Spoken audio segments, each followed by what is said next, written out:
Chapter 81. I won't hold you back. Don't look at my low rank.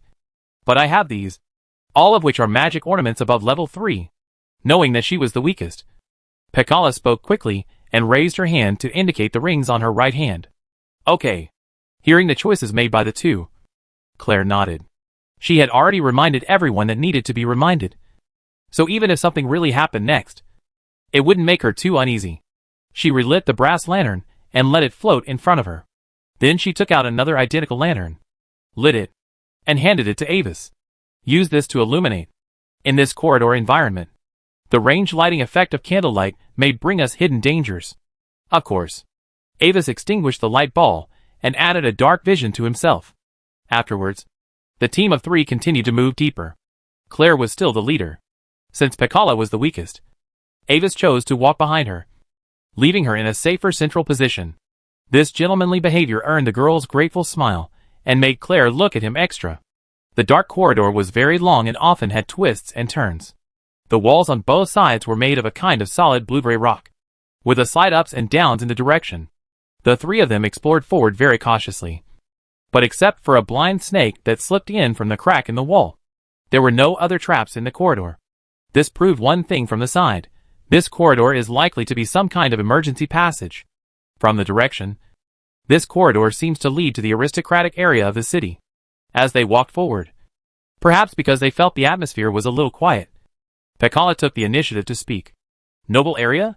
Claire looked at her with a little surprise. Noble? Underground corridor? It sounded so familiar. I always felt that I had heard many similar stories in the castle. Pekala's words aroused Avis's association, and he almost instantly came up with a slightly bold speculation. I have a guess. Under the gaze of the 2 women, Avis gently knocked on the blue-gray rock wall on the side of the corridor with his staff and slowly spoke. Perhaps this corridor was a passage used by a high elf noble in ancient times to meet with others privately. In order to avoid certain factors, he had no choice but to secretly open up this tortuous corridor. It's very likely. Pekala nodded in agreement and continued with Avis's words. Perhaps the other end of the secret passage leads to the residence of a young noble elf. When the handsome man went out one day, he met another beautiful and kind elf girl. But because of their different backgrounds, the young elf's family forcibly separated them. Unable to defy the will of the family, the helpless young man had to quietly open up this underground passage while the family was not paying attention. Every night, the unfortunate lovers who were separated would meet quietly through this tortuous passage, just like their love that had experienced many twists and turns. Speaking, Pekora couldn't help but hold her slightly red cheeks with both hands, and her amethyst-like eyes revealed a hint of reverie, as if she was an ordinary girl in love. How many bloody love stories, by authors of the Idle Federation, have you read? Avis twitched his lips. His original guess was, because there was a defensive array with inscriptions prohibiting teleportation in the city, in order to have a tryst with his mistress without being discovered by his wife. An elven noble in ancient times opened up this passage.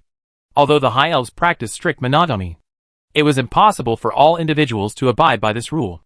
Looking at Pekala, and then at Claire, who was also a little absent-minded, he finally wisely swallowed this view back. At this time, the 3 people who were moving forward encountered the first obstacle on the road. Due to the changes in the terrain over the long years, a part of the corridor collapsed, and the road ahead was blocked by earth and rocks.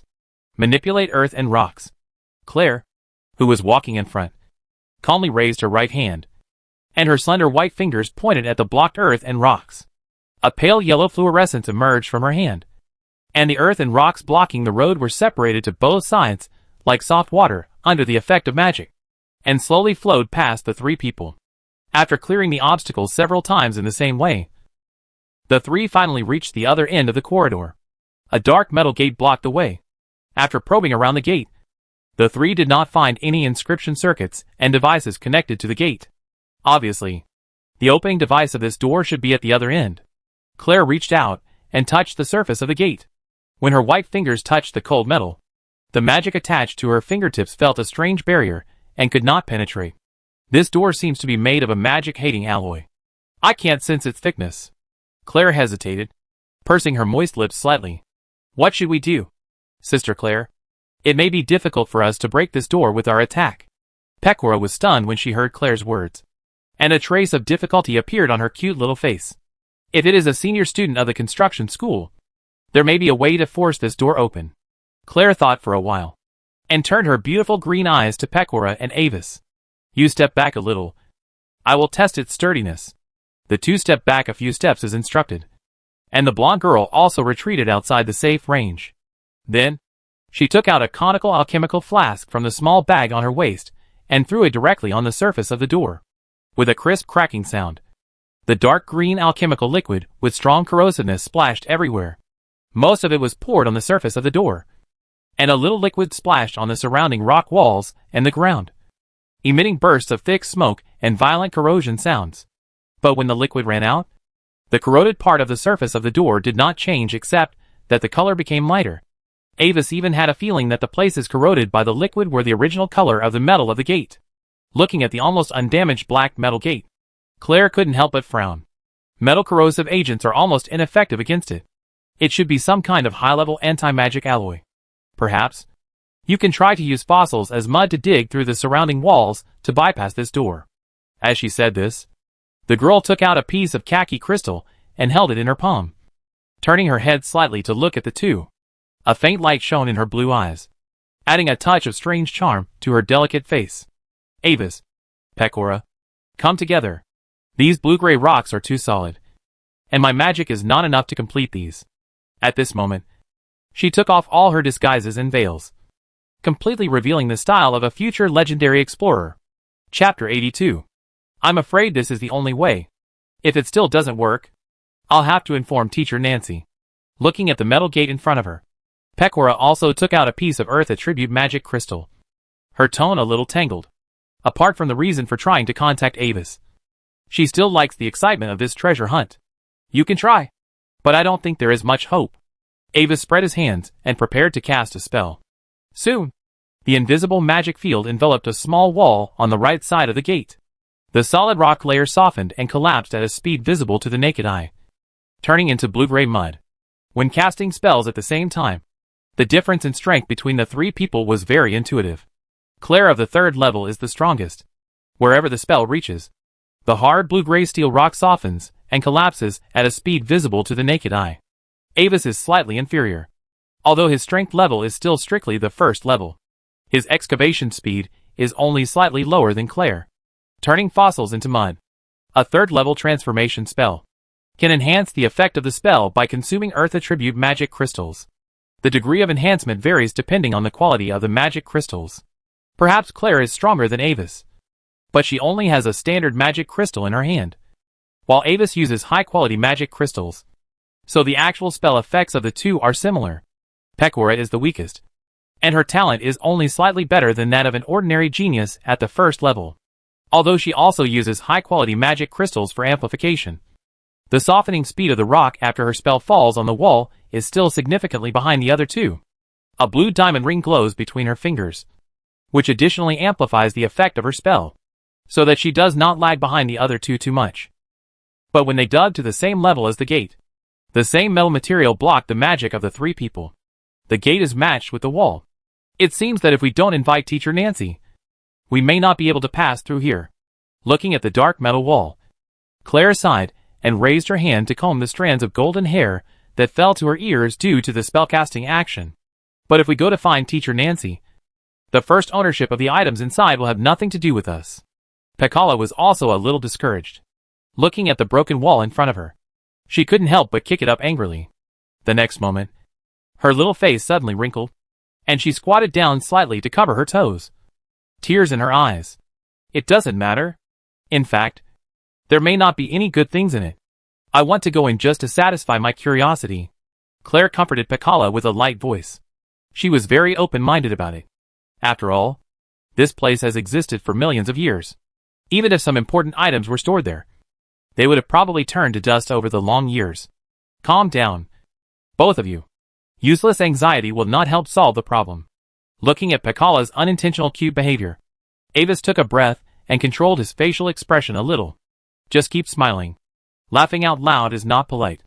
According to my observation, the material of this door should be fennel alloy. This alloy is almost immune to all kinds of elemental magic and is very strong. But it is not without shortcomings. Then, what are its shortcomings? Holding back tears, she threw a healing ball at her feet. Her cute white toes wrapped in lace white socks moved a few times. When she felt no pain, Pekala returned to her curious baby look. Don't worry, Pekala. I'll explore the terrain structure around here first. As he said that, he walked to the edge of the wall and pressed his left hand wearing a pure white glove on the rock layer at the edge of the metal wall, activating a magic ring on his ring finger. A faint golden glow emanated from the ring, and an invisible low-frequency magic wave condensed and spread rapidly in the surrounding rock layers. As the range of the wave continued to expand, the surrounding terrain gradually appeared in Avis's perception in the form of a three-dimensional model.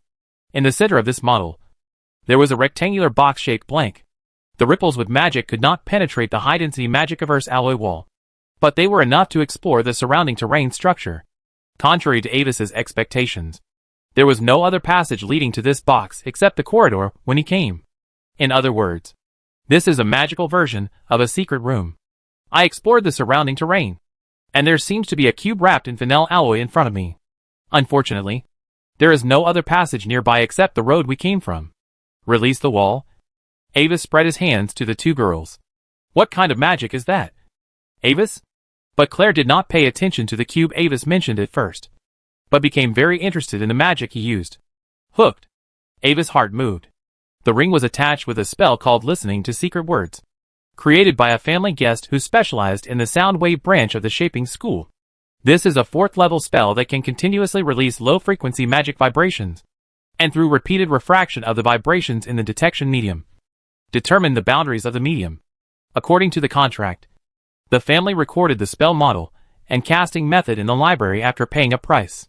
The guest was restricted by the contract and was forbidden to teach this spell to others again.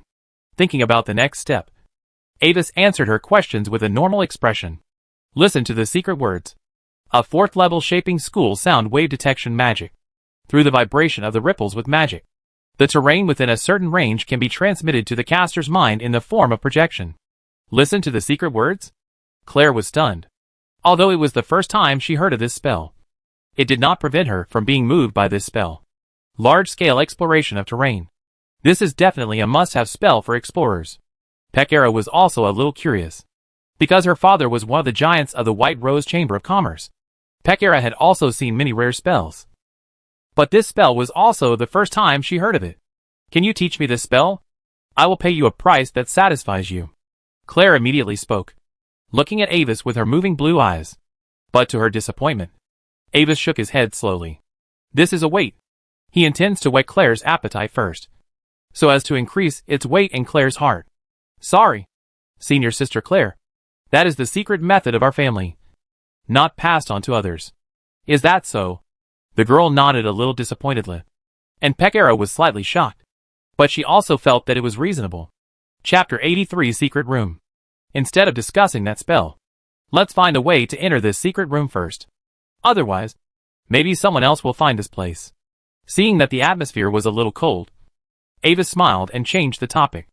There are two most likely ways to enter here normally. First, there is a switch to open the door nearby, but we haven't found it yet. Second, this is indeed a secret room that can only be opened from the inside, and the only way to enter is through the teleportation array. But I think that no matter which of the above methods of entry is used, after millions of years of erosion, it will probably decay in time. As he said, he raised his hand and clenched his fist. After a layer of magic attached to his gloves, he knocked on the dark metal door with a little force. As he knocked, waves of faint empty sounds echoed behind the door. Did you hear it? The ability to make such empty sounds means that its thickness is not too thick. So, if we want to enter here, we can actually use a more direct method. Facing the two girls looking at him, Avis raised his hand calmly, and then waved it lightly diagonally downward. That is, tear down this door. Tear it down? But how? Claire looked sideways, with a hint of surprise and confusion in her light voice. She had also heard of fennel alloy. The emergency partition wall of the elemental pool of the Mage Tower, and the armor of the famous Spellbreaker Legion were all made of this alloy, because the finished product has a strong anti-magic property. Equipment made of this alloy can only be cast at one time when several high-temperature metal melts have just been mixed and have not yet cooled. After forming, It cannot be remelted and remade. And the shape can only be changed by polishing. It's actually very simple. I have mentioned before that Fennel alloy has a flaw. Facing the curious eyes of the two women, Avis smiled mysteriously, raised his left hand elegantly, and gently pressed it on the center of the dark metal gate. The mithril codex on his waist floated silently in front of him. That is, when the sound wave continues to vibrate at zero distance. Due to its strong anti-magic nature, a higher frequency of magic resonance will be formed inside. Strictly speaking, this is not a very serious flaw, because in a fast-moving battle, this condition is basically impossible to achieve. But now, it is enough to destroy a fixed and unprotected door. As Avis's voice fell, the brilliant silver-white mithril codex flipped open and then froze on the 4th page. The pale yellow page lightened slightly, and an invisible oscillating ripple suddenly emanated from the palm of Avis's hand pressing on the gate. 4th level sound wave spell sonic drill. At first, it seemed that nothing changed. But after a moment, the two girls, who were watching him cast the spell behind him, were keenly aware of the abnormality around them. The thick blue steel rock walls on both sides of the corridor began to tremble slightly and continuously. Buzz. Under the surprised gaze of Claire and Pekala, a strange buzzing sound gradually came from the door in front of them. At first, this buzzing sound was weak and low, like heavy metal rubbing against each other. But as time went on, the sound gradually became louder, and the tone became more and more sharp. In the end, it was even like the tip of a steel knife scratching the glass desperately. And it was like a piece of chalk with sand in it scratching the blackboard back and forth. The piercing sound made the two girls watching on the side cover their ears. Squeak, squeak, snap, bang, accompanied by a piercing sound of metal twisting and breaking. The dark metal gate shook violently, and the destructive vibration was instantly transmitted to the wall at the door, stirring up a circle of fluffy and fine dust. The next moment, the heavy door collapsed in front of the three people, revealing the dark space behind. Just like this, the high-frequency magic vibration with nowhere to vent gathered at the weakest connection of the door, tearing the metal from the inside out, retracting the raised left hand, dispersing the magic barrier that temporarily blocked hearing.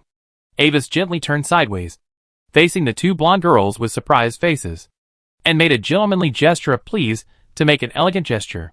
Please, two lovely ladies. Avis, you are so awesome, Pekka cheered, and then couldn't wait to enter the secret room to see if there was any treasure. Wait, Pekala, also casting an admiring look at Avis. Claire stopped the girl who was in a hurry to enter, and summoned a small flame, trying to control it to fly into the secret room. But as soon as it entered the door, it was extinguished instantly, as if it was splashed with water. Sister Claire, what's going on? Watching her actions, Pekala's clear purple eyes blinked, somewhat puzzled. This is a common judgment method used by explorers before entering some ancient and closed rooms. You can control a flame to enter and test it. If the flame goes out for no reason, it proves that there is a lack of some ingredient inside that allows us to breathe normally, and we must rely on spells to assist, Claire explained carefully, her blue eyes full of seriousness. Then she waved her hand, and the transparent spherical force field immediately covered the heads of the three people. This is the breathing purification technique, which can block most toxins and harmful substances, and can transform the components needed to maintain normal breathing from some of the external gases. It is very useful when exploring sealed ancient ruins. Is that so? Pekka nodded, as if she understood. And then the three entered the sealed room. Avis shook the dark moon staff, condensing a pale white light ball without temperature, illuminating the room. The light dispelled the darkness, and the bright and soft silver-white luster was reflected in the eyes of the boys and girls. Unlike the outside, the inner wall is made of a beautiful silver-white metal, dotted with runes, as mysterious and beautiful as the starry sky. The indoor area is about dozens of square meters, and the layout is very simple. 2 metal cabinets with sliding doors, a rectangular stone table, a simple alchemy table, and a dark large box about half a meter high that looks a bit like a treasure chest. An exquisite small positioning array is engraved in a corner of the secret room, and the lines that originally emitted a faint light have dimmed at this time. The crystal in the center has long lost its magic power over the years, and turned into a pile of gray-white gravel. After a rough glance, Avis walked to the door. A dark miniature inscription array is engraved on the silver wall, and there is an empty diamond groove in the center of the array. This is a very common switch in the ruins of the High Elves. The high elves who worship magic have applied the power of magic to almost every aspect of life. Obviously, this secret room can only be opened from the inside. Chapter 84: The Girl and the Mysterious Treasure Box. Sister Claire. Avis. Let's open this box first. How about that? Unlike Avis, Pekala was attracted by the big box the first time she entered the room. Okay, but don't let your guard down. You know, a loaf of bread is not baked until it is completely baked, no matter how it is baked. After a quick look at the interior furnishings, Claire nodded gently. And after a careful reminder, she also walked to the box, ready to watch Pekala open the box. The box was also made of magic-hating alloy, with handles on both sides and a shield-shaped metal plate engraved with mysterious symbols on the front. Got it. I'm going to open it. Pekala agreed crisply, took 2 steps back. The white gem on her pinky ring lit up, and then waved her wand to point at the box. Click. The metal box vibrated, but it didn't open, as if it was locked. Pekala, that metal plate should be a special secret lock. Simple knocking will not work. Looking at the metal plate, Avis kindly reminded, there are many types of magic locks, including those that use magic to shape metal. Only by injecting magic of a specific frequency can the inscription array in the magic lock be correctly activated to shape the locked metal into the previously set shape. I know. Blushing slightly for her carelessness, Pekala glanced at Claire on the side and found that she also had an interested expression on her face. The redness on her face instantly spread to her fair ears. She couldn't help but point the staff at the box with some dissatisfaction. Secret method? Open! Crack. As Pekora spoke with a hint of anger, the metal box made a loud shattering sound. The shield-shaped metal plate and the plastic metal that fixed the box body cracked under the destructive magic effect. The declaration of the Great Thief? The spell used by Pekora instantly evoked some memories of Avis. This secret method was created by the famous Great Thief, Magic Thief Ablinci Sisti, in order to open some treasure chests locked by special locks. When this spell was used for the first time to steal the treasure house of the City Lord's mansion, Ablinci was caught on the spot, because the moment the box was opened, there was a crisp sound like a magic crystal gun firing, which alarmed half of the guards of the City Lord's mansion. In order to commemorate him, the thieves of later generations called this spell the Declaration of the Great Thief. In the game of Avis's previous life, this magic was called the Great Unlocking Technique by players, although it will attract all enemies within a radius of 300 meters when unlocking. Its effect is indeed unparalleled. Every thief who specializes in it will try to learn it. The girl waved her hand again, and the lid of the box opened instantly, and the item stored in it suddenly appeared in front of the 3 people. The center of the magic-hating metal box was separated by a thin metal horizontal plate. Among them, the left half was filled with 12-sided colorless transparent crystals divided into apple sizes. The right half was divided into 2 parts by another smaller horizontal plate, and it was filled with currency in circulation during the High Elf period. The upper part was silver and gold coins, and the lower part was platinum coins. It seems to be magic crystals, and they are also very high-grade magic crystals. It's a pity. Claire flipped the colorless crystals and shook her head. Even if they were kept in a sealed magic-repelling metal box, they could not withstand the erosion of millions of years, and the magic in them had long since dissipated.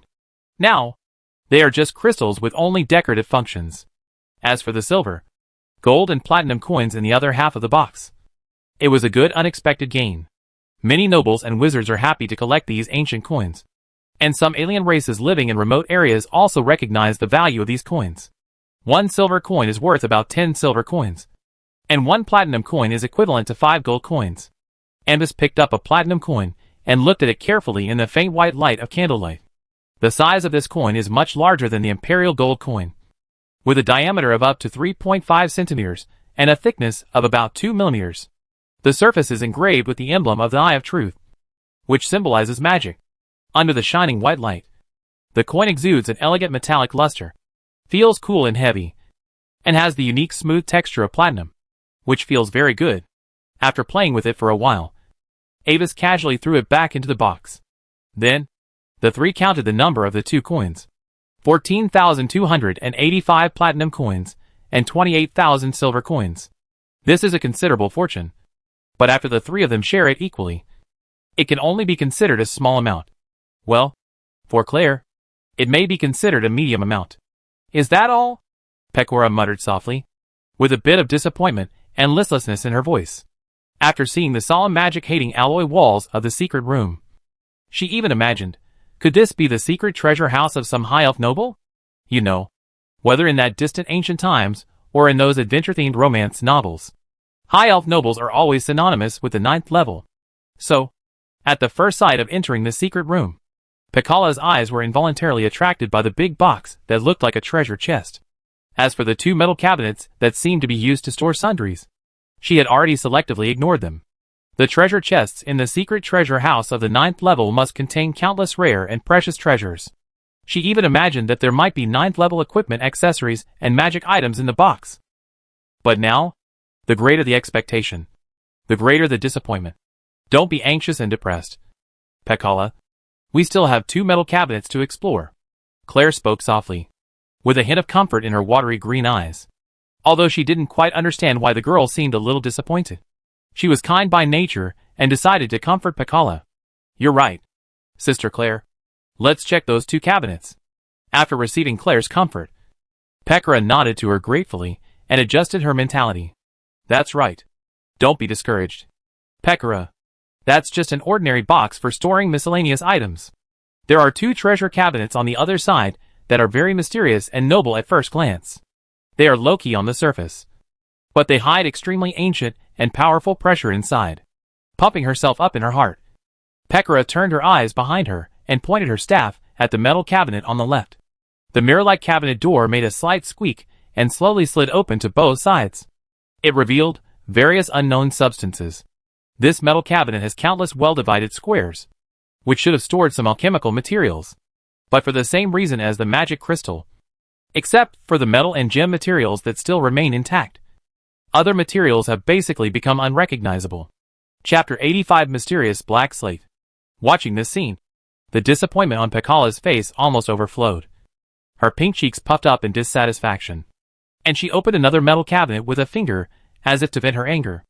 Unlike the first metal cabinet, the second metal cabinet only has a horizontal board, on which is placed a stone slab with dense and strange symbols. The stone slab is made of an ancient black gneiss, with slightly broken corners and obvious signs of weathering. The symbols written on the stone slab do not belong to any language known to the 3 people. They have sharp turns and deep corners, giving people a weird sense of disharmony. These characters are somewhat similar to the ancient dragon language that Anbis has learned, but they are obviously different. However, although the appearance is extremely ancient and mysterious, the stone slab itself does not have any magic fluctuations, and it seems to be just an ordinary artifact excavated from an ancient ruins. After sensing this, Pecola, who was excited for a moment because of the appearance of the stone slab, collapsed again. What a pity!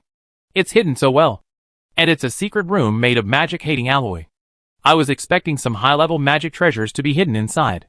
Pecola pinched the staff in her hand and muttered softly, feeling dissatisfied with the gap between ideal and reality. Pecola, our goal is to learn after all, isn't it? From a certain perspective, this stone slab may be a better harvest than high-level magic equipment. Avis carefully looked at the stone slab in front of him, smiled slightly, and comforted the girl with gentle words. Indeed, in the perception of mental power, this is just an ordinary relic stone slab of a relatively old age, without any abnormality. But this kind of ordinariness without any problems is the biggest problem in itself. Theoretically, since Claire entered the house and discovered the underground passage due to the collapse of the house, her strange characteristics have begun to take effect. But until she entered the secret room, except for being blocked by the magic of Earth's metal wall, there was no trouble at all. This is completely inconsistent with her characteristics. So, although it seems that he did nothing for safety, Avis had already secretly explored the items in the room. Everything else is normal. The most suspicious thing in the whole secret room is the stone slab in front of him. You are right, Avis. Besides, we are not really without any gains. The box of ancient coins is enough to be called a treasure. Pekka nodded vigorously, and a cute smile appeared on her face again. Pekka, Avis, there seems to be something wrong with this stone slab. Claire suddenly spoke, staring at the dense and strange small symbols on the stone slab in front of her, and her eyebrows gradually frowned. Did you find anything, Senior Claire? Hearing the girl's rare solemn voice, Ava's heart moved. Look! These words. Are they moving? Claire spoke in a very uncertain tone. A little strange and hesitant. Words. Moving? Avis was stunned for a moment. Turned his head again. And carefully examined those tiny strange symbols.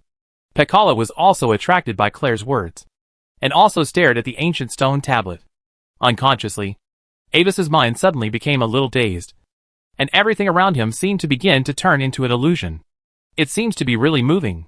After an unknown amount of time, Pekora spoke in a low voice. In Avis's ears. Her voice was very soft. As if it came from a very far place. Soon, Avis could no longer notice these details. In his perception, the soft silver light from the surrounding walls dimmed little by little. The stone slab in the cabinet became extremely clear in his eyes. And the words on the black knives began to crawl and swell strangely. The gullies of the symbol lines became extremely deep.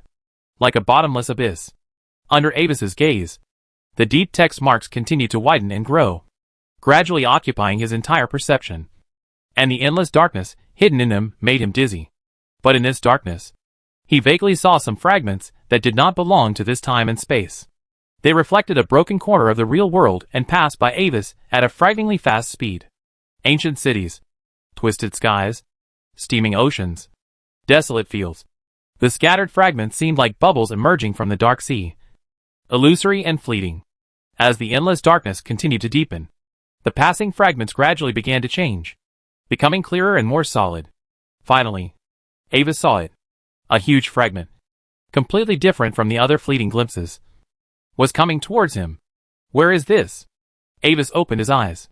In front of him was a slate that was no different from before. And all the words had returned to normal. As if it had become an ordinary slate again. Avis frowned slightly and planned to check on the other two people. But when he was about to make a move, Avis immediately noticed something was wrong. He couldn't turn his head. He tried to sense the magic accessories, family amulets and other things on his body. But there was no response. Avis frowned slightly in his heart again and began to think about the possible reasons and solutions for his abnormal state. At this time, a hand reached out and closed the cabinet door, separating Avis's sight from the stone slab. The hand was slender, delicate and white. There were two slender magic rings on the index finger and ring finger, one silver and one blue, with the elegant and gorgeous design style unique to the High Elves. The material of the sleeve above the wrist was a delicate silk. Avis carefully identified it, and found that the unique luster of this silk was very similar to an ancient elven silk. From the perspective, it was his hand, but it was not his hand. There was no doubt. Although he couldn't see it, Avis had confirmed his current situation. His consciousness was not in his original body, but in a state similar to the observer's perspective. So, what is the original owner of the current perspective? How did he enter this secret room? While Avis was thinking about these questions, the original owner of the perspective seemed to have completed what he was going to do. Extinguished the magic candlestick, and turned to leave the secret room. Through the movement of the perspective when turning around, Avis noticed that the positioning array in the corner was lit. A piece of clear 12-sided crystal emitting a faint blue glow was embedded in the core of the array, providing energy for teleportation and positioning. Noticing this, Avis suddenly had a vague guess about the current situation. The current scene is likely to be a fragment of the ancient times. I just don't know how the other two are doing, and whether they are watching the documentary together. Chapter 86 Shadow of the Past. Following the perspective of this unknown ancient being, Avis's eyes left the corridor and entered the basement of the collapsed house.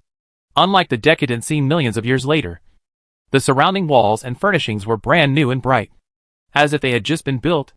Antinoia, is that you? As if she heard an unusual noise in the basement. A beautiful and pleasant voice, like a crystal wind chime, came. The small door on the top of the basement was opened, and the little elf girl stood at the door with her back to the light. Cute and lovely. High elf language. Avis's heart froze slightly, although the name is only a little different from elf language. This is the real ancient magic language. Why are you so late today? Seeing the figure of Avis, the girl immediately showed a look of joy. She raised her hand to comb the drooping light golden curly hair, and her two crystal clear and cute white pointed ears moved. She walked up to him in a hurry, threw herself into his arms, and gave him a warm hug. Unfortunately, there is no feeling. The stone slab only synchronizes vision and hearing. When the elf girl appeared in his sight, Avis was keenly aware of the abnormality. There was a strange aura on her body, which seemed to be somewhat out of tune with the whole environment. There was no mistake. This aura was Pekala. So, everyone has a different perspective? Stop it. Miali. The girl called Antinoia spoke softly, with a little trouble and shyness in her tone. But she still did not break away from the girl's embrace, but raised her little hand and gently touched her light golden hair. From the perspective, Antinoia is taller than the little elf girl in front of him. But not much. Wait, so I am also a girl? And Wazy fell into deep thought. The real situation seems to be somewhat different from his previous guess that a high elf noble passed through this tunnel to meet with his secret mistress. However, Antinoia, there is a question I have wanted to ask for a long time.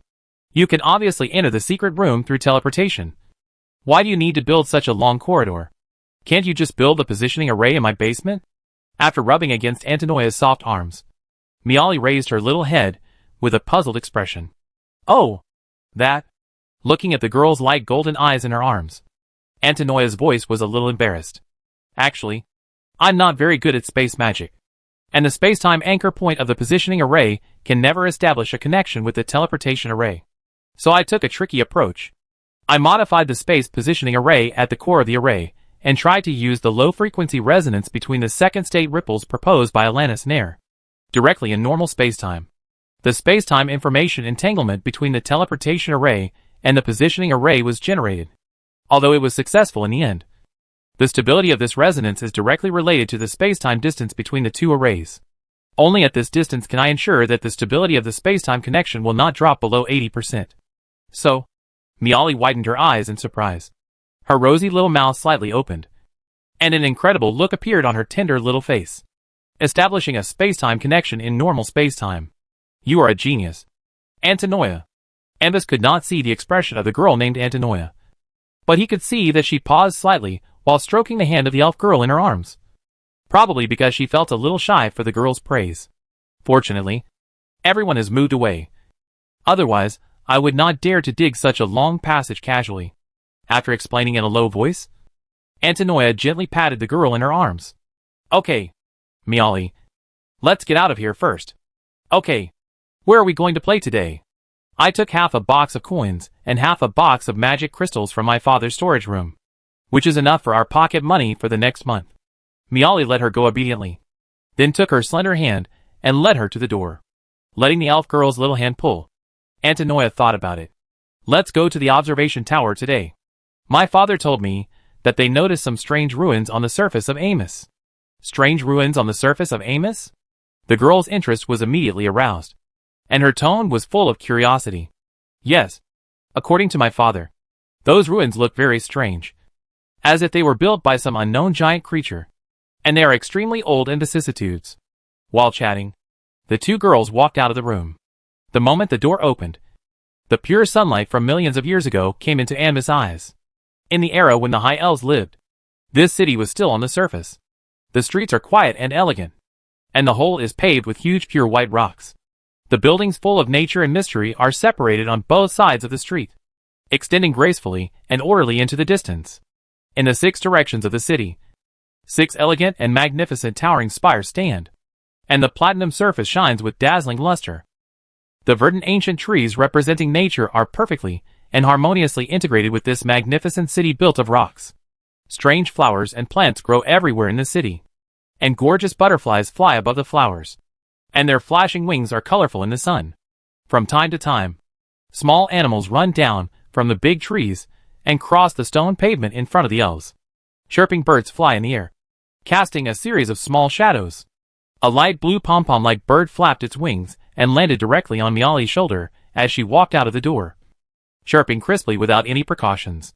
Miali raised her fingers fondly and gently stroked the bird on her shoulder twice. The bird squinted comfortably and made a beautiful chirping sound. Antinoia smiled at this warm and harmonious scene, and the picture was as beautiful as a fairyland. After stroking it twice, Miali stopped disturbing the bird on her shoulder and let it rest on its own.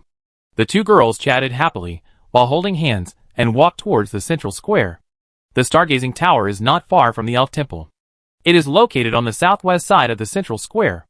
It is made of pure white cloud rock. It is the tallest building in the entire city except for the 6 magic spires. Antinoia. Where did Amos come from? Walking in the square. Miali tilted her neck back and looked at the sky above her head with curiosity in her tone. I don't know. But 3 months ago, when Lord Enel Coriston first discovered it. It is located in the 9th division of Star Field 86, near Mithril 12 star in the Ricotan galaxy. Influenced by her, Antinoia also looked up. Between the blue sky and the white clouds, there is a huge purple full moon. Unlike the era in which Avis lived, although it was morning, the faint purple outline of Amos could still be seen in the sky. Chapter 87 Ancient Secrets. Star Sky Recorder Enel Coriston discovered the purple moon 3 months ago? So, now is the end of the Golden Age, and the time when the final war is about to break out.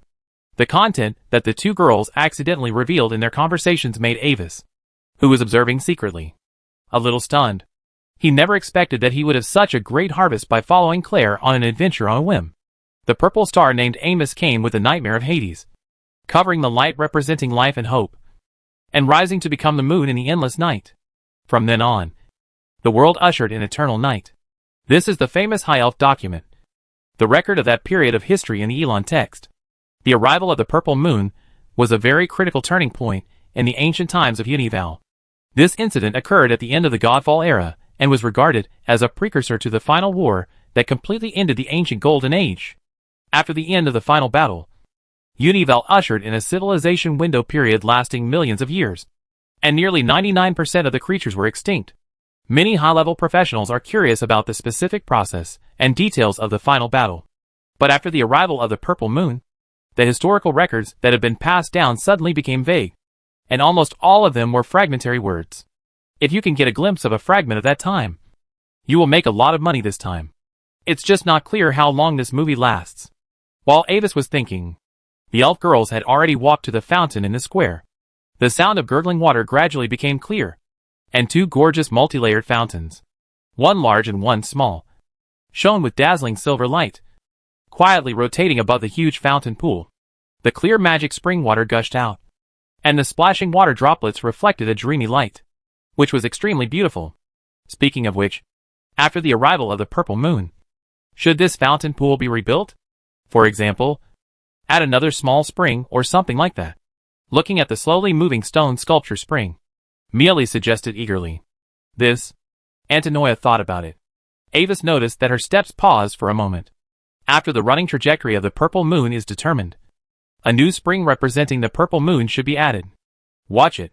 While the girl was distracted thinking, Miali suddenly controlled a small stream of clear water from the fountain and sprinkled it on Antinoia.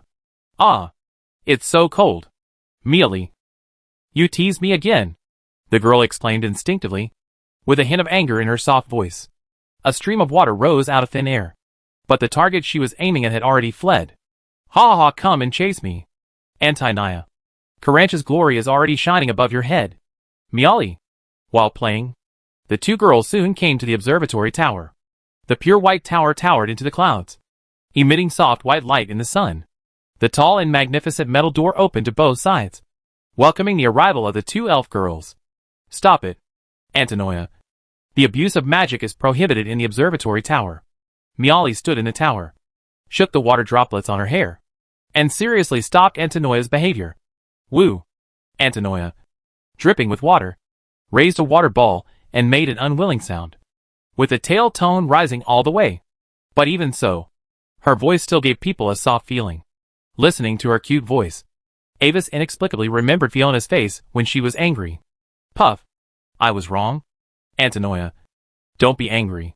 Miali was amused by the girl's gesture and laughed, returned to her side, and apologized, and used magic to gather the water on Antinoia's body into a ball again, and threw it into the flowers where strange plants grew beside. Hum. Antinoia turned her head to the side, seemingly unmoved by Miali's apology.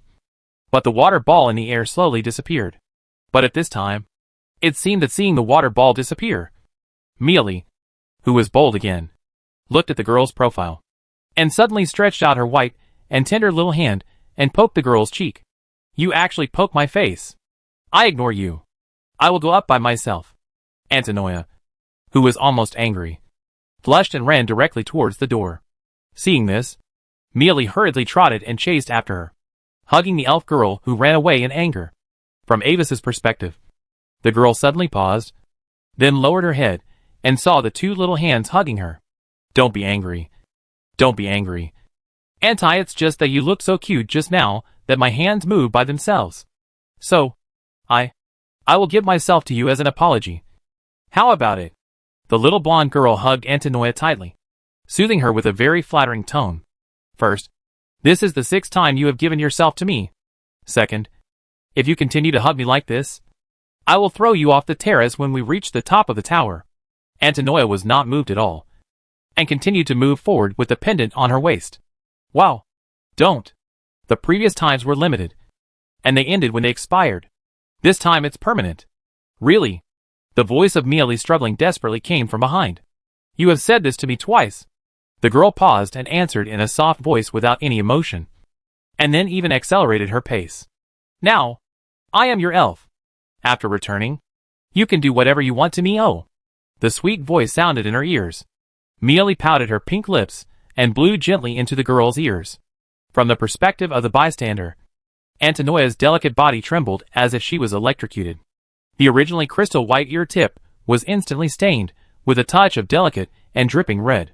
From Avis's perspective, Antinoia's perspective trembled suddenly and her steps stopped. Just when Mealy thought everything was fine, Antinoia turned around and pointed her 5 slender white fingers at Mealy. Retarded spell. The colorless magic aura came from the tips of Antinoia's 5 fingers, accurately hitting Mealy, who was caught off guard. Hee. The girl who was hit by the spell only had time to scream, and then she laughed foolishly in an instant, and the whole elf's temperament became like an idiot. Antinoia broke the little hand holding her and threw it aside with disgust. Don't go. Hug. But when her hands were released, Mealy suddenly instinctively rushed over again and hugged Antinoia again. You are a fool now. Let go. Antinoia was furious and tried to break free again, but the girl persisted in pestering her. Hug. Let go. Hug. Ah. 10 seconds later, Antinoia covered her forehead and looked at the girl, who was hanging up again, feeling overwhelmed. Chapter 88 Moon Surface. Anya, you are too much. You actually used that kind of magic on me. After another 20 seconds, Mealy, who had returned to normal, pursed her lips. Her clear light golden eyes were about to cry, and she looked at the elf girl with a wronged face. Who told you to start first and say that kind of words? Anyway, we are even now. Looking at Mealy's eyes, Antinoia looked away with a guilty conscience, and continued to move forward with a strong momentum. But her voice was somewhat lacking in confidence. Stare. Mealy pursed her lips, and didn't say anything. She just stared at Antinoia silently. Okay. I know. After returning, you can do whatever you want. Is this okay? After taking 2 steps against Mealy's resentful gaze, Antinoia finally couldn't resist.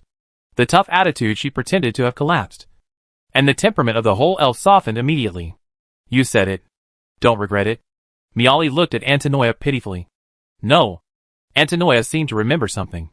Her face was slightly red, but she didn't change her words in the end. Okay. Then I'll forgive you this time. After getting the expected answer, Mealy showed a lovely smile as bright as the sun. She stepped forward again and took the girl's hand, and walked towards the upper level of the tower with a happy face. Antinoia, who was being pulled by her, tilted her head in confusion, vaguely feeling that something was wrong, but couldn't figure it out. Soon, the 2 elves climbed to the top of the tower. The huge observatory is located here, which is made of a dark mirror metal, shaped like a hemisphere, and is more than 10 meters high. The main body is supported by a metal hexagonal prism that is densely covered with magic circuits, and is about 3/4 the diameter of the hemisphere. A faint blue-purple light shines in the circuit, adding a touch of mystery to the cold metal. 6 silver-gray mirrors connected to the stargazer are distributed on the 6 faces of the hexagonal prism, because it has not been activated yet. The mirrors at this time look a little gray and very inconspicuous. Before the girls arrived, there was already a middle-aged male elf on the top of the tower. He wore a dark blue long windbreaker with silver edges, and a brown traveler's hooded cloak on the outside. His deep light golden eyes stared at one of the mirrors with great concentration. Hearing a light footstep, the middle-aged elf turned his eyes slightly, and glanced in the direction of the gate. After seeing the figures of the two girls, he immediately retracted his gaze and continued to stare at the mirror in front of him. Miali and Antinoia looked at him curiously. But since they were strangers, the two elf girls simply looked at each other, walked around from one end of the hexagonal prism, and chose a position with an empty space between them and the male elf. Ambus noticed that the male elf also had a special feeling. In other words, Claire's perspective should be on him. It's just unknown whether she has learned any special information. Standing in front of the silver-gray mirror that is almost as tall as her, Antinoia stretched out her slender fingers and tapped lightly in the air. A circle of transparent ripples spread from her fingertips, and the mirror surface suddenly fluctuated with the same frequency. The gray texture on the surface faded, and the deep and dark starry sky appeared in it. Glancing at the star field coordinates marked with dark blue runes on the lower left of the mirror, the girl skillfully adjusted the direction displayed in the mirror. Countless shining stars quickly slid across the mirror, and soon, a purple moon the size of an apple appeared in the mirror. Due to the angle, the purple moon phase shown in the mirror was in the waning phase. Why are you so skilled? Miali looked at Antinoia's skillful operation with surprise. She rarely came here and didn't know how to control the stargazer. Because my father often took me to observe the starry sky with the stargazer. I watched more times, so I also learned it. Antinoia raised her hand to brush her hair, and the white and crystal ear tip moved, blushing a little, but there was a little pride in her tone. As she spoke, the girl moved her fingers to control the stargazer's perspective to keep zooming in. Amos on the mirror surface shone softly, and the outline became larger and clearer, gradually filling the entire mirror surface. Purple craters reflecting strange light, dead and cold lunar plains, disturbing dark purple peaks, and dark purple static oceans made of unknown materials. Various unique alien landforms that do not belong to Unival gradually appeared in front of the girls. Where are those strange ruins you mentioned? Looking at the desolate lunar surface in the mirror, Miali's pale golden eyes showed a few traces of confusion, and turned to ask Antinoia. Well, I don't know the specific lunar coordinates of the ruins. I only overheard the mysterious ruins on the surface of Amos when my father was chatting with Lord Enel. Antinoia touched her ear a little embarrassedly, and her peripheral vision accidentally swept across a part of the mirror. Wait, Miali. I think I found it. Where? Look, at the tip of the moon's end, the mountain range on the upper left of the largest crater. This area in the middle of the mountain range. As she spoke, Antinoia controlled the mirror to continue to zoom in, and the close-up of the lunar mountain range became clearer and clearer, and some strange traces full of disobedience were completely revealed on the mirror. Is that a temple? Miali's voice unconsciously became smaller, and with a hint of imperceptible confusion and uneasiness. In an area in the middle of the mountains, there stood some huge and rough pillars made of lavender moon rocks. They were either in groups of 2, tilted to support each other, or in groups of 3, with 2 pillars at the bottom supporting the horizontally placed pillars at the top. Some of the pillars had broken and collapsed, turning into protruding piles of stones that dragged the tilted shadows. At first glance, the positions of these pillars seemed to have no connection, but when carefully distinguished, they seemed to follow some strange rules. In the center surrounded by the pillars, a strange rectangular ancient building is located near the top of the highest mountain. It is also made of huge lavender moon rocks. Due to the distance, only the multiple spires of different sizes on the top of the building can be seen from the mirror. The complex and strange structures, like overlapping pyramids, according to its proportion with the surrounding environment. Avis, who is watching silently, can see the grandeur of this building. The huge pillars around it are like a pile of scattered coins surrounding a banknote. The dazzling white sunlight shines on the surface of the building, dragging a long dark shadow extending into the distance. In that deep shadow, there seems to be some inherent abomination hidden, which makes people instinctively want to avoid. Obviously, these rough and weird ancient ruins are not naturally formed. Chapter 89, the beginning of the end. What kind of existence built them? Do they still exist? Miali spoke in a low voice with some hesitation. After seeing these ancient ruins, she felt a little uneasy, which was rare, and her lively personality began to be silent. I don't know, Miali. I'm afraid. This is exactly what my father and Lord Enel want to know. It is said that during this period, they have planned to go to the surface of Amos and conduct a careful exploration of it.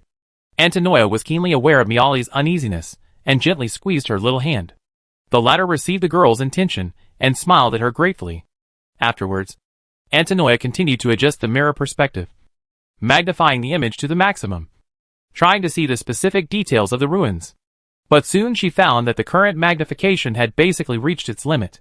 So she began to move the direction of the mirror perspective, trying to find more suspicious traces.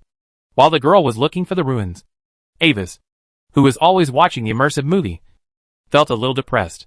Moon Castle also has stargazing equipment, although the clarity and magnification are not as good as those of the High Elf stargazing instruments. It can also observe the moon surface of Amos more clearly.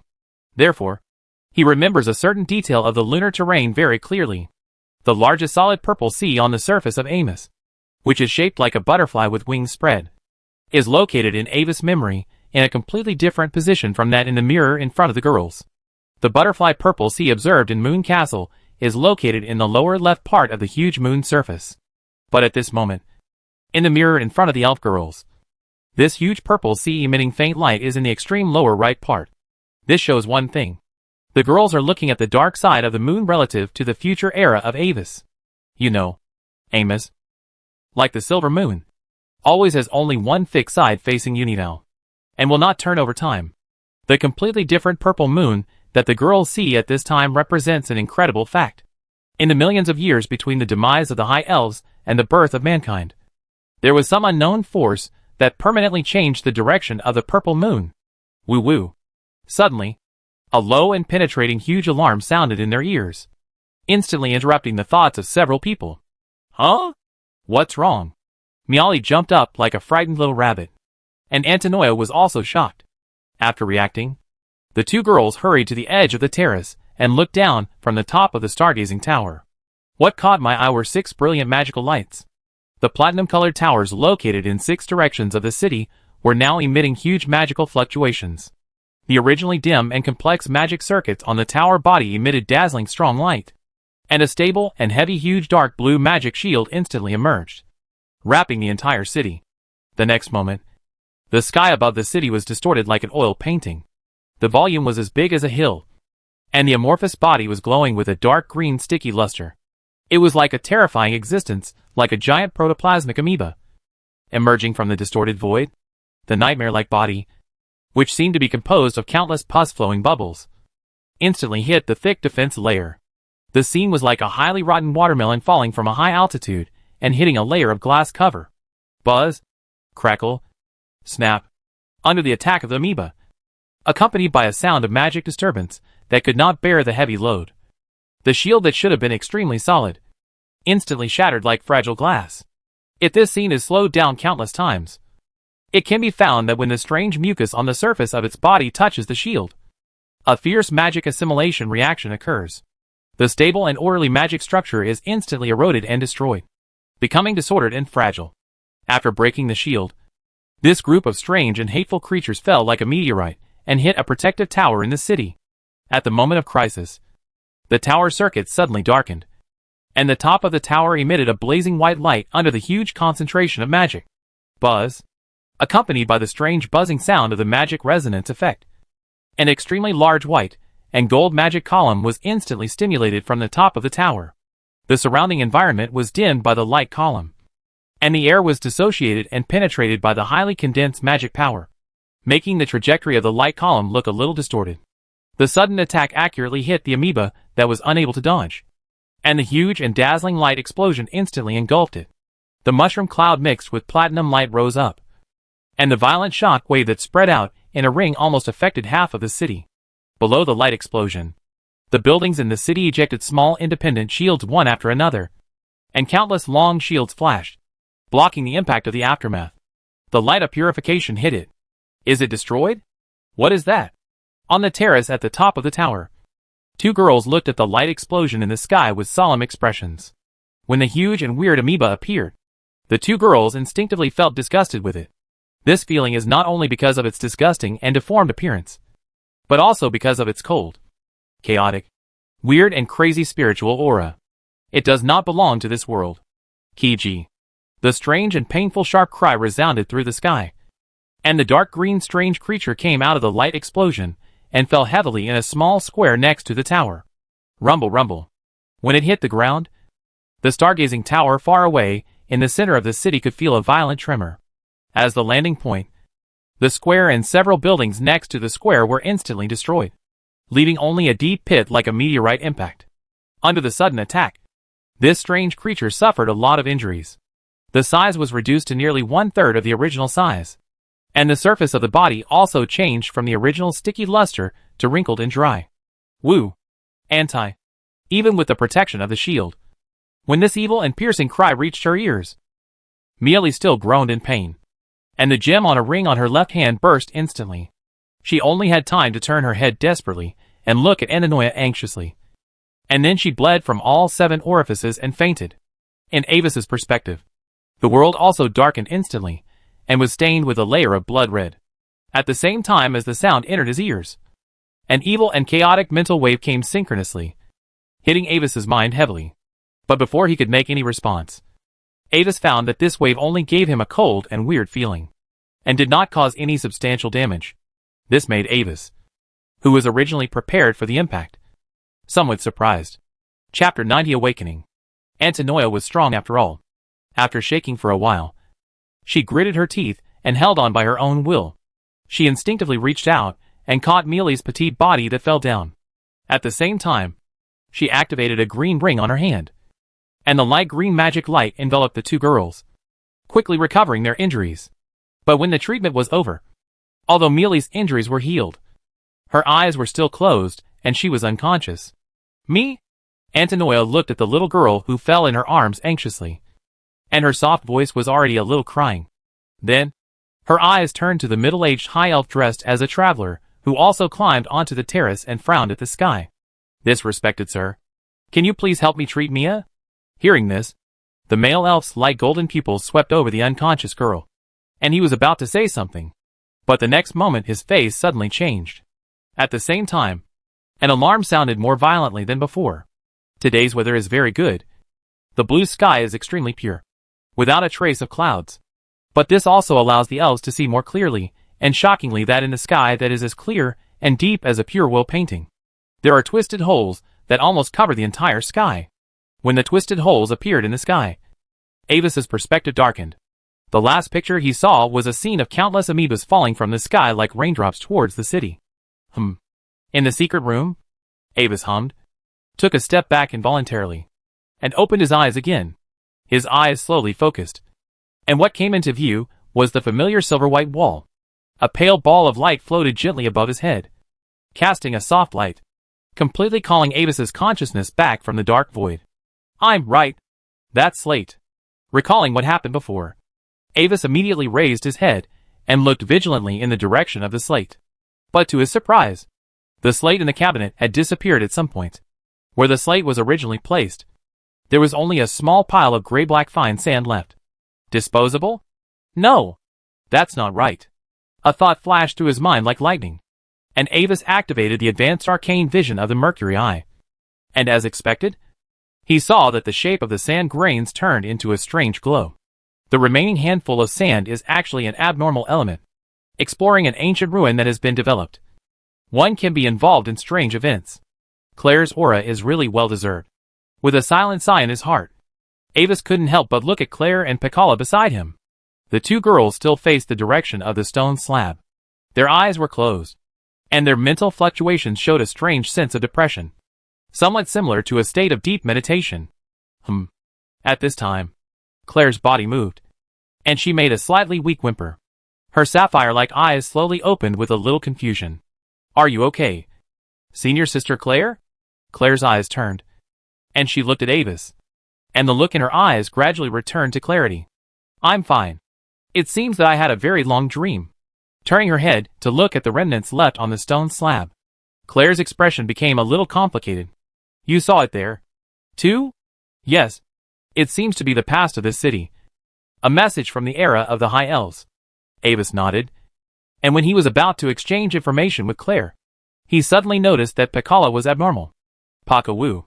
Under the astonished gaze of Avis and Claire, the 2 magic rings on the ring finger and pinky finger of the girl's left hand suddenly lit up, and the gems inlaid on them exploded at this time.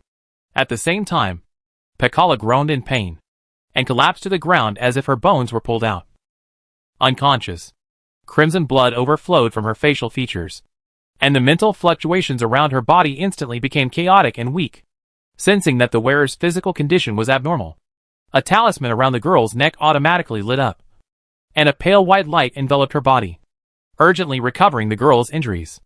Realizing that her condition was not right, the two hurriedly cast a spell to temporarily stabilize Pekala's mental space to prevent her condition from getting worse. "How is she?" Claire looked at the unconscious Pekala, her blue eyes drooping, her originally light voice a little low, with a hint of self-blame. "I don't know. Let me check it out." Avis extended his slender index finger, wearing a white glove, pressed it against Pekala's fair and smooth forehead, and carefully concentrated a trace of mental power to probe it. In his perception, a cold and evil mental power fluctuation was constantly echoing in her mental space. He was very familiar with this feeling, which was exactly what he had experienced before he woke up. The mental fluctuation from the giant amoeba. However, the wave did not cause any harm to Avis, which made him subconsciously regard it as a simple video record. But now it seems that there may be something strange behind it. For some reason, he was immune to the chaotic mental fluctuations of the amoeba. Avis tried to touch the mental fluctuation, and the result was no different from before. It felt a little weird, but he was not hurt. After thinking about it, he planned to guide this mental fluctuation out. After some attempts, Avis finally failed.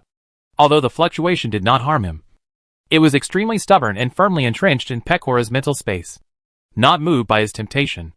To be honest, the abnormal nature of this fluctuation reminded Avis of the old secret scripture. Wait, the old secret scripture? With a thought, Avis glanced at Claire, put the dark moon staff in his hand back into the ring, and the silver-white old secret scripture appeared in his palm. Keeping one hand on Pecora's forehead, Avis once again separated a trace of mental power and quietly injected it into the book. Familiar changes came from the book, but this time it was slightly different. As if sensing the existence of chaotic fluctuations, the thick book in Avis's hand suddenly opened automatically, and the pages flipped, quickly turning to the last few blank pages. The next moment, the blank pages suddenly burst out with a strange attraction. After encountering this gravitational force, the originally stubborn chaotic fluctuation seemed to be like a docile little lamb, obediently leaving Pecora's mental space and completely sinking into the pages of the book. At the same time, a new message came from the book. Avis sensed it slightly and found that it was a spell used with the body of the old secret scripture, Seal. This spell can use the blank pages of the old secret scripture as a carrier to seal enemies, spell effects, etc. in the pages. The sealed existence must be completely controlled by the caster and cannot produce any resistance. The effect is somewhat similar to the combination of a spellbook page and a sealed magic carrier. Chapter 91 Return. Without the assimilation and interference of the chaotic mental power, Pekala's mental state began to recover immediately. Under the treatment of the two and her own amulet, the girl opened her eyes palely. "Anbis. Sister Claire. I am, oh." Looking at the two people in front of her vaguely, Pekala instinctively recalled what happened before. But along with this memory, a sharp pain exploded in the girl's mind. Pekala hugged her head painfully, as if she was electrocuted. Her eyes closed, her white and tender face wrinkled in pain, and cold sweat broke out all over her body. "You have been hurt by the mental power of a different species. Don't use your mental power in a short time, and don't deliberately recall it." Claire waved her hand gently, and cast a second-level pain suppression. A circle of faint magic ripples acted on the girl, temporarily relieving her pain. Because Pekala was injured, the three of them simply divided the items in the secret room and returned along the original path. At Avis's suggestion, the abnormal element in the form of black sand particles left on the slate was divided into 3 equal parts, and each person took one of them. Originally, Pekala didn't want it, but under the insistence of Avis and Claire, she finally accepted this distribution. "What did you find in the square?" After checking Pekala's injuries, Nancy turned her head, and under the shining lenses, her deep black eyes looked at Avis and Claire with a little doubt. The two looked at each other, and considering that she was a senior, Claire took the initiative to explain the whole story to Nancy's teacher. Then, she took out some gravel that had turned into stone slabs and gave it to Nancy for inspection. "You are lucky." After carefully examining the abnormal elements in the form of gravel in her hand, Nancy raised her slender eyebrows, and a speechless expression appeared on her delicate little face like a doll.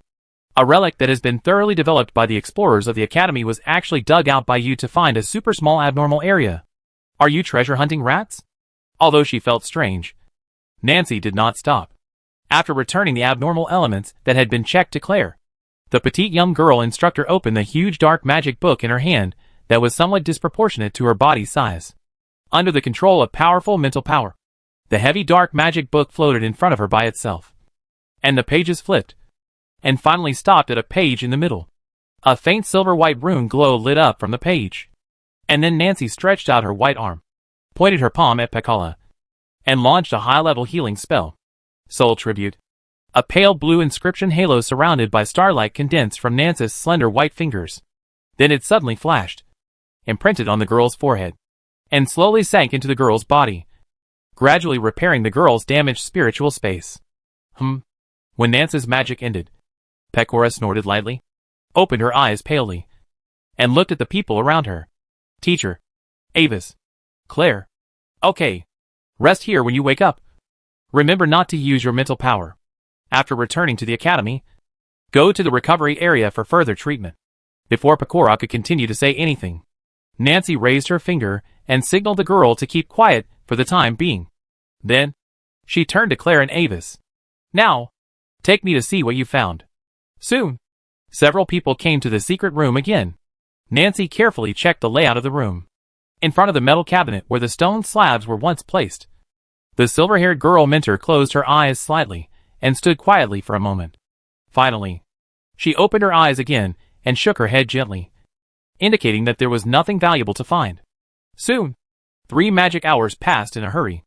The light ball in the sky exuded golden light, like the afterglow of the setting sun, coating the ancient city with a gorgeous golden coat. Everyone gathered in the square again with their own gains. Most students found some ancient elf stone carvings, ceramic utensils, fragments of equipment that had lost their power, etc. And some students also found some scattered coins. Except for Pecora's accidental injury, no one else encountered any danger. Then, Nancy led everyone back to the Academy, and Pekala was sent to the Academy's mental damage recovery area for further recovery treatment. Before parting, Avis exchanged identity marks with the 2 girls. After returning to his residence, Avis began to sort out his gains this time. Maybe it was because of the old secret scriptures, or maybe it was because of the special power transformation during the crossing. The biggest danger in this expedition had no effect on Avis. This also made him certain that the negative impact of Claire's halo could be resisted, automatically involved in various events, and can passively use, consume, companions. Should it be said that he is worthy of being a legendary explorer in the future? With a silent sigh, Avis opened the secret book of the old days, and turned to the page that sealed the chaotic fluctuations during the day. The page was full of messy lines, like meaningless graffiti made by a child. But the color of these lines showed a special translucent state, which was very strange. After checking Pecora's injuries, Avis estimated that the power of this fluctuation was at least level 3, coupled with the strange and chaotic nature attached to it. Even if it was replaced by a level 4 warrior, it would probably be very uncomfortable. Moreover, this fluctuation was obviously not a deliberate attack by the amoeba, but just a meaningless chirping sound that was instinctively emitted due to severe injuries. After a brief observation, Avis skillfully extended his mental power and connected with the secret book of the old days. After a familiar change, the page underwent a new change. A wonderful feeling arose in Avis's heart. He could control the pages of the book to release this ripple with his own thoughts. Of course, it was just a release, not a control. Along with this feeling, there was also a piece of specific information about the ripples. A mental wave full of chaotic concepts came from some extremely ancient foreign object.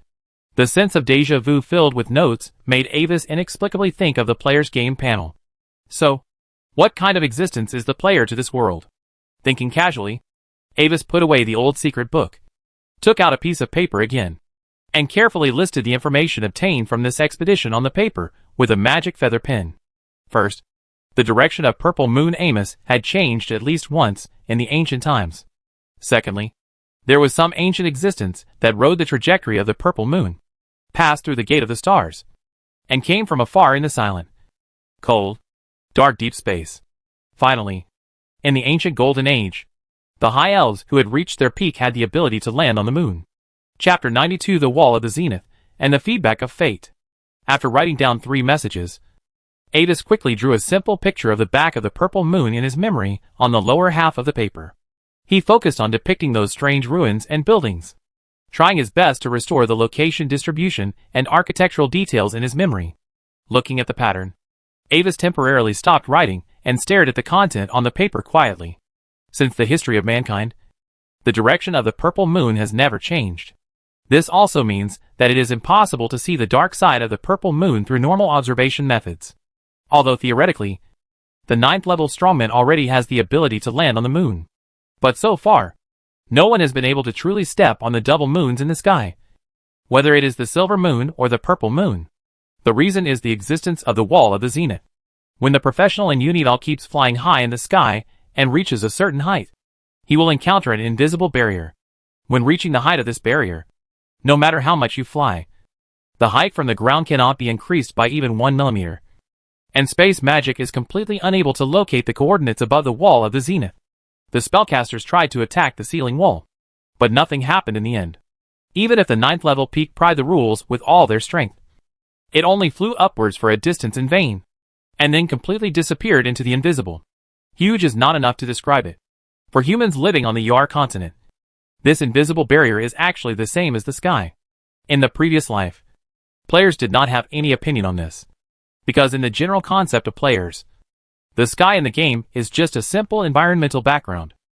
The double moons are probably because the programmers were lazy and just threw 2 maps on it, so there is only one side forever. Some players even think that the so-called Zenith Wall is just an official Easter egg, letting NPCs study the sky and then be confused about it. But after being reborn in this world and becoming an NPC in the eyes of players, Avis naturally abandoned this view.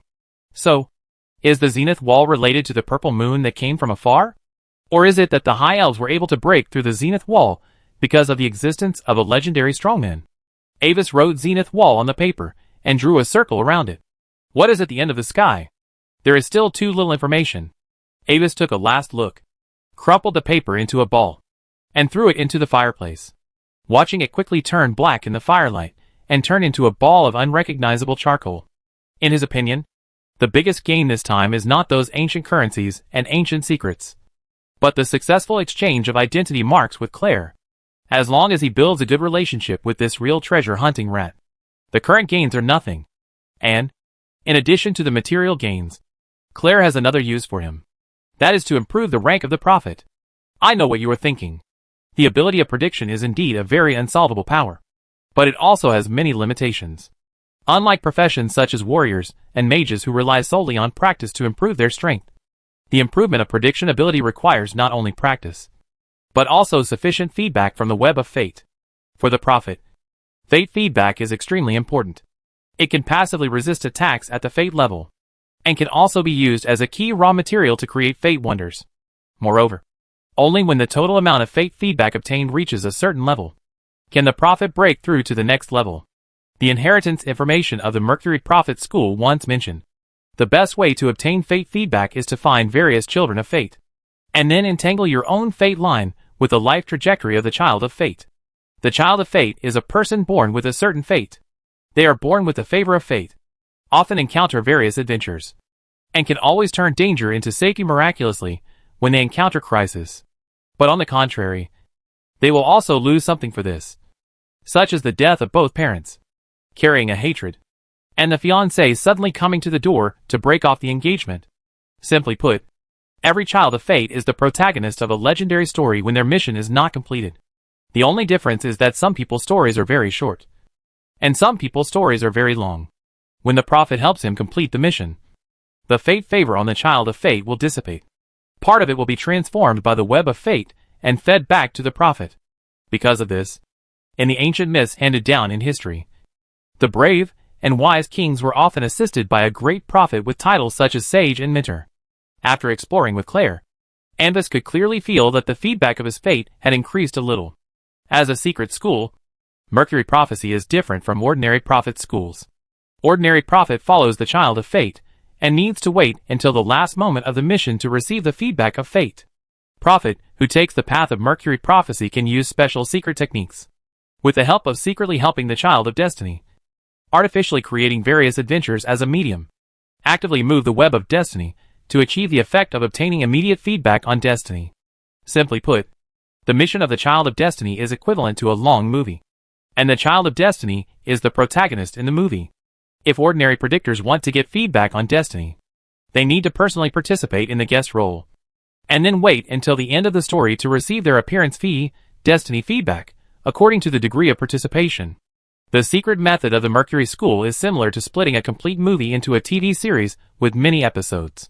It is also participating in the filming as a supporting role. But the difference is that after each episode is filmed, the Mercury Predictor can receive the salary of one episode, according to the records of the inheritance materials in Anvis's hands, although the income from filming an episode of a TV series may be much less than that from filming a movie. But in the end, after adding them together, the total income after filming dozens of episodes of a TV series is actually more than that of filming an episode of a movie.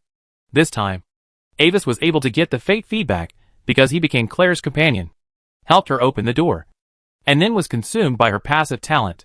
Theoretically, if Avis didn't follow, Pecora wouldn't go either, and Claire would need to find a way to open the magic-hating alloy door by herself. Then, under the influence of the stone slab, if the two of them didn't occupy the perspectives of Antinoia and Miali respectively, even if Claire still attached herself to the middle-aged male elf, she would have to consume more fate favors to randomly select the perspective of the middle-aged elf from at least 3 perspectives. Avis dared to conclude that from the perspective of the male elf, he would definitely see more things. Chapter 93, A Strange Dream. That night, Avis began his daily meditation as usual, along with the operation of the exclusive meditation method. The rich spiritual power in the spiritual space slowly rose and fell like the tide. Every rise and fall will be more condensed and powerful. I don't know how long. In the haze, Avis looked around in confusion, surrounded by a desolate and silent gray plain. Gray-white rocks of varying sizes, scattered in 2s and 3s on the extremely flat gravel surface, without any plants. At this time, he was riding a horse, walking slowly on a long gray stone path. The road ahead was not straight, but with a slightly curved arc, extending to the endless distance, like the gray-white mountains in the background. The sky seemed to be shrouded in thick dark clouds, dim and gray, giving people a very depressing feeling. The sound of horse hooves echoed on the quiet road. Strangely, Avis didn't feel anything wrong. He didn't know where he was going, nor did he know what he was going to do. He just wanted to keep going, towards the endless distance, the gray-white horizon beneath the sky that was emitting a gray-white glimmer, which seemed to be eternal. Horizon? A faint doubt flashed through his mind, and Avis vaguely felt a sense of disharmony in his heart, as if something was wrong. Suddenly, a violent sound of horse hooves sounded from behind. Avis instinctively turned his head and saw a figure emitting endless holy light, with a despairing and terrifying oppressive aura, riding a gray-black horse, chasing him quickly. A huge sense of fear seized his heart. Avis squeezed the horse's belly like crazy, urging the horse under his crotch to run forward desperately, trying to escape the pursuit of the figure behind. But things did not go as he wished. Even though Avis had already urged the horse to the fastest speed, the terrifying holy light figure behind was still getting closer and closer. The intense light even made his body become strangely translucent. The gray-black horse was obviously faster than his horse. No. It shouldn't be like this. In the fear and despair, it seemed that some kind of restraint suddenly broke and disappeared. Some scattered fragments of magic spells flashed through his mind quickly. The next moment, Avis almost instinctively hugged the horse's head tightly. The magic light lit up in his hands, and a spell was cast instantly. Level 3 spell summoned Phantom Horse. The shape of the horse under him suddenly changed, and the horse's body gradually became a little illusory. Pure magic particles replaced muscles and bones, turning the whole horse into a form composed of pure magic power. With a complete change of form, the horse's speed suddenly increased. The terrifying holy light figure behind him, which was almost about to hit him, was gradually left behind as Avis's horse accelerated, and became a smaller and smaller white dot. Huh? Avis breathed a sigh of relief, looking at the mountains getting closer and closer in front of him. And suddenly a trace of doubt arose in his heart. Where is this? But before he could find the answer, the mountains, the wasteland, the winding path, and the horse suddenly became a little blurry. The next moment, Avis found that he ran into a room. The furnishings in the room were fresh and elegant, and the air was filled with a mysterious fragrance. A cute British short-hair cat doll with a nightcap was placed on the light pink curtained bed. It was obviously a girl's room. For some reason, he always felt that this place was familiar. Is it Fiona's room? Hazily thinking, Avis stood up from the colorful toy wooden horse that was still swinging under him and looked around. A wooden classical desk, a bookshelf full of magic books, a soft long velvet sofa, and a small round table with parquet on the side of the sofa, on which was placed a bottle of light blue exotic roses. But except for the curtained bed, the other furniture seemed a little blurry. Have I been here? A vague thought flashed through his mind, and Avis walked to the bookshelf and casually pulled out a thick dark green book. There was no text on the cover, only the dark green color that flowed like the abyss. When he picked up the book, the color flowed along the spine of the book into his hand like liquid. He wanted to open the book, but found that there was nothing in his hand, only a ball of rich flowing dark green. When I looked more closely, I realized that I was actually holding a handful of dark green soil. Green buds sprouted from the soil and grew rapidly. 9 white flowers hung from the slightly curved stems, swaying gently in Avis's hands, making crisp and pleasant wind chimes. Strangely, as the flowers swayed, the sound of the wind chimes gradually turned into a piano melody. To Alice? Once again, the thoughts in my mind gradually became clear. The surrounding environment gradually faded, and the pure white flowers in my hand swayed and made cooing sounds. Looking closely, those were not flowers, but 9 miniature pigeons. Coo! After seeing what was in his hand, the faint calls of the pigeons became clearer. They flapped their wings and flew to Avis's shoulders, one on top of another. Coo! Coo! The noisy pigeon calls instantly drowned Avis. Coo! Coo! Coo! Coo! Coo! Coo! Coo! In the yard. Pigeons? Coo today? Make up for it tomorrow? Listening to the strange calls of the pigeons, an inexplicable strange thought appeared in Avis's mind. Even he himself didn't understand why he suddenly had such a thought. Coo? Are you calling Coo? Suddenly, an extremely huge pigeon head that even blocked Avis's entire vision fell from the ceiling and appeared upside down in front of Avis. With the sound of the pigeon, the whole world shattered like a fragile mirror. The familiar fluctuations of mental power reappeared in the induction, and instantly made Avis completely sober. Is it a dream? Avis opened his azure eyes, and found that he was still in a meditative posture. It was already the second half of the night, and 6 magic hours had passed since he entered meditation. The silver-like moonlight penetrated into the room from the window, quietly covering Avis's body, like a layer of hazy gauze. The pigeon squatted on his chest in an anti-gravity posture, its white feathers reflecting a faint halo in the moonlight, staring at him with its round red and black eyes. The next moment, the mental power feedback brought by the breakthrough of the rank came slowly. The structure of the initial magic has undergone new changes, and the total amount of mental power has increased significantly again. The mental power core crystal wrapped in the center by the powerful mental power tide has faintly appeared on the surface of fuzzy lines, which looks extremely profound and mysterious. Chapter 94. Skip it, and it won't affect your viewing experience. Chapter 95. Meeting and Communication. I've advanced. After advancing to a higher level in his dream, Avis understood it. It was because of the special state of mental power when he advanced that he fell into a dream. This is the biggest advantage of bloodline sorcerers. Apart from the bloodline shackles, they have no bottlenecks in their advancement. When ordinary professionals break through, they usually need to use various treasures to assist in the breakthrough to increase the chance of success. But bloodline sorcerers are different. Even if they eat, drink and have fun all day and neglect their cultivation, as time goes by, as long as the maturity of the bloodline reaches a certain standard, they can also break through naturally. Cultivation can increase the speed of bloodline maturity, but the fastest way to increase the speed is to use various rare treasures rich in energy. In layman's terms, Krypton gold can make you stronger.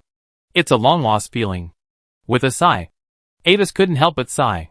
Speaking of which, since he became a formal spellcaster, he hasn't really had a dream for a long time. This is the result of the change in life level. Although they look the same, from the perspective of life level, professionals and ordinary people are completely two different species. After the second level, Avis's perception of magic power became clearer. But there was no essential change. After only a few months, his strength rose from the first level to the second level, and it was a complete breakthrough by himself, not relying on external forces. This speed of strength improvement is shocking even in Pamir Academy. However, for Avis at present, this is far from enough. Not to mention the 9th level. Even compared to the 7th level strength of the little Avis in his peak period, his current strength is still weak. In a few years, it will be the time when Raymond will have an accident. And it will also be the time when the old nobles will decline. The rebels will revolt. The construct revolution, and a series of major trends of the times will begin. It is not enough to just improve one's own strength. Next, it is time to rely on external forces. So, what do you want to call goo? Squatting vertically on Avis's chest, the big pigeon tilted its head in confusion and said, "Nothing. Just a long-lost dream." Coming back to his senses, stroking the pigeon's white and soft feathers, Avis smiled gently. 2 days later, Avis contacted Claire and Pecora with his ID card, and agreed to meet in the high-end restaurant of the academy after the course to exchange the information they had obtained from the slate. As a decent and elegant gentleman, Avis paid for the dinner. That's it. Then I just heard a horrible scream and lost consciousness. In the elegant and quiet private room, Pecora had a plate of exquisite magic dessert in front of her.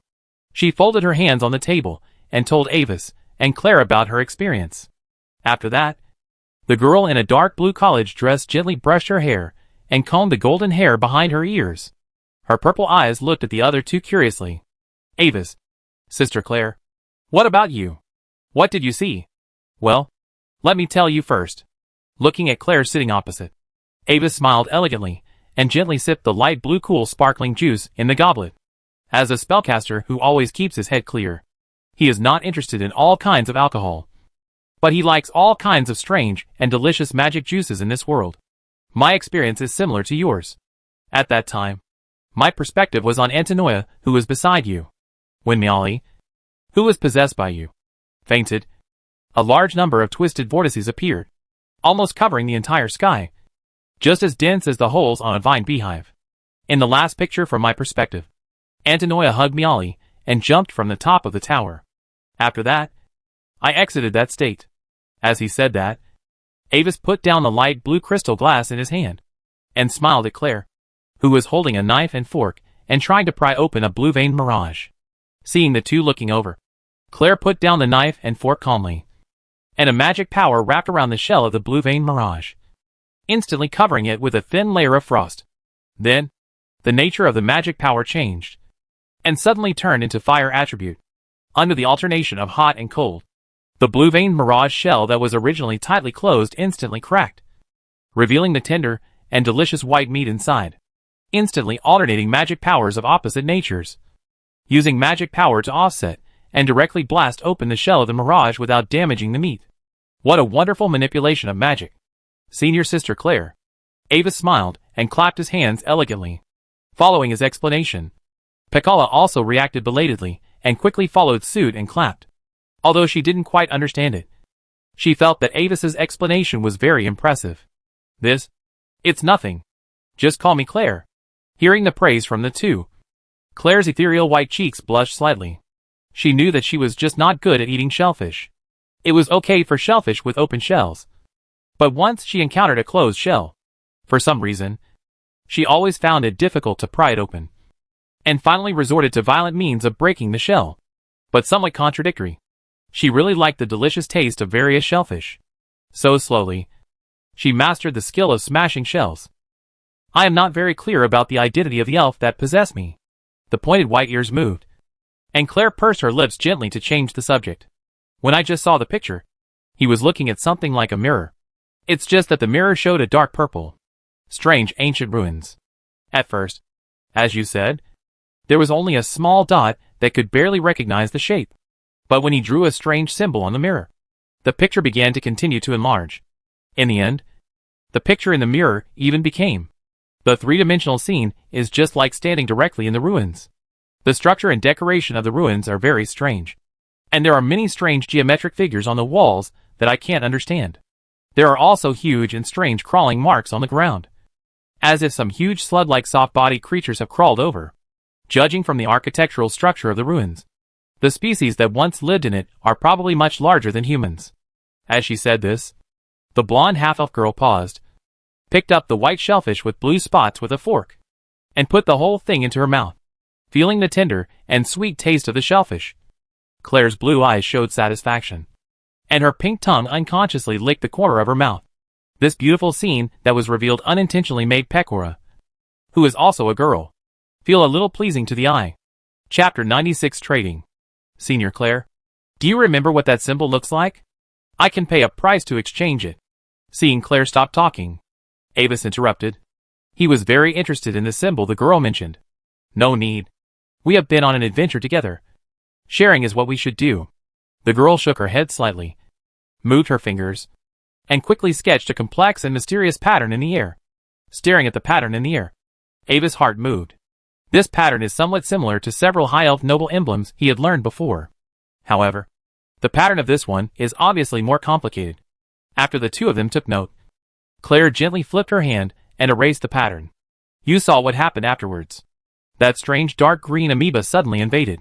When the two girls jumped from the top of the tower, the male elf in my perspective protected them and sent them into a teleportation array to teleport away. Finally, the male elf suddenly entered the shadows, and my perspective also darkened. Claire shrugged lightly, raised her hand, and pulled the edge of the pure black college cloak on her body, showing a rare and cute helplessness. Is that so? Avis nodded, and then spoke with a hint of meaning.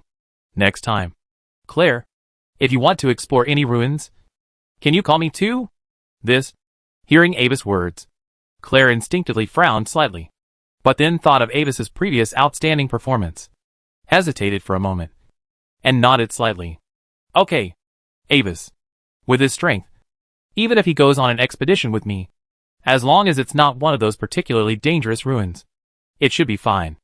Ah, Sister Claire, I want one too. Take me with you. Seeing this, Pecora jumped out to show her presence. Stop it, Pecora. It's very dangerous. You're not strong enough now, Claire said with a little helplessness, and gently rubbed Pecora's little head with her slender hands. The latter tilted her head cutely, and her big purple eyes narrowed slightly. Looking at this scene, Avis was thinking. In a few days, he was able to reach a certain relationship with the cold Claire. This interpersonal communication ability is not bad. If the favorability had not reached a certain level, the cold Claire would never make such a slightly intimate move. Then, Sister Claire, Anvis, let's cooperate. I can provide all kinds of equipment and supplies for exploration, and I can also buy or help sell the things you get at a high price. Pecora gently struggled to get rid of the girl's hand, raised her head, and her cute little face was serious. Don't look at me like this. My last name is Cromer. The current president of the White Rose Chamber of Commerce Alliance is my father. Is that so? Anvis raised his eyebrows, and a hint of interest appeared in his blue eyes, as if he was surprised by the girl's identity. Although he had learned the girl's detailed origin from the head of the family in the academy before, he even knew that she was the 27th daughter of her father, Baron Cromer, who was recognized as the daughter, since her mother is currently favored and she has good talent. Her position in Baron Cromer's heart is higher than most of the other descendants. However, even if he knows something, Avis will not really show this understanding on the surface. That would make him look very rude and lack aristocratic cultivation. The White Rose Chamber of Commerce Alliance is the largest chamber of commerce in the Glory Empire, with tens of millions of gold coins flowing every year. The trade range covers the entire Yar continent, and even the underground world has its branches. The index finger tapped the table lightly, and Avis seemed to speak casually, pointing out the specific forces of the White Rose Chamber of Commerce Alliance. This was said to Claire. With her personality, she probably didn't know much about the major forces on the continent.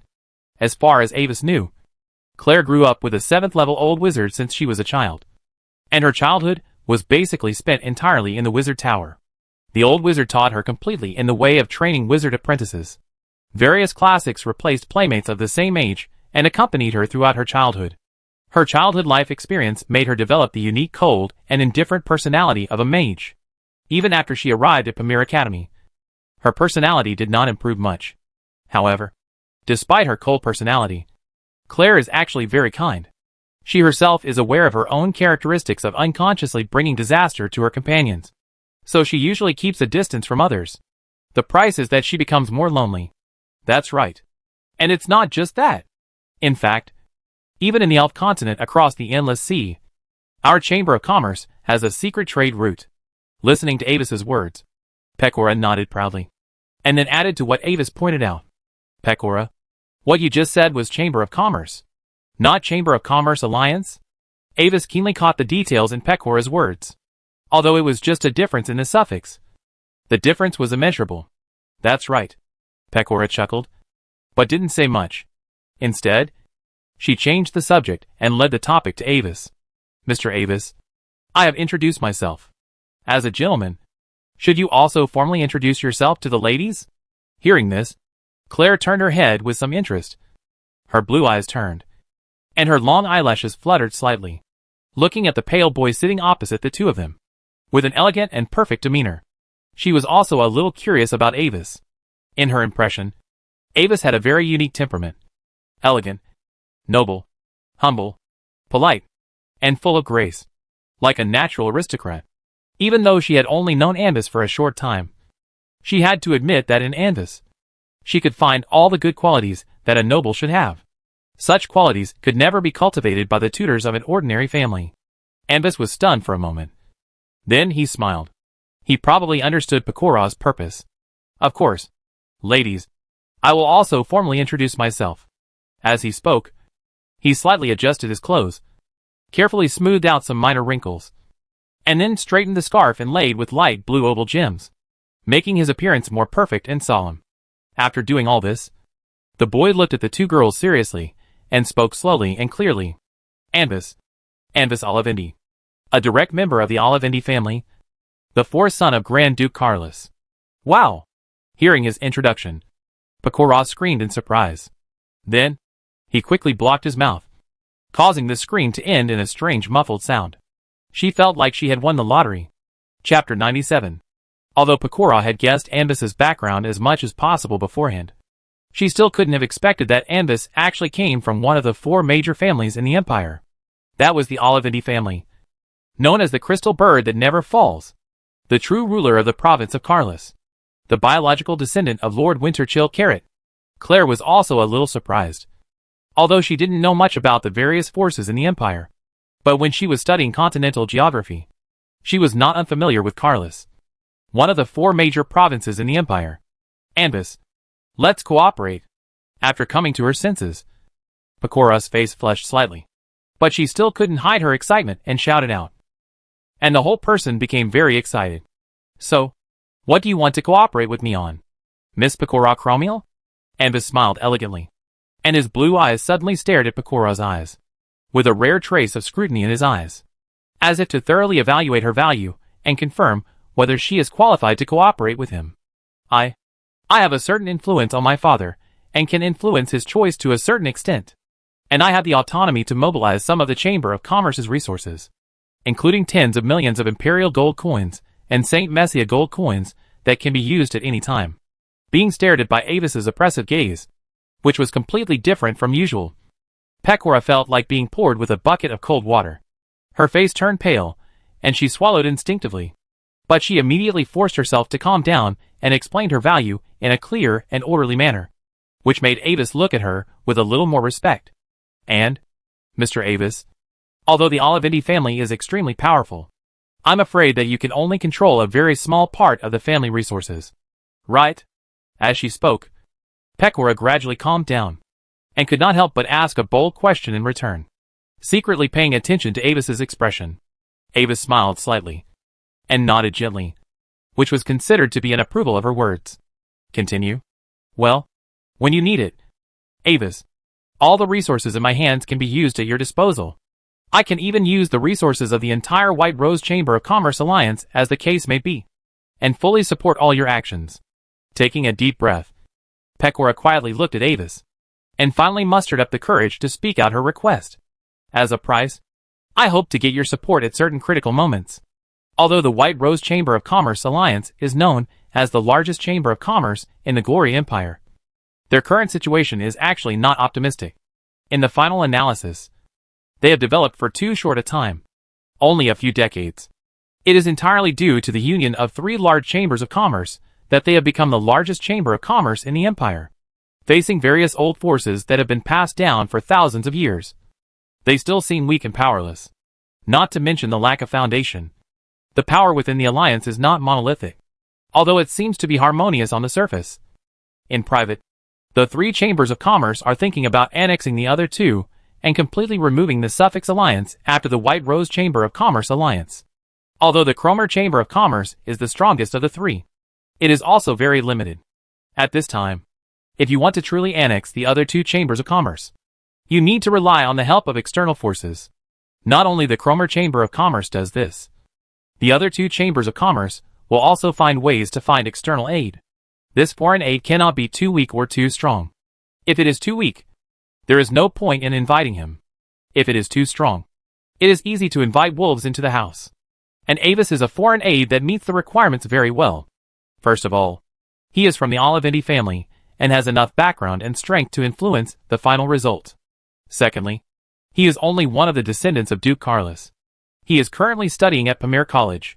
He can only mobilize a small part of the family power, which meets the condition of not being too strong. This behavior of Piccola is equivalent to investing in Avis personally, rather than cooperating with the entire Olivendi family. Get my support? Avis smiled elegantly, leaned back on the chair with a slight relaxation, and looked at Piccola deeply. Miss Peckera, although I have no prejudice against you personally, you should know the attitude of the upper class of the empire towards you. What's more, although your father is known as the president of the White Rose Chamber of Commerce, but as far as I know, there are three presidents of the White Rose Chamber of Commerce Alliance. Right? That's exactly why I hope to cooperate with you. Avis, gnashing her teeth secretly.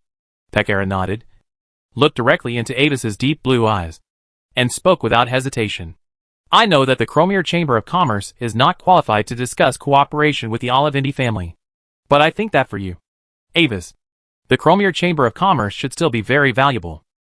The index finger with a white glove gently tapped the table, and Avis fell silent, pretending to be thinking, as if analyzing the possible gains and losses of this matter. In the Gloria Empire, the status of these big businessmen is actually very embarrassing. They look down on ordinary civilians and small nobles, and the great nobles with deep background also look down on them. Those noble surnames either completely disdained them and thought they were just a group of vulgar upstarts, or they planned to completely annex them and use them to fill their own family power. The four major families of the empire that had the right to mint coins all belonged to the former. Unlike Piccola, who had only a vague understanding of the situation, Avis's position allowed him to see more things. Due to the existence of extraordinary power, caravans must be equipped with a large number of guards, with a certain strength if they want to travel long distances.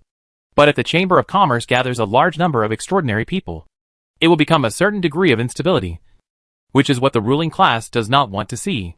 Therefore, a Chamber of Commerce without background will be suppressed openly and secretly after it develops to a certain scale. It was under such circumstances that the three major chambers of commerce within the White Rose Chamber of Commerce Alliance were forced to gather together to form an alliance to deal with the huge pressure from all directions that was almost suffocating. The benefits of accepting this deal are unquestionable. The family resources he can mobilize are indeed not as strong as the White Rose Chamber of Commerce in terms of business channels. But his special identity, his every move not only represents himself, but also represents the will of the Olivendi family in a certain sense. If he rashly expresses his support for a certain president of the White Rose Chamber of Commerce Alliance, it is easy to cause criticism and reduce the impression of the family's senior leaders on him. The air in the room fell into stillness for a while, leaving only the candle flame with the added ice flower petals burning quietly. And from the hazy white-blue light, it exudes a faint and calming magic breath. Except for the occasional slight click, there is no other sound. Chapter 98. In this quiet atmosphere, Piccola's confidence gradually changed from sufficient at the beginning to a little daunting. After a while, when Claire prized the four-shell open, Avis finally smiled and nodded. I can cooperate with you, Piccola. But when the girl just breathed a sigh of relief and had not yet shown excitement, Avis suddenly changed the subject. But I will not sign any contract with you. Just a verbal agreement. Can you accept it? In this world full of magic, signing a contract means leaving a trace. although she values the resources of the White Rose Chamber of Commerce. As a descendant of a great noble, she has reached a cooperation agreement with a Chamber of Commerce in private. This kind of thing is not presentable after all, so it is better not to leave any handle. Piccola was stunned for a moment. Her pink lips slightly pursed, and a hint of hesitation appeared on her cute little face. But she soon figured out Avis's purpose, bit her little tiger teeth secretly, and nodded vigorously. Sure, I believe in your promise. She remembered what her mother told her before she left. Find a way to get in touch with a real descendant of a noble family. Whether Avis finally kept his promise or not, using the resources of the Chamber of Commerce in exchange for Avis's favor was indeed the best choice for her at this moment. Although she currently had the right to freely mobilize some resources, they were the resources of the Cromir Chamber of Commerce, and belonged to her father, the president of the Chamber of Commerce, not her and her mother. Looking at the girl's performance, Avis smiled gently, picked up the clear high-heeled glass filled with azure juice, reflecting the flickering light blue candlelight in the glass, and gestured to Piccola. Well, happy cooperation. After making up her mind, Piccola relaxed.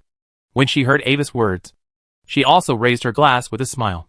Claire, who was sitting next to the two of them, was stunned when she saw a cooperation involving tens of millions of gold coins being reached in front of her eyes. Even though she didn't care much about money, she was shocked by the huge amount of money involved in this cooperation. Very good. Now I just have something that needs the help of the White Rose Chamber of Commerce Alliance. After making the decision, Avis spoke directly, and prepared to call on the resources that were delivered to her door. Do you need me to step aside first? Without waiting for Piccola to answer, Claire suddenly spoke softly and interrupted in advance. Listening to the conversation between the two, she suddenly felt a little uncomfortable sitting here. It's okay, Senior Claire. This is not something that needs to be kept secret. With his hands in pure white gloves spread out on the table, Avis smiled elegantly at Claire, trying to comfort the half-elf girl, who was shocked by the huge amount of gold coins involved in their conversation. What the girl didn't know was that her own value in Avis' heart was even higher than the entire White Rose Chamber of Commerce Alliance packaged together. How much do you know about cursed ore? Cursed ore? Piccola was stunned for a moment, carefully searching the information in her mind. And soon, she nodded in understanding. I remember that the stone produced in the cursed land has a strange force field that will cause miners and ordinary people living near the mine to suffer from various strange deformities. Cursed or can be refined into cursed metals. Like the abomination metals, cursed metals are also divided into many categories. Some categories have higher curse field strength, while others have lower. However, most cursed metals are low-level materials, and only a few categories can reach high levels. After Piccola finished speaking, Claire on the side also added a sentence. In mysticism, there is a special alchemy that can use a large amount of cursed or to permanently convert ordinary metals into pure gold. However, since the value of the cursed or consumed in casting the spell is far greater than the value of the converted gold, no one will actually use this spell to obtain gold. Yes, that's it. Avis nodded slightly, confirming what the two said. Then he turned to Piccola and told her what he needed. I need all kinds of cursed or samples from all cursed lands that the White Rose Chamber of Commerce can acquire, as well as the specific locations of these cursed lands. All kinds of ore samples, and the locations of cursed lands? Piccola was stunned for a moment, and her mind was immediately full of thoughts. Needing ore samples, and the location of the mining area. This is obviously looking for a specific cursed ore source. What does Amis want so much cursed ore for? Is this a test of me? Based on the results of my acquisition this time, will it decide whether to deepen cooperation with me in the end? The girl's mind was racing, and she didn't ask any questions, but nodded quickly. Okay, I will arrange everything within 3 days. She quickly calculated in her mind, and she knew that there were a total of 17 cursed lands directly controlled by the Cromir Chamber of Commerce. Among them, 7 large cursed lands produce low-level black asphalt, yellow trace ore, etc., and 10 small ones produce mid-level black edge ore, blood curse ore and high-level green crystal. As for the locations of the mines that belong to other chambers of commerce in the Alliance and simply sell cursed ore to the Alliance, Piccola knows about 40 or 50 of them. Although there are several high-level cursed lands, cursed ore is not a rare and expensive resource. On the contrary, due to its very rare use, even high-level cursed ore is not expensive among ores of the same level. Pekala doesn't know what Avis is going to do with them. But she doesn't care. The girl has made a decision. She will mobilize all the resources in her hands to search for cursed lands, including several high-level mining areas secretly controlled by the family, and provide Avis with as many samples as possible, and write a letter to her father to explain the ins and outs of the matter. Even if the family's cursed land may change hands later, it doesn't matter. In her opinion, it is totally worthwhile to use some cursed lands that are not of much value to establish a relationship with Avis. Okay, then I'll wait for your good news. Avis nodded. Unlike the many ideas that Pekora had in mind, his purpose was actually very simple. He wanted to control the source of these so-called cursed ores, which were actually suspected to be radioactive ores, to the maximum extent possible. The reason was also very simple. The player's ability to stir up trouble was too strong. If they don't control these, when the server is officially opened in the future, with the help of magic, they will even dare to rub out Big Ivan for you with their bare hands. Avis doesn't want a few players who don't care about money to suddenly appear, wearing mushroom bombs on their bodies and doing art everywhere. That's all the territory of the Empire, which is roughly equal to his after rounding off. Players who are not afraid of death equipped with Big Ivan really become the fourth disaster in name. Chapter 99 Insufficient Purity. But, Avis, can you tell us what you want these cursed ores for? On the other side, after agreeing to Avis's request, Pekora couldn't help but ask a question out of curiosity. Although Claire seemed to have a dull reaction, her two slightly trembling pointed ears also showed that she was very interested in the answer to this question. Although the curse effect of cursed metal sounds terrible, it is actually very common for people of their class. As long as one's physical fitness reaches the level of a 4th level professional, one can be completely immune to the cursed force field of low and medium level ores. Therefore, most of the cursed ore transactions are actually purchased by some low-level adventurers as materials for auxiliary body forging. There are even some combat professionals of civilian origin who, because they cannot afford other body forging resources, will go to the mines in the cursed land specifically to use the cursed force field there to forge their bodies. But compared with other body forging methods, the effect of using curses to forge bodies is very limited. Besides, the curse is very harmful to the body, and it will take a long time to recuperate afterwards. Those professionals with strong backgrounds simply disdain it. I'm sorry, ladies. I can only tell you that it involves a private magic experiment of mine. As for the specific content of the experiment, I'm sorry I can't disclose it. In response to Pekala's question, Avis smiled and shook his head. He did not answer directly, but just lightly revealed the past, which disappointed the two curious girls. No. Sorry. It was Pekala who was abrupt. Although she was a little regretful, Pekala just showed an apologetic expression and politely apologized for her previous inappropriate question. Ring ring. The soft crystal bell rang, and the meal time that the three people had previously scheduled was about to end. Taking the opportunity, Pekora stood up and said goodbye. Then, Lord Avis, I will go back first. Within 3 days, I will prepare the ore and cursed land information you need, and I will contact you then. Sister Claire, if you need anything, you can also tell me now, so that we can prepare it together. Thank you, Pekora.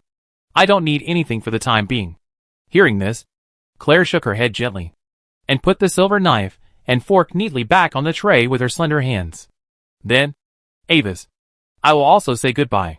Finally, nodding to the boy, the blonde half-elf girl also stood up and left. Watching the two girls leave, Avis sniffed the faint and graceful fragrance left in the air of the room, and smiled meaningfully. A 20% pure enchanting dream? A childish trick. This thing is actually a special enjoyment fragrance. But some people will dilute it, and use it as perfume to enhance the opposite sex's favorability towards themselves, and gain more advantages in negotiations. Shaking his head, Avis took out a dark gold pocket watch, and his slender fingers in pure white gloves skillfully opened the watch cover and elegantly glanced at the time. 3.5 minutes left. Just in time. Putting the pocket watch back into his pocket, Avis rang the magic bell, called the waiter, and handed him a small package and a little credit tip. Instructed him to deliver the package to the front desk of the Olivindi Chamber of Commerce branch, and pointed out that it should be handed over to Valen, the head of the Chamber of Commerce. The waiter was an ordinary young professional apprentice, and was surprised to receive credits as a tip. After bowing deeply to Avis in thanks, He respectfully left the room. Although they were not students and could not use credits directly, they could also exchange credits for gold coins in the college trade area. 30 gold coins were equivalent to his monthly salary. Then, a magical light flashed across Avis's palm, and a magic mirror was summoned. After a brief inspection of his appearance, he calmly stood up and left, going to another private room that had been reserved long ago, and sat down on a soft sofa in the center of the room. When the magic clock struck 2 o'clock in the afternoon, the door of the private room was knocked on time. "Good afternoon, Mr. Avis." The door opened automatically, and the elegant tall blonde noble youth walked into the room with a smile, and bowed to Avis very formally. "He is the 17th son of Earl Craven, Harvey Craven. When I was a child, I often participated in the tea parties of the Olivendi family, but usually I just played the role of a background board. I was one of the few peers who had a good personal relationship with Avis, at least in the eyes of others. Okay, Mr. Harvey, you used to be different." Avis stretched out his hand and gracefully gestured to another sofa on his left. Beside the sofa was a small round cedar coffee table, and 2 cups of gorgeous juice were placed on the silver tray on the coffee table. Harvey's eyes lit up, and he walked over to pick up one of the cups and shook it gently. The faint silver-white light dots appeared in the slender goblet, reflecting the beautiful and dreamy colorful halo through the colorful juice, as if the stars were floating in the Aurora Ocean, the complete version of the Rainbow Star Sea, with real northern aurora dust added. Good stuff. Looking at the gorgeous luster changing in the clear goblet, Harvey took a sip gently, feeling the various wonderful aromas that kept changing at the entrance, as well as the unusual activity of mental power. His eyes couldn't help but reveal a hint of intoxication. Really, in the capital, aurora dust is not so easy to get. Those despicable merchants always use the phosphorus powder of dream moths to make up the number. Although they look similar, the taste is worse than that of Sevian. You know, it's okay for those who haven't tasted it, but once you taste the real Rainbow Star Sea, then the inferior product with the phosphorus powder of dream moths is like a vulgar peasant woman forcibly pretending to be the silver rose of Angelota, which is disgusting. Putting the goblet in his hand back on the tray, Harvey smacked his lips and made a satisfied face. The body relaxed and leaned back, sinking into the soft sofa. After all, we can't ask everyone to have the keen perception of a dragon like our Lord Harvey. Anvis just spread his hands and smiled calmly for Harvey's evaluation. "Tell me, dear Harvey, what are you looking for me for this time?" While Anvis was talking to Harvey, on the other side, in the Pamir College trading area, the Olivendi Chamber of Commerce was stationed. "A package specifically given to me? A restaurant waiter delivered it." Listening to the report of the female receptionist at the front desk, Valen, the head of the Chamber of Commerce, frowned, looked at an inconspicuous emblem on the corner of the package, and nodded in understanding. "I know. Go back to work." Waving away his staff, Valen stretched out his hand, and his fingertips touched the emblem with a trace of mental power. The light silver lines lighted slightly, and the package opened automatically, revealing a small box and a note inside. Looking at the content on the note, Valen immediately understood Anvis's purpose. Chapter 100 Gift. Ancient, dark, horrible, when the stars, he, awakens. In a slightly dim room, Claire sat at the desk, concentrating on studying the things in front of her. It was a fragment of an ancient stone slab with strange relief characters. Its material was a gray-black rock with a slightly greasy metallic luster, which was very strange. With a pale white magic candlelight, the girl's blue eyes were serious, and she looked at every tiny line on the stone slab with great concentration. From time to time, she flipped through several thick books at hand, compared the contents of the severely yellowed pages on them, and tried to interpret the strange characters on the stone slab bit by bit. In the reflection of the candlelight, the girl's golden long hair shone brightly, and a pair of cute white pointed ears shook slightly unconsciously, reflecting an attractive crystal luster. After separating from Anvis, the girl did not go to other schools to audit classes, nor did she go to some entertainment and social places, like some noble children, to try to make more friends and develop her own network. Instead, she devoted all her time to studying various mysterious knowledge. In the entrance examination, the girl's professional talent was only above average. But strangely, she has an incredible talent in mysticism. When she was young, the old wizard who took care of her noticed her talent.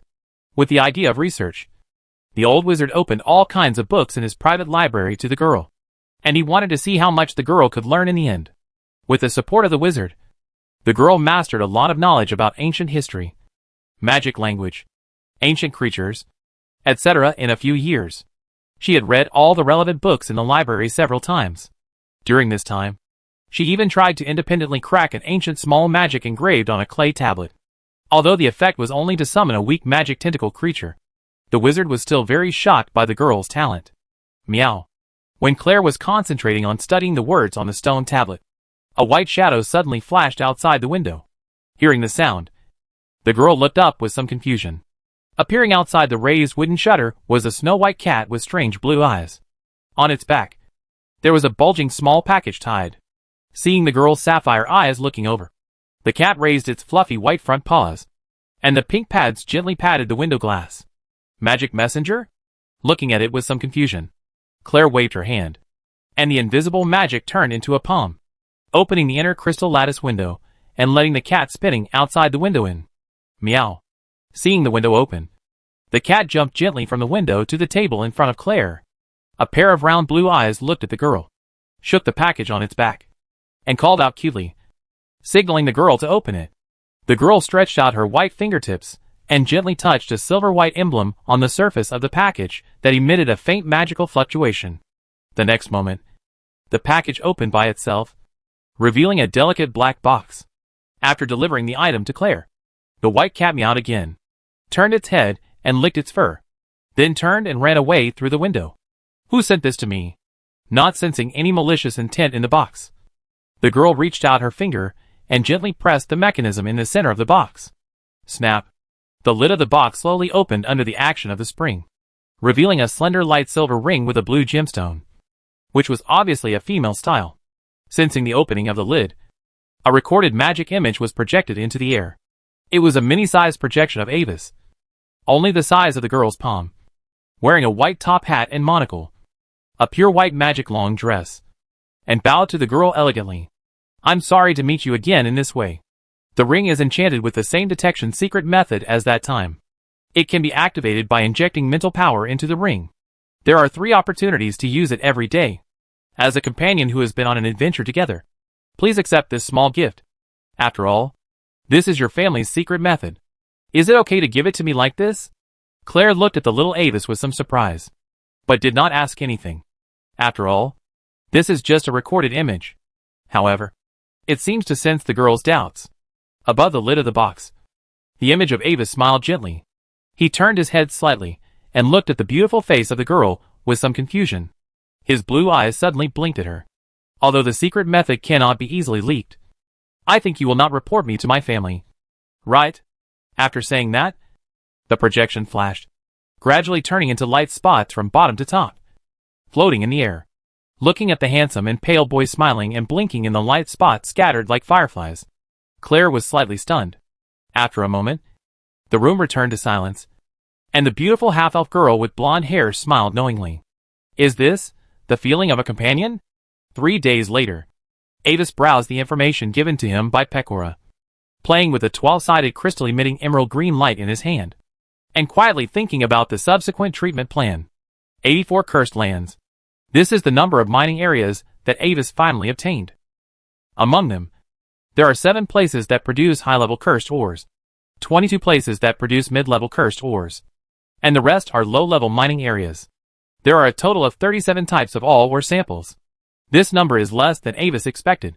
After all, he was mentally prepared to obtain at least hundreds of cursed land samples. But after thinking about it, Avis was relieved. Although the humans on the Yar continent claim to have unified the entire continent, the actual range of human activities actually only accounts for about 35% of the continent's area. The remaining 65% of the area is covered by extreme environments such as dangerous primeval forests, ancient and steep mountains, and swamps filled with poisonous miasma. Because of this, although the area of Yar continent is almost twice the size of the continent where Avis lived in his previous life, but the number of cursed places that the White Rose Chamber of Commerce Alliance can really get is actually not too many. Of course, Avis is sure that in those undeveloped areas where few people go, there are definitely many secret mining areas of many forces. After his preliminary testing, including 8 kinds of ores such as blood curse ore. The cause of their curse is not radioactivity, but some other negative magic effects. After excluding the cursed places that produce these ores, there are still 67 mining areas that are confirmed to produce radioactive cursed ores. Chapter 101 Acquisition and Monopoly. After detecting this step, Ava stopped further identification. Although radioactive ores are not necessarily uranium ores, they may also be rare minerals containing other radioactive elements. But with Avis's last-minute knowledge reserve, it is not enough for him to accurately distinguish what elements are contained in the ore.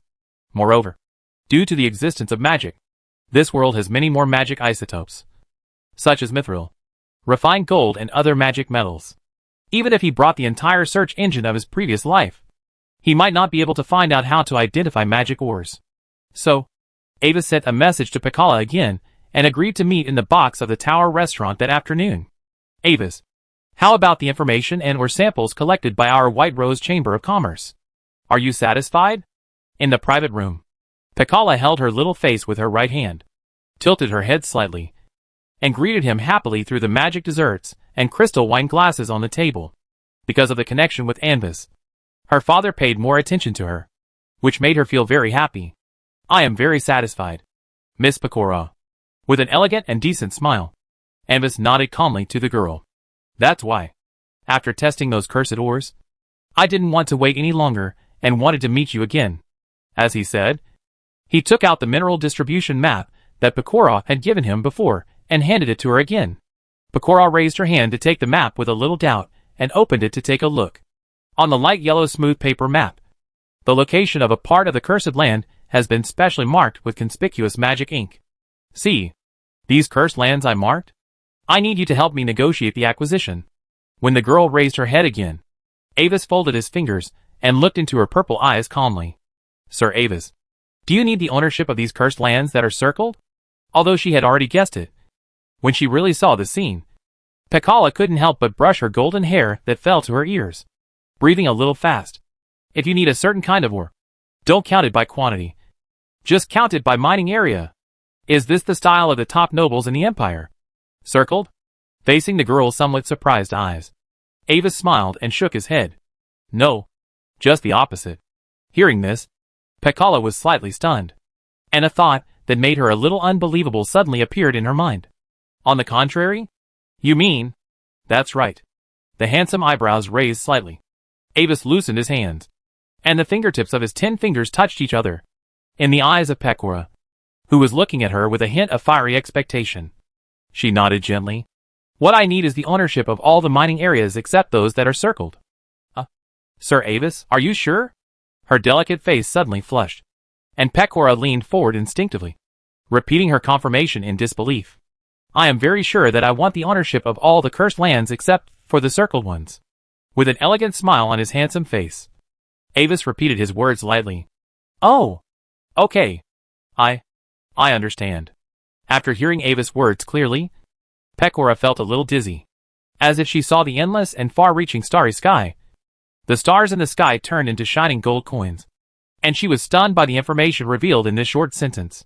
She finally understood how big the gap was between the Cromer Chamber of Commerce and the noble forces that had occupied the upper class of the empire for thousands of years.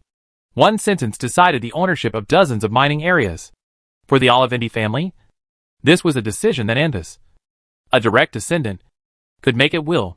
If the protagonist was replaced by the Cromer family she came from, the same decision would first need to be approved by her father, the president of the Cromer Chamber of Commerce, and then the power of the entire White Rose Chamber of Commerce alliance would be mobilized before it could be tried. My father had already told me before he came that if Anvis needed it, the ownership of the 12 cursed places belonging to the White Rose Chamber of Commerce could be transferred immediately. After calming down, Pekora forced herself to calm down, sorted out her words, and spoke again to Anvis. However, we will do our best to help you acquire the remaining 55 cursed lands that do not belong to the White Rose Chamber of Commerce. But some of them control the forces in the mining area, and their size is not weaker than that of the Cromer Chamber of Commerce. We may not be able to guarantee success by ourselves. Seeing Pekora's somewhat nervous reaction, Avis smiled very gracefully and nodded to her.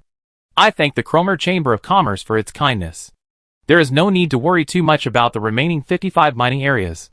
If you are unable to acquire any of them, just pass on the information of the forces to which they belong to the Olivindi Chamber of Commerce. After the meeting with Avis, Pecora couldn't help but feel a little emotional while walking in the academy.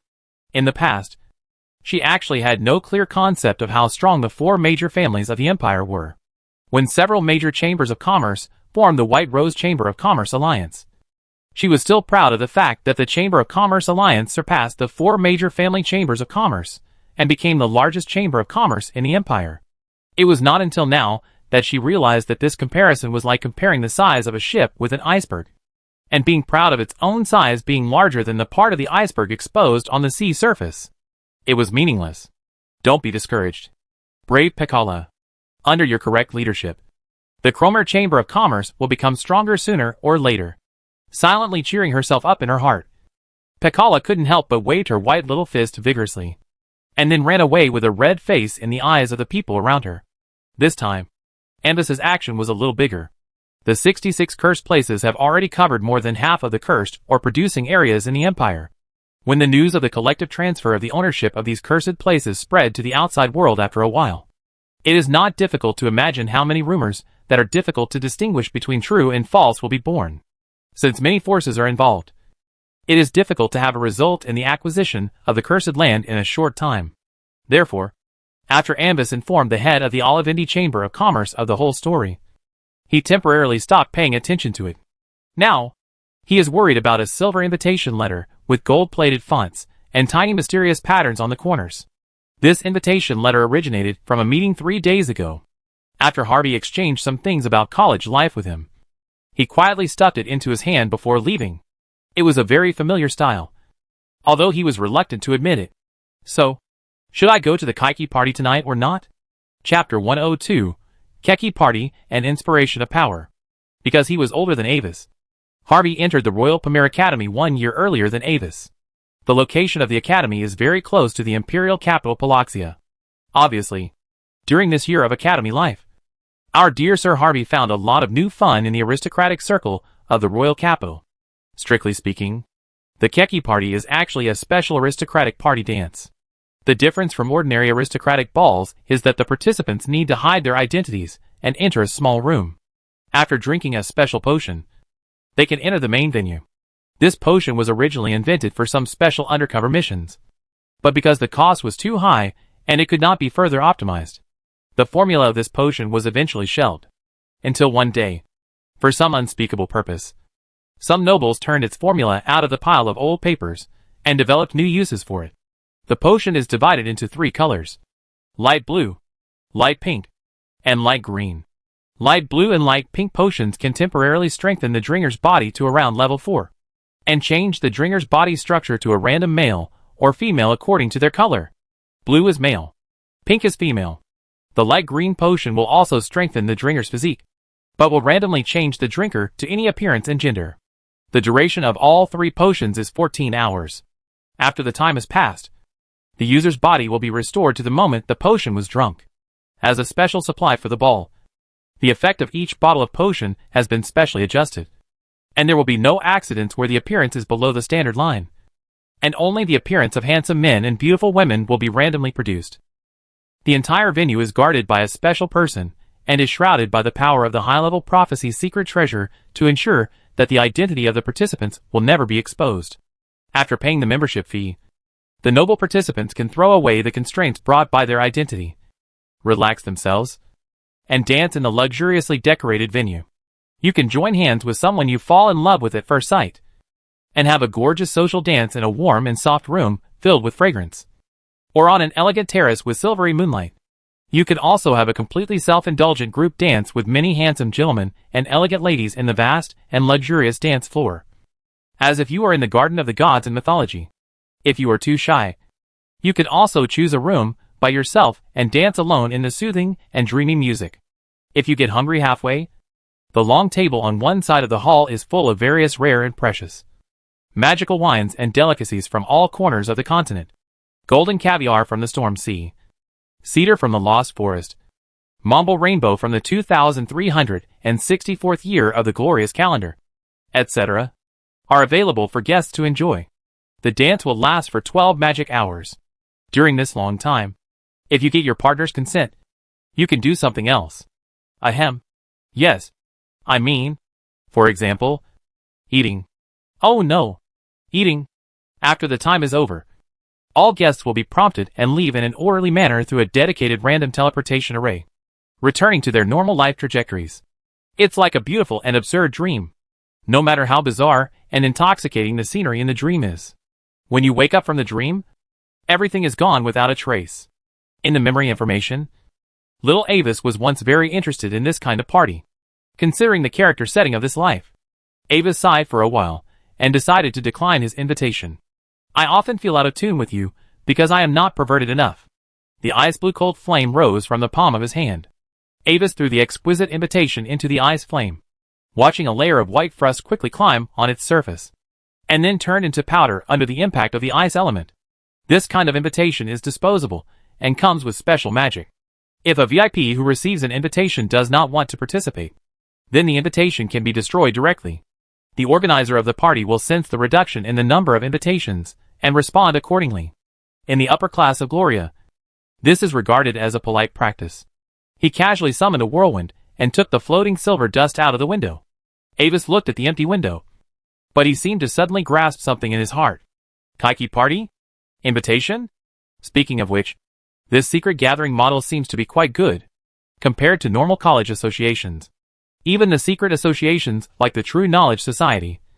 For his current situation, it is not as suitable as the organizational structure of this secret gathering. The biggest problem he faces now is that there are too many eyes staring at him. Whether it is in his childhood in Uelin Castle, or now entering the mysterious branch of Pamir Academy. Due to the power of his own legendary bloodline and his intuition, he can almost always perceive the pairs of eyes from his side. These eyes are kind, indifferent, and scrutinizing. But without exception, they are all monitoring him, openly or secretly. Olivindi, this indivisible noble surname, is his innate glory, and also the shackles on his neck. As the fourth son of Duke Carlos, even his unintentional actions will attract extra attention and speculation from the outside world. In order to avoid such attention, his methods must be secretive enough to avoid the eyes of outside forces. And a secret organization that can only be joined by invitation can just meet this requirement. Only those who are recognized by him can receive the secret invitation letter he sent and become a member of the organization. The organization holds secret gatherings regularly at regular intervals. The identities of the members participating in the gatherings are strictly confidential, and they can exchange intelligence, resources, etc. with each other. If you face some difficulties, you can also seek help from other members by issuing tasks at a cost. If you go a step further, members of the organization can also communicate with each other in special spaces such as the dream world and the illusion space through some special objects or magic instead of meeting in reality, which is more flexible, safe and confidential. As for the secret contact artifacts needed, we can ask Duke Carlos for help. The more he analyzed, the more Avis felt that this model was feasible and much better than his previous power concept. Well, after a while, the family should ask me about the reasons for the actions during this period. I can take this opportunity to put forward my needs to Duke Carlos. Tapping his fingers on the table, Avis suddenly thought of another question. What should his organization be called? The Dark Brotherhood? The Brewery? Or just call it a secret organization? Forget it. After all, it is to attract talents from the outside world to join. So it is better to give it a more formal name. Then, it will be temporarily called the Secret Ceremony. Chapter 103 Cursed Plutonium Dragon. At the end of October, the bleak autumn wind rolled up the yellow leaves, and with the chill of late autumn, it brushed through the wooden shutters. The bushes in the courtyard revealed their bare branches, ready to welcome the arrival of the severe winter. In the bedroom on the second floor of the building, the crystal ball placed on the table glowed slightly, projecting a translucent three-dimensional magic image in the air. Father, facing the image in the air, Avis, who was dressed in a college uniform, smiled appropriately and bowed slightly, with an elegant and calm demeanor. Avis, give me an explanation. The blue eyes looked at Avis majestically, and Duke Carrot's tone was a little puzzled. Butler Leonard had already told him about Avis's actions during this period. Although some cursed lands were not a big deal, he was very curious why Avis did this. You are talking about the fact that I used the power of the family to acquire a large number of cursed lands. Avis smiled slightly, and looked back at Duke Carrot's eyes without changing his expression. In fact, I have some special deciphering results in the relics of the Pamir Mystic Library. As if to prove his words, Avis took out 2 broken Lee-gray metal plates. Judging from the shape of the fracture, the 2 were once one in the distant past. The surface of one of the metal plates depicts some strange silver-white lines with some very weak magic fluctuations, which seems to be some kind of ancient secret magic array. This is a relic item I found in the unknown civilization zone of the 27th sector of the Old God era. The material that makes them up is a low-level magic metal called silver-lined lead. During the research, I accidentally discovered that the magic array on one of the metal plates can be injected with some magic power of a specific frequency. Depending on the nature of the magic power, the light of the magic array will change slightly. Out of some speculation, I rented them all out and injected magic power of various properties into them to test their reactions. Finally, when I tested them with the force field of some cursed ores, these metal plates underwent special changes. Calmly introducing his discovery to the Duke, Avis had another emerald green 12-sided crystal in his hand. Look, this is a green crystal classified as a high-level cursed ore. If you put it close to the metal plate while inputting magic power of a specific frequency, it will. As he spoke, Avis put the 12-sided crystal in his hand close to the metal plate. As the emerald green fluorescence shone on the surface of the metal plate, under the gaze of the Duke's blue eyes, some new inscription lines emitting white light slowly emerged from the metal plate. These newly appeared lines just complemented the metal plate. Some blank spaces on the metal plate, combined with the previous silver-white lines, formed several perfect mystical patterns. At the same time, some strange words emerged from the surface of another metal plate. It was a symbol that radiated coldly and mechanically in all directions, like several rays combined together. The information contained in the words seemed to be determined by the length of each line. Looking at this scene, the Duke raised his eyebrows in surprise. It was not because of the changes in the metal plate, but because he was surprised that Avis only took a month to find a way to crack the information recorded in an unknown relic item. I now understand why you chose the mystical department. Looking at Avis's gentle and childish face, Duke Carrot couldn't help but be silent. His incomparable talent for learning magic is even far beyond his youth. Compared with the playful Fiona, the difference is almost like heaven and earth. If nothing unexpected happens, with Avis's blood concentration and learning talent, the probability of becoming the next head of the Olivendi family is even higher than his 3 brothers and sisters. It's a pity. In the Olivendi family, blood is above everything. From the moment Fiona was created, the candidate for the patriarch has been decided. This was confirmed by all the elders above the 9th level of the family, including him, the patriarch. The reason is simple. As the only successful experimental subject, her blood is the most perfect atavism level. And it is a double legendary blood atavism.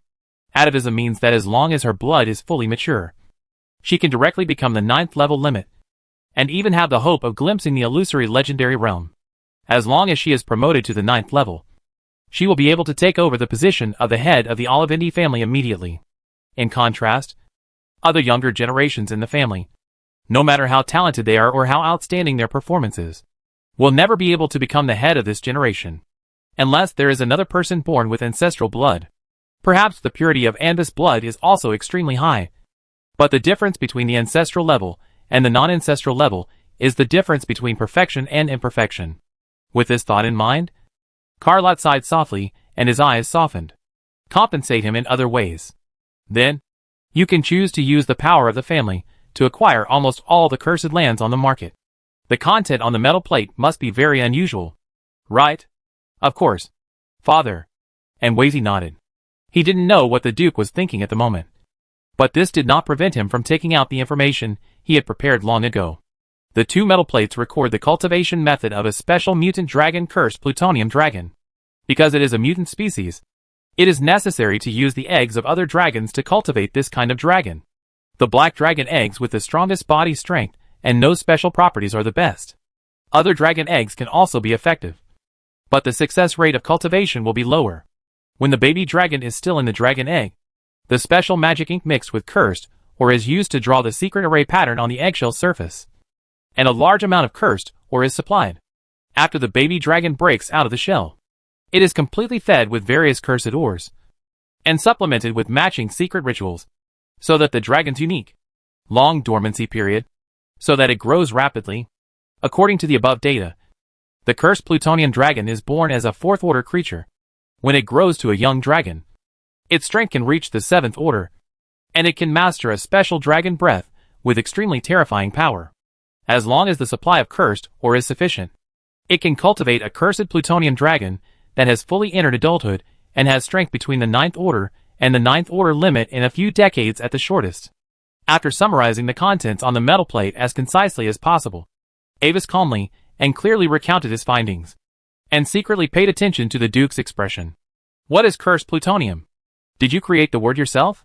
To Avis's surprise, Duke Carrot did not react much after hearing his description of the cursed plutonium dragon. Instead, he immediately asked about the origin of the name of the cursed plutonium dragon. Chapter 10 for the inheritance of civilization.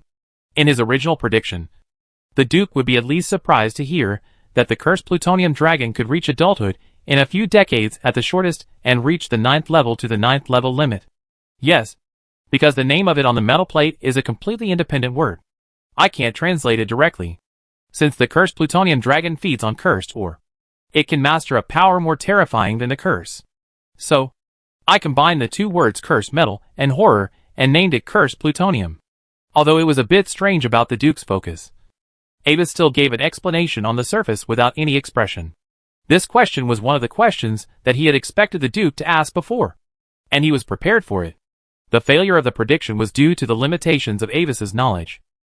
After all, whether in the past life or this life, Avis has never really reached the top of this world. So he doesn't know some real secrets. As the head of the Olivendi family, the Duke actually knows several other similar ways to obtain 9th level combat power at a faster speed. But this world is fair after all. You have to pay as much as you want. If you want to quickly obtain a 9th level warrior, you need to pay a large amount of high-level resources. Although the Olivendi family is large and powerful, it is not cost-effective to use a large amount of resources to produce a 9th level warrior. First of all, you need to ensure its loyalty, and the general means of restraint have almost no effect on the 9th level warrior.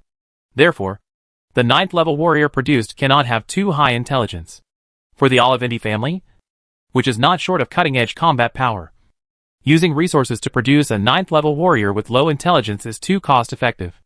It is better to use these resources to cultivate more potential descendants of the family. According to the Duke's prediction, if Anvis's method is really effective, then the high-level curse or required to cultivate the cursed plutonium dragon from the 7th level to the 9th level is probably extremely large. So large that even if all the high-level curse ores circulating on the market are plundered, it may not be enough. Okay. After thinking about it, the Duke waved his hand. Considering the possibility of failure in cultivation, I can allocate 3 black dragon eggs from the warehouse, and the materials needed for the secret ritual to you. In addition to the fact that you use the family chamber of commerce to purchase the cursed land, your free resource quota will be gone until the glorious month of next year.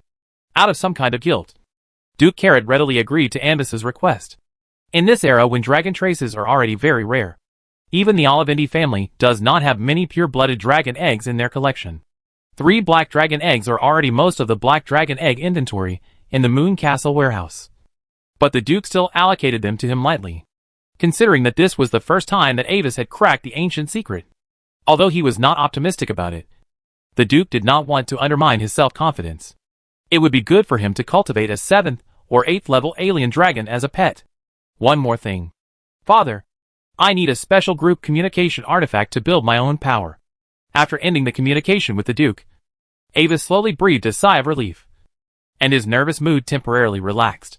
Although the result was not bad, facing the Duke's gaze as a 9th level spellcaster, even if it was just a projection, it still made his heart beat faster. The 3 black dragon eggs were a pleasant surprise. They were top-level orange items. Real dragon eggs. In this era when dragons are almost extinct on the continent, even the Olivendi family will not have too many. Although breeding cursed plutonium dragons was just a cover for him to control the circulation of cursed ore, it seems nice to raise one for fun. According to the currently known reserves of dozens of ore deposits, including several large cursed lands, the annual output of cursed metals can reach thousands of tons. It is not enough to simply manufacture mass energy conversion weapons. For Avis, it is enough to make a few hundred of these things. There is no point in making more except for displaying them for good looks. The secret method and source of knowledge for cultivating cursed plutonium dragons were not made up by him casually. The contents recorded on the 2 metal plates are indeed the secret method for cultivating cursed plutonium dragons. However, the method of deciphering the information on the stone tablets was not discovered by chance, as he said. Even if Avis, who was a 7th level magician in his previous life, was resurrected, it would be impossible to find a way to decipher the ciphertext metal plate in such a short time. The reason why Avis was able to successfully decipher it was entirely due to his memory of being a first-line plot player in his previous life. Lucky Silver Hand. At that time, there was a special memoir subforum in the Essence section of the Mysterious Era game forum. What would a high-end player do first after completing a unique hidden task with extremely high difficulty and high rewards? That's right. Show off the crazy final reward and create as many sour people as possible.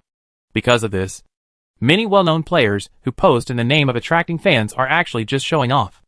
They will post the complete process of the only task they have completed in the forum in the form of memoirs.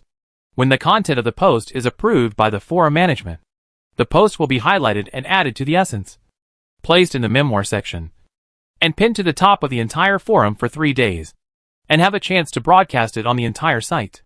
Avis had only done one mission in his previous life, and that was the mission where he obtained the Dark Moon Staff.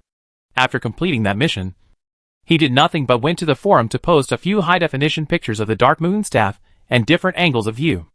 Afterwards, he satisfactorily watched the forum for a whole hour, watching the majority of players licking the screen with gnashing teeth while enjoying the dazzling top-quality equipment. And the essential post that made Avis know how to crack the metal plate was posted by the famous beast summoner, the Boy Next Door.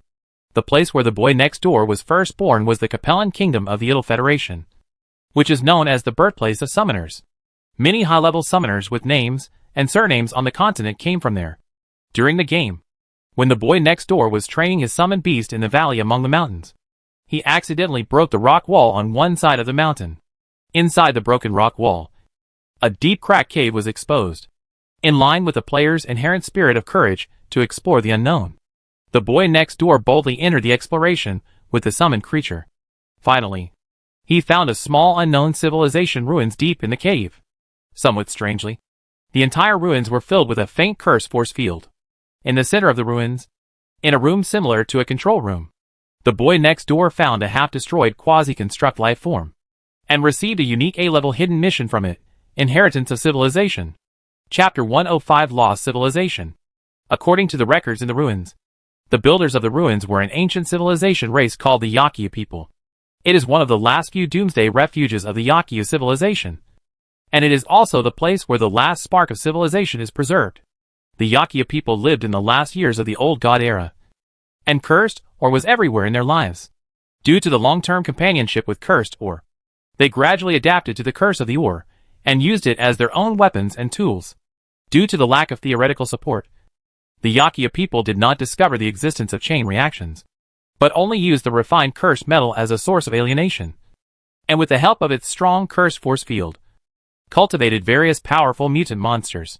Cursed monsters will gain a strong and twisted physique and a terrifying cursed aura, and relatively speaking, their sanity is often destroyed, which makes it easier for the Yakuya people to control them in the future. Relying on the mutant monster army, the Yakuya people slowly opened up their own living space, gained a foothold in a corner of the continent, and began to develop steadily. This kind of life lasted until some of the craziest scholars of the Yakuya people secretly stole the dragon's eggs and cultivated a special legendary creature, mutant cursed plutonium dragon. Like ordinary cursed mutants, the cursed plutonium dragon has a very strong curse aura, and its physical qualities have been enhanced to an epic level. But the difference is that the dragon breath of the cursed plutonium dragon has mutated and turned into a beam as blazing and dazzling as the sun. There will be an extremely terrifying explosion at the point where the beam falls. It is an unknown force that erases matter from the root. This power made the scholars of Yakuya extremely curious. But before they could conduct more specific research, the angry dragons whose dragon eggs were stolen came.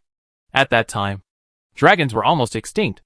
In the Old God era, dragons, titans, and other legendary creatures were the overlords and rulers of the continent, in order to declare that the majesty of dragons cannot be violated.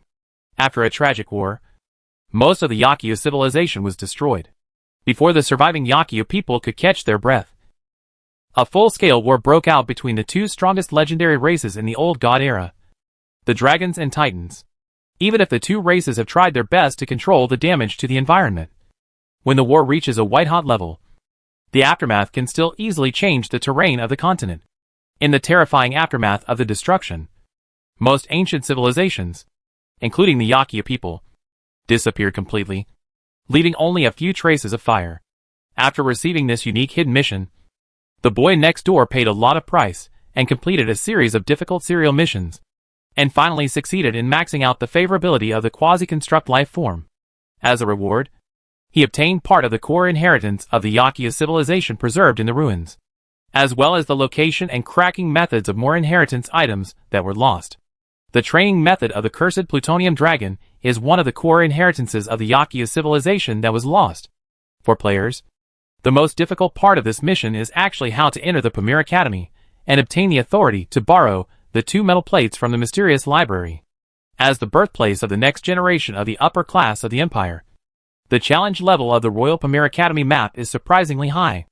It is extremely difficult for a player without any identity to enter. Most players have only heard of the reputation of Pamir College, but know nothing about more details, including the location of the college. After completing a series of difficult tasks, the boy next door finally successfully entered Pamir College. However, because his character talent did not pass the test, he could not become a formal student and could only enter as a service staff. After sneaking in, relying on the special detection device obtained during the task, the boy next door finally found that the 2 metal plates of the task target were located in the Mystery Department library. But as an ordinary service staff, he did not have the authority to enter the Mystery Library. For this reason, he had to spend more than a month to find a way to increase the favorability of an NPC student, and finally borrowed the 2 metal plates.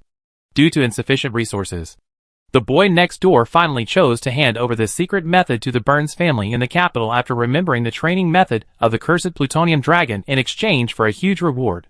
But in this life, Anvis relied on his identity to ignore the biggest difficulty of the entire mission and easily pocketed the reward. Because this changed the future direction, he decided not to put the 2 metal plates into the space ring, but to put them in his residence in the academy to see if there was a chance to catch something. You know, in Pamir, the consequences of burglary are very serious, especially when an outside service staff sneaks into the residence of a formal student to steal. Whether to kill him on the spot or use him as a test subject for some magic experiments, it is the personal right of the students. However, Ava said that he was very generous. As long as he was willing to satisfy his insignificant curiosity, he would welcome even uninvited guests. The boy next door, the post in the previous life, only introduced the specific location of the knowledge of cultivating the cursed plutonium dragon. But Avis was also very interested in the inheritance of other Yakuza civilizations, in view of the hidden tasks with rich rewards he provided. I believe that the boy next door, as a generous and enthusiastic player, will be happy to provide more inheritance information.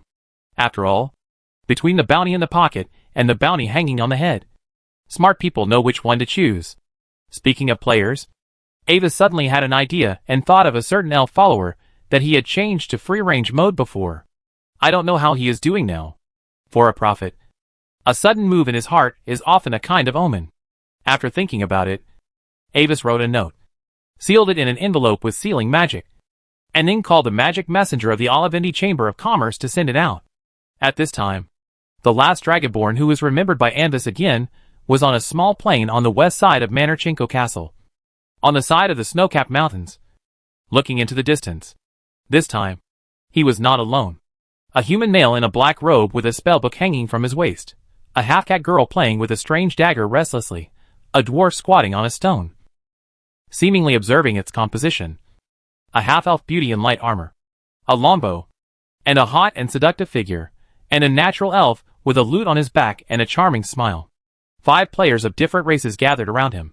However, although their races and professions are different, there is a unified prefix in front of their game IDs. White Light Competitive. Chapter 106 Doubts. Dragonborn. Is the information confirmed? The blonde human player with the game ID White Light Competitive Nyarlathotep spoke first, asking the elf in front of him, who was wearing a blue robe and carrying a long staff on his back. When he heard him speak, several players around him also stopped what they were doing and looked at the elf in unison. Of course, I am 80% sure that with the speed of the Blood Lion mercenary group, the team escorting the secret materials will arrive here as early as tonight. Looking around, the last Dragonborn nodded confidently. Most of these people are professional players of the White Light Club. Before the last Dragonborn resigned, he had been their colleague and captain for a period of time. After he terminated his contract with the club, the captain position fell to the human mage player in front of him, Nyarlathotep. Compared with the elves, human talents are also suitable for spellcaster players. Although humans do not have the extraordinary blood of the elves, they have the innate skill of fast learning. This ability can increase the speed of learning new skills, and increase the speed of improving all skill proficiency by 1.15 times. Perhaps the spellcasting strength bonus is not as good as the elves' talent, but it is more comprehensive, unlike ordinary players, because they use the precious internal test quota provided by the club. All the game content of professional players is a prearranged task list. For example, testing certain game mechanisms, exploring maps on a large scale, collecting background information and high-level NPC information of major camps, confirming in advance which maps are suitable for leveling, where rare equipment and tasks may be hidden, etc. Rather than playing a game, it is better to say that they are working. Now, the reason why they can take out precious working time to help the last Dragonborn do the task is because his task may open the high-level faction reputation in advance. The club judged that the value of helping the elves do this task is higher than their current task arrangement. As for the last Dragonborn who provided the task information, since the club specially sent professional players to help him complete the task, the main task reward was also his, so there was no additional reward for him. Previously, after a series of detailed investigations, the last Dragonborn gradually discovered that the task he accidentally received while on the road was actually very complicated, not to mention anything else. When he was investigating the whereabouts of the missing mercenaries, he had several times keenly noticed that the atmosphere was not right, and he tried every means to cover it up. With his investigation, the completion rate of the tracking task quickly rose to 100%. After the reward was settled, a new system prompt popped up again. System prompt: the tracing mission is completed, and you get 250,000 experience points. You trigger the B-level mission suspicion. Mission introduction: the mysterious disappearance of the mercenary group transporting supplies reveals more obscure information. What is the truth behind the heavy fog? Note: depending on the different choices made by the player in this mission, the plot development will change accordingly. Players are requested to choose carefully. Mission goal: find the whereabouts of the heavy sword mercenary group. Mission reward: 1 million experience points. Completion rate: 0%. On the night when the tracing mission ended, the elf found an unnamed warning letter on the table in his hotel room. Inform him to stop all investigations immediately. Otherwise, he will bear the consequences. This instantly attracted the interest of the last Dragonborn. He was not too concerned about this task at first, but after receiving this warning letter, the importance of this task was immediately adjusted to the highest level in his mind. He noticed a very interesting detail. The letter paper of the warning letter was very smooth, and it was not ordinary animal skin paper, but was made of some special plants as raw materials. Out of professional habit, the last Dragonborn had specially divided a part of his time in the game in the past few months to study the background information of this world, which gave him a certain understanding of the behavior patterns of NPCs. The bandits, who came from civilian backgrounds, and some ordinary mercenary groups, certainly could not get such high-end stuff, even if they occasionally got a few sheets. It was impossible to use this expensive paper to write letters. Besides, these rough guys did not have the habit of using warning letters. If this job was given to them, he would be blocked in a dark alley by one or several masked men on a dark and windy night. Then, everyone knows, it's nothing more than exploding a monster or being exploded by a monster once. In summary, the sender's identity is most likely to be one of two types: the aristocracy and the regular army of the empire. Only those who are proud of their status and want to show their difference from ordinary people will use this relatively formal way of threatening, while explaining the specific mission information to the professional players. The last Dragonborn himself was also thinking, why do ordinary mercenaries need to escort the secret materials of the White Rose Legion? If it is to conceal their tracks, then who are they guarding against? Who do they need to guard against? After receiving the threatening letter, the elf changed his approach and no longer openly investigated the whereabouts of the missing mercenaries. Instead, He transformed himself into an outsider mercenary and secretly investigated the local black market and mercenary union. After raising the favorability of several NPCs in a planned way, based on some rumors heard in the black market and fragments of information revealed by some side quests, the last Dragonborn deduced that a new batch of secret materials was about to arrive in Manchenko. The missing mercenaries were probably related to these secret materials. In this case, as long as this batch of materials was intercepted, a bigger task would definitely be triggered. For example, a task to open a high-level camp that was strong enough to be guarded by the White Rose Legion. So, the last Dragonborn, who felt that he was still not stable alone, simply called a few friends from the original club. According to the intelligence in his hands, the last Dragonborn was confident enough that the White Light Club would cooperate with his actions. The information about the task that could open the high-level camp was extremely valuable, enough to make the club agree to support him with some manpower. Moreover, if they are escorting some very rare materials, the club will also accept them with a smile. Maybe they will adjust the strategy after the official opening and develop this place into a resource point. As the person who discovered this place, he will also have a share of the resources here in the future. Due to the 100-fold experience of the internal test, the average level of the players has risen to level 57 or 58 at this time. They are all top-notch professional players, and they are also capable of fighting even when facing a group of monsters around level 60, as long as they can get the key mission information. Even if they die once during the deleted file internal test, what does it matter? After all, this is just a game after all. Chapter 107, High Intelligence. See that big rock on the side of the road? Naya and I will set up a remote-controlled magic trap there. When the transport team passes by, the trap will be detonated. At this time, Naya will guide powerful magic here to attract the attention of the enemy mage. I will bless you with flying, confusion and neglect. At the same time, the 5 high-level mirrors we prepared in advance will attack the convoy head-on in 5 directions to attract some firepower. Taking this opportunity, Kitty quietly contacted the transport vehicle through Shadow Jump and checked the items they were transporting. Others' targets are the elite monsters in the team. Quickly focus on killing one and take away his drops. This mission requires crossing a small level to fight monsters, so try to be fully prepared. Alchemical potions, elemental sword oil, and other consumables are all used. Life-saving disposable items and magic scrolls are also prepared, if any. In short, this is the general situation and plan. Does anyone have any questions? After roughly explaining his investigation and raid plan, the last dragon looked at several professional players and asked again, "Are you sure it makes sense to make such a complicated plan? Dragonborn? Why don't we just rush over and take their things when they are caught off guard and run away?" The speaker is a dwarf player with the ID White Light Athletics Gold, Silver, Bronze, who is knocking the rocks under his feet with his warhammer, looking up at the elf in front of him with some displeasure, and questioning him.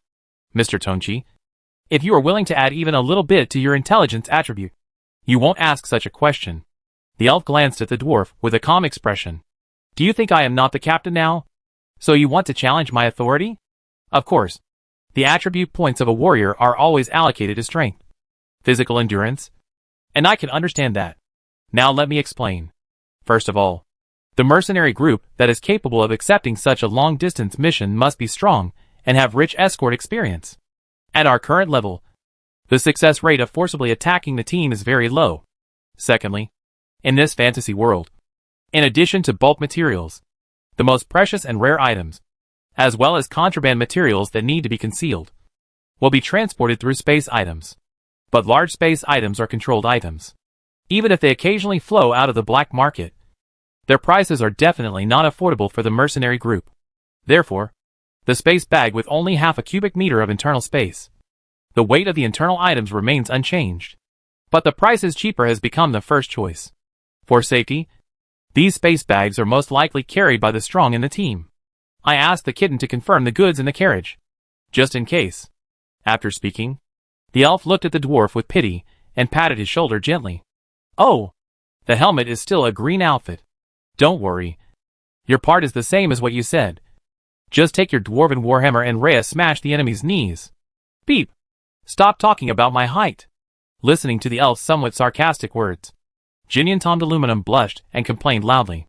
Because of the dwarf's high body and high endurance racial value bonus, Jinyanton Aluminum often regrets his original choice after entering the game. Especially in this situation. The elf glanced at the dwarf. Then took a step back in surprise.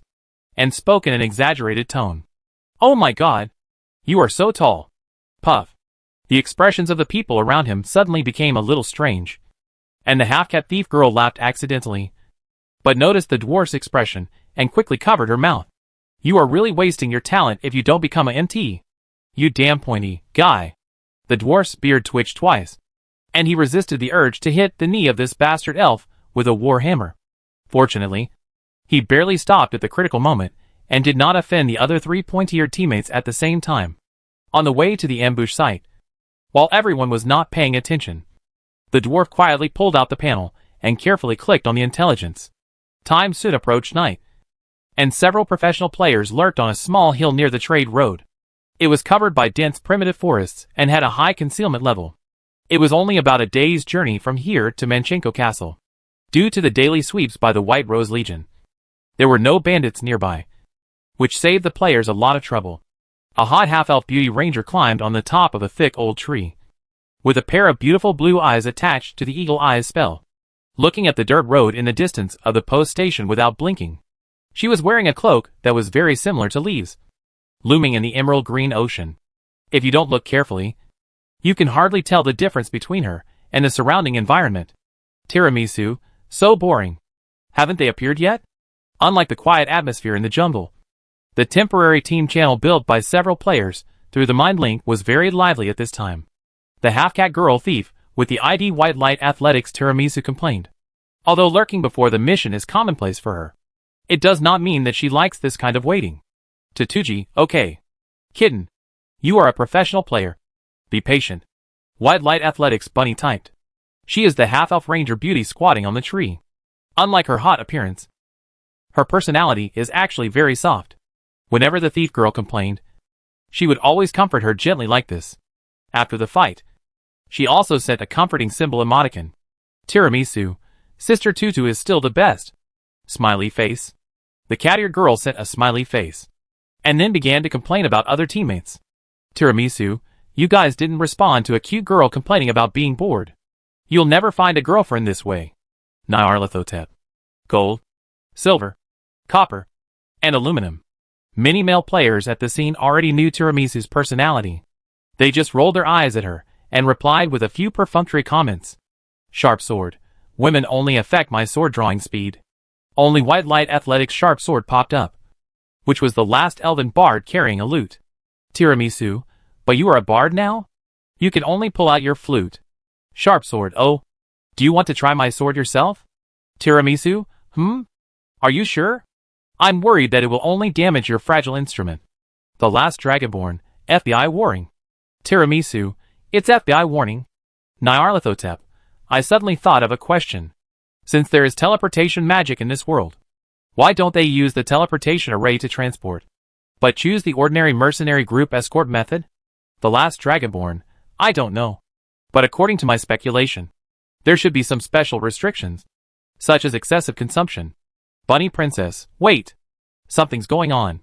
Without waiting for the others to reply, Bunny Princess suddenly saw a long team appearing from the end of the dirt road. Chapter 108 Brilliant Crystal. Slowly approaching from the end of the road was a long line of vehicles pulled by huge rhino-like pack animals. On both sides of the convoy, mercenaries carrying various weapons, and with scratches and wear on their armor followed the team forward, closely guarding the convoy in the center.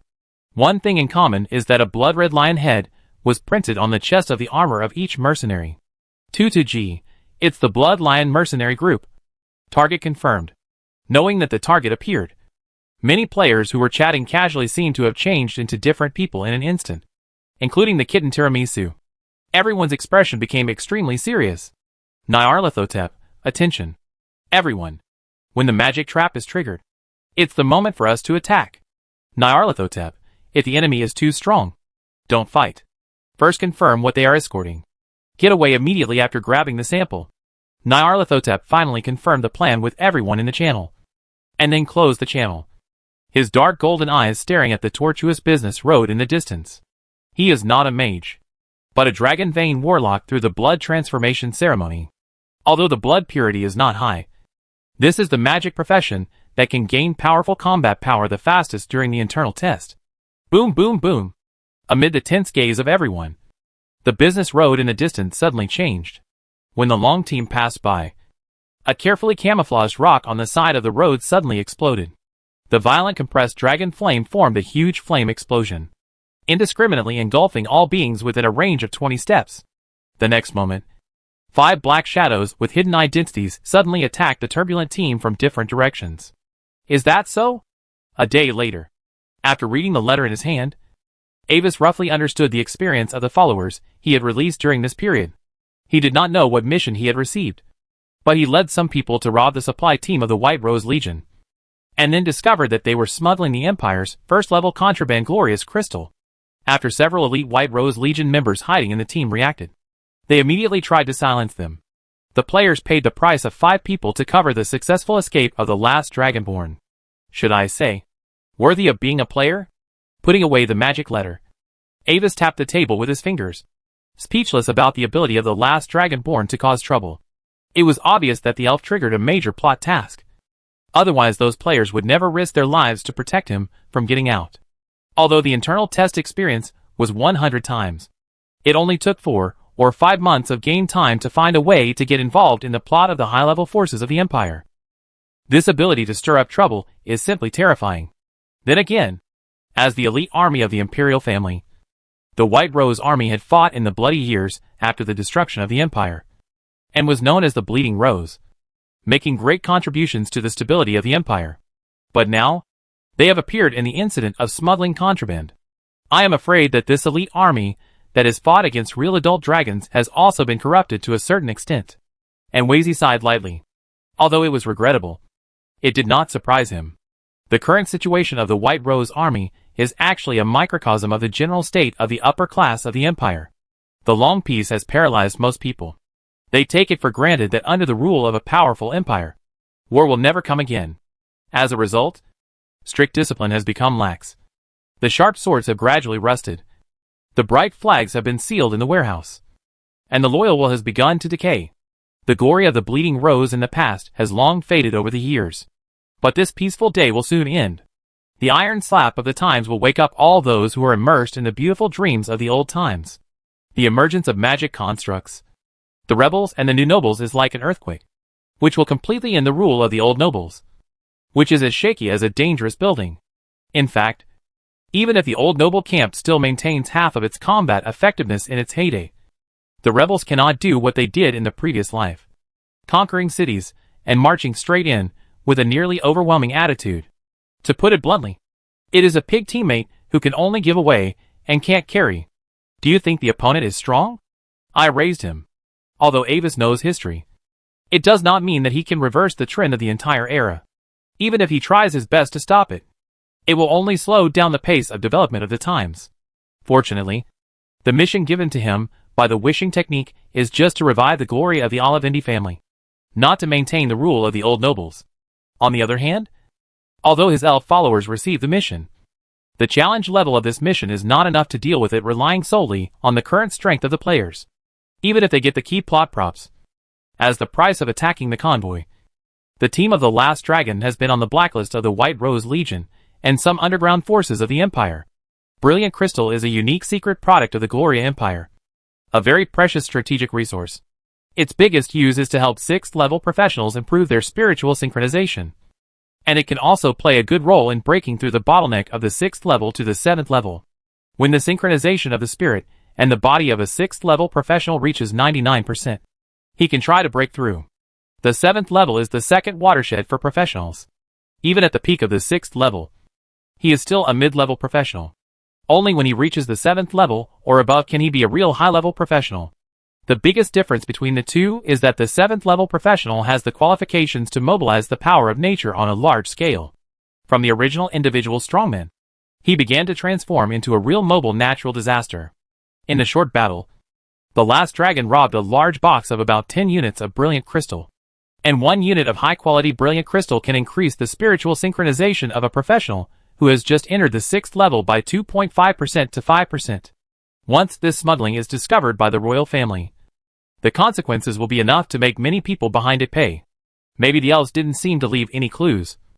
But Avis knew that with the current hiding methods of the players, they would never be able to hide from the prophecy magic of the high-level prophet. Their only hope to complete the task now lies in the identity of the game character of the last Dragonborn. In name, the elf is his wandering follower Rivers. This identity will affect some of the mission plots received by the last Dragonborn. For example, the plot mission related to the smuggling of the White Rose Legion, which is currently forcibly triggered by the last Dragonborn. Normally, no matter what the reason for the elves to attack the transport team before. But after discovering the inside story of the White Rose Legion's involvement in smuggling, the next task will only be send this important information to the Imperial family alive, or to other high-level forces. But now, Avis is sure that the mission target of the last Dragonborn definitely has a special option compared to the normal process. Report the important information you have obtained to the object of your loyalty. Chapter 109 Faction. This task is actually the player's high-level faction opening task. The player will hand over the information to the person in the faction that he wants to open, as long as he can successfully contact the key NPC of the corresponding faction before his death. The task will be completed. The player will get rewards and open the relevant faction reputation. Now, it is time to recall the elf followers who are free. He probably doesn't understand the seriousness of the matter of attacking the secret material transport team of the Frontier Garrison without any reason. According to the behavior pattern of the NPC of the Order faction, if there is no reasonable explanation, he will be treated as a fugitive and handed over to the White Rose Legion on the spot for disposal. Of course, if there is a reason, that is another matter. If the last dragon child tells the information, he will be very shocked after learning this information, and then generously give the elves rewards, and take back the brilliant crystal as the task item. In this kind of plot task, once the player dies, the task will fail directly, and the items obtained in the task will be exploded. And Wazy believes that the last dragon child will definitely make a wise choice. After thinking about the future mission steps, Avis wrote another letter and sent his family forces to secretly contact the last Dragonborn, while protecting the elves from being found and crushed by high-level professionals. He handed his communication crystal ball to the elves. This crystal ball has a special secret method, which can directly communicate with another crystal ball in his hand, which is very convenient. 3 days later in the afternoon, Avis met his elf followers again through the crystal ball. The last Dragonborn was not in a good condition at this time, because the people of the Olivendi family arrived a little late. The elf almost died on the spot in a series of pursuits and curses. Even now, there are still some strange black marks that have not been expelled on the elf's face, making his complexion look a little gloomy. Rivers? Where have you been during this time? My lord, it doesn't matter what I am like. I suspect that the White Rose army intends to rebel.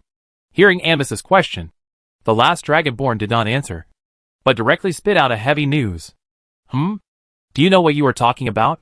In the crystal ball, the pale and thin noble boy frowned slightly, as if he was dissatisfied with the elf's reckless words. The White Rose Legion is an elite frontier army directly under the royal family, and its commander is directly a member of the royal branch. And now, you tell me that the White Rose Legion wants to rebel? It's true, sir. This time, faced with Avis's doubts, the last Dragonborn exaggerated everything on the spot and took the initiative to hand over most of the brilliant crystals. There was no way. The negative buffs on his body were slowly deducting blood, and his blood bar was almost at the bottom. If he didn't hand in the task, he was worried that he would return to the arms of the gods in the next moment.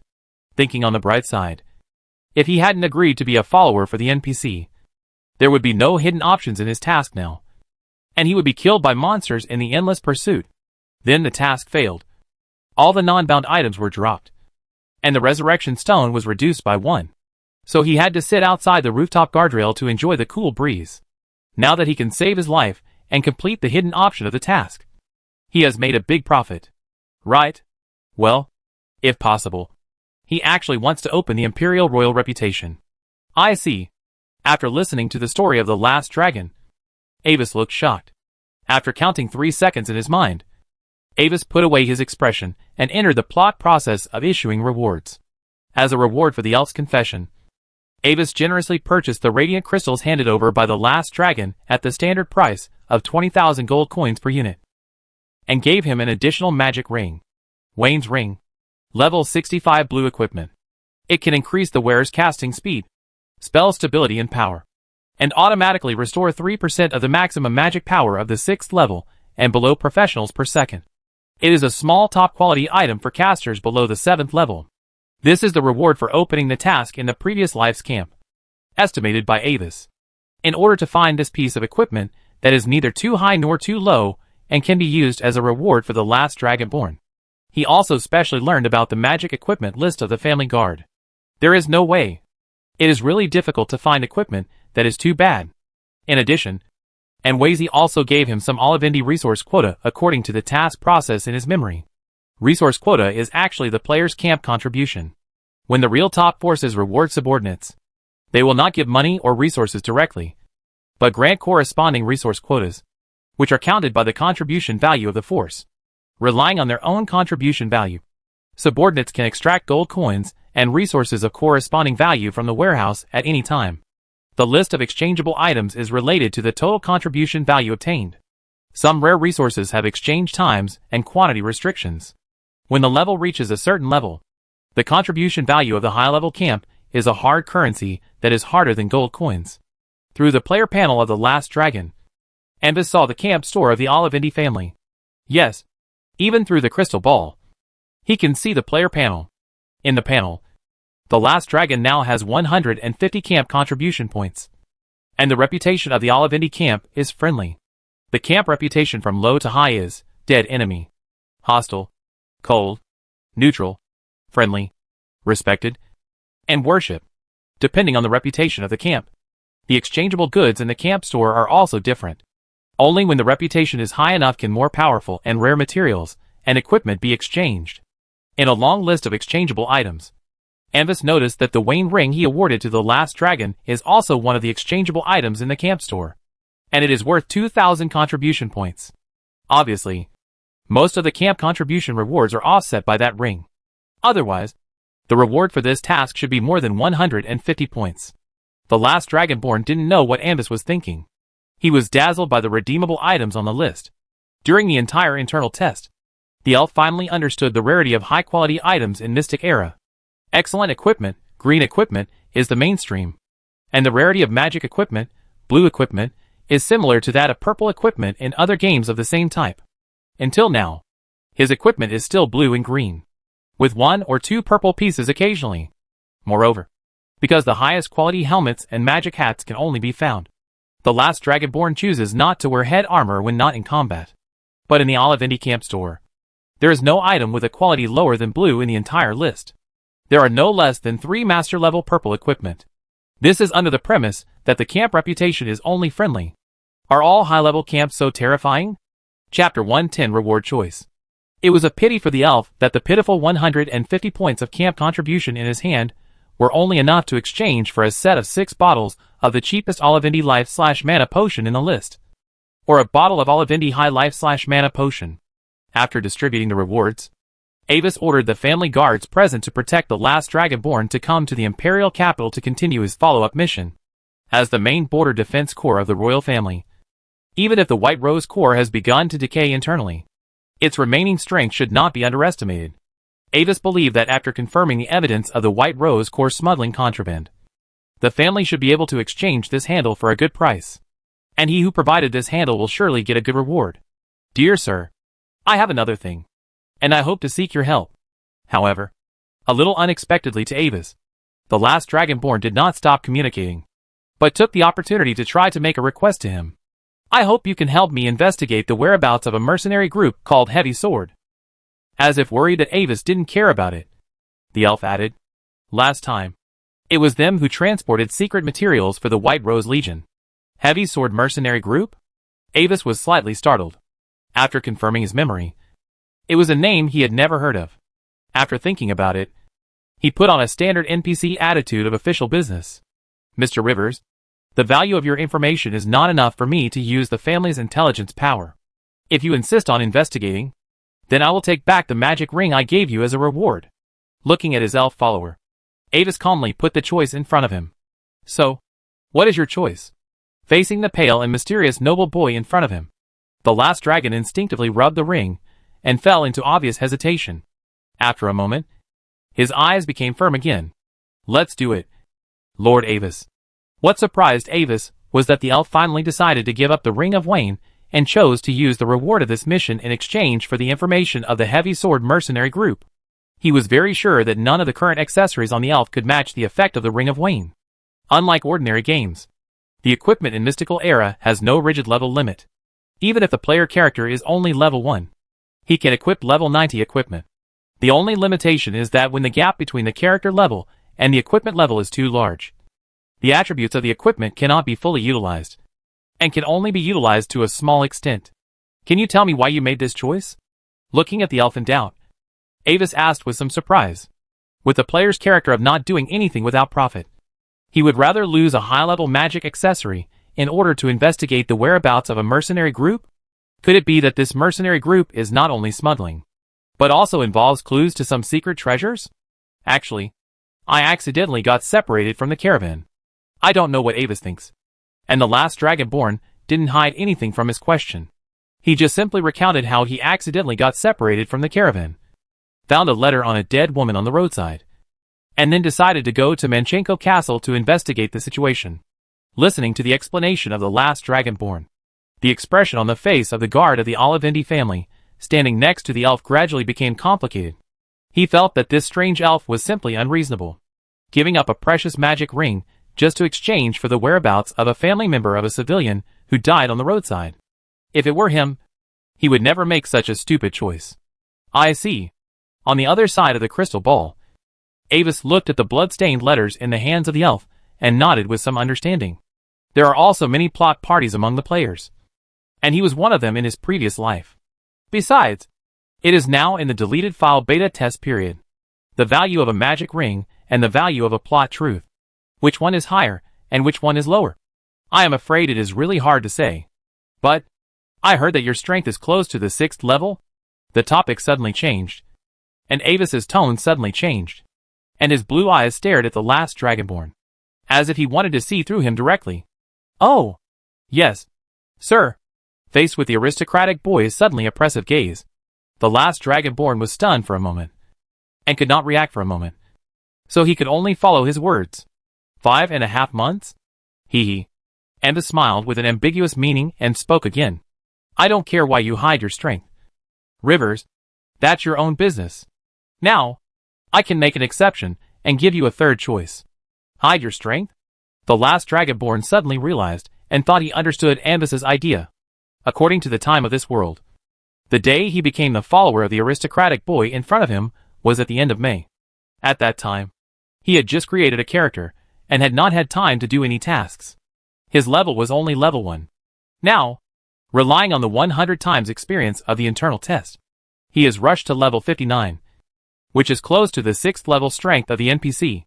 In 5 months, from an ordinary person to a 5th level peak professional. This upgrade speed, from the perspective of these NPCs, can only be explained by hiding their strength. While the last dragon was thinking about it, Avis paused for a while and gave his followers a little time to think. After the elf digested the meaning of his words, Avis continued to speak. I will help you investigate the whereabouts of the heavy sword mercenary group, and the magic ring will still be yours. However, as a price, I have a special task that you need to perform. In fact, this question does not require the use of the family's intelligence agency, as long as the family members ask the White Rose Legion separately when negotiating with it. Considering that the internal test time for players is about to end, Avis decided to seize the time and put an experiment he had wanted to do on the agenda. I choose the third option. Your Excellency, what mission do you need me to perform? The last Dragonborn was delighted. A new mission is here. Maybe it's a hidden mission. This camp is awesome. Don't worry. Looking at the elf with a happy face, Avis smiled elegantly and did not answer directly. The family guards will protect you to the Imperial capital. After we meet, I will tell you the specific mission information. And before you arrive at the capital, I will send someone to investigate the whereabouts of the mercenary group, no matter what their fate is. When you come to me, this matter will have a result. Chapter 111 Cursed Plutonium Dragon Transformation Ceremony. After finishing the call with his own elf followers, Avis turned around and began to contact Duke Carrot. Although the result of this incident seemed good, some problems hidden behind it made him feel a little heavy. In his estimation, The reinforcements sent by the family to support the last Dragonborn should have found the elves within 2 days. But the actual situation was that the reinforcements arrived more than a day later than expected. If it weren't for the special nature of the last Dragonborn as a player, his elf followers would have gone to see the gods long ago. He didn't want to think about the problems exposed in this. After telling the Duke all the doubts in this matter, Avis put away the crystal ball, tidied his clothes a little, and then slowly went downstairs to the basement of his residence. Standing in front of the dark metal door, Avis raised his hand and pressed on a rune in the center of the door, injecting a trace of mental power. Swish. The rune lit up slightly, and the door slid up silently. What appeared in front of Avis was a vast hemispherical magic laboratory of nearly 1,000 square meters. The dark metal wall surface was engraved with complex magic circuits that flickered. Huge and sophisticated magic experimental equipment was displayed in order everywhere. In the center of the laboratory, a multi-layered nested mysterious inscription ring slowly rotated in the air, and below was a crystal well that sprayed elemental rainbow light. The bright white light cast from the dome lighting array added a touch of modernity to this laboratory full of magical atmosphere. In a few months, this basement has been completely transformed by Avis. Now, in the eyes of this former 7th-level magician, all the parameters here can barely be considered up to standard. The internal space has been expanded to a greater extent, and a 5-centimeter thick magic-repelling metal plate has been added to the wall, and multiple inscription arrays such as gravity control, space defense wall, and space stability are engraved with mithril lines. With the protection level here, even if a 7th-level spell is cast here, it is enough to restrict the destructive power to a certain area. Although the various facilities are not comprehensive, all kinds of necessary special secret instruments are arranged. This is the place selected by Avis to cultivate cursed plutonium dragons and study mass energy conversion weapons. During the time waiting to meet the last dragon descendants, 3 black dragon eggs in magic energy constant boxes have been delivered to him. At the same time, a large number of cursed ores from the mining area designated by Avis, as well as various auxiliary materials required by Avis, also arrived. Wearing a special white protective cloak, Avis manipulated the magic tentacles, and on one side of the laboratory, a giant pool made entirely of dark magic-repelling metal depicted a mysterious magic pattern. This is recorded on the metal plate. The secret ritual array required for the transformation of the cursed plutonium dragon must be outlined with a special cursed metal ink. Unlike the mainstream magic array in the current magic world, this array has several additional magic power wires extending from a corner of the main array, connected to an independent subarray outside the magic-hating metal pool. It is a star array structure specially used to power the main array, an ancient safety measure to prevent the array's magic power from running wild. Due to the excessive disadvantages of this design, it has been gradually eliminated by the times with the development of magic. After the entire arcane array was drawn, Avis took out 3 black dragon eggs that were half a person's height, lifted them with his spiritual power, and gently placed them in the center of the arcane array.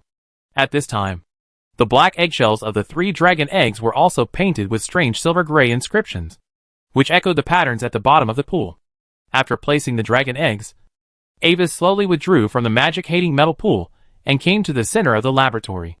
In front of the nested ring that slowly rotated in midair, he placed a colorless crystal ball engraved with extremely precise patterns. Thorium. Start activating. Accompanied by Avis's instructions, a beam of pure white light suddenly emerged from the crystal well and connected to the crystal ball in the center. The mysterious inscriptions on the surface of the ring lit up one by one, and the original axis of rotation suddenly changed, tightly wrapping the crystal ball inside. Beep. Starting. Self-check completed. Welcome, respected Administrator Anthus. A soft female voice echoed around, and the voice of the laboratory's main control-type construction spirit Thorium sounded. It is a creation similar to a low-profile tower spirit. After the development of construction, the casters of the Mainland Magic Council combined the advantages of tower spirits and constructions to create this new product. The biggest difference between the two is that the list of raw materials for making construction spirits does not include the soul of a high-level professional. And Thorium is a creation that the Olivendi family imitated after studying the invention of the Magic Council. At present, its functions are still very simple, only operating some instruments and executing some simple instructions. And it is limited by the carrier and must be fixed in the supporting facilities for use. Open the magic energy conversion pool and start the injection process. Click. accompanied by the inorganic female voice of the spirit of the construct. A slight mechanical operation sound was heard. The viscous liquid with a strong faint blue fluorescence slowly flowed in from the injection port on the side of the disgusting magic alloy pool, gradually submerging the huge dragon egg at the bottom of the pool. The radiant fluorescence shone on the boy's light golden hair and white protective cloak, reflecting his pale face in a faint blue. And the exposed skin could not help but feel itchy. For Avis, this pool of special culture fluid made of refined high-level cursed metals and high-quality magic crystals. The cursed force field intensity is a little high. Open the conversion pool force field shield. The order has been accepted. As Avis's order was issued, the magic array pattern on the edge of the pool lit up, and the invisible force field shield condensed out, forcibly confining the cursed force field in the pond inside the shield, covered by the rich fluorescent liquid. The mystical patterns on the bottom of the pool emitted a faint and soft white light, and the inscriptions on the dragon eggs began to flash regularly. 100%. The conversion liquid filling is completed. With the report of the silver inorganic substance, the metal on both sides of the liquid filling port activated itself, closed in the middle, and stopped filling. Finally, Avis put a piece of cut super magic crystal into the star array, injected a trace of mental power into it, and completely activated the entire transformation ceremony. Bright white light lit up from the star array and quickly moved along the energy supply line, lighting up the entire magic array at the bottom of the pool. Then, on the shells of the 3 dragon eggs, the mysterious inscriptions and lines emitted a faint silver light. The surrounding liquid seemed to be attracted by something and gradually began to penetrate to the source of the white light. Gurgle, gurgle, gurgle. A trace of bubbles slowly emerged from the thick liquid. At the same time, the magic ruler on the wall of the magic-hating alloy pool showed that the height of the dark blue liquid in the pool was slowly decreasing at a weak speed. Chapter 112 Demonic Nature. As time went by, the texture of the magic liquid in the pool gradually began to become transparent. The thick fluorescence that was originally dark blue has gradually begun to dim. Detect the composition of the culture liquid and replenish the missing elements. After calculating the speed of the liquid's decrease in his mind, Avis gave a new order to thorium. The order has been accepted. The mission has been established, and the element replenishment has begun. With thorium's voice, a huge silver-white structure began to operate on the side of the magic energy conversion pool, and 2 special thick metal pipes activated themselves and extended to the top of the magic energy conversion pool. Whirl. As the element replenishment device operated, several well-proportioned cursed ores and high-quality magic crystals gushed out of the pipes, drew a long dragon in the air, and fell into the magic energy conversion pool. At the same time, the injection port on one side of the magic energy pool was opened again, and a part of the new conversion liquid was injected into the pool.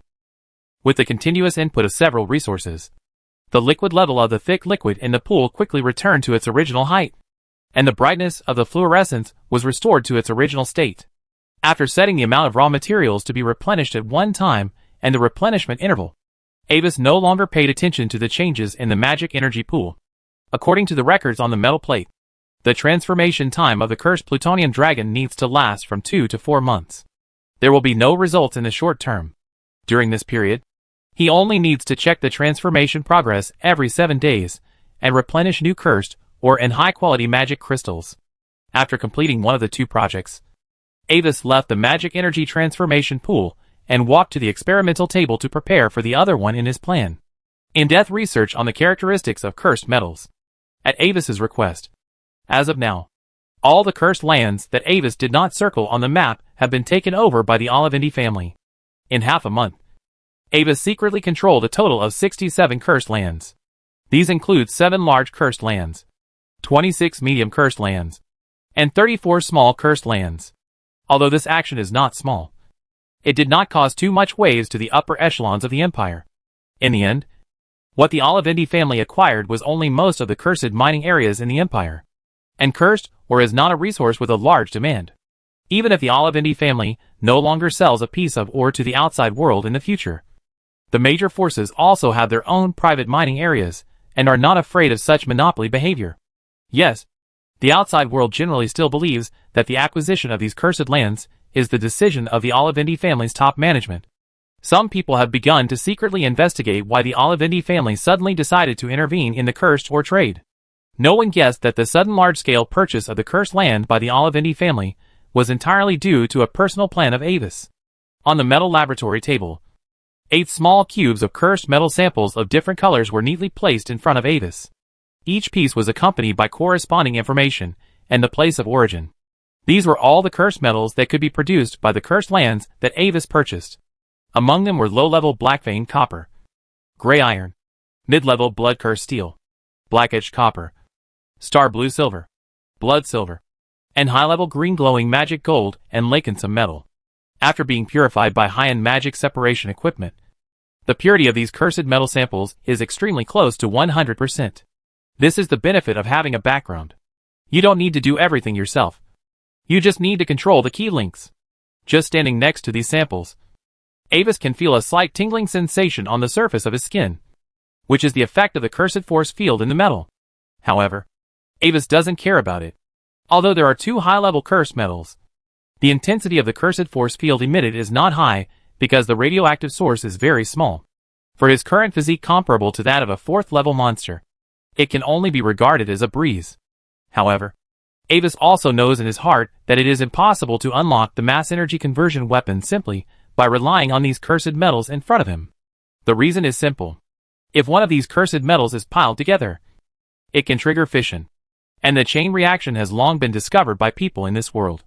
Although there are not many, there are still people who use cursed metals to make weapons, and some high-level combat classes have a special liking for it.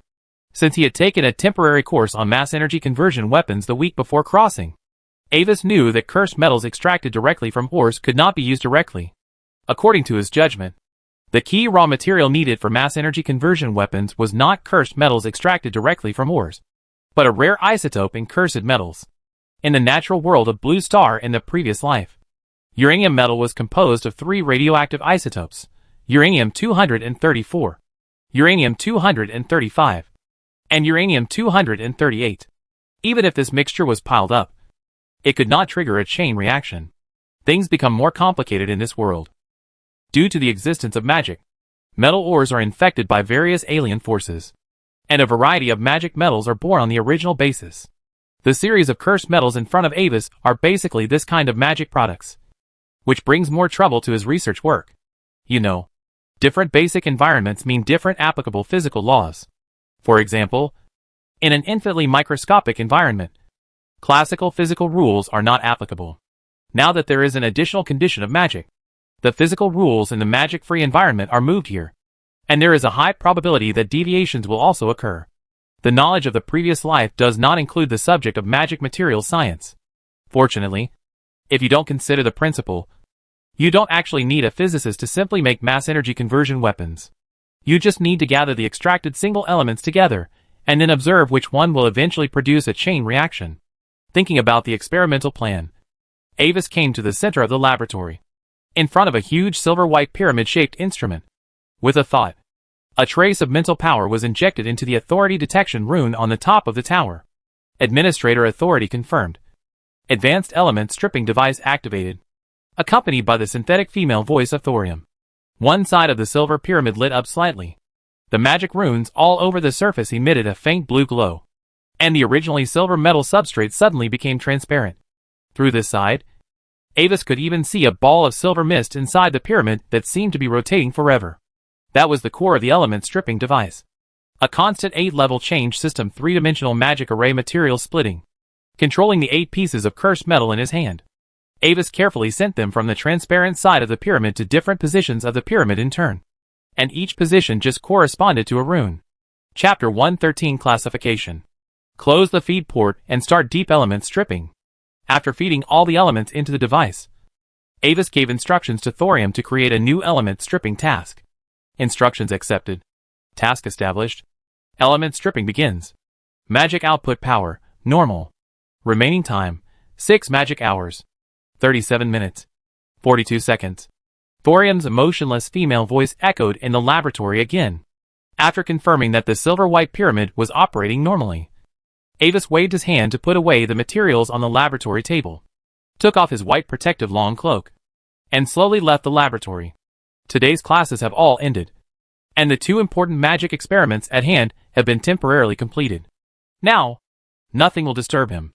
With a rare leisure time, Avis could not help but walk out of his residence slowly and stroll casually in the wide courtyard. The slightly cold autumn wind blew through the late autumn courtyard, blowing a strand of golden hair hanging on Avis's forehead. Since the secondary residence does not have a constant array to keep alchemical plants evergreen, the lush courtyard when we first moved in is now a dry yellow. The silverleaf rose bushes that were once planted in the flower bed have withered, leaving only branches that flicker with silver light.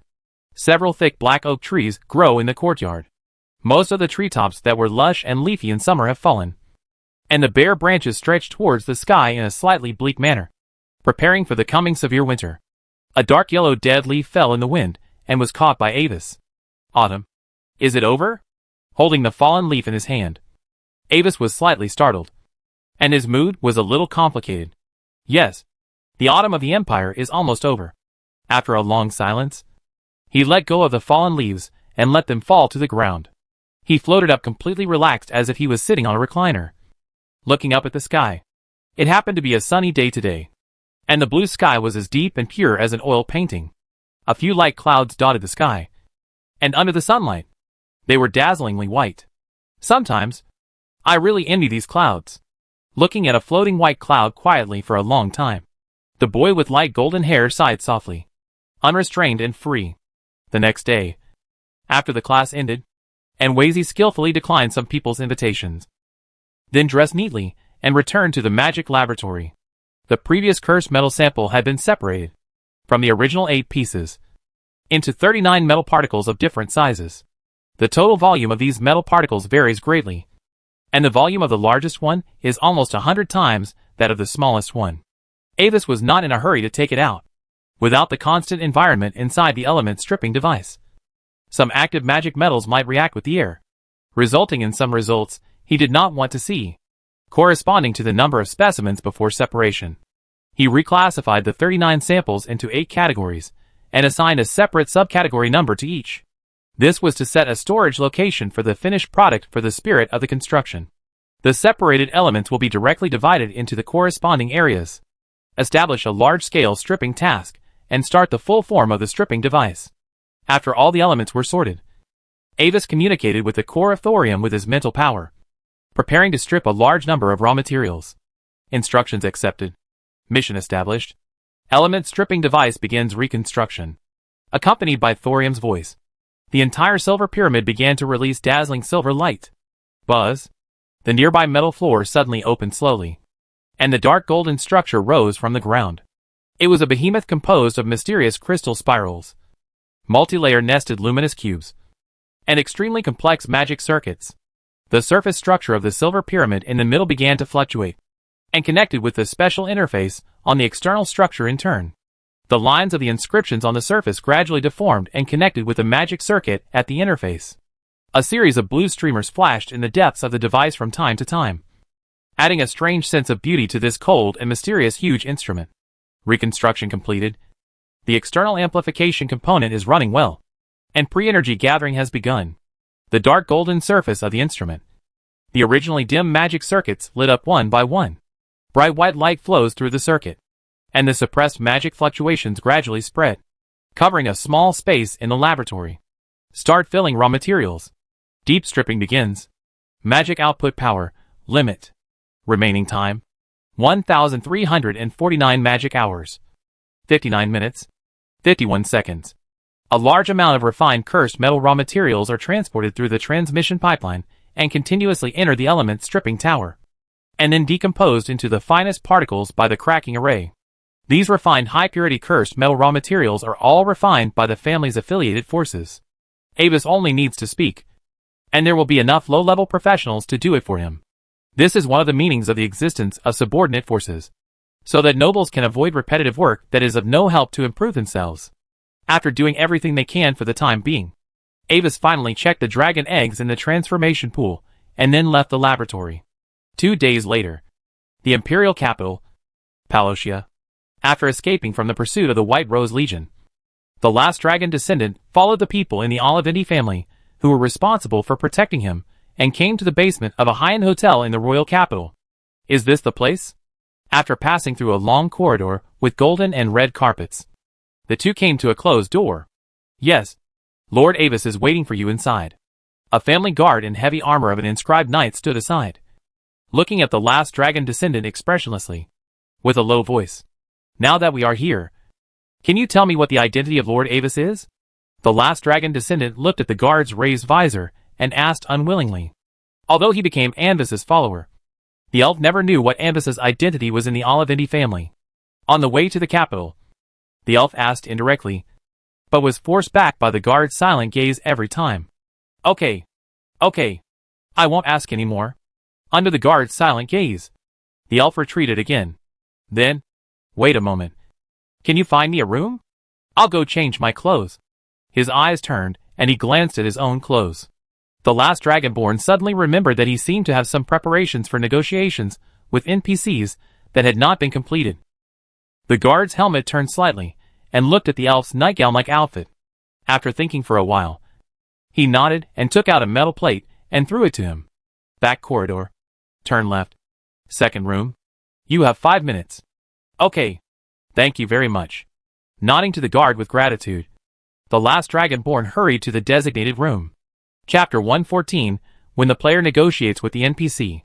After finding the room the guard mentioned, the last dragon took out the metal plate and approached the miniature magic circle on the side of the door. The magic value automatically decreased a little. A faint light flashed from the surface of the metal plate, and the door opened automatically. The indoor space is about 10 square meters, and the floor is paved with white perlite bricks. A khaki single bed is placed in the center. A wooden bedside table is placed on one side of the bed, and a wooden single-door wardrobe is placed on the wall on the other side. It seems to be a room for servants to live in. After a rough glance at the furnishings in the room, the elf closed the door and habitually checked the items in the drawers of the bedside table and the wardrobe. The bedside table was empty, and there were several sets of spare clothes for ordinary waiters and bartenders in the wardrobe. They were all great quality and worthless. Finally, after knocking on the bed board and checking whether there was a secret compartment, the last dragon sat at the head of the bed, quickly slid the panel, and selected items one by one in the inventory. As he moved, a bunch of items appeared out of thin air and fell on the bed. Looking at the various props in front of him, the last dragon's mouth curled up slightly. Dress of the night. Fine. Charm +5. Elven gauze dress. Fine. Charm +6. God of Love pendant. Magic. Charm +10. Girl's necklace. Ordinary. Charm +3. Girl's ring. Ordinary. Charm +3. Timothy's secret wine. Magic. Charm +10. Additional status, slightly drunk. Timothy's perfume. Magic. Charm +10. Additional status, charming fragrance, same sex. Then now. Lurker light armor. Dark Knight pants. Remove the equipment. Although that's what I said. As a holographic virtual game, the system will not replace the player's equipment, and they still need to put it on manually. 5 minutes later. You are? Looking at the last dragon descendant coming out of the room, the guard's voice was slightly trembling. The elf in front of him had a blush on her face. Her light green long hair was casually spread out. She was wearing an exquisite black hollow dress, and underneath was a light green gauze long skirt that exuded a natural atmosphere. A simple and exquisite necklace was dotted between the delicate white collarbones. Under a pair of pointed ears, the moonlight-like gem earrings swayed back and forth, attracting people's attention. When he came closer, a faint and elegant fragrance came to his face. Through the gap in the helmet, the guard couldn't help but sniff twice instinctively, and then he realized his actions. The strange dress of the elf in front of him actually gave him a strange feeling. This dress seemed to have a strange beauty on him. Every move seemed damn charming. It looked much better than the black dress before. The elf said nothing, but gave him a smile that he thought was the most friendly. The sense of intimacy and self-loathing rose in his heart at the same time. The guard in heavy knight armor suddenly realized that he seemed to have made a serious mistake just now. He shouldn't have allowed this damn elf to change clothes. But it was too late at this moment. Under the strange and trembling gaze of the guard, the last dragon descendant walked into the room leisurely. The space inside the door is very wide, and the painted dome looks more than 10 meters high. A huge pearlwood desk is placed in the center of the room, and behind it is a floating back chair. 2 rows of gorgeous bookshelves guard the 2 sides of the room, filled with precious books. In the corner on the left side of the study, There stands an independent spiral staircase, on which is a carpet embroidered with gold thread. Through this staircase, the owner of the room can reach here conveniently and secretly. At this time, a pale noble boy with short light golden hair is sitting on a floating chair, facing the main door of the room, concentrating on reading a dark green book. He is wearing a pure white dress like a silver moon, and a mercury-like monocle covers his left eye. A short cloak with a black background and gold edges is draped over his shoulders, and the pure black texture is as soft and deep as the night. The mysterious castle emblem shone brightly on one side of the cloak, and a faint magical light flashed on the surface from time to time, adding a touch of mystery and noble temperament to the boy. Hearing the sound of the door opening, Avis closed the old secret book in his hand, turned the floating chair to the front, and looked at the elf who had just entered the door. "You are here?" Looking at his elf follower with a unique style, Avis's eyelids couldn't help but jump, originally prepared to say a few words of encouragement according to the routine. But at this moment, all of them were held back by this shocking scene. After a moment of silence, Avis raised his left hand wearing a white glove, placed it on his right forearm, and pressed down his instinctively raised right hand to prevent accidentally harmonizing the eye-catching thing in front of him. As a former player, Avis could understand the purpose of the last Dragonborn's dress. After all, he had once harmed NPCs like this. That was a wandering merchant of a foreign race in the wild. Among his products at that time, there was a huge, flawless storm crystal stone that he got from nowhere. This high-energy magic crystal can only be formed in extreme thunderstorm environments. After forming, it will naturally attract lightning strikes. It is the core material of high-quality energy-shaping staffs and is very rare. Avis was excited to see the prey and hurried forward to buy it. But he found it embarrassing that he did not have enough money. Reluctant to give up, he tried to bargain with the merchant. But the merchant refused to give in. In a rage, considering that there was no one around, Avis immediately ran to the nearby grove to change clothes. When he ran back to negotiate the price of the goods with the NPC merchant again, the merchant's expression and eyes became very strange and difficult to describe. Now that I think about it, my expression should be similar now. In the end, the merchant agreed to lower the price for him. Avis left happily at that time and did not care about the strange reaction of the NPC. Now, after becoming a real NPC, he suddenly understood the feelings behind the complex expression of the NPC merchant. He still has use, can't be wasted. It still has use, can't be wasted. Close your eyes, take a deep breath, and end your memories. Avis took a break, and his blue eyes reopened. At the same time, he raised his right hand and gently tapped the last Dragonborn in front of him with his index finger. A slender black evening dress appeared out of thin air, covering the elf's charming blind suit. A white wavy scarf inlaid with an oval lapis lazuli gem blocked the elf's collar, covering the elf's exposed clavicle and necklace. At the same time, the cold magic effect swept over, instantly eliminating the elf's slight drunken buff. An invisible thin force field covered the air around the elf, preventing the last Dragonborn from using charming perfume in advance. Avis declined the perfume from the male creature. Chapter 115 Information. The last dragon touched the black fabric of the dress in surprise. It felt delicate and soft, and there was no problem at all. But the game panel clearly showed that his clothes had not changed at all. Don't be surprised. It's just a small illusion. Watching the elf's actions, Avis spoke calmly. At the same time, a miniature inscription array under the desk slowly dimmed. This study is one of the cores of this family branch. It is equipped with a large number of high-level inscription arrays, which are powerful enough to suppress high-level professionals. This is also the reason why Avis dared to meet the last dragon directly. Not to mention that the last dragon is not yet at the 6th level. Even if he has broken through the 7th level, he still can't make any waves in this room. This is a very necessary safety measure.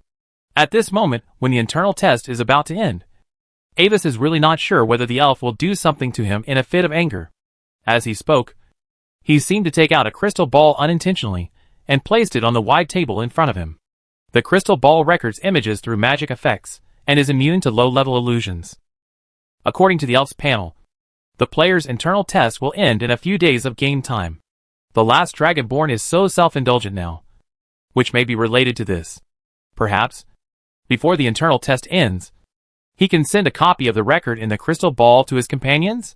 Forget it. There is no need. Just leave a proportional statue with a slightly better material and give it to him as a task reward in the future. Thinking casually, Avis tapped the table with his fingers to attract the attention of the last Dragonborn. You did a great job in the last White Rose Army smuggling incident. I am very satisfied with the way you handled it. Formally introduce myself. I am Avis. Avis Lo Olivendi, the current ruler of the province of Carlos. Duke Carrot of Winter Cold is my father. With a perfect smile on his face, Avis formally introduced himself to the last Dragonborn.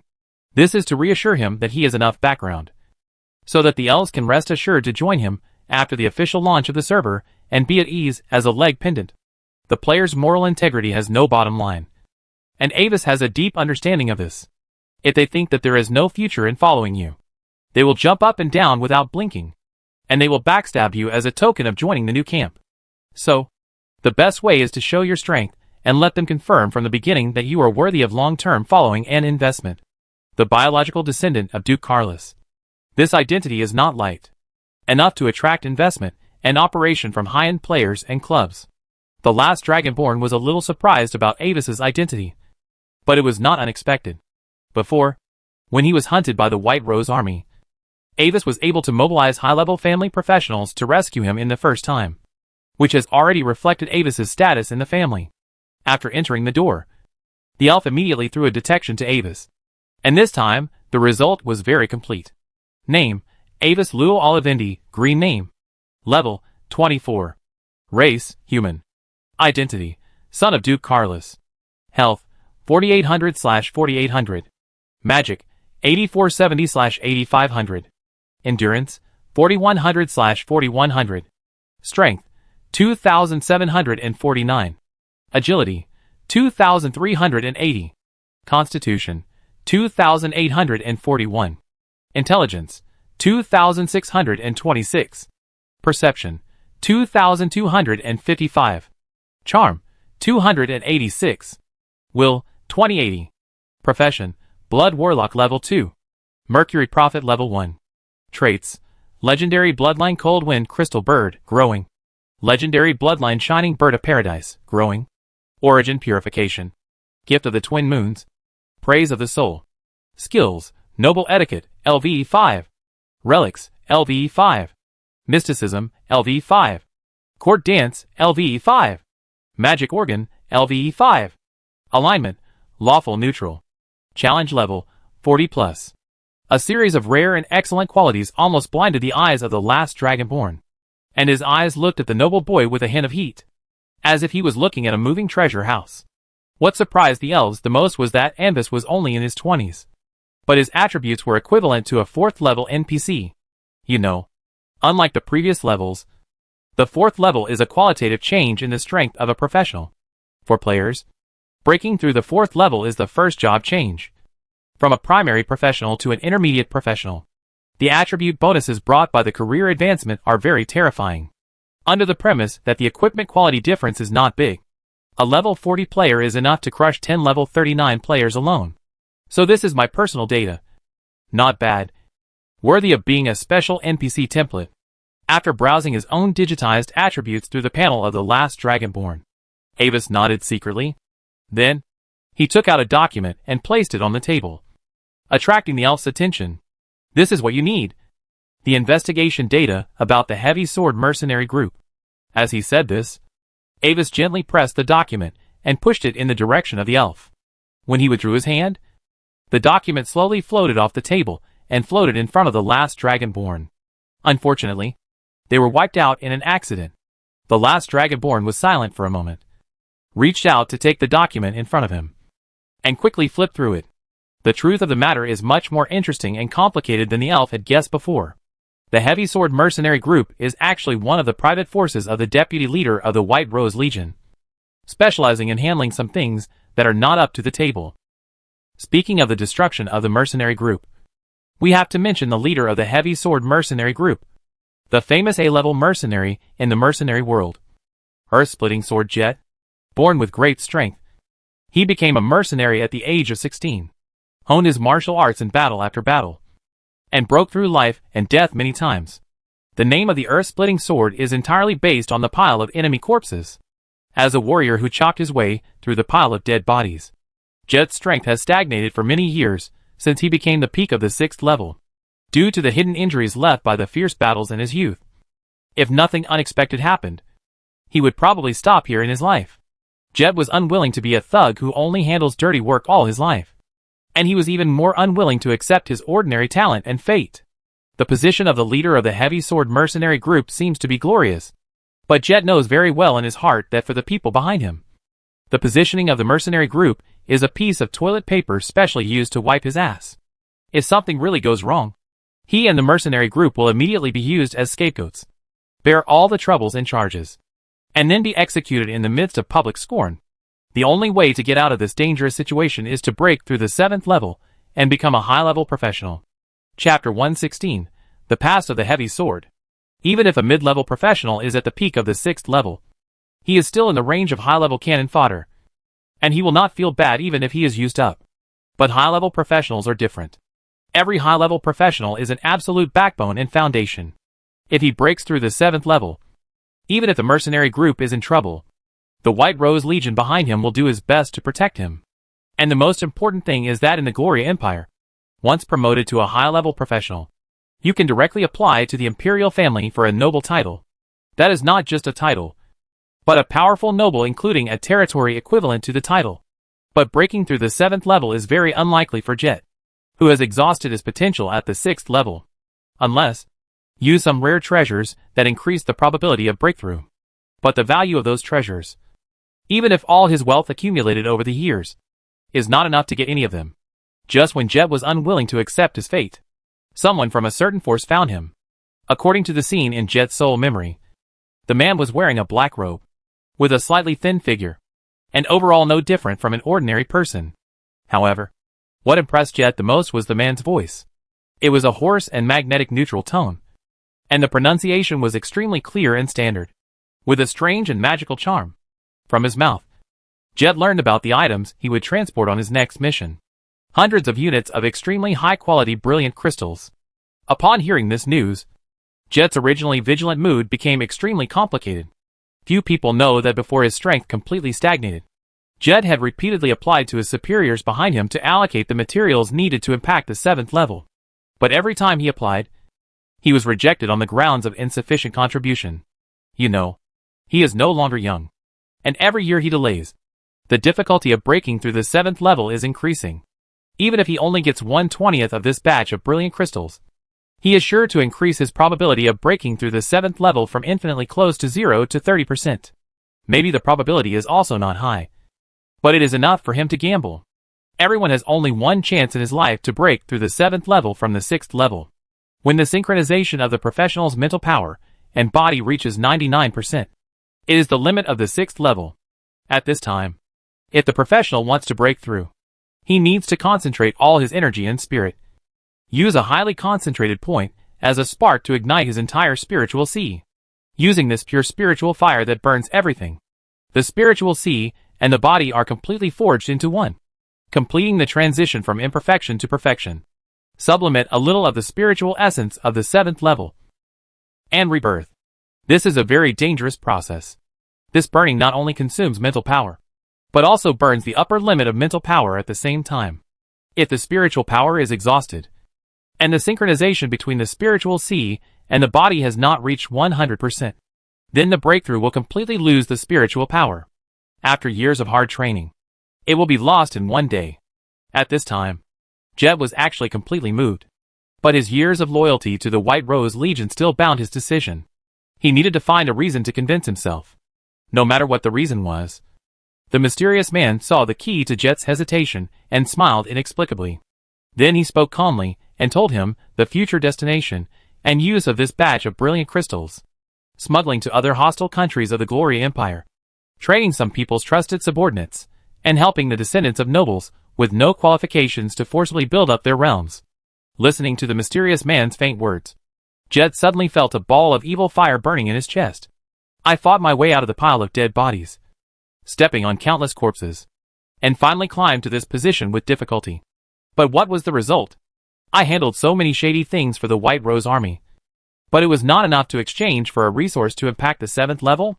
Why did I do all the dirty work, but I didn't give my share when the benefits were distributed afterwards? Why did I not enjoy the resources that I could not enjoy even if I died? Those useless nobles can enjoy them without doing anything? Why? Originally, due to the existence of prophecy magic. Even if he was angry, Jet still didn't dare to do anything. But when that person suggested to him that he had a way to confuse the fate of the whole thing, Jet made up his mind to do it. The escorted brilliant crystals will be divided into 30% and 70%. With Jet taking 30% and the mysterious man and the organization behind him taking 70%. The organization behind the mysterious man is responsible for action planning, covering up the fate of the whole thing, and helping Jet escape the Empire and seek refuge in the Little Kingdom Federation. And Jet must fully cooperate with their actions. After the action plan was determined, Jet was completely determined. Think about it. What does he need to do in the whole thing? To stop the smuggling of a batch of major strategic materials? Oh, merciful gods. This is such a patriotic and just act. If it is spread out, maybe he can get a small purple medal awarded by the royal family. So, Jet, did not betray, but chose the latter between the interests of the Legion and the interests of the Empire with great pain. If the members knew about this, they would surely be willing to sacrifice for the Empire. Right? Then, as planned, Jet took over this task from the White Rose Legion. But his goal was the escorted materials from the beginning. Before the action, Jet informed his deputy leader, who was his right-hand man, and two real confidants. Then, he led the mercenary group to change direction temporarily on the pretext of changing the secret route. Went deep into the dusk forest, and camped in a canyon between the Falling Star Mountains. After the camp was set up, Jet announced to many mercenary members that a celebration party would be held in advance, and that wine and barbecue would be available in unlimited quantities tonight. Many mercenaries who trusted Jet did not doubt him and drank happily around the campfire. But what they did not know was that these wines had been mixed with special, delayed onset mixed poisons in advance. That night, when the mercenaries were sleeping, the poison took effect. One mercenary after another died painfully in his sleep, and the few who managed to hold on were killed on the spot by Jet's confidants. With the blood and lives of these mercenaries as the price and medium, the fate of the whole thing was temporarily twisted and disturbed, which prevented the White Rose Legion from discovering the robbery of supplies at the first time. However, the Legion's people were actually always paying attention to the movements of the heavy sword mercenary group. Realizing that the mercenary group's route was wrong, the Legion immediately sent strong men to secretly investigate. Following some clues, the Legion's people found Jet's long-dead body in a stream on the border of the Empire. The valuable items on the body had been looted, leaving only a pair of shorts to maintain his last dignity. Ironically, the only fatal injury on Jet's body. It came from a dagger deeply inserted into his back. Chapter 117 Player Experimental Project. As the last Dragonborn read all the information, a series of task data quickly refreshed on the transparent crystal-like game panel. System prompt. The suspicion task is completed, and you get 1 million experience points. You chose the hostile route of the White Rose Legion. The White Rose Legion's reputation is minus 2,000, and the current camp relationship is mortal enemy. You triggered the D-level task Dust to Dust. Dust to Dust. Task introduction. The heavy sword mercenary group was destroyed in a despicable murder, and the blood-stained letter has lost the person who received it forever. Persistence, unwillingness, attachment, no matter good or bad. Every story will eventually usher in its own end. Mission objective. Go to the battlefield of the last battle of the heavy sword mercenary group. Mission reward, 100,000 experience points. Completion rate, 0%. The elf put away the information in his hand. Although he had expected the destruction of the mercenary group, he still felt a little uncomfortable when he really learned the result. Now, Avis tapped the table lightly, and the point where his fingertips fell made a crisp ding sound like gold coins hitting crystals, attracting the attention of the last Dragonborn again. Rivers, let's talk about your special mission. Looking at the elf's light green eyes, the pale boy behind the desk spoke slowly. The beautiful tone with strange rhythm, which is unique to the high nobles of Gloria, made the elf feel very pleasant. Of course, I think you can guess some information about the task I am going to give you. The corner of the last Dragonborn's eye twitched slightly, and he felt a little annoyed. Since I guessed it, I won't explain any more. The last Dragonborn's expression became even more annoyed. Can the riddle man get out? Looking at his follower with a question mark on his face, he seemed to want to say something, Avis gently raised his hand and signaled the elf to keep quiet. I don't know which laboratory you escaped from, but it must be related to the special physique you accidentally acquired. Don't rush to deny it. I have said that I don't care about your past. After you became my follower, I observed you for a long time, including some of your special abilities and various strange phenomena that happened to you. Strange appearance, strange disappearance. Even if you are fatally injured, you can reappear unscathed after a period of time. Now, I need you to cooperate with my research. I want to know what changes have happened to your body. Research my special physique? Listening to Avis's calm tone, the last Dragonborn was shocked. Are these intelligent NPCs finally ready to break the fourth wall? Sir Avis, do I have the right to refuse? After thinking for a while, the elf looked at Avis's expression and asked carefully. Of course, Mr. Rivers. As my follower, you certainly have the right to refuse. The handsome blonde noble boy smiled elegantly, gently spread his white-gloved hands, and glanced at the elf as if unintentionally. However, I still hope that you can carefully consider my proposal and then tell me your choice. As Avis finished speaking, a new system prompt appeared on the panel of the last Dragonborn. System prompt: you have triggered the special task Secret Research I. Task level B. Task introduction: your special performance in the task aroused Avis's curiosity, and he wanted to study your special physique. Note: rejecting this task will lead to unknown negative consequences. Please choose carefully. Task requirements: cooperate with Avis Research. Reward: 156,000 experience points. On one hand, it is to open a special task chain, and on the other hand, it is to refuse the task and cause unknown negative consequences. So, I actually have no choice. Right? Looking at the prompt below the task, the last Dragonborn was speechless. Of course, as a high-quality professional player, despite the complaints in his heart, the elf still showed an expression of obligation at the first time, and looked more servile than a real NPC. Of course, I agree with your proposal, respected Lord Avis. It is my honor to cooperate with your research. Very good. Rivers. A wise choice. Avis nodded, looked at the last Dragonborn with great appreciation, and slowly stood up from behind the desk. I am extremely generous to everyone who truly follows me. Keep your loyalty, and you will be rewarded handsomely. Now, follow me. Okay, Lord Avis. The last Dragonborn quickly agreed and quickly followed Avis's footsteps. With the elf, Avis walked to the spiral staircase in the corner of the room.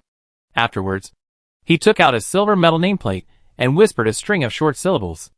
LRRR, accompanied by a sound like a heavy stone mill. The ground below the stairs, which had originally reached the bottom, suddenly rotated and shrank around, revealing another deep spiral staircase leading to an unknown depth underground. Follow me. After instructing the elf behind him, Avis slowly walked down the stairs, looking at the deep passage. The last dragon descendant secretly swallowed his saliva, and then hurriedly followed Avis's footsteps.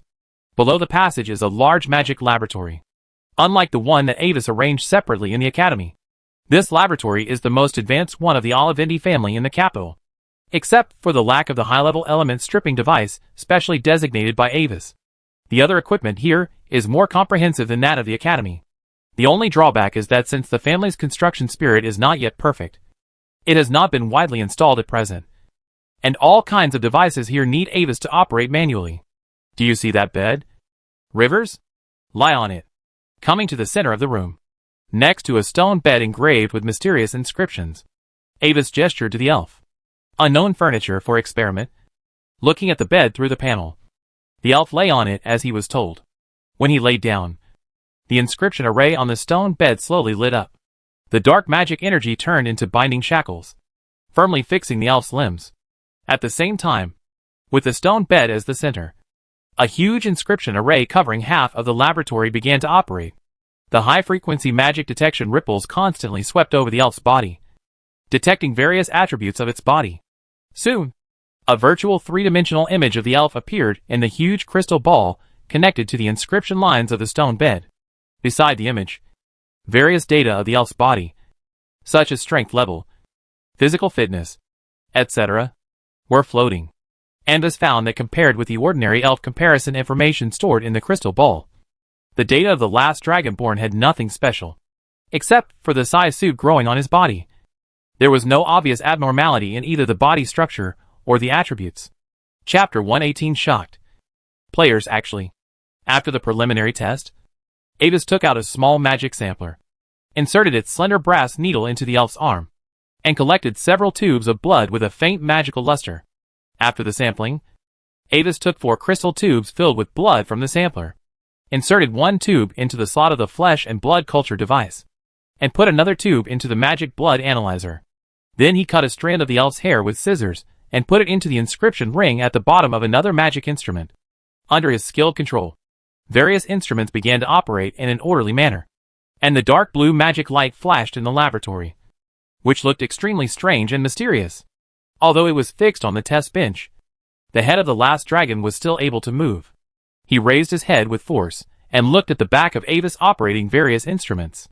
The elf himself was also a little curious about what results this research would produce. In this quiet atmosphere, time passed by second. About half a magic hour later, a test report was freshly released. Looking at the results in the magic crystal ball, Avis couldn't help but shake his head slightly.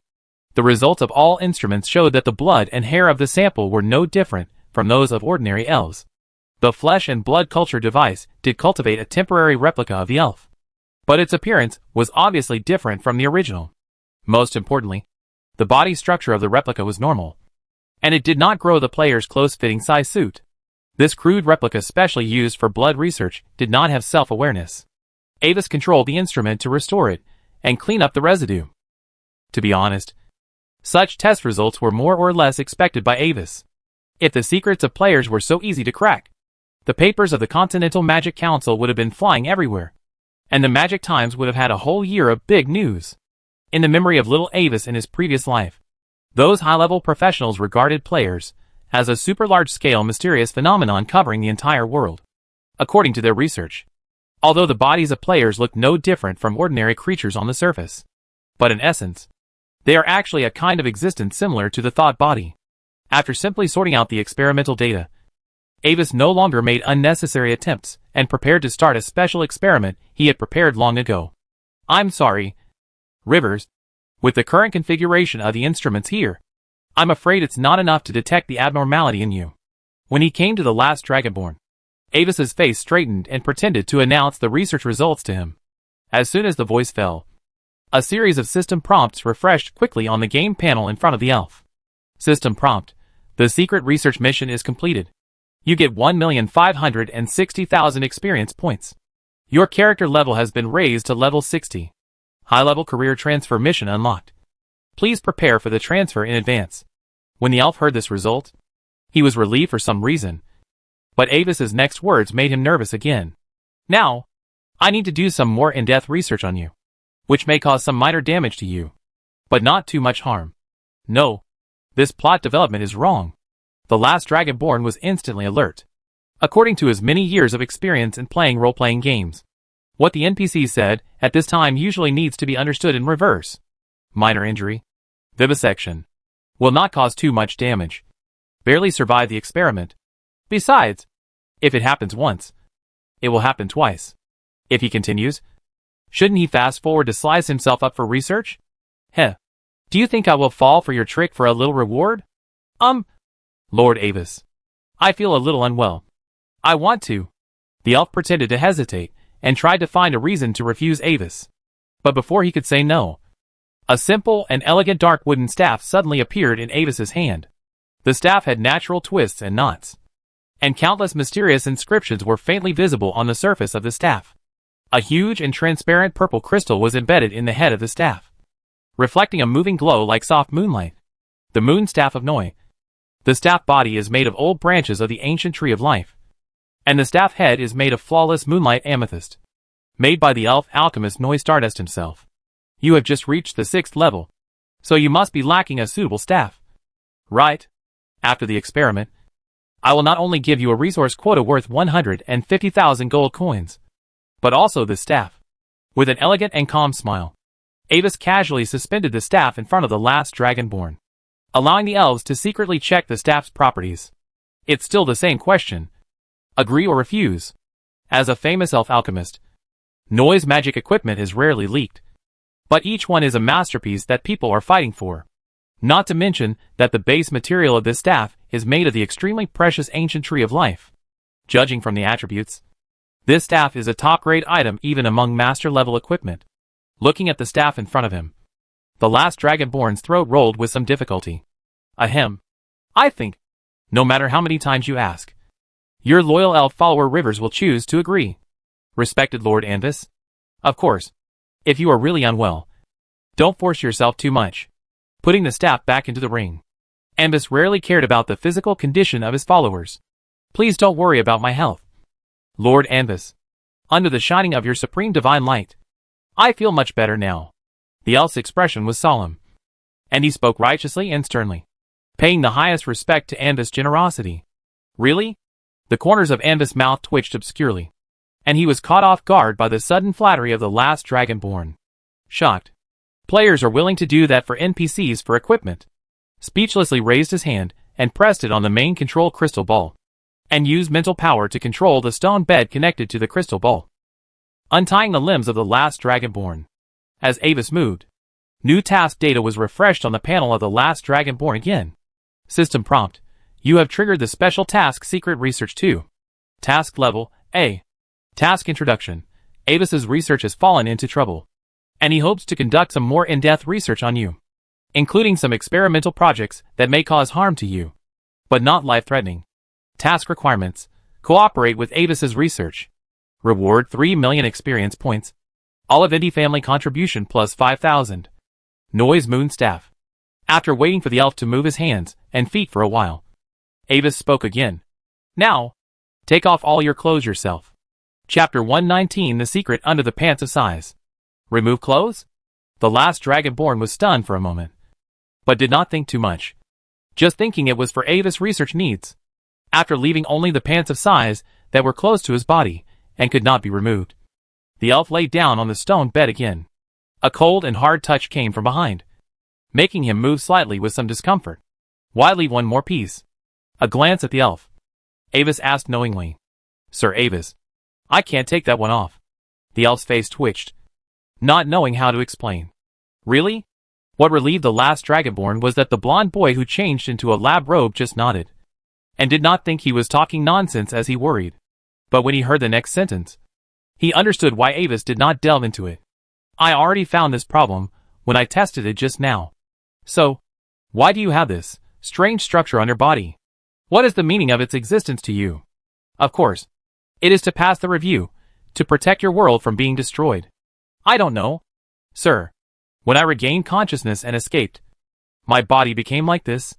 The last Dragonborn complained in his heart, but his face made an innocent expression of knowing nothing. It was as if he was really a poor, weak and helpless experimental subject who had escaped from a wizard's laboratory with difficulty. Anvis nodded, with an expression on his face that believed the last Dragonborn's explanation. At the same time, the dark magic shackles reappeared and fixed the elf's limbs. But no matter what, this abnormal structure must be closely related to your special physique. Looking at the elf on the experimental table, Avis turned his palm. A knife as thin and sharp as a scalpel appeared in his hand out of thin air. The cold light reflected by the blade made the elf shrink his neck instinctively. The next second, he suddenly realized what Avis was going to do, and his face changed instantly. So, I hope to know a little about the specific structure of this strange organization. The bright blade reflected the elf's horrified face, and an elegant smile rose from the corner of Avis's mouth. But in the eyes of the elf at this moment, this smile was no different from the devil's grin. Wait! Watching the sharp scalpel getting closer and closer to his side pants, the last Dragonborn began to panic. How can this game have such a plot?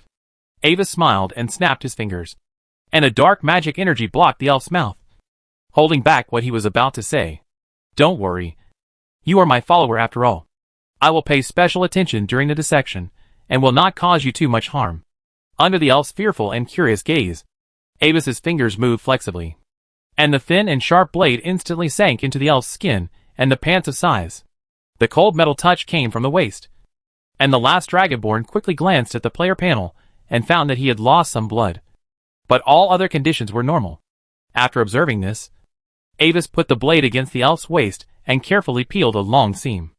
At the same time, The light green magic aura lit up from the stone bed, and the abundant life magic quickly filled the elf's blood volume again. After peeling off a part of the pants of size, Avis did not observe immediately. Instead, he took out a recording crystal ball and suspended it in the air, carefully recording all the details of the following scenes. Then, he waved his hand to summon a magic mirror, and with the help of the image display on the mirror, he carefully peeked into the internal picture of the pants of size.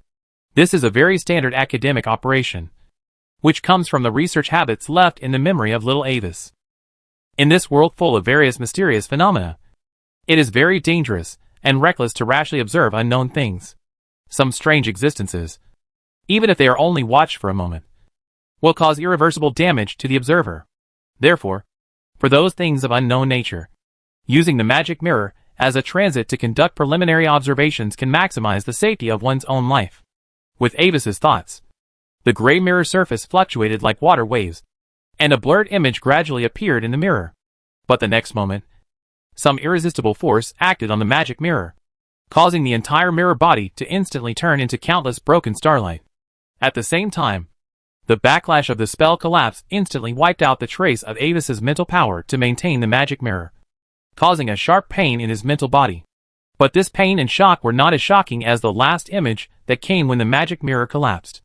The picture that appeared under the side pants was an endless starry sky. A long time ago, Avis discovered that he was different from other NPCs. He could see the player's panel, and what the player really said. The mysterious power behind the player seemed to have no defense against him.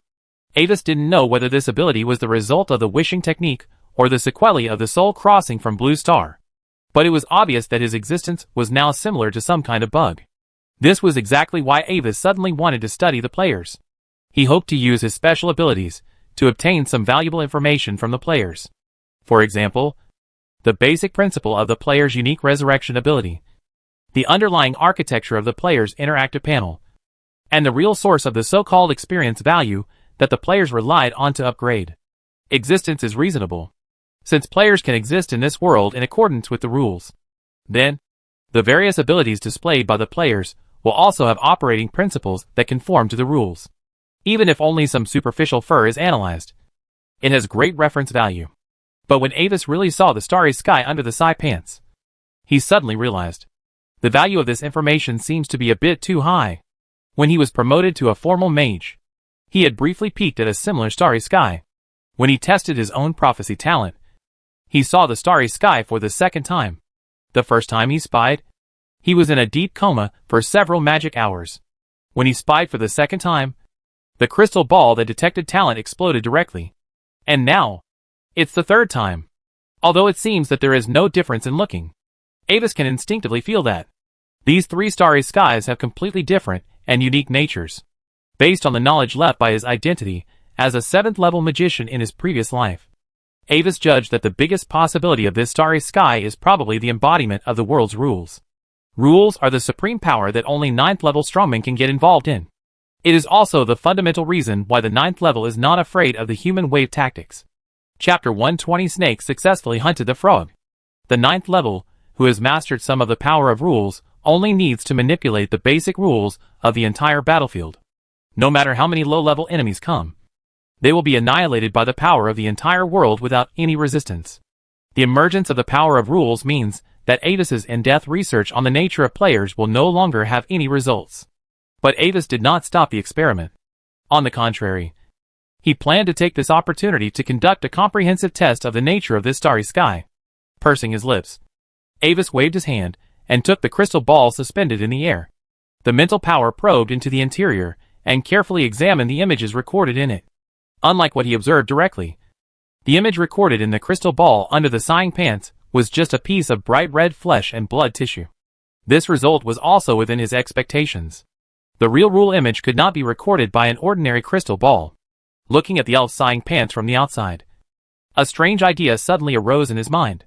Theoretically, although it seems to grow on the player, the pants of size is most likely still an independent item. So, what if I use the mysticism of the innate spell to mystify the player's pants of size? As soon as this idea appeared, it took root in Avis's mind like a weed. Thinking, he instinctively looked at the last dragonborn lying on the experimental table. The strange look in his eyes made the elf's body tense. He did it as soon as he thought of it. Avis put on special experimental gloves, pointed his palm at the edge of the pants of size, and activated the fog in his spiritual sea that had not been activated for a long time. To be honest, when casting the spell, Avis was prepared for failure. But what he didn't expect was that as a wave of magic power flashed by, feedback from the Sea of Mind came that the spell was successfully cast. Quack. Familiar frog special effects. Looking at his personal equipment making strange sounds. The face of the last Dragonborn who was watching Avis's experiment turned black and full of question marks. Although the spell was successful, the result was similar to the effect of casting a mysterious spell on an ordinary object, and no special changes occurred. After recording the experimental process, Avis took out a special rod-shaped detection prop. It was a straight metal rod with a mini watch that was ticking on the tip of the rod. After checking the time with his pocket watch, Avis carefully inserted the detection rod under the side pants and went deep into the starry sky under the confused eyes of the elf. This is to test the existence of the starry sky and whether it is related to the change of time and space. It was visible to the naked eye that as the metal rod slowly pushed forward, a tint gradually appeared on the elf's side pants. Observing this, Avis pulled out the metal rod again, then took out his pocket watch and compared the time with the small watch on the tip of the rod. There was no difference in the time on the two watches. No special time and space influence. After recording the experimental data, Avis looked at a corner of the laboratory. There was an area where experimental animals were placed. Some cages containing commonly used experimental creatures were placed there all year round, allowing the experimenters to choose the materials. Avis's eyes wandered for a while, and finally fixed on a cage made of dark magic metal material placed alone on one side. There was a Hegman shadow python in the cage, about 2 meters long and half the thickness of a fist. This small python feeds mainly on small animals, such as mole rats and bubble frogs. Occasionally, it also eats bird eggs and fish. Feeling Avis's gaze, the python in the cage raised its head, staring at Avis with its cold dark yellow eyes. The snake hissed and spit out its tongue, posing a threatening posture. Seeing it so energetic, Avis smiled slightly, and a trace of the blood of the cold wind crystal bird instantly emanated from its body. For these low-level monsters, the legendary cold wind crystal bird is an irresistible natural enemy. The shadow python, which was posing a threatening posture, suddenly froze, and its body softened like noodles. It trembled and squeezed into the corner of the cage, not daring to look at Avis again. Nodding with satisfaction, Avis raised his hand and waved to the cage, and the cage door opened automatically, without waiting for the python in the cage to react. It was fixed in midair by the invisible force field without any resistance, and slowly flew towards Avis. Reaching out to grab the flying python's head, Avis carefully looked at the shadow python in his hand, changing its previous appearance as if it was ready to attack at any time. The shadow python softly wrapped itself around Avis's hand, rolled itself into a ball, and spit out its tongue gently, looking flattering. After a moment, Avis's eyes slowly moved away from the python in his hand and turned to the last dragonborn on the experimental table. First, he looked at his face, and after a brief look at him, his eyes slowly moved down, until, seeing the focus of Avis's eyes, the elf instantly understood the meaning of this look, especially when a frog croaked. The black python in Avis's hand raised its head in confusion and looked at the source of the sound. Tens of thousands of alpacas galloped through his heart, and the elf struggled violently for the first time. Damn! Don't come over here. After the experiment, Avis separated a trace of mental power into the crystal ball and released the magic that bound the limbs of the last dragonborn. The freed elf lay flat on the experimental table, staring at the ceiling with lifeless eyes, and his face was full of despair. Although he had resisted desperately before, it didn't work. The snake still successfully hunted the frog, and the shadow python's enscathed state also made Avis confirm one thing. The starry sky under the pants of size seemed to be visible only to him. The player panel showed that the last dragonborn had lost a lot of blood, and it was unknown what the shadow python did inside. Okay, Rivers, the experiment is over. How do you feel now? I feel terrible. Cold all over. And I can't use my body. The elf's eyes turned, and he looked up at Avis weakly, trying to cheat for an extra reward. Well, then you can rest here first. After you recover, we will talk about your reward. Avis nodded in understanding. Open the life spring magic circle on the experimental table. And then prepare to leave. Extra reward? You are thinking about it. I'm fine now. Lord Avis.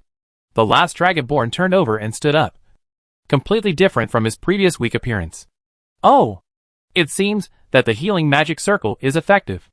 With a slight curl of his lips, Avis stopped and took out the moon staff of Noi from the ring and threw it to the last Dragonborn. Okay. The contribution value has been transferred to you. Put on your clothes, and you can leave. Chapter 121 Emergency. When leaving, the last dragon changed back into normal clothes. But when he passed the door of the room, he still felt that the guard looked at him strangely. Gugua. Especially when a strange frog croaked somewhere. The elf silently quickened his pace and left quickly under the guard's gradually weird eyes. One day later, in the tower restaurant of Pamir College, Anvis ordered a glass of rainbow juice and sat by the elegant window of the restaurant with green vines climbing, enjoying the elegant environment and the sound of rain outside the window. The last dragon has left, and the two key magic experiments underway will not have results in the short term. Anvis's college life has returned to its usual rhythm. In this soothing and comfortable environment, people will always calm down unconsciously. Man, I can't believe that all girls like Caravan. This is unfair. When he closed his eyes slightly to rest, the voice of a male student nearby suddenly became louder and reached his ears. Avis casually opened his eyes and glanced in the direction of the voice. What he saw were two male students, both of whom were about the middle of the third level. Among them, the red-haired boy was complaining to the black-haired boy sitting opposite him, who looked a little helpless. Judging from their dining manners, neither of them came from a famous family. I mean, what can't I compare to him? Hearing this, the black-haired boy couldn't help laughing. You mean? Except for his handsome appearance, smart mind, excellent talent, wealth, strong background and strong strength? Apart from these, he can't compare to you in anything? Uh-huh. So interesting. Okay, maybe he has some things I don't. But he is never responsible to girls. And I will be very good to them. Being a good person is valuable. Right? The red-haired boy smiled awkwardly, and then argued forcefully with some dissatisfaction. The black-haired boy was silent for a moment, then showed a polite but graceful smile, and patted his shoulder comfortingly. Avis's eyes twitched slightly when he heard it, and he couldn't help but raise his glass and drink a sip of juice, sighing that honest people are really everywhere. At this time, the college identity card on his body suddenly shook, and a unique magic wave touched a trace of his mental power left in the identity card. This means that someone is contacting him with the identity card, similar to the mobile phone ringtone of Blue Star. Taking out the identity card casually, Avis checked the message, and his expression suddenly changed. The Albin siblings were attacked. Hillier's life and death is unknown. Albin sent an urgent request for help. Encountering such an emergency, he instantly lost the interest in continuing to enjoy the atmosphere. After drinking the remaining juice in the glass, Avis sent the location of the two to the head of the family, notifying him to send someone to support them urgently, and then left the restaurant quickly. 3 magic hours later, when Avis saw the Albin siblings again, they were already in the branch of Olivendi in the capital. Hillier was as pale as paper, lying on the life resuscitation table in the recovery room with a weak breath, and fell into a deep coma. A high-level therapist was giving her emergency treatment, and the light silver magic aura flowed out from the therapist's palm, wrapping her body. This can maintain her physical condition and prevent the injury from getting worse.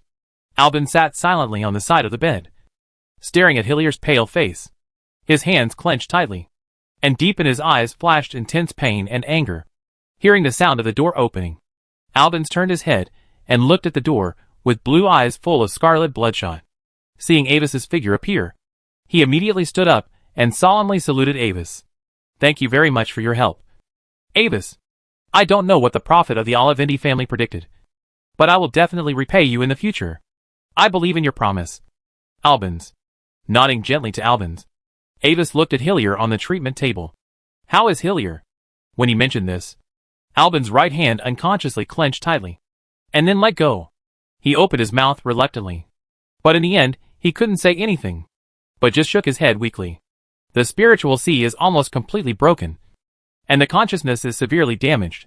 I can only temporarily use magic to stabilize her spiritual sea, but the hope of waking up again is probably, at this time, It was the family therapist on the side, who answered on behalf of Albans. She had just finished the emergency treatment of Hillier, and now turned to Avis, and whispered the test results. But at the end, she also stopped and did not continue. Then, how can we cure her? Avis frowned and looked at the therapist with a serious expression. First, we need to repair her spiritual sea with a treasure that reshapes the spiritual sea. At the same time, use the potion to warm the soul and gradually restore the injuries in her consciousness. This is the only way I can think of. The therapist glanced at Albans beside him, sighed lightly, and shook his head slightly. I know. Ambus nodded, feeling a little heavy. The therapist quietly performed a salute, and then slowly left the room. Sir Ambus, please save my sister. I will pay a price that will satisfy you. After she left, Albans spoke without hesitation, looking at Ambus fixedly. The potion to warm the soul is easy to say, but the treasure that can reshape the spiritual sea is extremely rare. No matter which one, it is truly priceless. This kind of treasure is almost equivalent to a life at a critical moment. And no one and no force will think it is too much. But no matter what, the life of the stupid sister is the most important. Albans has made a decision in his heart. Even if the secret of the ancient High Elf ruins is revealed, Hillier must be saved. No need. Albans, facing the desperate gaze of the brown-haired boy, Avis smiled and shook his head. You and Hillier are both my friends. Avis, I won't use the injury of one friend to threaten another friend. Raising his hand to stop Albans, who wanted to say something else, Avis walked over and took a closer look at Hillier, who was lying on the treatment table like a sleeping beauty. No need to say more. I will apply to the family for treasures and potions to treat Hillier. If you feel embarrassed about this, then just think of it as you owe me a favor. That's it. Now, can you tell me the cause and process of the matter? Of course. Avis, looking at the soft and deep blue eyes of the boy in front of him. Albans nodded vigorously.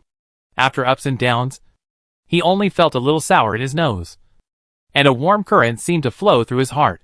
No matter how precocious he is, no matter how talented he is, now, he is still just a half-grown boy. Chapter 122, Sowing Dissension. Listening to Albans' description, Ambus roughly understood what they had encountered. Albans had taken a fancy to an item at an auction house in the capital. But during the auction, a guest in the VIP box also took a fancy to the item. Normally, with the financial resources of the Albans siblings, it would definitely not be enough to compete with a VIP. But at the end of the auction, the people in the box gave up bidding, and the item was bought by Albans and Hillier. Originally, the siblings thought that the matter was over.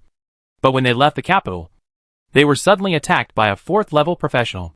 Even Albans did not expect that when the siblings were wearing premier uniforms, someone would dare to openly attack them near the capital. The attacker hid his identity and used extremely powerful mental attacks as soon as he met them, obviously intending to kill them. If it weren't for the relic items they had obtained in their previous adventure, this attack would have been enough to kill them 3 times. At the critical moment, Hillier stepped forward and blocked most of the impact for Albans. But his own spiritual sea almost collapsed under the spiritual impact and fell into a dying state. Albans, who barely blocked the attack, used a group random teleportation scroll to escape with the little time Hillier bought. And using the channel provided by Avis, he urgently asked for help from the Olivendi family in the capital. This is what happened. Also, Avis, I have a request. After briefly recounting the incident, Albans couldn't help but speak hoarsely, looking at Avis with bloodshot blue eyes. Although his tone had calmed down again, it was still filled with an indissoluble coldness. I hope to know the specific origin and identity of the professional who attacked me and Hillier. Okay. Ambus nodded gently and agreed to his request. I will use the power of the family to investigate this matter. I will send you a copy as soon as the results of the investigation come out. After listening to Albans' story, he was also a little moved by the deep feelings between the siblings. After getting Avis's promise, Albans didn't say much. He stood up again and saluted Avis again with a serious face. After leaving Hillier's ward, Avis notified the family's forces in the capital and began to conduct an in-depth investigation of the matter. Although the Olivendi family's sphere of influence is mainly concentrated in the northwest of the Gloria Empire, but as one of the 4 major families of Gloria, even if its power in the capital is relatively weak, it is by no means a force that can be underestimated except the royal family and the other 3 major families. It only took half a day for the cause, the whole story, and the identity of the participants behind the scenes to appear completely on Avis's desk. The guest in the VIP box that day was the 12th son of Count Erkin of the capital, Lejos Erkin. His mother was a concubine of Count Erkin. Although he was favored by the Count, Lejos was not able to get into the family business due to his family background. Perhaps out of guilt and compensation. The Count was particularly tolerant of Lejos, since he was a child. Due to the attitude of the head of the family, no one else in the family dared to control him. And as a result, he developed a dandy character. Even though he was not a candidate for the heir, Lejos was very popular among the noble descendants of the capital because of his family background. Over time, he has become a hegemon in the capital. For security reasons, the Earl assigned 2 4th-level guards to protect Lejos, to protect him from getting into trouble when he is having fun in the capital. The professional in charge of investigating the matter in Olivendi found that the person who attacked Albans and Hillier was one of the 2 guards. After receiving the news, the Family Intelligence Agency secretly went to find the guard. But surprisingly, the professional did not seem to return to Lejos afterwards. The family investigator tried to use prophecy magic to obtain the specific whereabouts of the guard. But the prophecy gave feedback that the target had died. If it were an ordinary force, the investigation would have stopped here and concluded that the mastermind was the Erkin family. But this is not the end for the Olivendi family. A high-level prophet in the family made a reverse prediction on the result of the target's death to find the specific cause of the target's death. The result of the prophecy was shocking. The guard was actually a third party, and he was killed after completing the mission. Although Lejos was a playboy, he was not so crazy as to send people to kill 2 premier students in the imperial capital for such a thing. He just asked the guards to give the 2 a warning, not to get rid of the siblings. But the guards he sent did not do as he said, but tried to provoke conflicts between the Erkin family and other forces by forcibly killing the Albin siblings. Because the siblings were wearing the Premier Academy uniforms, some people directly chose them as their targets. You know, that's the Premier Academy, the gathering place for the descendants of the upper class of the empire. There, if you throw a stone into the sky, it may hit an earl's heir. If you throw it again, you may hit a future high-level strongman or an important official of the empire. Therefore, the attacker does not need to carefully identify the identity. Anyway, the assassin is openly a guard of the Erkin family. So just treat it as a random lottery. If it happens to assassinate the descendants of a certain noble, especially under the premise of the assassin's strange death, the blame will probably be firmly pinned on the Erkin family. If the force investigated this time is not the Olivendi family, if the time is delayed a little longer, even if a high-level prophet comes forward afterwards, it will never be possible to get a glimpse of the truth behind it. After learning the unexpected heavy information, the prophet immediately prepared to make a detailed prediction about the identity of this force. But this time, the prophecy was just cast and encountered obstacles. Behind this unknown force, there is a prophet of the same level who interfered with the fate line related to it. After learning the news, the family prophet immediately stopped the prophecy and conveyed the result to Avis, asking whether to continue. An unknown force that also has a high-level prophet has the qualifications to make Avis take it seriously. Out of caution, Avis notified the family prophet to temporarily stop investigating the matter, and the backup of the results was handed over to the family's top management, and the family decided whether to continue. The investigation to this point was enough for him. Chapter 123 Changing Fate. After sending the results of the investigation to Albans, Avis thought about it and left him another message. Do you need some other help? About half a minute later, Albans' reply arrived. He was very grateful for Avis's enthusiasm, but still hoped to deal with the people involved in this matter himself. Avis was not surprised by this reply, and he also had a certain understanding of Albans' character. After confirming that the siblings were fine, he stopped asking about it. In the original history, Albans remained alone after becoming famous, and when he became the only direct student of Ring of Time and Space, Albans once asked the teacher for help to completely destroy the Ilkhan family. But now, Hillier is out of danger, and has learned that there is a deeper inside story behind this matter. Avis believed that Albans would definitely conduct a more in-depth investigation into this matter, rather than just wipe out the Ilkhan family as in the previous life. No matter what the specific identity of that force is, it is afraid that there will be no good results in the future if they have such a life and death feud with Albans for no reason. The butterfly from another world flapped its wings, and the original track of fate changed slightly again. Ignoring this matter, Avis took out a magic crystal ball, skillfully injected magic into it, and prepared to observe the current movements of a certain elf. After reading several letters in the hands of the last dragon, Avis began to look forward to this task that the elf accidentally received. As an open and highly free game, there are a large number of rich and interesting plot tasks in the game world of Mysterious Era. The flower of hope that blooms once every thousands of years. The wine of immortality that grants longevity to the drinker. The secret treasure left by the ancient magic empire. The disaster dragon that brings destruction and death. The triggering of these large tasks initially started with the most basic random tasks.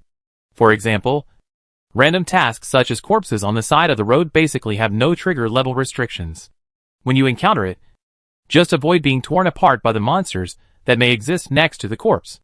As for the result that cannot be achieved, guaranteed drop. Victim +1. Resurrection stone -1. Corpses on the side of the road +1. Full monsters +25 / full large monsters +1. Small probability of appearance. Planned horse -1.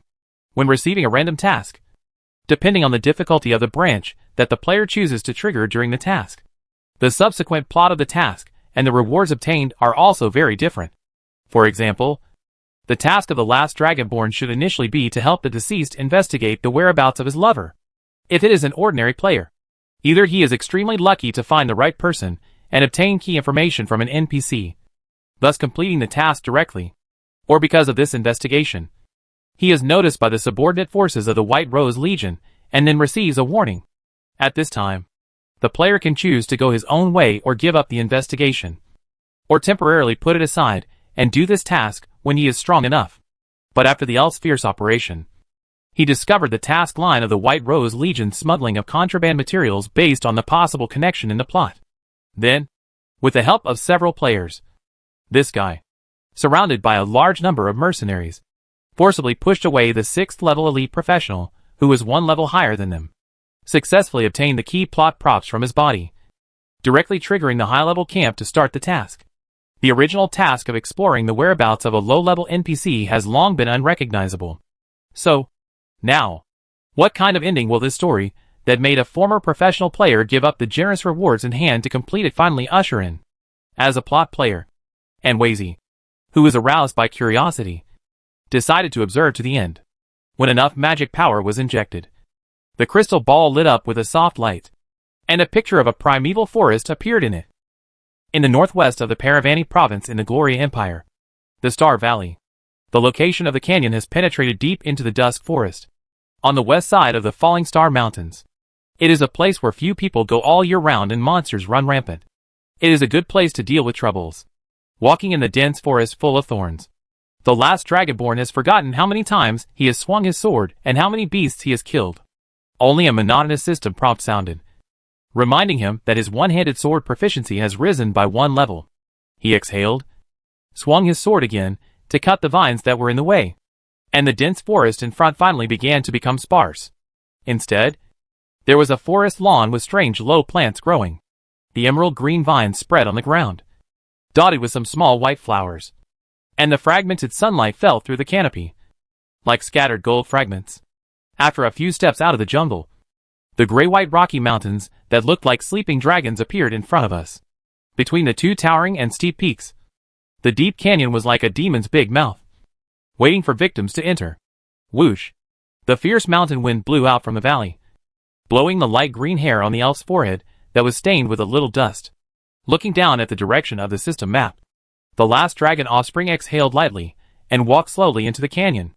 At this time, there were 2 magic hours and 18 minutes of game time left before the internal test officially ended. According to legend, there was once an unknown 8th level strongman who fought a terrifying monster in this mountain range. The aftermath of the battle caused the stars in the sky to fall here, and this place got its name. But today, the elf did not intend to delve into whether there were meteorite fragments in the canyon, because there are many similar legends and place names in the game, and there are more magic and skills that can cause the same effect as a meteor shower. After a long journey, the last dragon descendant finally arrived here before the end of the internal test. Star Canyon is the last burial place of the heavy sword mercenary group mentioned in the intelligence of the Olivindi family. Walking in the desolate rock canyon, The last dragon descendant carefully observed the surrounding environment. The shape of the canyon is similar to an inverted narrow trapezoid, with a narrow entrance and a wider interior. The ground is covered with fine gray-white weathered gravel, and there are steep gravel walls on both sides.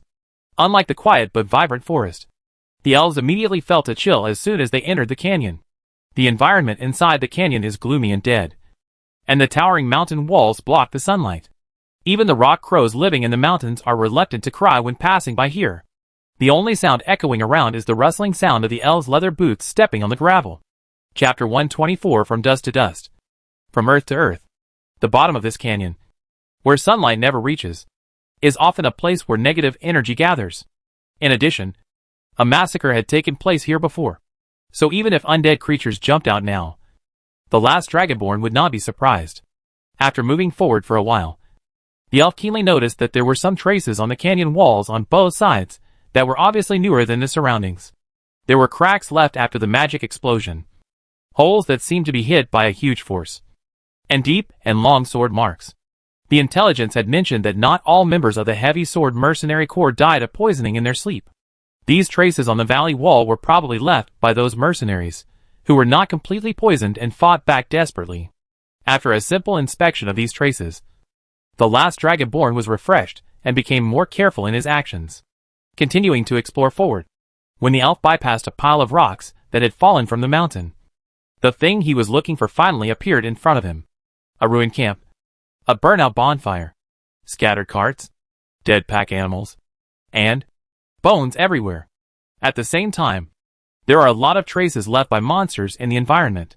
During this period, it seems that many brave monsters have regarded this place as a free canteen from heaven. Seeing this scene, the last dragonborn stopped vigilantly and held the moon staff of Noi on his back. At the same time, the spell book tied to the elf's waist floated up by itself, floating beside the elf, ready to release spells at any time.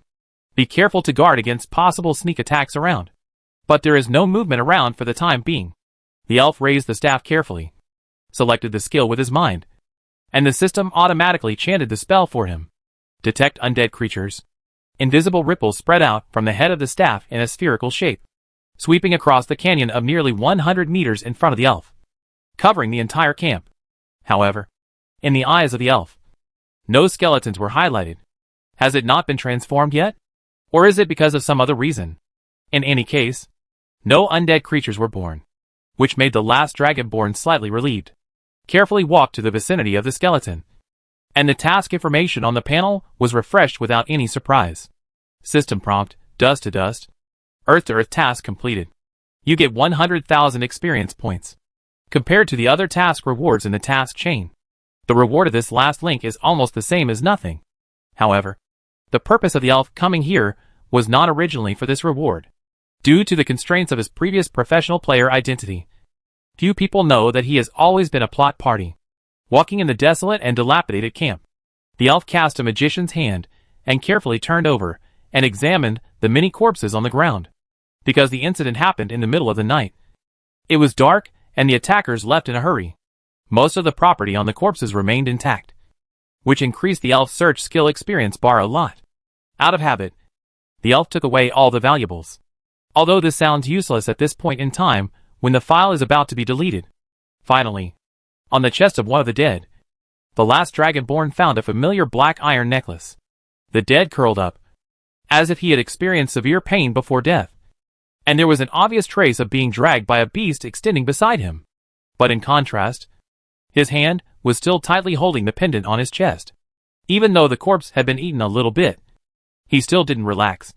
The elf squatted down, pried open his fingers with a one-handed sword, and picked out a slightly deformed heart-shaped pendant. In the pendant, there was another familiar magic photo.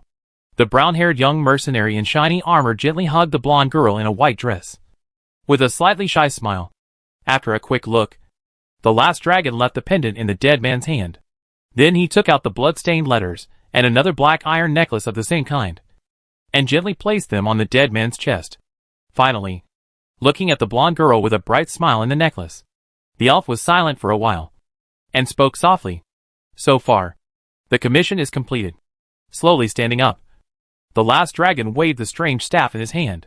The earth parted in front of him, burying the body and the two necklaces on it together, leaving only a small grave mound on the spot. Dust to dust, earth to earth, soul to soul. What the elf didn't notice was that just as he finished speaking, a very faint light flashed across the surface of the black iron pendant on the corpse. Mercenaries who died on the battlefield don't need tombstones. No one knows what their names were when they were alive, what experiences they had, and no one is interested in it. After dealing with his client's necklace, the last dragon took a step back and took a last look at the canyon, where the heavy sword mercenary group was buried. As a mercenary who came here to accept hire, the elf felt that he should do something for them. According to the unwritten custom among mercenaries, he picked up several gray gravels on the spot. On one side of the camp wreckage, stones were stacked up from large to small to form a low stone tower. Then, he picked up the broken flag of the heavy sword mercenary corps and pressed it under the top stone. This is the symbol of the god of the north wind, Kalast, who is widely believed by mercenaries, and represents the ladder of the soul. The living mercenaries hope that the souls of the dead can return to the eternal kingdom of the gods through this stone tower and get the final comfort and sleep.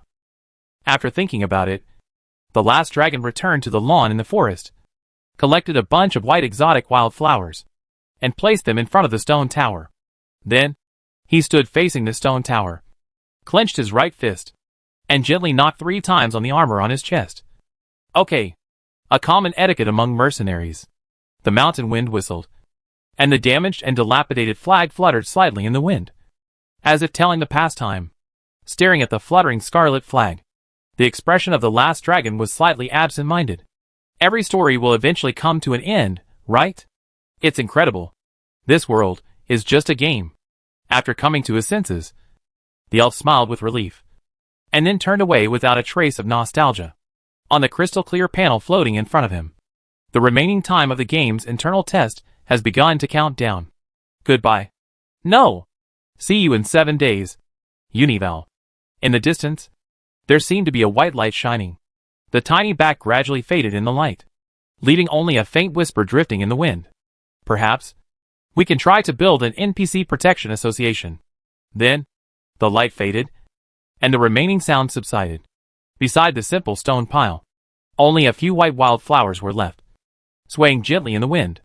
Chapter 125. Skip it, and it won't affect your viewing experience. Chapter 126. The Truth of Deletion. On the other side, as the last dragon descendant went offline and disappeared, the crystal ball dimmed, and the feedback of the observation mark disappearing came from the spirit. The magic version of the live broadcast ended, and his curiosity was satisfied. Avis put away the crystal ball with satisfaction. But at this moment, he suddenly sensed that there seemed to be some changes in his own destiny trajectory. When the elf went offline, the total amount of destiny feedback surrounding his destiny line, like a hazy nebula, seemed to have suddenly increased. Maybe not much, but it was a real increase. This made Avis stunned for a moment. After carefully sensing it with some uncertainty, the feedback sent back clearly showed that his destiny feedback had indeed increased a little. Helping players can also get destiny feedback? Avis couldn't help but feel a little strange. Before, he had specially used the Mercury Eye to observe the last dragon descendant. From the perspective of destiny, the destiny line extending from the last dragon descendant is very special. The fate line of the normal natives of the Yark continent is a bright line with colorful starlight, and the two ends extend far away. This line represents the past end, which will eventually connect to another fate line in the web of fate. The future end extends into the endless dense starlight mist. The fate line of the last dragon is completely different. His fate line is very illusory and dim, and only has a short section. The fate line of the past part extends directly from nothingness, and the fate line of the future does not exist at all. The most important thing is that there is no trace of fate favoring the elves. Recalling the past actions of the elves, Avis speculated, these fate favors are more likely to be the players completing the task and then obtaining the fate feedback from other natives. Elves themselves do not have the profession of prophet, and whether players can obtain fate feedback is also unknown. So, this part of the fate feedback was transferred to him through some kind of connection with the elves as a springboard. After a moment, Avis shook his head and stopped thinking about it. The internal test is over, and the players are all offline, which symbolizes one thing. The date for the global unlimited public beta of Mystic Era is coming soon. The first batch of millions of players joining may have a significant impact on the current situation in this world. While thinking, Avis slowly got up and went to the underground laboratory to observe a set of experimental items he had prepared before. Welcome, respected Administrator Avis. The heavy anti-magic alloy door opened, and the gentle synthetic voice of thorium sounded. Well, it seems that a gentle female voice was randomly heard today. Close the space blocking array. Close the fake confusion array. Close the high magic synchronization defense array. And open the isolation room. The order has been accepted. As Avis's order was issued, a huge gray cube suddenly appeared out of thin air in a corner of the laboratory that seemed to be blank. The entire cube was made of metal, and the surface was filled with a faint mist, and the blue magic light was looming on its metal surface. At this time, the mist quickly faded and disappeared, and the light on the surface also dimmed. When all the isolation effects were completely turned off, a blue stream of light quickly climbed up on the side of the cube facing Avis, and after several turns, it outlined the outline of a door. Then, the metal in the center of the outline activated itself and flowed to both sides as if it was melting. Avis put on a special protective suit to isolate himself, and then walked slowly into it. The inside of the cube was a small room, except for a metal laboratory table made of the same material as the room in the center of the room. There was no other furniture. At this moment, on the silver-gray metal table, there was a gold coin, a silver coin, a longbow, a skirt, an empty potion bottle, and a newspaper. All these items were related to the elves and other players. When the elves went offline, some special changes occurred on these items simultaneously. The gold coins were consumed by the elves when purchasing resources, and the silver coins were taken from the elves. The longbow and skirt were the equipment that the elves had replaced before, and the empty potion bottle was what the elves had left over from drinking. The newspaper was dated the day before yesterday, and the headline on it was about several players forcibly raiding the Imperial Palace and then turning into white light under the hands of the Shining Knights who were guarding the palace. Avis remembered clearly that in addition to these items, there was a letter in the center of the experimental table, but now, it disappeared without a sign. Glancing at the remaining items on the table, Avis walked forward and carefully observed them one by one. After confirming that there were no other changes, he knocked on the magic bell and summoned several guards, who he had specially instructed to wait in the living room of his residence. Do you remember the items on this table that I asked you to remember before? Looking at the masks lifted by several guards, Avis asked slowly. Now, please answer me. Which item is missing? Looking at the scattered items on the table, several guards looked at each other in confusion. Finally, one of the strongest guards stood up. He was wearing a closed black knight heavy armor. He was the high-level guard who brought the last Dragonborn to see Avis a few days ago. Unlike those family professionals who went to support the elves, he was the real confidant sent by the Duke, an 8th-level Cold Wind Knight who was responsible for protecting Avis's safety. Sir Avis, there is nothing missing here. After carefully confirming it, the guard answered respectfully. Well, is your answer the same? Avis turned his head without comment and looked at the other guards. Yes, Lord Avis. Several guards also nodded, confirming that there was nothing missing. Nodding, Avis turned his eyes back to the heavy armor guard. What's your name? My name is Jome. Jome Olivendi, respected Lord Anvis. When his last name was mentioned, the heavily armored guard stood up straight, staring at Anvis's blue eyes with great pride. At first, he was not of Olivendi blood, but an abandoned child. Because his family was so poor, he was cruelly abandoned on the street by his parents on the night of the new moon, wearing the only intact single piece of clothing in the family. When he was frozen and unconscious, it was the people of the Olivendi family who found him, took him away from the dark and desperate street corner, and raised him with many other homeless children. When he broke through the 7th level, Duke Carrot personally met him and gave him the glorious surname of Olivendi as an exception. Since then, he made a vow in his heart. I wish to share the honor and disgrace with the Olivendi family in this life, and live and die together. Chapter 127. After getting the answer from the guard, Avis nodded.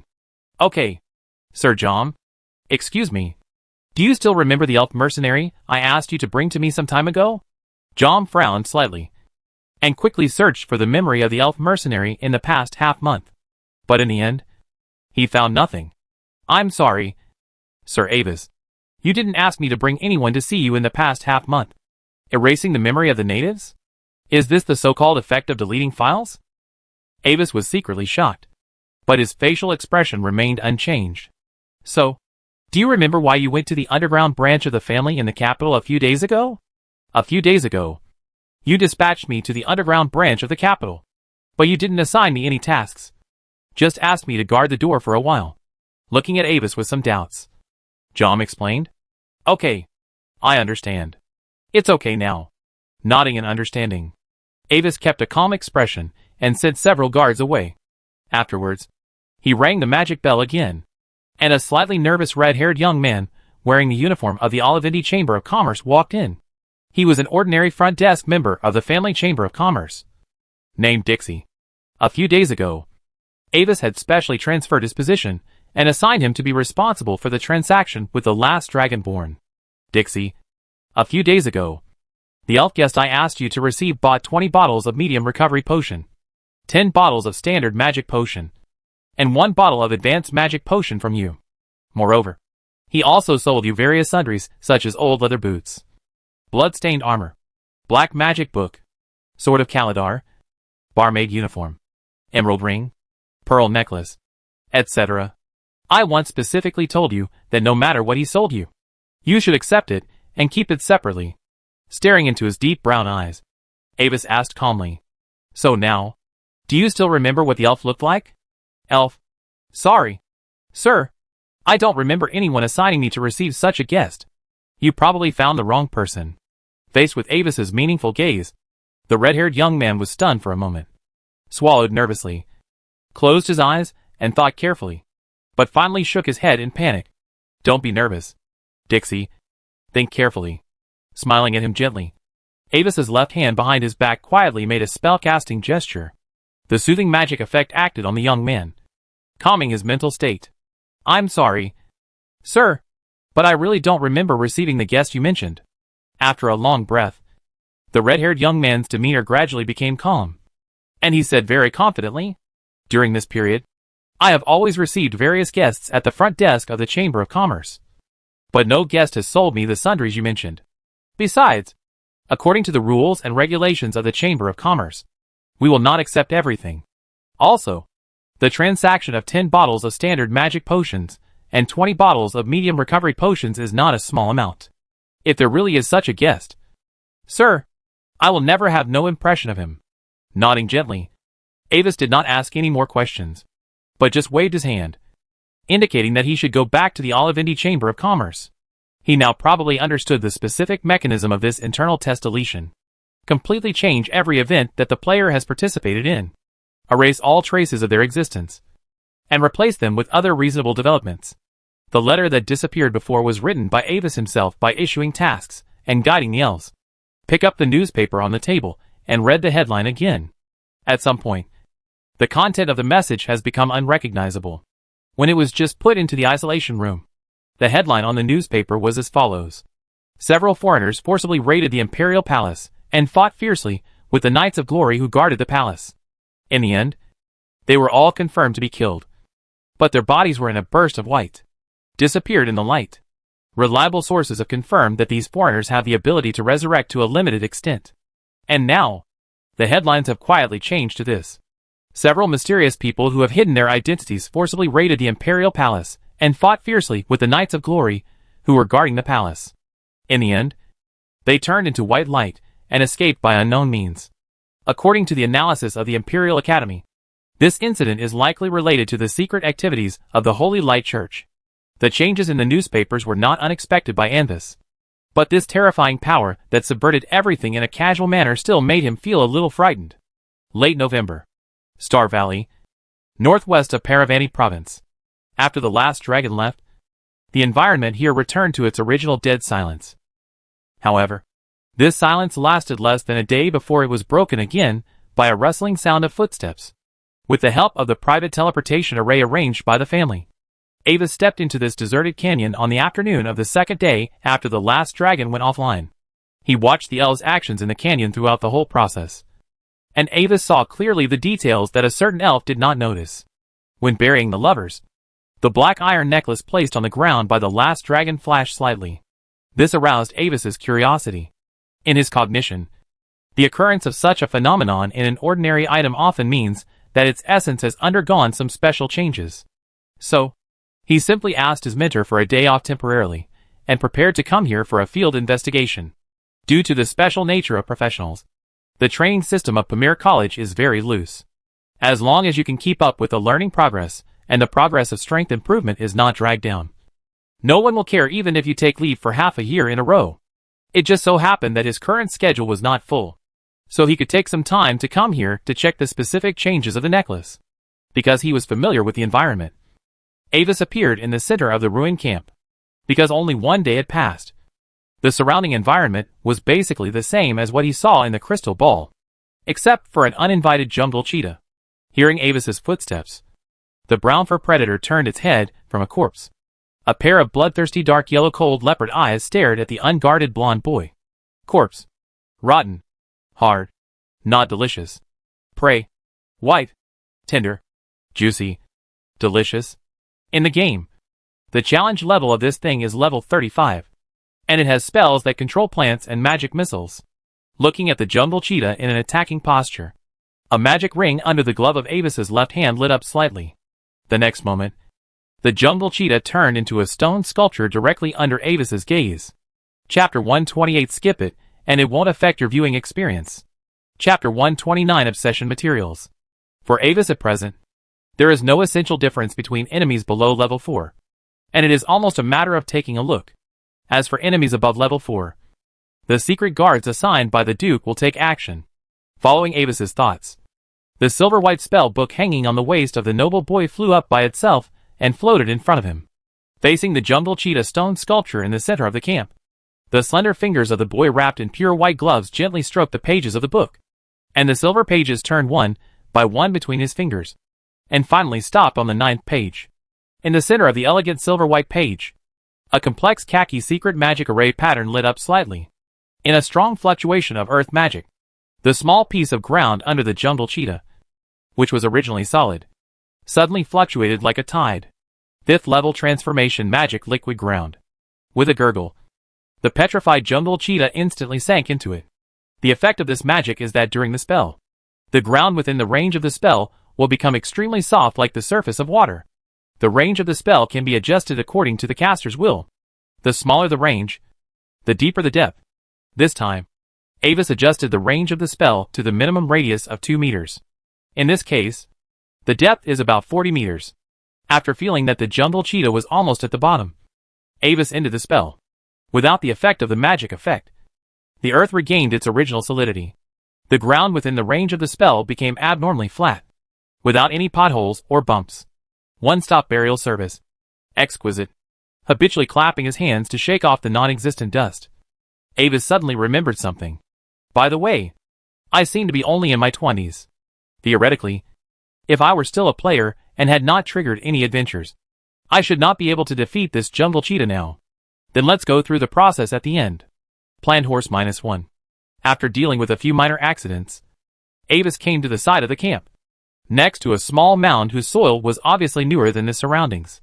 Here, the last dragonborn buried the task object and the client with his own hands, taking off the staff behind his back. Avis held the straight silver-white staff with his right hand and gently paused on the ground.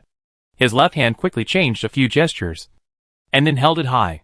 The wind that came from nowhere gradually began to surge, blowing a strand of light golden hair that fell to the boy's forehead. In the depths of the mysterious blue eyes, there seemed to be a faint blue magic glow flashing. The spell took shape, and the faint blue crystal at the tip of the staff suddenly lit up. A suppressed magic wave quickly spread in all directions. Rumble, rumble, rumble. The earth element in the environment began to stir, and the earth trembled violently. Cracks opened from the bottom of the canyon, and in the center of the ground surrounded by these cracks, a giant fist of earth and stone, which was made of gray-white soil and gravel, rose from the ground. It was as if there was a trapped mountain giant underground, angrily punching the sky. 4th level shaping magic earth fist. The next moment, Avis's raised left fist slowly opened, in sync with Avis's movements. The 5 clenched fingers of the earth fist also opened, revealing the items and bones inside. Surprisingly, everything inside the earth and stone hand was extremely clean. and there was not even a trace of loose soil on the surface. The precision of magic control has been improved a bit. Nodding slightly with satisfaction, Avis moved his mind, and an item was lifted up by the invisible magic effect and floated in front of him. It was a seemingly ordinary black iron necklace, and the surface was slightly dull due to moisture. But in Avis's perception, this necklace was emitting a faint, extremely strange mixed fluctuation. Among them, most of them were fluctuations of the power of destiny that Avis was very familiar with. The remaining very small part was a kind of necromancy fluctuation full of obscurity and coldness.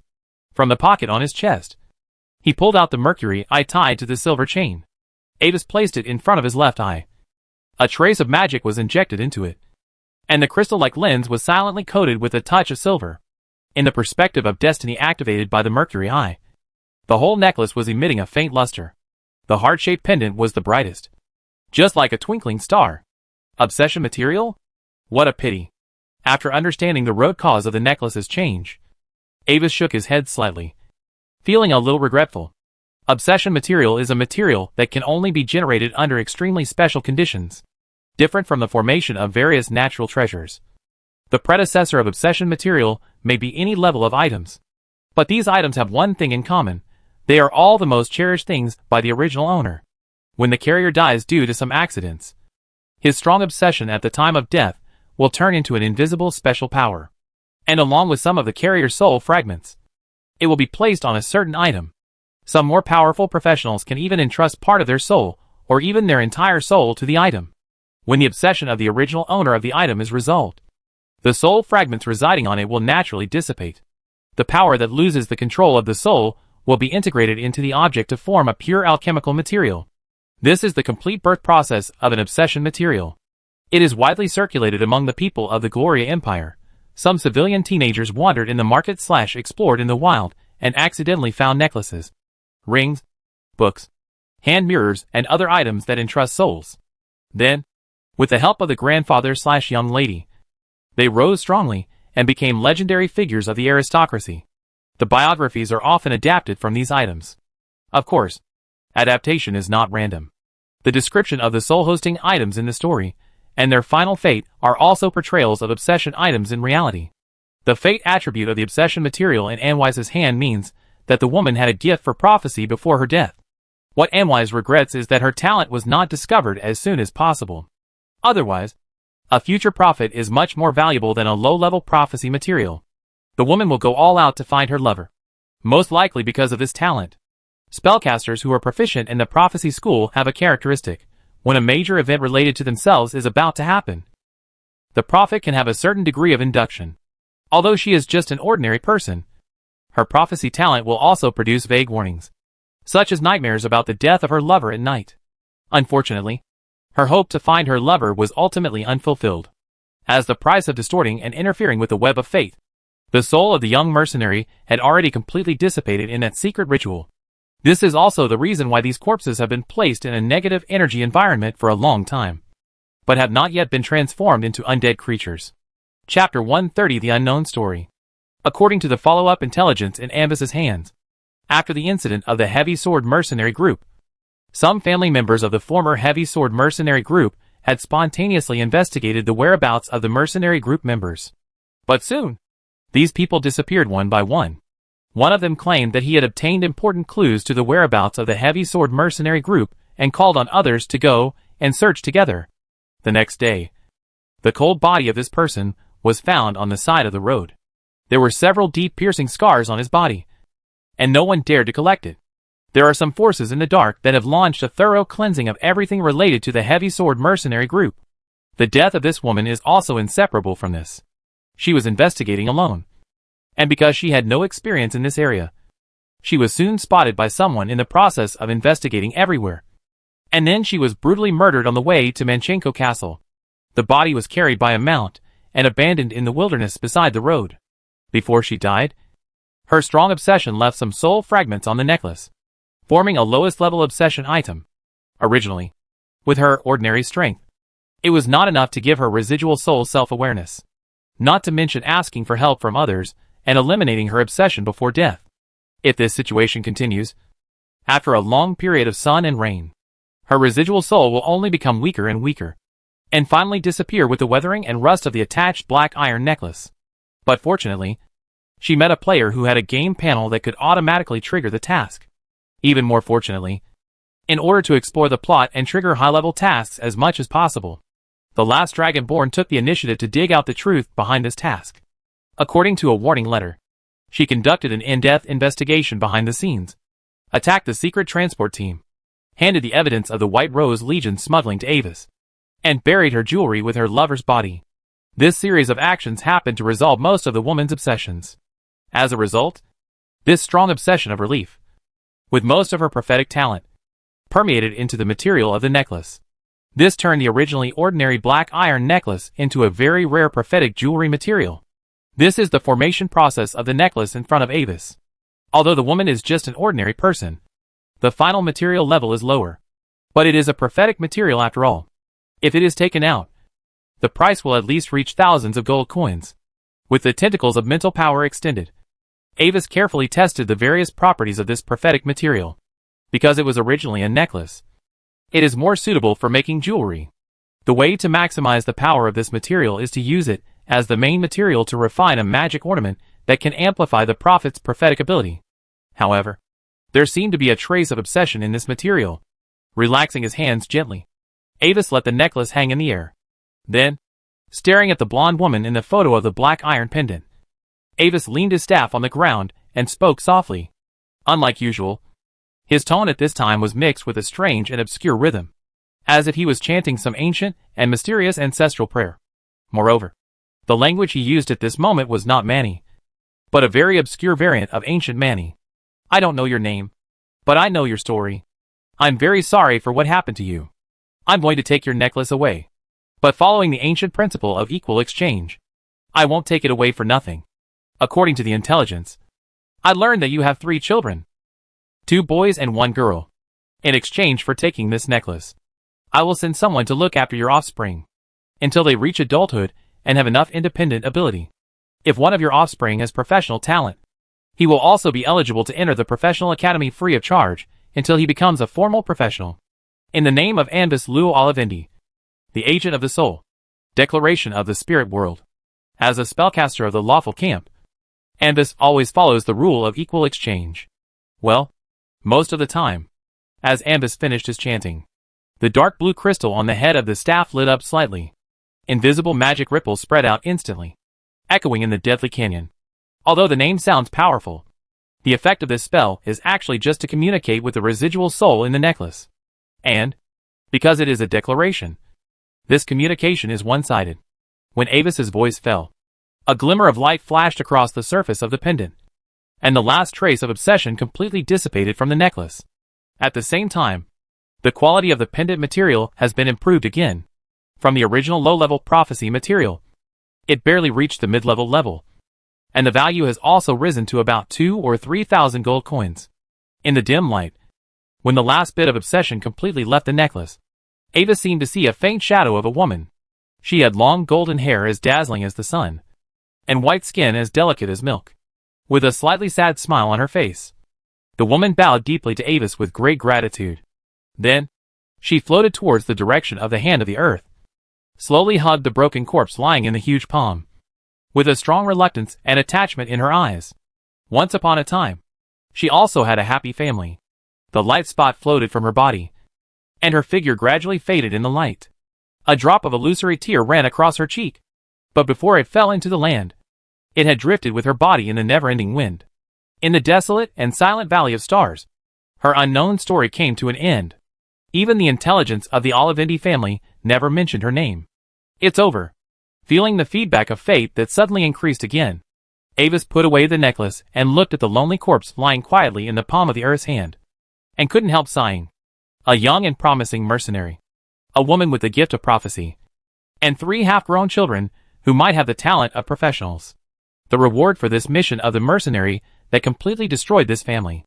It was just 200 gold coins. After a moment of silence, Avis turned and left. Behind him, according to the will of the controller, the giant hand of the earth clenched into a fist again, carrying everything left in the palm, and slowly sank deep into the ground. The dead are gone. but the living still have to struggle for their own destiny. Chapter 131 Critical Experiment. In mid-December. Royal Premier Academy. Amazing insights. Avis, you are such a genius. I never even thought that the mysterious properties of gold could be used in that way. It doesn't matter. Progress is mutual. Carl, your argument about the relationship between the Mangula black goat and the ancient fertility totem worship is also inspiring to me. I said. Compared to sheep, goats are better. After the mysticism course ended that day, Avis responded politely to the compliments of his classmates with a decent smile. From time to time, he would give just the right compliments, making the atmosphere lively and relaxed. After experiencing the baptism of Avis's many outstanding performances since entering school, at present, many students no longer mention Avis's identity as a freshman, but regard him as a real old student, although his official enrollment time has just passed more than 2 months. Of course, if you have other questions about mysticism, you are welcome to discuss with me at any time. Goodbye. Avis. Next time. Goodbye. Avis. Goodbye. Pekala. Smiling and saying goodbye to many classmates, Avis returned to his residence and entered the secret laboratory underground. Welcome. Respected Administrator Avis. The heavy anti-magic metal door slowly opened, and the silver inorganic female voice echoed in Avis' ears. It has been 1.5 months since the separation of the original metal began. Finally, the progress of element separation has reached 99% yesterday. Today is the day when the separation is completely completed. Report the progress of element separation. Standing in front of the huge element stripping device, Avis stared at the mysterious inscriptions flickering on the surface of the silver pyramid and input instructions to the silver construction core. Instructions accepted. Testing. Element separation progress. 100%. Mission completed. Do you confirm to export the separation results? Confirm to extract. Export to different partitions according to the number. And perform precise packaging operations. Define each 0.5 paso as a standard portion, and package it in a magic-averse metal sealed box. After packaging, manipulate the metal particles in all the sealed boxes and merge them into a complete hemisphere with a cross-sectional radius of 3 centimeters. Instructions accepted. Export begins. As Avis's instructions were issued, the inscriptions on the surface of the silver pyramid lit up again. Through complex and extremely precise external components, the separated cursed metal particles were transported to the sealed box made of magic-averse metal. Then, the special element refining array began to operate. The invisible magic effect spread along the mithril circuit and acted on the metal particles in the many sealed boxes. A large number of metal particles suddenly began to deform and merge together, gradually forming complete pieces of cursed metal. Raw material merging rate, 100%. Export completed. Squeak. Accompanied by a sound like the deflating of a pressure chamber.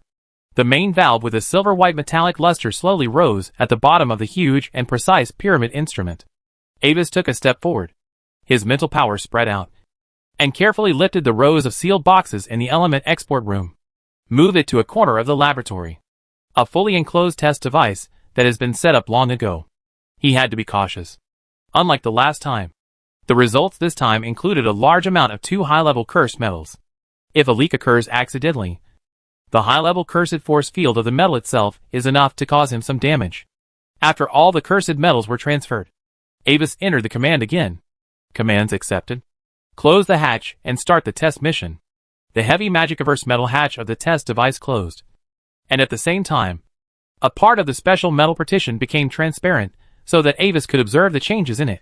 There are a total of 8 categories and 39 different numbers of cursed metal elemental elements, most of which are very stable and cannot be used as weapons.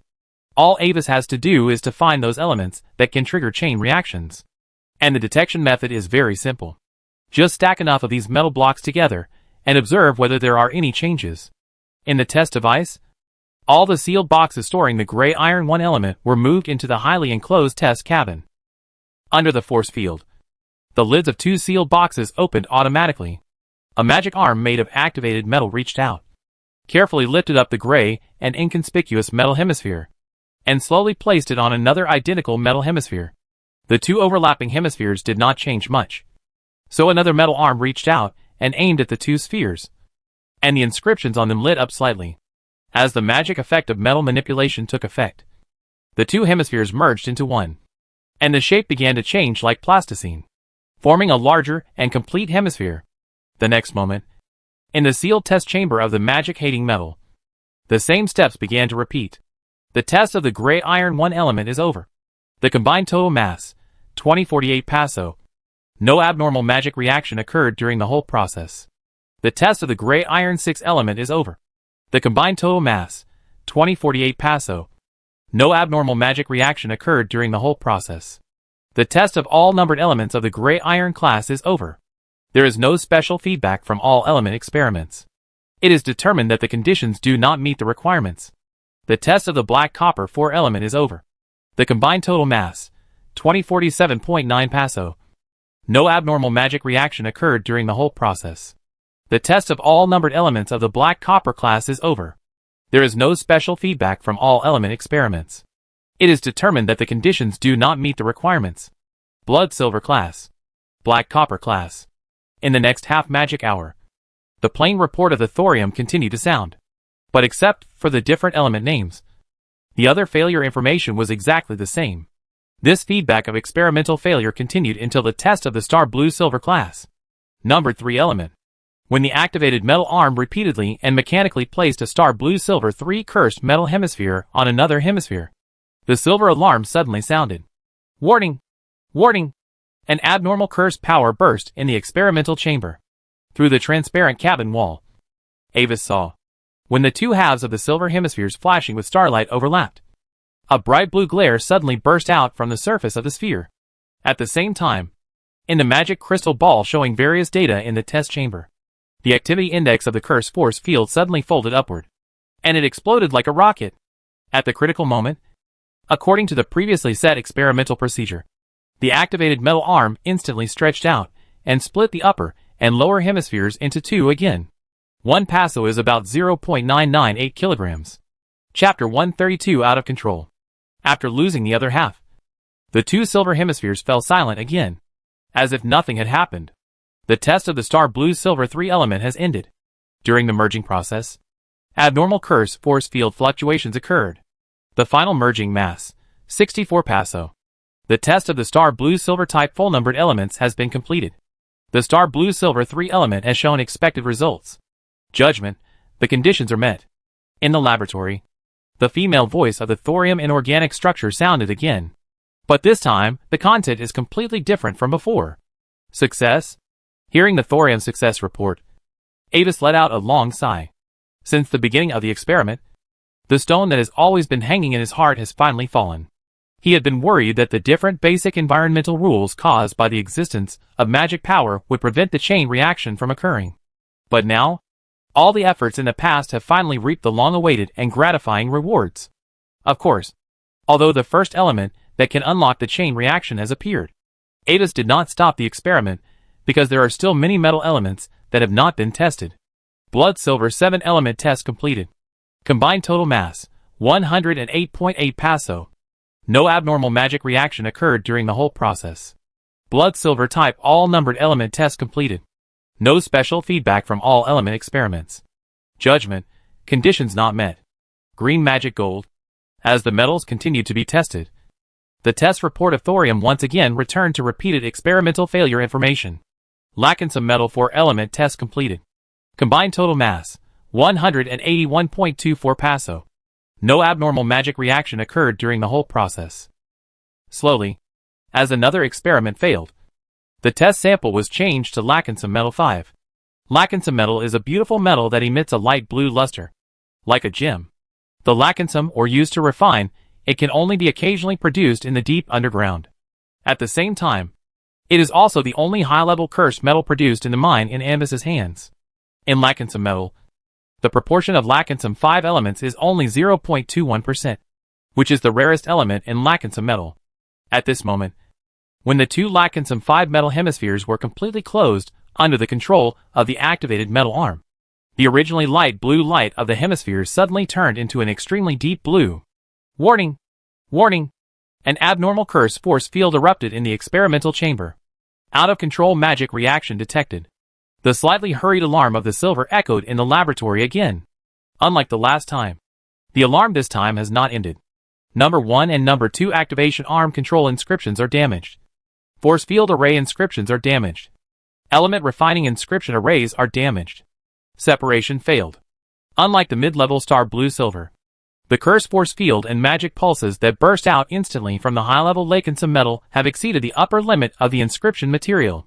The powerful chaotic magic pulse instantly washed over the entire test chamber, and was then blocked by the thick magic-averse alloy cabin wall and the blocking force field. Inside the experimental chamber, the two activated metal arms closest to the hemisphere were the first to be hit, and the inscription structure inside them was immediately overloaded and melted into a blurry molten substance. Following closely behind were the elemental refining array and force field array inscriptions engraved on the inner wall of the experimental cabin. The magic circuit made of mithril suddenly lit up, melted into a bright silver-white liquid, and flowed down along the dark metal cabin wall. In less than a second, the control mechanism that should have separated the two hemispheres immediately was paralyzed. The two hemispheres that failed to be separated in time emitted a faint light that became brighter and brighter. A fierce sense of life and death crisis instantly enveloped Avis's whole body, pricking his nerves like a cold needle tip. The extremely terrifying magic fluctuations were about to burst out violently in an instant. At the critical moment, the lights in the entire magic laboratory suddenly flashed. In the transparent observation window of the test cabin, the light suddenly dimmed and turned into a dark mass, like a black hole. The violently enhanced curse force field, the metal hemisphere emitting a faint blue glow, the terrifying magic fluctuations, everything calmed down and became silent. Emergency plan has been activated. Time stop force field is turned on. Main energy room output power, limit. Backup energy is turned on. Output power, limit. Energy output remaining time 46 seconds. At this time, the plain inorganic voice of thorium just sounded. Control the lower end of the time stop force field to move up to the central axis of the cursed metal sphere. Looking at the dark test chamber, Avis immediately re-entered the command. This is the ultimate insurance of the family laboratory. The specialty of the 9th level spellcaster. The independently operated ultramicro 9th level regular array time stop. The effect is very strong, but due to too many restrictions, it can only be placed in the laboratory as an insurance. Since everything, including the light, was in a static state, the things in the test chamber could no longer be observed by the naked eye.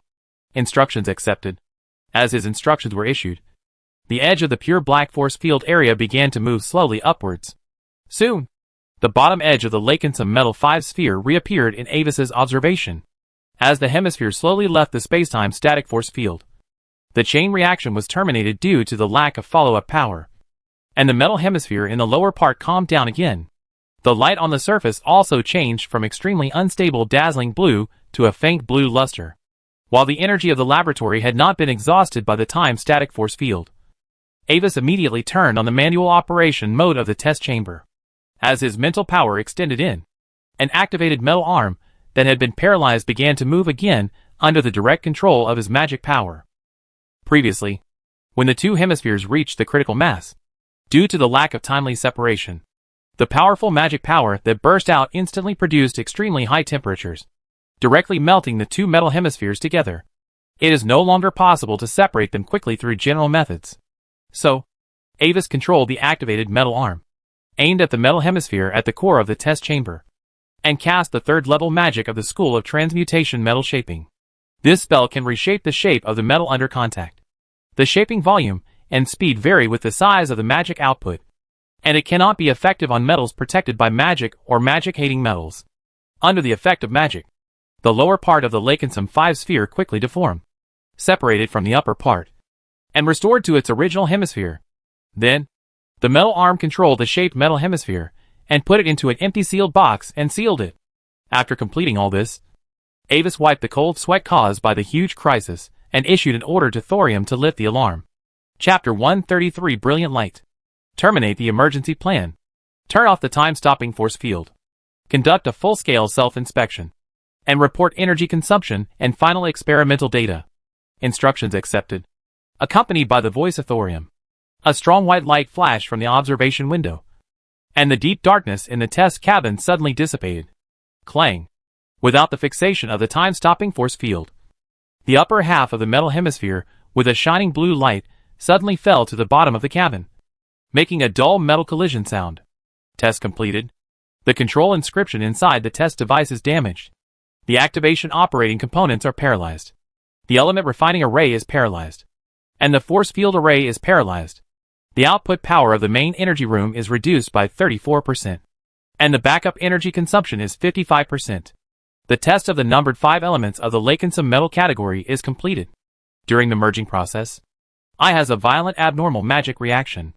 The final mass of the merger is 16 pesos. The test of all numbered elements of the Lakensom metal category is completed. The Lakensom 5 element has the expected result. The judgment is, the conditions are met. The test of all classified numbered elements is completed. And the mission is terminated. At the same time as thorium reported, a translucent three-dimensional magic image of the test cabin appeared in the magic crystal ball in front of Avis. Among them, the damaged part is highlighted in red. In Avis' eyes, the internal structure of the entire sealed cabin is completely bright red, because thorium had previously activated the time-stop force field. The test cabin was disturbed by the aftermath of the change in time and space, and the advanced restoration array used to repair the equipment could not take effect. Therefore, if you want to repair the melted inscription array inside the bulkhead, you can only rely on manual repair. Of course, all this is no longer important to Avis. The entire experiment has been declared over, and the results he needs have appeared. After consuming hundreds of tons of pure cursed metals of various types, he finally separated 2 elements with a mass sufficient to unlock the chain reaction. Star Blue Silver 3, Lakensom Metal 5. The most critical key to the magic version of the mass energy conversion weapon has been in his hands. After adding 3 layers of protective force fields to himself, Avis manually opened the hatch of the test cabin that failed to control by opening it from the outside. At the same time, he manipulated the assistant alchemical golem in the laboratory to lift out the Lakensom 5 hemisphere that fell into it. Staring at the beautiful fluorescent blue luster of the metal hemisphere in front of him, Avis couldn't help but be intoxicated. The extremely huge and terrifying amazing power is actually hidden in this tiny and inconspicuous metal hemisphere. If you don't see it with your own eyes, anyone will be confused by its beautiful appearance. Throughout the process, the role he played was not a discoverer, but a witness. Behind that brilliant light, the wisdom of an entire civilization is condensed. Now that the core elements have been determined, it is not appropriate to call them Star Blue Silver 3 and Lakensom 5. They should have a unique name. After coming back to his senses, Avis touched his chin and looked at the hemisphere in front of him. As the first person in the world who may have discovered the chain reaction, from the perspective of faith, he is qualified to rename these 2 metals. Coincidentally, the main raw materials for mass energy conversion weapons in the previous life were also 2. Then, let's name them Secret Uranium and Secret Plutonium. After thinking for a second, Avis casually gave them 2 code names, which can be regarded as a commemoration of Blue Star. This renaming is not only a symbol, but also can play a role in partially confusing the outside world. If someone really predicts the cause of the explosion and the principle of spells based on the ruins after the nuclear explosion, then in the end, only the key information of Secret Uranium and Secret Plutonium will be obtained. At the same time, the memory of little Avis as a 7th-level magician is also reminding him. The metal hemisphere in front of him is not only used to make mass energy conversion weapons. It can also be used as a spellcasting material to create new spells. Many famous spells in the magic world were created through this kind of newly discovered materials. So far, Avis has already had several preliminary spell ideas in his mind. But it is a bit embarrassing that the maximum range of the spells created by these ideas is smaller than the attack radius.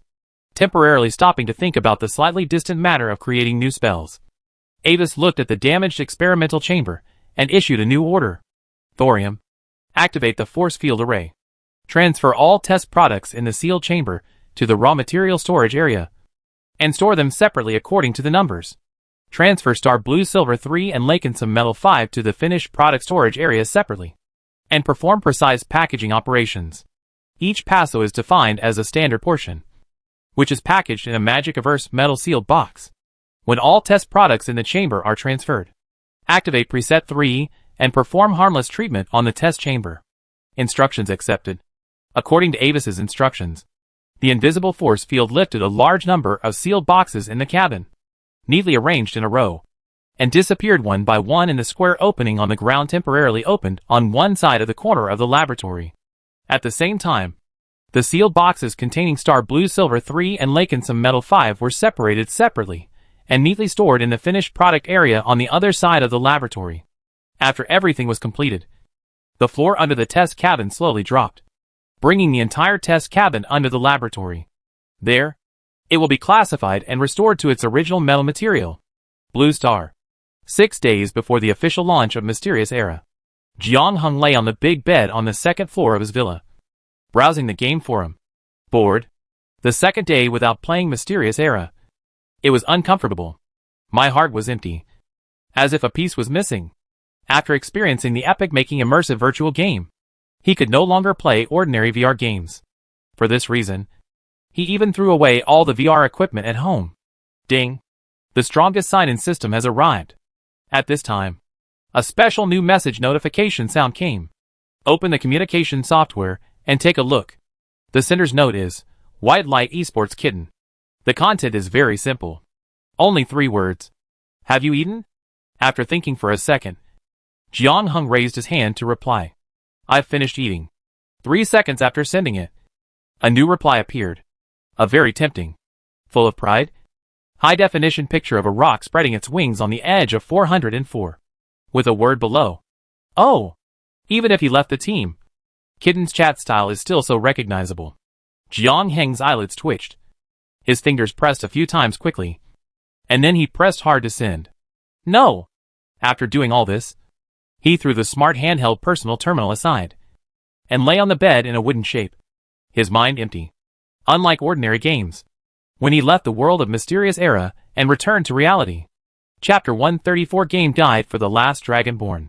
All the scenes and memories experienced in the game seemed to be covered by a layer of fog and became blurred. This phenomenon was not unique to him. After asking several friends in Baiguang Esports, Jiang Hung found that it seemed that everyone who logged into Mysterious Era had this problem. Many internal test players reported this problem to the official. Of course, in addition to this problem, they also submitted some bug feedback such as some equipment on NPCs could not be taken off and the gender of game characters could not be changed. In response to these problems reported by internal test players, the game official issued a unified announcement. Dear Warriors, thank you for your expectations and support for Mysterious Era. After the internal test, according to player feedback, we have located several problems. Because the game adopts the method of deep dream connection, players will feel like waking up from a dream after exiting the game. If some memories in the game become blurred after logging out of the game, please don't worry. This is normal. In order to optimize the gaming experience of all warriors, we will conduct a comprehensive upgrade of the game. At 8 a.m. 7 days later, Mysterious Era will officially start global public beta testing. By then, we will be waiting for you to come. Shaking his head, Jiang Hung picked up the smart terminal again and opened the game forum. After calming down his emotions, he suddenly had an impulse in his heart to do something for the world in the game. After thinking for a while, he clicked on the post option and slowly typed a line of title. Top secret information for internal beta game guide for the last Dragonborn. After trying hard to recall the game content that he could still remember, Jiang Hung began to type the main content. As an ordinary casual player, I am honored to participate in the 15-day internal beta of Mystic Era. After typing here, Jiang Hung thought for a while and added an extra line of words below. P.S. The qualification for the internal beta can be obtained by just clicking it. Is there really someone who can't draw it? After reading it with satisfaction, Jiang Hung continued to write the main text of the post. First of all, it is related to attributes and skills. As a fully immersive game, the attribute points added to Mystic Era will be fully fed back to the player's physical sense. For example, if you click on agility, your speed and flexibility will be able to feel the improvement. If you click on strength, you can also clearly feel that it becomes easier to move heavy objects. Of course, intelligence and will are excluded. These two attributes are only related to the player character's spellcasting ability and immunity check, and cannot improve the player's real intelligence. Please add points carefully. Next, it is related to upgrading. Unlike other online games, the fastest way to level up in the early stage of Mysterious Era is to complete tasks, followed by practicing various magic and life skills, and then fighting monsters. There are not as many monsters in the wild as imagined, and the monster AI is extremely high. It is not recommended to upgrade monsters in the early stage. Try to explore the map more. Often in some inconspicuous corners, there will be hidden special tasks with rich rewards. For example, in the area of Chiolu Rose Street in the capital of Gloria, the coordinates 324, 1547. There is a blonde female NPC named Melika. When your charm value exceeds 80, you can give her a wild rose to unlock her daily tasks. This task is very cost-effective and can be completed once a day. Experience points and eloquence proficiency increase quickly. When your eloquence is raised to LV3 or above, you can go to major stores to help. And the monetary income is much higher than most daily tasks in the early stage. In addition, when high eloquence trades items in NPC stores, you can also get a certain price correction. There is one thing you need to pay attention to. Attacking non-hostile humanoid creatures without reason will cause the camp to shift, and the consequences are very serious. The attitude of some NPCs will change, and they will be wanted in the region. Bounties will be carried. Entering the main city will be hunted by guards. Some special camp players will also receive camp tasks to hunt down fugitives. Once arrested, you will be confined for 10 days. Your random skill proficiency will decrease, and you will be confiscated funds equivalent to 1.5 times the bounty. It is a huge loss, and it is highly not recommended. After testing, there is currently no achievement system in the game, but it is not ruled out that it will be added after the official launch. Please explore rationally, and do not indulge. Also, after playing the game for half a month, I have a piece of advice to tell you. In the early stage of the game, be careful of humanoid NPCs. Unlike other games, the NPCs in Mysterious Era give me a feeling like a living person. They also have joys, sorrows, anger, and happiness, and have their own life trajectories.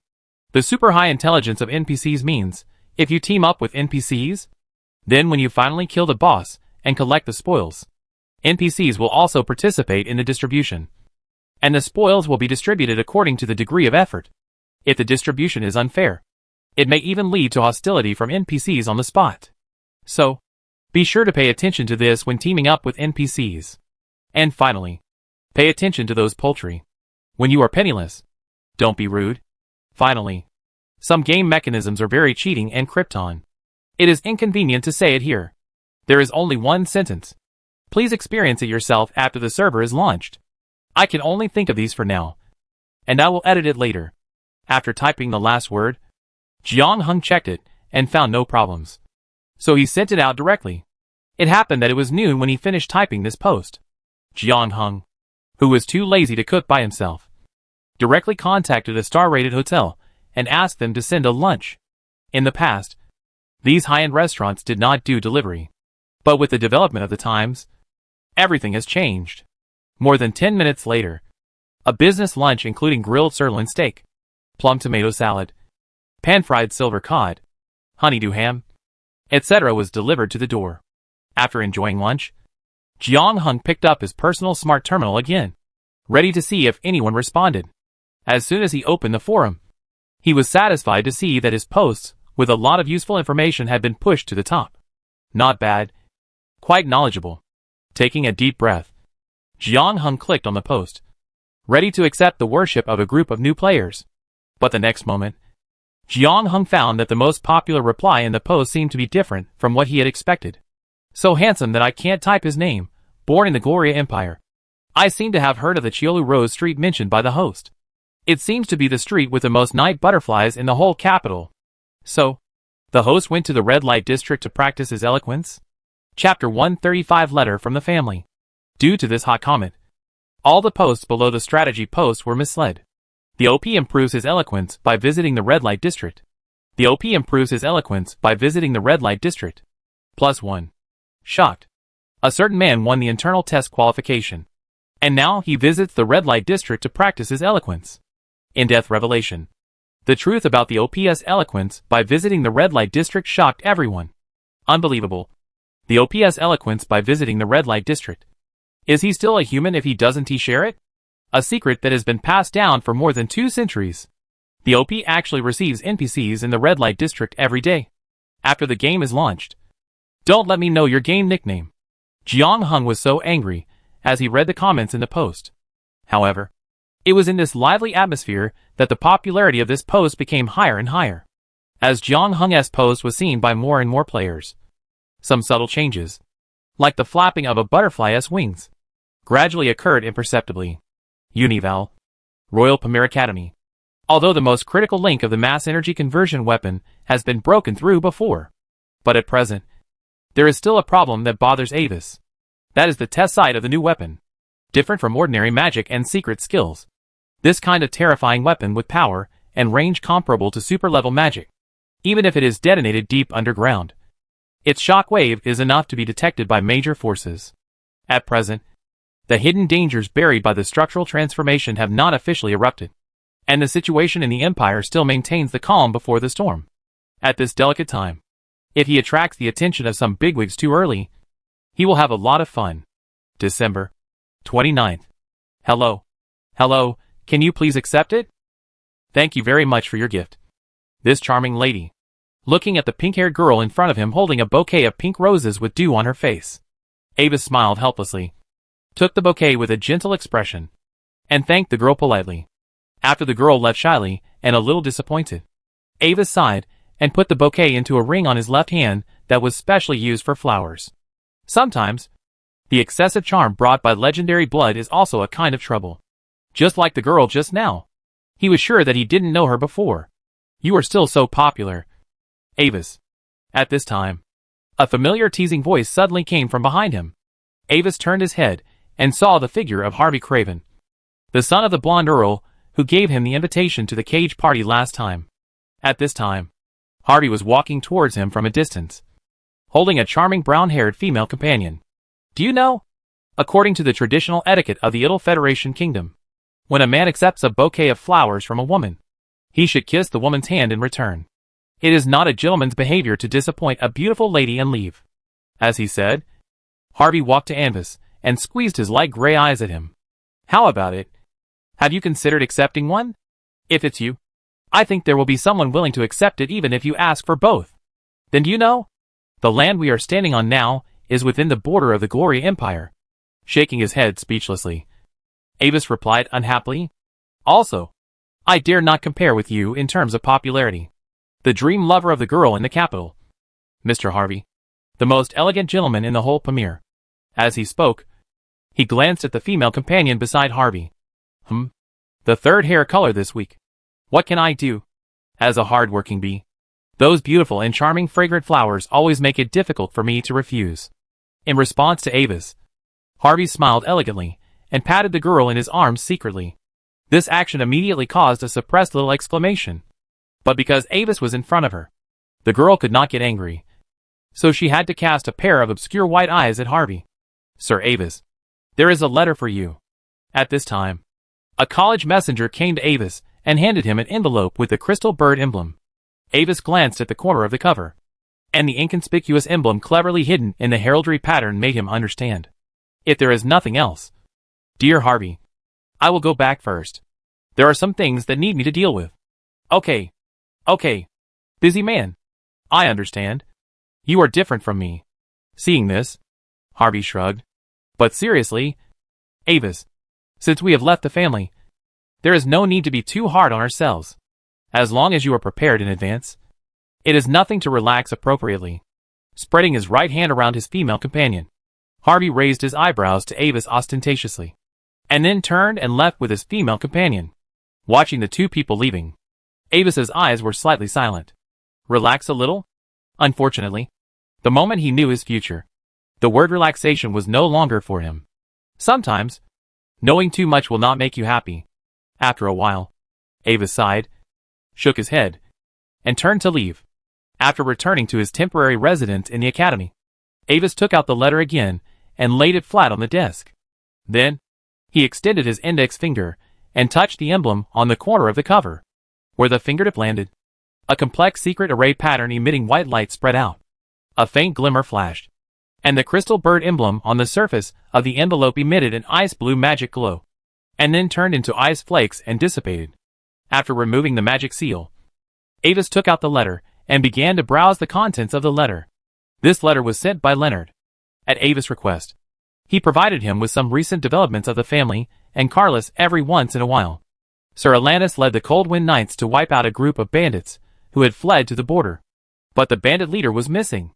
The city of Carlos was attacked by a mysterious person, and Lord Carrot personally took action to suppress it. But in the end, the mysterious person disappeared in a burst of white light through an unknown secret method. The deputy commander of the White Rose Army agreed to cooperate with the family as a reward for providing information and key evidence. The family's top leaders decided to give you 2 years of additional resource quotas. In the past 3 months, nearly 100 new construction factories have been added in the province of Carlos, and the progress of construction popularization has steadily improved. Miss Fiona has broken through the 3rd level in the Cold Star month. She has been teaching her kitten to learn aristocratic etiquette before, and now it has achieved some results. After reading the whole letter, a small piece of inconspicuous information at the bottom of the letter attracted Ambus's attention. Chapter 136 Standard Excuse of the Prophet. Sir Evan has returned from his travels and brought back a brand new purple magic gem and a unique new harmonizer. After testing, it is also effective for professionals above level 7. Staring at this message, Ava seemed to suddenly grasp some inspiration. After thinking for a while, he took out the crystal ball and contacted Leonard. He asked him to help retrieve the detailed information about these 2 items in the family and send him a sample of each. About half a day later, the specific information and 2 samples were handed over to Avis. The gem was named Heart of Amos by Evan. Its color is as gorgeous as the purple moon, and it exudes the beautiful fluorescence unique to high-level gems. After testing, it is the top-level material of the Soul System, which can be used to manufacture high-level Soul System magic equipment and props. It can also be used as a substitute for the main materials of many important high-level potions, such as Super Limit Water, Root Potion, and Serial's Meditation. Even if worn directly on the body, it can slowly purify the wearer's spiritual power and increase the wearer's cultivation speed to a certain extent. Moreover, these effects are also effective for professionals above level 7. And the new type of harmonizer is even more precious. It can increase the chance of a professional breaking through the level, in addition to several auxiliary products of the same fragrance and incense type. It can be used in combination with most auxiliary products that increase the chance of breaking through.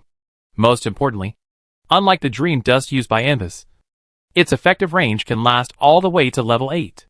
Except for the level 8 breakthrough to level 9. It cannot be used to assist, and it can be used below level 8. Playing with a pure and flawless irregular purple gem in his hand, which was as big as a baby's fist, Avis could feel that there was a strange power transmitted from the gem in his hand to him. With the blessing of this power, his mental power began to fluctuate slowly, gradually becoming more condensed, and mobilizing it more naturally and smoothly. However, since his own talent had almost reached its limit, the effect of this amplification was very small. Interesting. Looking at the table, a small lamp with an illusory translucent color and a strange powder emitting a dreamy rainbow light mist. Avis muttered to himself. Evil followers walk in the world, and stupid and short-sighted people conspire with them. They bring enchanting purple gems and gorgeous dreamy dust? His fingers tapped the table unconsciously. The news from the family suddenly reminded Avis of some clues in his previous life. Unlike ordinary nobles, the second brother Evan is very keen on business and trade. After the coming-of-age ceremony, Evan chose Fojin City, southwest of Carlos, as his territory, different from his elder brother Raymond, who focused on building the territory and cultivating professional troops. While developing the territory, Evan devoted most of his remaining energy to trade activities, which was unique among all the nobles. The argument he believed in was, resources and channels are like levers. Once you master them, you can leverage tens or hundreds of times the return with little effort. First, fully develop business, and then use the wealth brought by prosperous business activities to feed back the territory and attract more people to settle in. This is the most efficient development method. After more than 10 years of hard work and the help of some olive indie families, Evan established a giant business organization, Mithril Union. The scope of business gradually expanded to the entire Glory Empire, opening up many secret trade routes. In addition, he was also working hard to expand trade with the other 2 empires on the continent, the underground world, and some other non-human races. But after a period of time, Evan suddenly traveled far away, and then stayed in his Fojin City for a long time. Never went out again. and never returned to Uelling Castle. And it seems that he is busy with something. He used to write letters to his family and give gifts to his brothers and sisters. But his contact with his family gradually began to decrease. Gradually, Evan didn't even care about the development of his territory, and all affairs were left to his archons. He stayed in the magic tower on one side of the territory for a long time, and I don't know what he was studying. In the previous life, little Anvis had a good relationship with his second brother. After learning about Evan's changes, he wrote to him to express his concern, but received no response. Now, combined with the mysterious content shown in the old secret book, and thinking about the mysterious disappearance of Evan in his previous life, Avis obviously felt that something was wrong. During this journey, Evan may have undergone some special changes, or something came back with him. After thinking for a while, Avis contacted Butler Leonard again and asked about the specific itinerary of his second brother's journey. Soon, a piece of information arrived in Avis' hands through the communication array. His fingers slid down slowly along the place names on the surface of the paper, until the last line. Avis's fingers paused slightly. West Coast. Free Trade Port Town. Dylas. According to the data, Evan arrived there in mid-June and just returned a while ago, and his purpose of going to Dylas seemed to be to explore the source of gems and harmonizers. This matter may be related to the old secret book. Avis stroked the letter in his hand, hesitating whether to go there in person to investigate. After a while, he took out the magic crystal ball and decided to contact Duke Carrot first. What's the matter, Avis? At the other end of the crystal ball, looking at Avis who suddenly contacted him, Duke Carrot's voice was a little puzzled. It's like this. I suddenly felt something last night. About Brother Evan. After considering the words, Avis spoke slowly. In the blurry picture I perceived, his figure was shrouded by a twisted shadow. I can't explain the specific situation, but it feels a bit strange. You know, I am now a formal prophet, so I suspect that there may be something wrong with him. After hearing Avis's description, Carrot pondered for a while. Although Avis's strength is still a gap with Evan, the two are blood relatives after all. If Evan really has a problem, then Avis may indeed predict it beyond his level. Let me go to Phone Gene City in person to investigate Evan's situation. After that, I will tell you the result. Rubbing his cufflinks with his fingertips, Carrot finally decided to go there in person. Okay, Father, please say hello to Brother Evan on my behalf. After the communication ended, Avis took a last look at the records on the data, and then froze it into powder, ready to wait for the news from Duke Carrot. Chapter 137 Flesh and Blood Clone. A few days later, the Duke contacted him again. Evan is fine. Just slightly injured during the journey. No other problems. As for the scene you perceived, it is likely related to the power of a special object he found during the journey. I also checked the object, and there are indeed some abnormalities. But Evan's ability is enough to handle it by himself. No need to worry. Okay, I understand. Father. Watching the crystal ball in front of him dim, Avis lowered his head slightly. His eyes slightly condensed. The old secret scripture restored to its original form was spread out in front of him, and the page number had turned to the page with the first paragraph of the 3 paragraphs. The dark green strange characters flowed and flashed slightly. It was as if they were eyes staring at him. Very strange. The Duke of the Ninth Order went to investigate, but failed to find any abnormalities. Did I guess wrong? The items that Evan brought back from this trip, and the contents unlocked by the old secret book, are really just a coincidence? I'm afraid not. The old secret book, which has been sealed for more than 2,000 years in the miscellaneous notes area of the Moon Castle's library, is a good example. Before he connected with his mental power, Duke Carrot also failed to see through its concealment. This shows one thing: the 9th level is indeed very strong, but it is far from being omniscient and omnipotent. With a flash of his eyes, Avis finally made up his mind to go to Evan's territory to investigate personally. Facts have proved that when facing those ancient and evil things, the old secret book is of great help to him. If there is something wrong with that strange object, or Evan himself, then it is very likely that the old secret book will undergo new changes. Thinking of this, he picked up the dark green thick book with one hand, pressed his right hand on the strangely smooth surface of the main book page, and activated the blood and flesh clone. As we all know, the clone is also considered to be one's own. After the ability was activated, a strange feeling came from the heart. Avis's mind moved, and a light golden hair suddenly broke off at the root, and was lightly fixed in the air by mental power. Then, he took off the pure white glove that he had always worn on his right hand, and stretched out his slender fingers. At his pale fingertips, a small ball of flesh and blood emitting rich magic fluctuations suddenly squirmed and gathered into a small bud. When this bud touched the hair, it suddenly swelled rapidly. The pale bones condensed out, and the scarlet flesh and blood tissue quickly spread and grew from it. The yellow-white fascia and tendons wriggled like earthworms, covering the surface of the muscles, and light golden hair emerged from the pale skin. Soon, the flesh mass that was a little curious at first became the same as Avis in appearance. In contrast, Avis felt a strong sense of hunger, as if he had been hungry for several months. He knew at his heart that this should be the cost of casting flesh and blood clone. Unlike ordinary clone magic, the clone generated by flesh and blood clone is truly substantial, not just made of magic. This makes the clone more realistic. But as a price, the magic and nutrition consumption required for the division and proliferation of flesh and blood also need to be borne by his original body. He took out several magical fruits with abundant magic power from the ring, as well as a bottle of exuberant life potion for temporary supplementation. Avis ate them quickly, and the intense hunger was slightly relieved. After the clone was completely completed, Avis retracted his fingers, closed his eyes slightly, and tried to communicate with his clone. The next moment, he instinctively felt a strange and illusory sense of connection in his mind. The feeling of controlling the clone was very strange, as if there was suddenly an extra limb that was not connected to the body. Avis tried to control the clone to move his hands and feet, walked a few steps, called a twisted touch, pinched an iceberg, and finally looked at himself for a second. The distance between the two was 1.3 meters. How many times did this gaze reflect back and forth between the two? After getting familiar with the control of the clone, Avis found a spare college uniform for it to change into. Then, he controlled the clone to leave his residence and boarded the floating saucer to go away in a straight line towards the north. The annotations of the old secret book on flesh and blood clone did not specify the maximum control distance and duration of the clone. But according to Avis's understanding of magic knowledge, the physical clone of flesh and blood can exist for a long time. But the control distance is probably not infinite.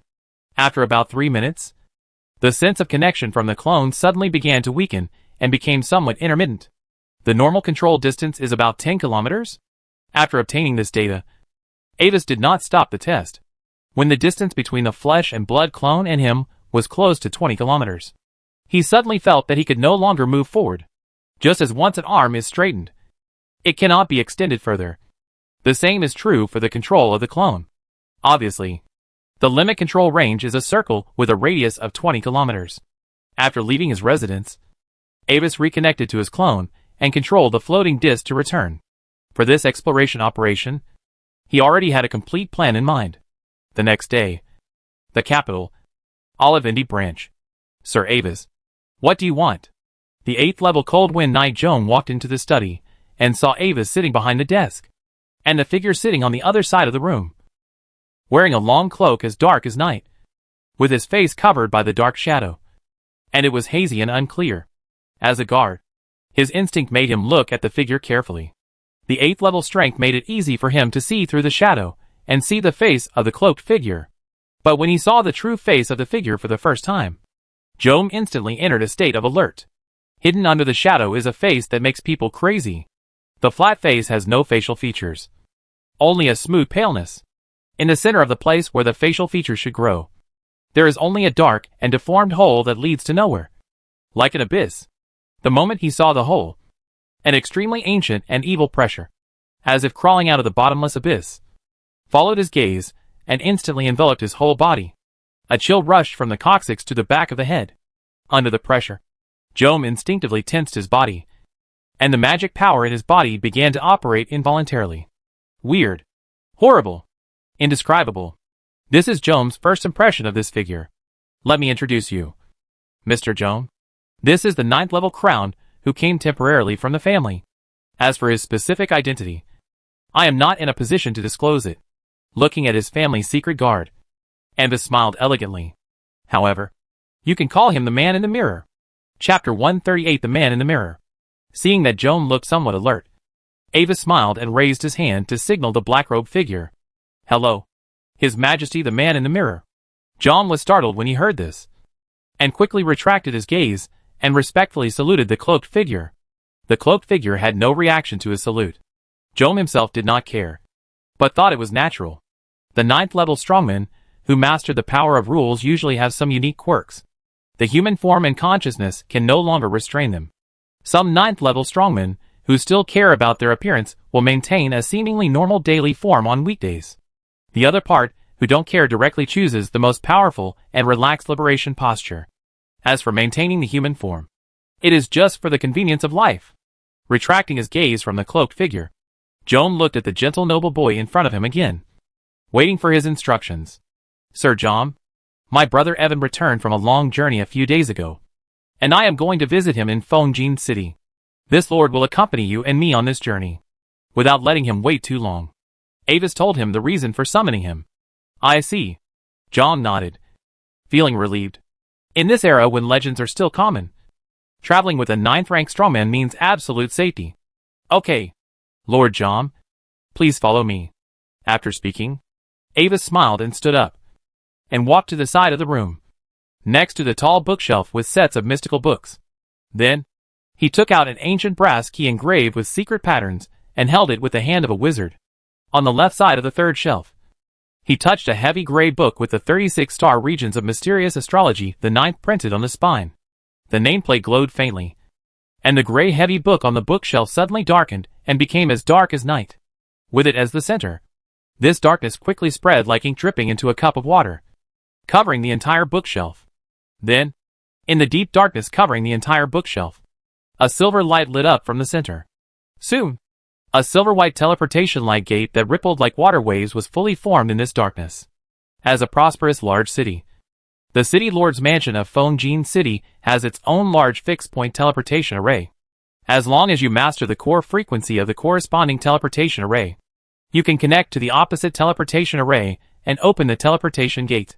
Today, the teleportation array, which had not been activated for a long time since the Lord left, suddenly lit up, along with the magic light of teleportation. 3 figures of different appearances appeared in the teleportation array. A noble boy in a pure white noble long dress and a monocle, a dead figure shrouded in a cloak as dark as night, a cold wind knight in heavy armor with magic patterns. Who is coming? Please reveal your identity. Seeing the teleportation light that had not been seen for a long time, the guards of Fongjin City, who were guarding the teleportation tower, felt nervous and hurried forward to ask. Lord Evan had just returned, and not many people knew the news. Those who came at this moment are probably not simple. This is the 9th-rank lord from the Olivindi family, whose identity cannot be revealed. The other is Lord Envis, Lord Evan's brother. I am Lord Envis's guard. John took the initiative to step forward and answered in a deep voice. I'm sorry. 3 respected adults. It's my duty. Please forgive my impoliteness just now. The guard was shocked and saluted the 3 people respectfully. Don't worry. I heard that Brother Evan has returned a few days ago. I wonder if you can lead the way for us. With a gentle smile on his face, Envis asked politely. The elegant and noble demeanor made the guards feel impressed. Lord Evan has indeed returned and is recuperating in the City Lord's mansion recently. Please follow me. Saluting the 3 people respectfully again, the guard knocked the magic bell, temporarily called another guard to change shifts, and took the 3 people to the City Lord's mansion. At the same time, a hidden magic eye on the top of the tower has silently transmitted all the scenes happening in the teleportation tower.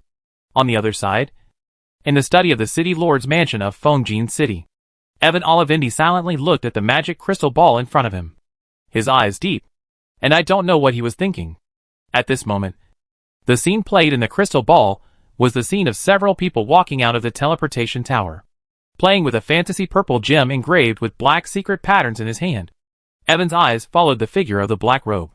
At the same time, the expression on his face was a little uncertain, as if he was thinking about some kind of response. When he saw that the guard temporarily replaced someone else and took 3 people to the City Lord's mansion, Evan's breathing tightened, and the movements between his fingers became more rapid and frequent. As his fingers moved, the perfectly cut secret pattern gem quickly flipped between his fingers. The changing purple fluorescence formed a halo, like some strange magic effect. Just as Evan was about to make a decision, he suddenly noticed that the 9th-level black-robed guest from the family had just walked out of the teleportation tower and instantly turned into a black shadow and left. After seeing this scene, he suddenly threw away the gem in his hand as if he had been electrocuted, and breathed a sigh of relief. In the lower city of Fongjin City, there is a winding and deep nameless alley. The sunlight is blocked by the towering buildings around it. The environment is damp and dark, and the thick walls are covered with traces of rain erosion, like an old man who has experienced vicissitudes of life, silently accommodating the shadows of this city. There are many alleys like this in the lower city of every big city. They have no names, and are often the most common places for criminal behavior. If it is not necessary, few people will pass through these places on weekdays. At this moment, deep in the alley, in the corner of the wall where moss grows, the light shadow cast by the base of the wall suddenly began to darken rapidly. A dark shadow, like a flowing stream, surged out from the shadow of the corner of the wall. Finally, the shadow gathered into a ball and turned into a thin figure covered with a dark cloak, with his face hidden under the shadow. After completely leaving the shadow state, the figure simply glanced at the surrounding environment and confirmed that there was no threat. Then, he turned to the direction of the city lord's mansion and remained silent. The distance from here to the city lord's mansion is just less than 10 kilometers, and there are few people, so it is very convenient to do anything. Yes, this so-called Olivindi 9th level guest is actually the incarnation of Anvis, using flesh and blood control and old majesty. Chapter 139 Evan's Abnormality. Avis actually did not make much change to himself. He simply smoothed his facial features, merged his nostrils and mouth, and slightly enlarged them. The Anvis who went to investigate Evan was naturally his flesh and blood clone. The reason why his guard Joan felt that the clone's breath was strange was due to the effect of old majesty. Looking directly at the intelligent life of the caster, you will feel the ancient pressure that matches the image in your mind. The strength of the flesh and blood clone is indeed much weaker than the original body, but because of Joan's stereotype of Avis's strength, therefore, he can still feel Avis's breath and pressure as usual. On the other side, led by an elite guard of the city lord's mansion in fine gold armor, Avis and Joan walked through the magnificent tall corridor and came to the door of the reception room. Because the Lord focuses on the development direction of commerce, the interior decoration structure of the city lord's mansion uses hundreds of kilograms of high-purity gold. The golden color is the main color here, which makes people who step into it think of those holy and lovely gold coins. Please come in, my lords. Lord Evan is waiting in the reception room, leading the two to the front door of the reception room. The elite guard turned around and saluted to the two in a standard posture. Then, he opened the door of the reception room for the two, and stood guard at the side of the door. Avis walked into the room slowly, and Joan stood at the door waiting. Hearing the sound of the door opening, a young man with strange ice blue hair and eyes, wearing a retro Gloria magic dress and a gem scarf, an elegant temperament stood up, looking at Avis who came in. His eyes revealed a strange color, and he opened his arms enthusiastically. Avis, my dear brother, what wind brought you here today? Dear brother Evan, a few nights ago, I got a revelation from the god of the north wind in my dream, and learned that you would return safely soon. Avis also stepped forward and hugged Evan politely. In his perception, there was nothing abnormal about Evan's breath and blood. All the circumstances showed that the blue-haired elegant young man in front of him was the second brother who loved his younger brothers and sisters in his memory. I'm glad to see that you are still radiant, my dear brother. Oh, praise the god of the north wind. Let's sit down and talk. When it came to praising the god of the north wind, Evan's face was a little strange, and his tone seemed to say, oh, I don't think so. Then, the two sat down face to face on the sofa in the reception room. Anvis, I heard from Leonard that you have entered Pamir College. I wonder if you are not used to the college life. Is there anything I can help you with? Please don't worry about me, brother Evan. I have a good life in the college and have met some good friends. Be careful, Anvis. In our position, friends need to be put in quotation marks. I understand, brother Evan. After a brief greeting, Evan clapped his hands in white gloves. As he moved, two sets of elegant elf bone china cups and plates suddenly appeared out of thin air on the pure gold-carved small round table in front of the two people. In the bone china cup with wonderful patterns all over, There is a coffee-colored liquid drink with strange dark green fluorescent bubbles, which is about 2/3 of the cup. The magic mist with a faint glow emanates from the mouth of the cup, and a mysterious fragrance from a foreign country lingers around, which makes Avis's mental power active. Try it. Avis. A little surprise I encountered during this trip. The new beans of the glorious spore coffee produced in the distant Mozambique. Spore coffee of this level is not produced every year. I spent about 70,000 gold coins to buy these cute little things from the local auction house. Now, 1/3 of them are in the 2 cups in front of you and me. After introducing the origin of the coffee in front of Avis, Evan picked up one of the plates and took a sip with enjoyment, and smiled with satisfaction. You know, the process of mixing these drinks that require careful preparation is a kind of pleasure. Therefore, I am always happy to do it myself. I understand. Just like magic experiments cannot be delegated to others. Avis also smiled, picked up another plate of coffee, sniffed the rich aroma in the cup, and tasted it gently. Brother Evan, I wonder if you have the honor to share your travel experience. I have been curious about the stories that happened on your long journey for a long time. Watching Avis tasting coffee, Evan smiled elegantly and put down the cup and saucer in his hand. Of course, Avis, I am happy to share with you. When it comes to this, Evan's expression suddenly shows a strange enthusiasm. He exhaled lightly, and a touch of reminiscence appeared on his face. He looked up, as if he saw the wonderful scenery of those distant foreign countries in the endless distance again. To be honest, the process of this trip is enough to be called one of the most exciting journeys I have experienced in these years. Avis also put down the cup and saucer with a smile, and looked at Evan with his blue eyes, making a gesture of listening attentively. I think you should have seen the new variety of magic gems and harmonizers I brought back in the family. Retracting his gaze again, Evan took out 2 samples from the ring. After signaling to Avis, he casually placed them on the table. The wonderful brilliance that changed like moonlight, and the light reflected by the pure gold table, reflected the bone china cup and saucer on the side hazy and gorgeous. The origin of this journey can be traced back to the Zhongyang month of this year. At that time, a small caravan of foreigners encountered problems when registering to enter the city.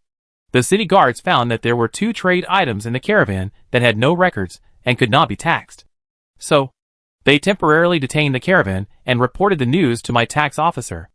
After repeated identification and reference to the information, my tax officer finally found that it was indeed a trade item that was not recorded in the 2 materials and appeared for the first time.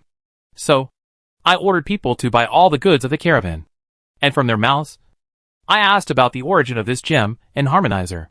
Taking a sip of coffee again, Evan exhaled and touched the gem on the table in a daze. Chapter 140 Travel Experience. According to them, the source of this gem and harmonizer is an overseas island that has recently established trade relations with the Yar continent. The people on the island boarded a strange black sailing ship and landed in the port town Dylas of the Kingdom of Capellan on the west side of the Yar continent, bringing a large number of island specialty resources. The most precious of them are the Heart of Amos and Dust of Amos. Yes, these gems and harmonizers. That's what the people on the island call them. After touching the gem on the pure gold table again, Evan smiled and pushed it to Avis. Do you know, Avis, the effect of this gem in increasing the speed of mental power operation can be superimposed with the effect of coffee beans in activating mental power, which feels very good. Really? Seemingly curious about the effect, Evan said. Avis reached out and touched the gem with interest. Then he took a big sip of coffee with a strong green fluorescence again, showing no vigilance. The fragrant and heavy liquid went down his throat, carrying the unique fragrance of magic spores and the perfect life radiation. Under the combined effect of coffee and gems, Avis felt that his mental power became unusually active. His mind suddenly felt extremely clear, and his whole body seemed to be immersed in light and soft clouds. And he even had an illusion similar to a mental breakthrough. I think you are right, Brother Evan. This effect is really great. While slowly tasting the coffee, Avis praised the superposition effect in Evan's mouth. Ha! That's right. Ever since I accidentally discovered the combination effect of gems and coffee, I have been fascinated by this wonderful taste. Hearing this, Evan also laughed, feeling very satisfied that Avis agreed with his opinion. However, Brother Evan, from the west coast of the continent to here, you have to cross the entire Idle Kingdom Federation, since the caravan has traveled such a long distance. The news of this new variety of gemstones and harmonizers must have spread along the way. Right? Putting the bone china coffee cup back on the saucer in his hand, Avis asked again. Evan nodded and raised a finger. That's the point, Avis. Although the caravan has traveled a long distance, the news doesn't seem to have spread too far. All the intelligence forces I deployed in the Idle Federation have not sent back any information related to this gemstone and harmonizer. No one has named the newly discovered gemstone after themselves in the Magic Times. As he said this, Evan raised his eyebrows, spread his hands, and spoke with some contempt. You know, those country magicians in the Federation like to do this kind of thing the most. Then, he threw a piece of sugar cube, a color-changing harmonizer, into the cup. At the same time, he slowly stirred the coffee in the cup with magic power, letting the cup and saucer float in the air. At first, I also suspected that those aliens were not telling the truth. But after careful questioning, although their explanation was unbelievable, there was nothing wrong with it. According to the alien caravans, they had just left the port of Dylas and encountered a strange fog that suddenly descended on the Wild Trade Road. When they passed through the fog and walked out from the other side of the fog, the surrounding environment had changed drastically. The original open plains turned into desolate mountains and primeval forests. They were on the sunny side of a mountain, on a gentle slope covered with wild thistles, bluebells and cattails. Because they didn't know where they were, the caravan could only temporarily identify the direction and continue to move forward. And the first city they saw was Fonjin City. Tasting the coffee with a strange and colorful color again, Evan sighed with satisfaction. You know, and Wazy, in our position, no matter what we do, we need to be cautious. Because you don't know which things are traps and traps set by others for you. So, I immediately invited the family's high-level prophet to predict the descriptions of those foreign merchants and distinguish the truth from the false.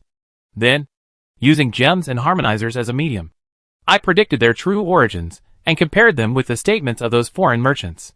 The prediction results show that those merchants are telling the truth, and the source of gems and harmonizers is indeed from an isolated island overseas.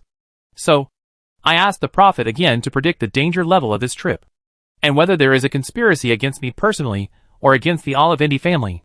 The result of the second prediction is that this trip will encounter some twists and turns, but there will not be too much danger, and there is no conspiracy behind it. You know, for this kind of new thing. And Wazy, it is far from enough to make decisions remotely in the rear based on past experience. After all, the old saying is good, ideals and reality are always different. In other words, details determine success or failure.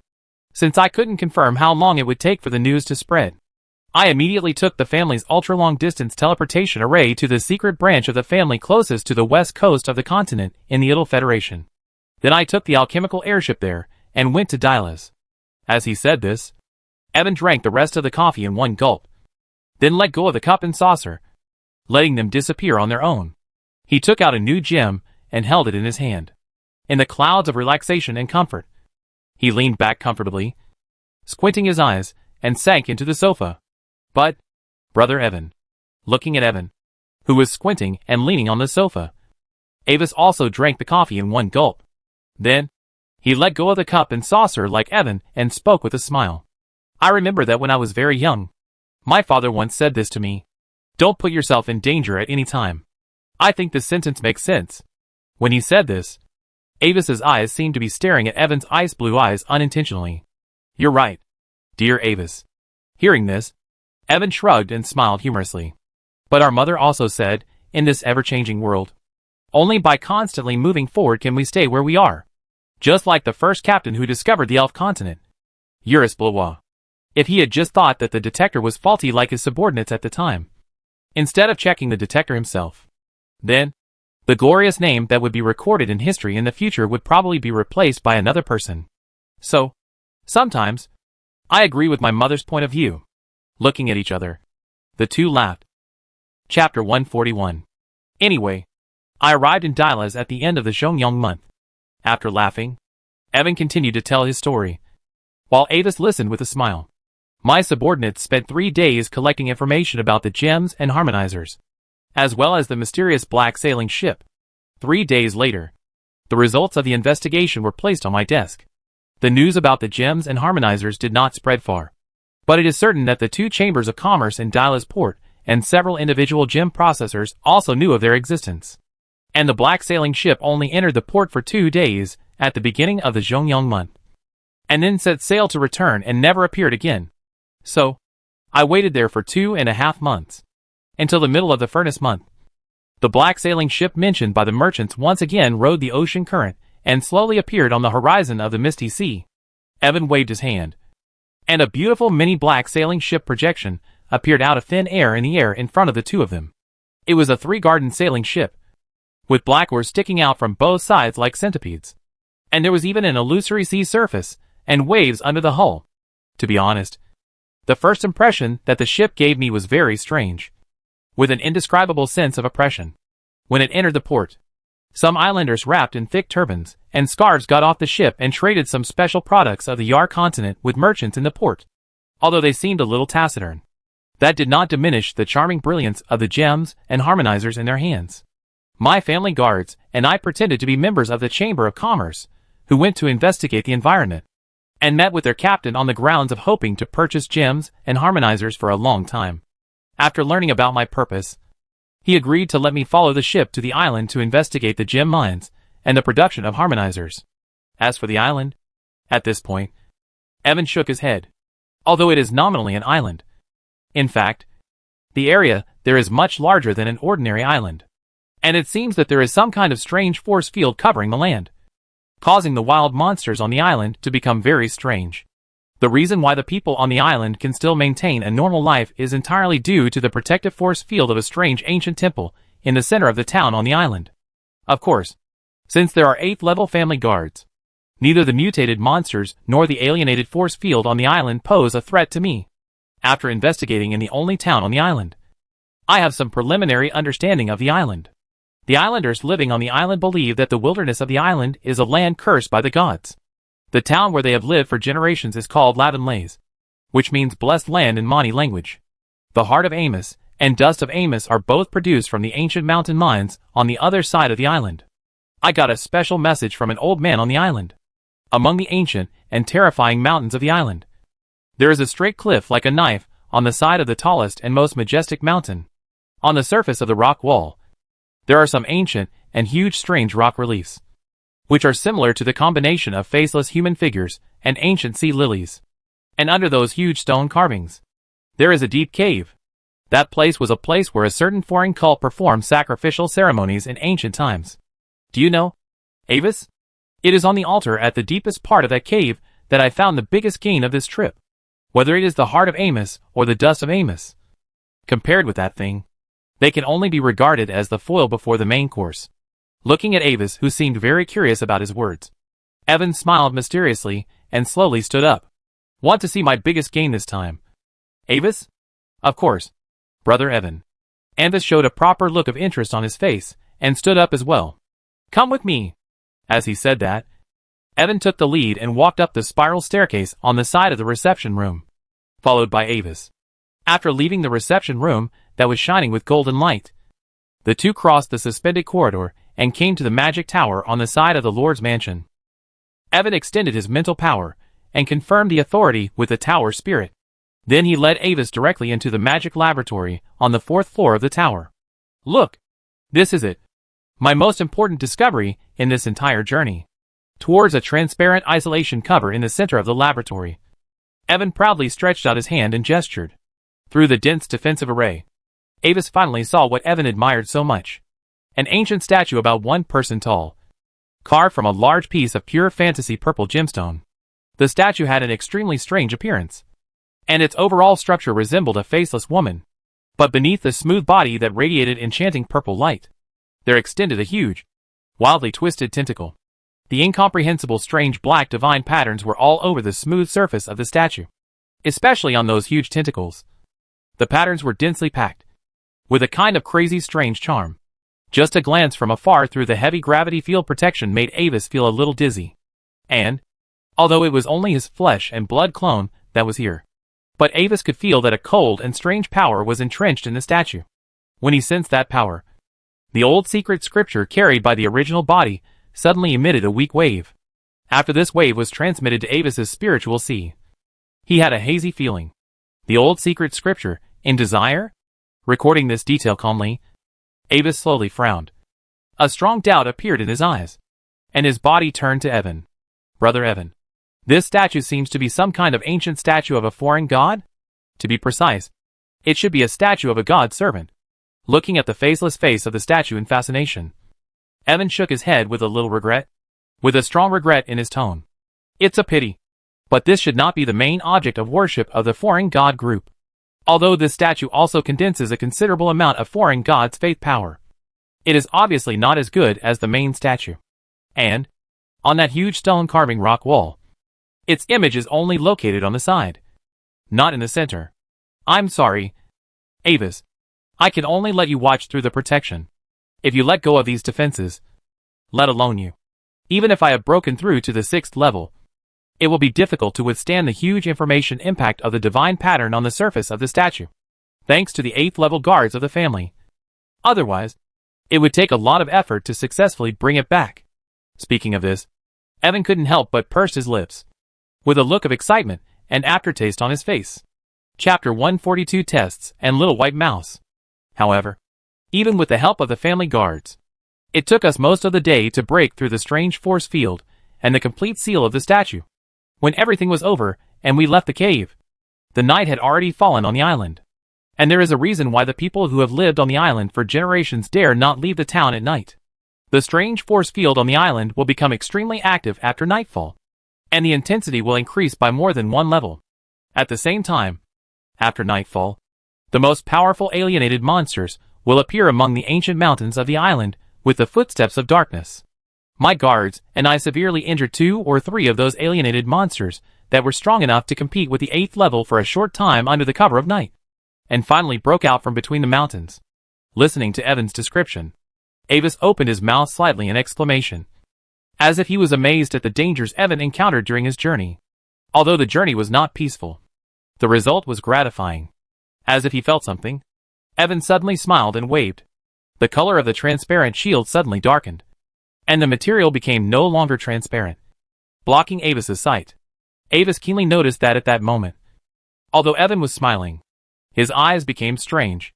Although it was just a short glance, his strong mental power still allowed him to distinguish the emotions in Evan's eyes. It seemed to be infatuation and jealousy. I'm sorry, dear Avis. I still have some things to deal with. If you don't mind, I will let my butler take you to visit my city instead of me. After leaving the magic tower, Evan spoke with a look of regret, as if he really felt sorry for not being able to lead Avis himself and having to let the butler take his place. It's okay, Brother Evan. I just came to visit you this time. Now, I have to return to Pamir Academy. At this point, Avis' words suddenly paused, and he took out a nameplate from his body. In the translucent nameplate that looked like solidified ice, the ice blue cold wind crystal bird emblem was flickering. Sorry. The crown of the family seems to have something to contact me. There is no need to trouble the butler. I and my guards can leave on our own. Looking at this scene, Evan nodded. Okay, Avis. If you need any help, just ask me. At least in this city, my words still have some weight. Sure. After saying goodbye to Evan, Avis controlled his clone to take his guard Jome, and quickly left the magnificent Fongjin City Lord's mansion. Following the invisible induction, he went to the alley in the lower city and joined his original body, while controlling the clone and the guards to hurry on. Avis's original body radiated mental power, and began to look for some suitable white mice nearby. Before leaving the city, he was going to test Evan one last time. A young girl with obvious torn clothes that could hardly cover her body was running fast in the alleys of the lower city in panic. The scream startled several flying birds, breaking the slightly dark tranquility in the alleys. Behind her, several ragged and shabby men chased her like a cat playing with a mouse. From time to time, they would make obscene words and strange laughs, stimulating the girl to run desperately. If you look down from above, you can clearly see that they are driving the girl in a specific direction. In that direction, there are only 2 alleys where you can hide. But no matter which one, it is a dead end. When the girl was running away in panic, a plain voice suddenly rose in her heart. Bring them here. The terrified girl had no mind to distinguish the pros and cons. Following the guidance of the voice, she instinctively fled into the alley where Anvis was. Unfortunately, You chose a dead end. Little wild cat. The game is over. The next moment, at the exit of the alley, the already weak pale sunlight was suddenly blocked by several fierce figures. I've caught you. You disobedient little bitch. Where the hell can you run to? Don't be afraid. You won't be able to run away after you've tasted the uncle's power. Hee. Several men, with silver smiles on their faces, blocked the fleeing girl in the alley. They are familiar with this kind of thing. This is not a low-probability event. In fact, crimes like this are real daily events that happen almost every day in the alleys of the lower city.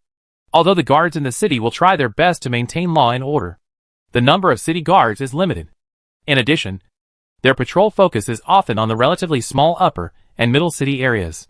In the huge and bloated lower city area, except for those crimes that happen to be discovered during patrols, the rest can only rely on the victims to protect themselves, because the residents of the lower city are mixed, and the identities of many victims are unclear.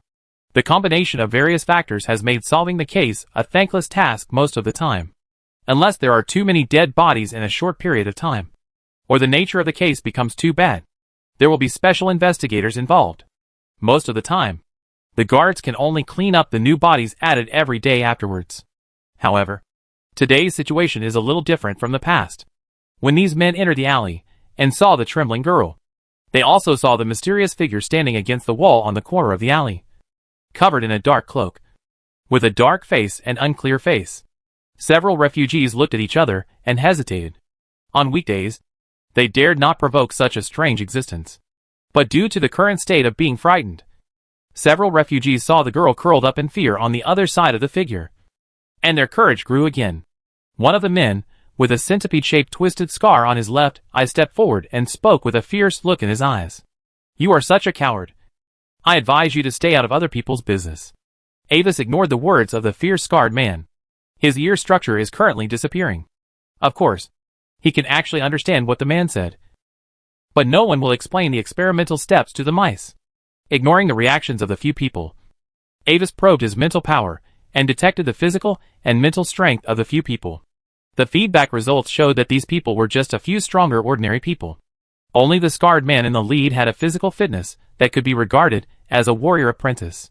For the distorted seed class spell, he had some new spell ideas before, and now he happened to be testing it on these people. Chapter 143 Trial and Change. The alley was quiet for a short time. Then, in the eyes of several men who were ready to move, Ambus slowly turned around. Under the dark hood, the shadow covering his face faded. The extremely weird and distorted face was reflected in the horrified eyes of several people. It was like the most profound and evil dark imagination hidden at the bottom of the nightmare abyss. The smooth pale face without facial features seemed to be a deformed black hole that swallowed the eyes and soul together. In the bottomless darkness, there seemed to be some indescribable existence lurking and squirming, accompanied by the ancient pressure of old majesty and the mental suggestion that Ambus deliberately adjusted to a special frequency. A huge sense of terror grabbed the hearts of several refugees present. They trembled all over. Their limbs were numb, and they were frightened to the point of being unable to move. At the same time, the dark tentacles quietly climbed up from the calves, and the weird and discordant whispers sounded from the ears. But when you listen carefully, it is clear that it rises from the heart and gradually fills the whole heart. Hey! Ha ha! The two men with weaker wills suddenly rolled their eyes, laughed stupidly, drooling at the corners of their mouths, with a silly expression. It turned out that they could not bear the fear in their hearts, and suffered a mental breakdown. Avis quickly reduced the intensity of some suggestions, and retracted the tentacles to prevent his experimental subjects from being consumed too early. But even so, the other three refugees also had mental breakdowns after a few seconds. The only one who barely maintained the fragile string of reason, and did not break completely, was the scarred man, with the strongest strength among the few people. So, with his eyes fixed on the black hole on his face, Avis planted the seed of distortion.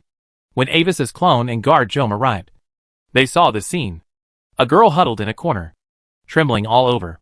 Several refugees with silly eyes and silly smiles, and the man with a strange fanatic look on his face, prostrating himself in front of the black-robed figure. Before the two arrived, the face of the black-robed figure had returned to darkness. I understand. Looking at the scene in the alley, Avis's clone suddenly froze for a moment, then nodded to the black-robed figure very naturally, and turned to look at his guards. Sir Jome, Please call some guards over. Okay, Sir Avis. Joan nodded. And the powerful mental power of the 8th level extended directly. However, in the process, he carefully avoided the position of Avis and His Majesty the Man in the Mirror to avoid offending the adults. Soon, guided by the voice and location that suddenly appeared in the mind, a team of Fongjin city guards quickly arrived here. And at Avis's signal, all the refugees present, including the scarred man, were captured. In the process, Avis left an unstable mark in the scarred man's spiritual sea. Once his soul was searched, the mark would explode, making him more crazy than his companions. These mentally collapsed refugees were his test of Evan again. Avis was sure that after capturing these mentally ill refugees, the team of city guards would report the matter to the city defense officer. Any spellcaster could tell that they had been severely frightened and their spirits had completely collapsed. Then, when Evan learned the news from his men, he would most likely ask the spellcaster to search the memory of the only scarred man who had retained some rationality, to find out what the 9th level guest of the family had done to them before. Ambus was looking forward to seeing how Evan would react after learning about the additionally distorted horror image and strange aura in the memories of several people. In addition to testing, his previous experimental results had also been obtained. When the mind of the recipient was in a state of violent fluctuations that was almost collapsed, the seed of distortion could indeed be formed quickly, instead of going through repeated contact with the caster, slowly increasing the growth progress, and taking a long time to form, as in the normal state. Of course, the advantage of the second method is that it is hidden and almost undetectable. Both have their advantages and disadvantages, and can be used according to actual conditions. After arranging several criminal refugees, the girl was escorted away by the city guards to find her family. Before leaving, although she still didn't dare to look at the black-robed man, the girl still knelt in front of Avis and the other two, thanking them over and over again. If they hadn't saved her, her fate the next day would have been only two possibilities. Either she would lie cold in the alley and be cleaned up by the guards along with other corpses, or she would be sold to an unknown brothel and live the rest of her life in a state worse than death. Therefore, she didn't know how to express her gratitude to them for saving her life. After returning to the capital by the teleportation array of Fongjin City, Avis ordered the guard Joan to leave, and he entered the secret room with his clone. There, he connected to the old secret book with his mental power again. When the amorphous darkness climbed up the cover again, the dark green thick book suddenly opened by itself. Under the cover of the power of the old secret book, Avis suddenly noticed something unusual. There was a certain extremely hidden abnormal breath that quietly flowed out of the body of the clone and was constantly swallowed by the pages of the thick book. He was very familiar with this breath. The power contained in the strange gem statue that he had seen at Evan's place before was exactly this special and strange breath. If there was no old secret book, he would definitely not be able to discover this. After thinking about it, Avis simply released the clone. When the clone collapsed into a ball of dust, an extremely huge collection of alien forces suddenly appeared, and then was sucked into the old secret book like a whale sucking water. Looking at this scene, Avis's expression was calm. He didn't know what effect would be produced if he allowed these powers to attach to his body for a long time. But he didn't care about it. Before, the reason why he was not on guard in the city lord's mansion and accepted all the items and pleasures provided by Evan was because of the clone. Even if Evan really wanted to take advantage of his visit to do something to him, it would be useless. After absorbing this large group of alien power, the pages of the old secret scripture lit up slightly. Avis suddenly realized that a slender, but extremely pure energy flowed back into his body from the old secret scripture, causing his mental power and physical fitness to suddenly increase abnormally. This is not like those who forcibly use treasures to directly infuse mental power, resulting in unstable foundations. This sense of strength improvement is real, as if in the moment just now, he suddenly practiced for an extra half a month. At the same time, the new wave of spell unlocking appeared again in Avis's spiritual sea. Mirror world travel. You can enter the mirror and appear in other mirrors within a radius of 1 kilometer. In addition to this new class of spells, the effects of this alien power are more than that. The abilities of several previously unlocked class of spells have been partially enhanced. Chapter 144 Mirror World Travel. The number of distortion seeds that can exist at the same time has increased from 1 to 2. The effect of flesh and blood manipulation has changed from the original. The recipient's rank must be lower than the caster to the recipient's rank cannot exceed the caster's. In addition, This type of spell has an additional ability. The flesh and blood of other creatures can be used to temporarily allow the caster to obtain the characteristics of the creature. The source of the flesh and blood must be lower than the caster's rank. Flesh and blood clone also has a new ability. The flesh and blood of other creatures, whose rank is not higher than the caster, can be used to create the caster's clone. The more complete the casting materials, the more complete the original body's characteristics will be in the end.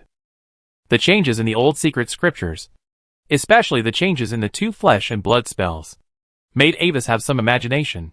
Using the flesh and blood of other creatures to allow the caster to temporarily obtain the characteristics of the creature? There is a lot of room for improvement behind this. As for the newly unlocked quasi-spell mirror world travel, Avis has not yet thought of any place where this new quasi-spell is needed. However, you can try to see if the body enters the mirror when launching this quasi-spell. If so, it can be regarded as an additional way of concealment. Moreover, the concept of mirror is very broad. From clear crystal mirrors, blurry silver mirrors, bronze mirrors, to water surfaces, magic mirrors, and other non-solid mirror reflective surfaces, all belong to the category of mirror. Thinking of this, Avis left the secret room and found some objects with the concept of mirror to test. The results show that he can only successfully enter the mirror through a high-definition crystal mirror, a physical mirror. The requirements for appearance are not so strict, and his image can be displayed through materials such as magic mirrors and calm water. But as when entering the mirror used for appearance also requires very high clarity, and he cannot get out of the non-physical mirror. The world in the mirror is very wonderful. Although it is not the first time for Avis to come here, he is still amazed by the strangeness here. According to the image records recorded by the crystal ball placed in the outside world during the test, in the state of traveling through the mirror world, he really disappeared in the mirror, and the principle of the spell is unknown. After finishing the test of traveling through the mirror world, Avis returned to the study of the underground branch and began to think about how to deal with this matter. Just a ball of energy can make such a big change in the old secret book, and even make him gain about half a month of extra strength growth. So, how much can the statue in Evan's hand improve his strength? What about other statues, and the main statue that may exist on the island? At present, there is nothing wrong with Evan's actions. Although his clone brought back a large group of alien power, Avis has no direct evidence to show whether Evan has a problem. After all, this power obviously comes from the same source as the statue. It is more likely that the clone accidentally got it when visiting the statue, and it cannot be proved that it was Evan's secret. Wait. Thinking of this, Avis suddenly froze for a moment, and he suddenly found that he had accidentally fallen into a dead end of thinking. Whether it was Evan's hidden hand or not, it didn't seem to matter. What he needed now were those strange alien powers. The Duke also said that Evan was affected by the abnormal power of strange objects. Then, he only needed to tell the Duke about this visit to Evan and the experience of being infected with alien powers. And he accidentally discovered that the effect of using the old secret book to clean up this kind of alien power was particularly good. Presumably, the Duke would agree to let him help Evan heal. Moreover, he could also use the reason that he felt that this trip might be dangerous to ask the Duke to go with him. Be prepared in advance for things that might exist in Evan that would threaten his safety. Although not omnipotent, Avis had to admit that so far, the 9th level is still the ceiling of the continent's combat power. After the plan was set, Avis immediately contacted the Duke for his proposal. The Duke agreed to take him to see Evan again one day later. But that night, a sudden accident disrupted Avis's previous arrangements. You said, Brother Evan is missing? In the bedroom of the Academy residence, Avis looked at the translucent image of the head of the Pamir family in the crystal ball in front of him, and his face was slightly stunned. It's not even night yet, and the person is gone? Then, as the head of the person narrated, Avis gradually understood what happened. Evan's disappearance was first discovered by the governor of Fongjin City. The time of professionals is very precious. For those high-level professionals, hard practice and improving their own strength are the foundation. Therefore, the lords generally hand over the daily affairs of the territory to the special governors. He only listens to the governor's report every night, browses the territory affairs, and handles some more important decisions. But this evening, the governor who went to the routine report found something unusual. The lord who listened to his report in the study at this time in the past was not there today. He searched the entire city lord's mansion, but he couldn't find Evan's trace. He also communicated with the tower spirit of the territory's magic tower through his temporary authority. But the tower spirit's feedback was that there was no one in the tower. Originally, this problem was not a big deal. Maybe the city lord had something to do and left. But after searching around, he found that it was not just Evan who was missing. In the entire city lord's mansion, including maids, guards, and others, as well as the exotic horses pulling carts in the stables, the wyvern mounts in the animal pen, etc., all living things were missing. Now the governor realized the seriousness of the problem, and quickly reported the matter to the family leaders. After Duke Carrot learned the news, he immediately arranged for a high-level prophet to predict. But the result was blank. After listening to the family leader's story, Avis nodded, indicating that he had learned the news. Seeing this, the leader bowed again, and the crystal ball slowly dimmed. Putting away the crystal ball, Avis unconsciously tapped his fingers on the pearl with tabletop and fell into deep thought. He could think of things that might be related to Evan's disappearance. Only that he had arranged for someone to test Evan before, and contacted Duke Carrot to prepare to heal Evan. Obviously, the result was more serious than he expected. The image he left in the man's memory may have caused Evan to have some kind of misconception. This led to the event of Evan's disappearance in the original memory being brought forward. At the same time, the content presented by the old secret book before is most likely to correspond to Evan's journey. The complete map of the Yar continent on a huge magical parchment was spread out in front of him.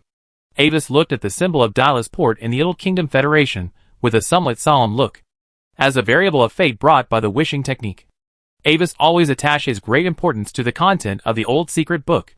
And, although this time point is a little early, but in his previous life's memory, some things in the Little Kingdom Federation that are still helpful to him as the son of the Grand Duke should also be moved in advance. Chapter 145. Skip it, and it won't affect your viewing experience. Chapter 146. Destiny. Thinking of this, Avis contacted Duke Carrot again.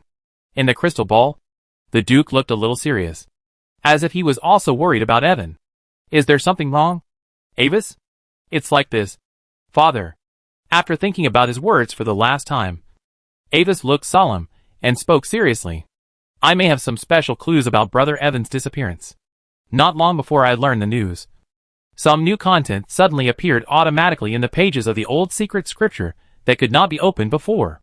Originally, I was not sure whether these contents were really related to Brother Evan's journey. But now that Brother Evan is missing, I think it would be good to provide more clues.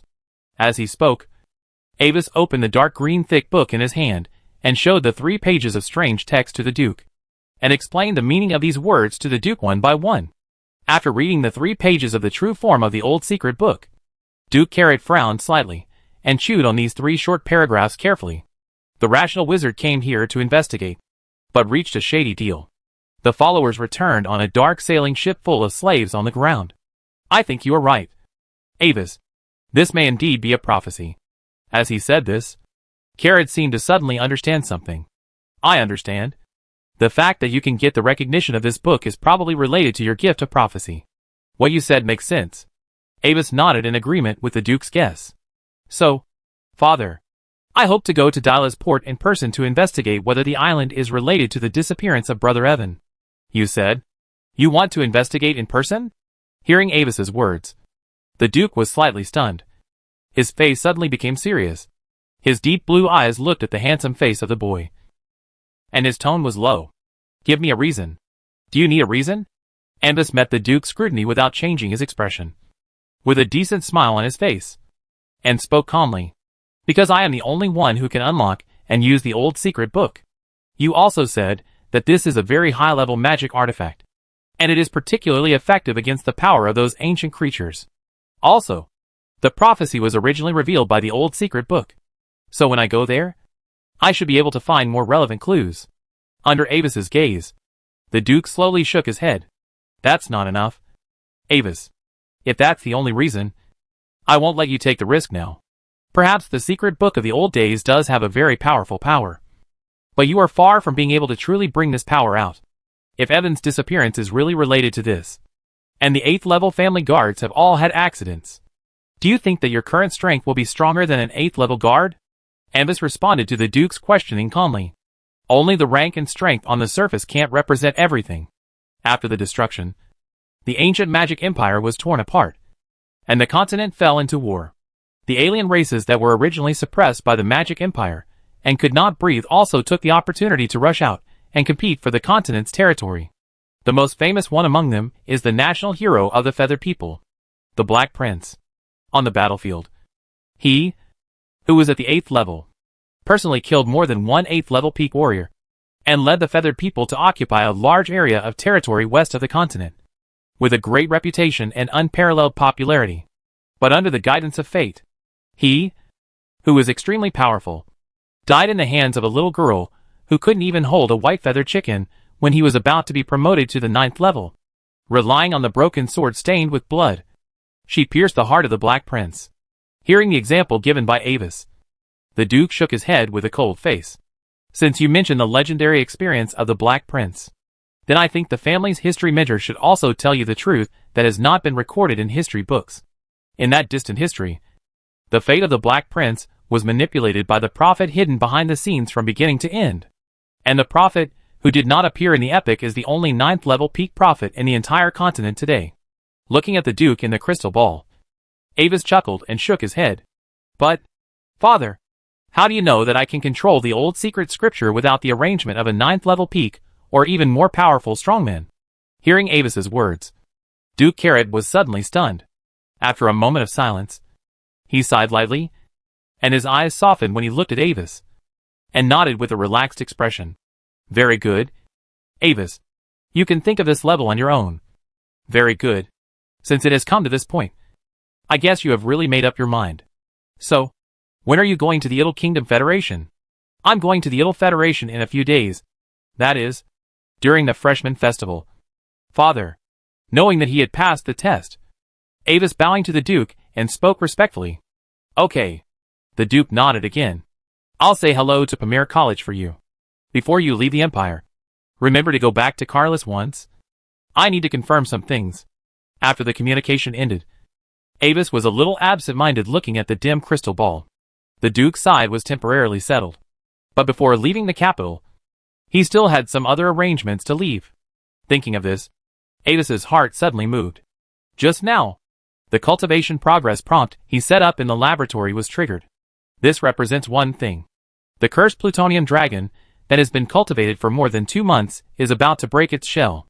Finally, after going over the arrangements before leaving in his mind, Avis put away the crystal ball and left the room. At this moment, there is still a full month before the official launch of the public beta of the game. The Imperial Capital. In the dark and tall study, a figure sat behind the shadow of a large desk, slowly flipping through the files presented by his subordinates. The room was quiet, with only the rustling sound of files being flipped through. The air was filled with the dull smell of files and ink, which had obviously not been circulated for a long time. The candlelight on the mithril candlestick flickered dimly, casting a dark shadow that shook around like a living thing. For some reason, the owner here seemed to dislike the emerging bright magic crystal lamp, but preferred the ancient lighting tool of candles. As he was flipping through the documents, the figure's hand suddenly paused on one of the documents with the crystal bird emblem. Less than 2 months after enrollment? Cursed plutonium dragon? So that's why all of Indy suddenly acquired the cursed land? Haha. Not bad. Really not bad. It seems that our 4 glorious families have added another genius in mysticism. Although it was an exclamation, when it came out of the figure's mouth, it was slightly weird and full of sarcasm. After carefully reading the information about the cursed plutonium dragon in this document, the figure couldn't help but shook his head with some disdain. It's a pity that being born at this time. Even if you are a genius, what can you do? In the empty study, no one answered. The echo quickly dissipated, and the room fell silent again. After a moment, accompanied by the dim candlelight flickering in silence, the figure suddenly repeated it in a low voice with some self-mockery and bitterness. Yes, being born in this era. What can you do? Chapter 147 Plutonium Dragon Breaks Shell. Pamir College. In Avis's underground magic laboratory. Welcome, respected Administrator Avis. The soft and sticky welcome of thorium sounded. The voice that was randomly picked today is a bit like Fiona. Avis nodded habitually and walked towards the direction of the magic energy cultivation pool. Thorium, open the magic energy conversion pool and report the cultivation of the cursed plutonium dragon. The order has been accepted. Accompanied by Thorium's voice. In a corner of the laboratory, the anti-magic metal alloy floor opened, and the magic energy conversion pool slowly rose from the ground. At 7:46, the dragon egg showed abnormal life magic changes. After comparison, the similarity with the dragon creature hatching curve in the database is 78%. Suggestion: add cursed or magic crystal and conversion liquid to 173%. And add additional blood silver 2 and green magic gold 1 element supplements. Allowed to add. The order has been accepted. A slight metal friction sound sounded, and a large amount of various raw materials were input into the pool from the conveying pipeline. Gurgle gurgle. The level of the culture fluid, which was filled with blue fluorescence, rose rapidly, and the light became extremely bright. With the continuous supply of raw materials, the life force of the 3 dragon eggs at the bottom of the magic energy pool began to increase rapidly. Crack. A small crisp sound suddenly came from the bottom of the pool amid the sound of the transformation pool replenishing curse elements. Avis slightly slowed down the speed of adding cursed or and magic crystals, while carefully distinguishing the sound in the pool. Soon, the second sound came more clearly. Crack. The source of the sound was the one in the lower left corner of the 3 black dragon eggs. A thin, branch-like crack appeared on the surface of the dragon egg's pitch-black eggshell with scaly patterns. This crack destroyed the structure of the inscriptions depicting the eggshell surface. The blazing white light of the arcane array dimmed, no longer attracting the cursed magic liquid in the pool. As if sensing the cessation of the injection of the cursed liquid, the dragon egg quieted for a moment. Then, the small life inside the egg began to struggle more fiercely. Crack. More and more fine cracks spread on the surface of the dragon egg. At the same time, cracks also appeared on the eggshells of the other 2 eggs. Crack. After a moment, there was a huge and crisp sound, like a heavy metal plate being torn apart. Under Avis's gaze, the upper half of the dragon egg on the lower left side cracked as a whole. The pitch-black dragon head, with a pair of small horns poked out from the gap in the eggshell, and began to instinctively swallow the surrounding cursed liquid. After swallowing a few mouthfuls, it seemed to be a little uncomfortable with the narrowness of the eggshell. The young dragon opened its dark golden cold vertical pupils, and the slightly tender black flesh wings behind it moved, completely freeing itself from the eggshell, and soaking its entire body in the dark blue cursed liquid, under the stimulation of the cursed elements in the pool with a specific ratio. Its scales, which were as dark as black abyss iron, began to gradually become stronger, and its energy aura began to increase rapidly. At the same time, the young dragons in the other 2 dragon eggs also broke out of their shells one by one, and began to swallow the rich curse liquid in the pool.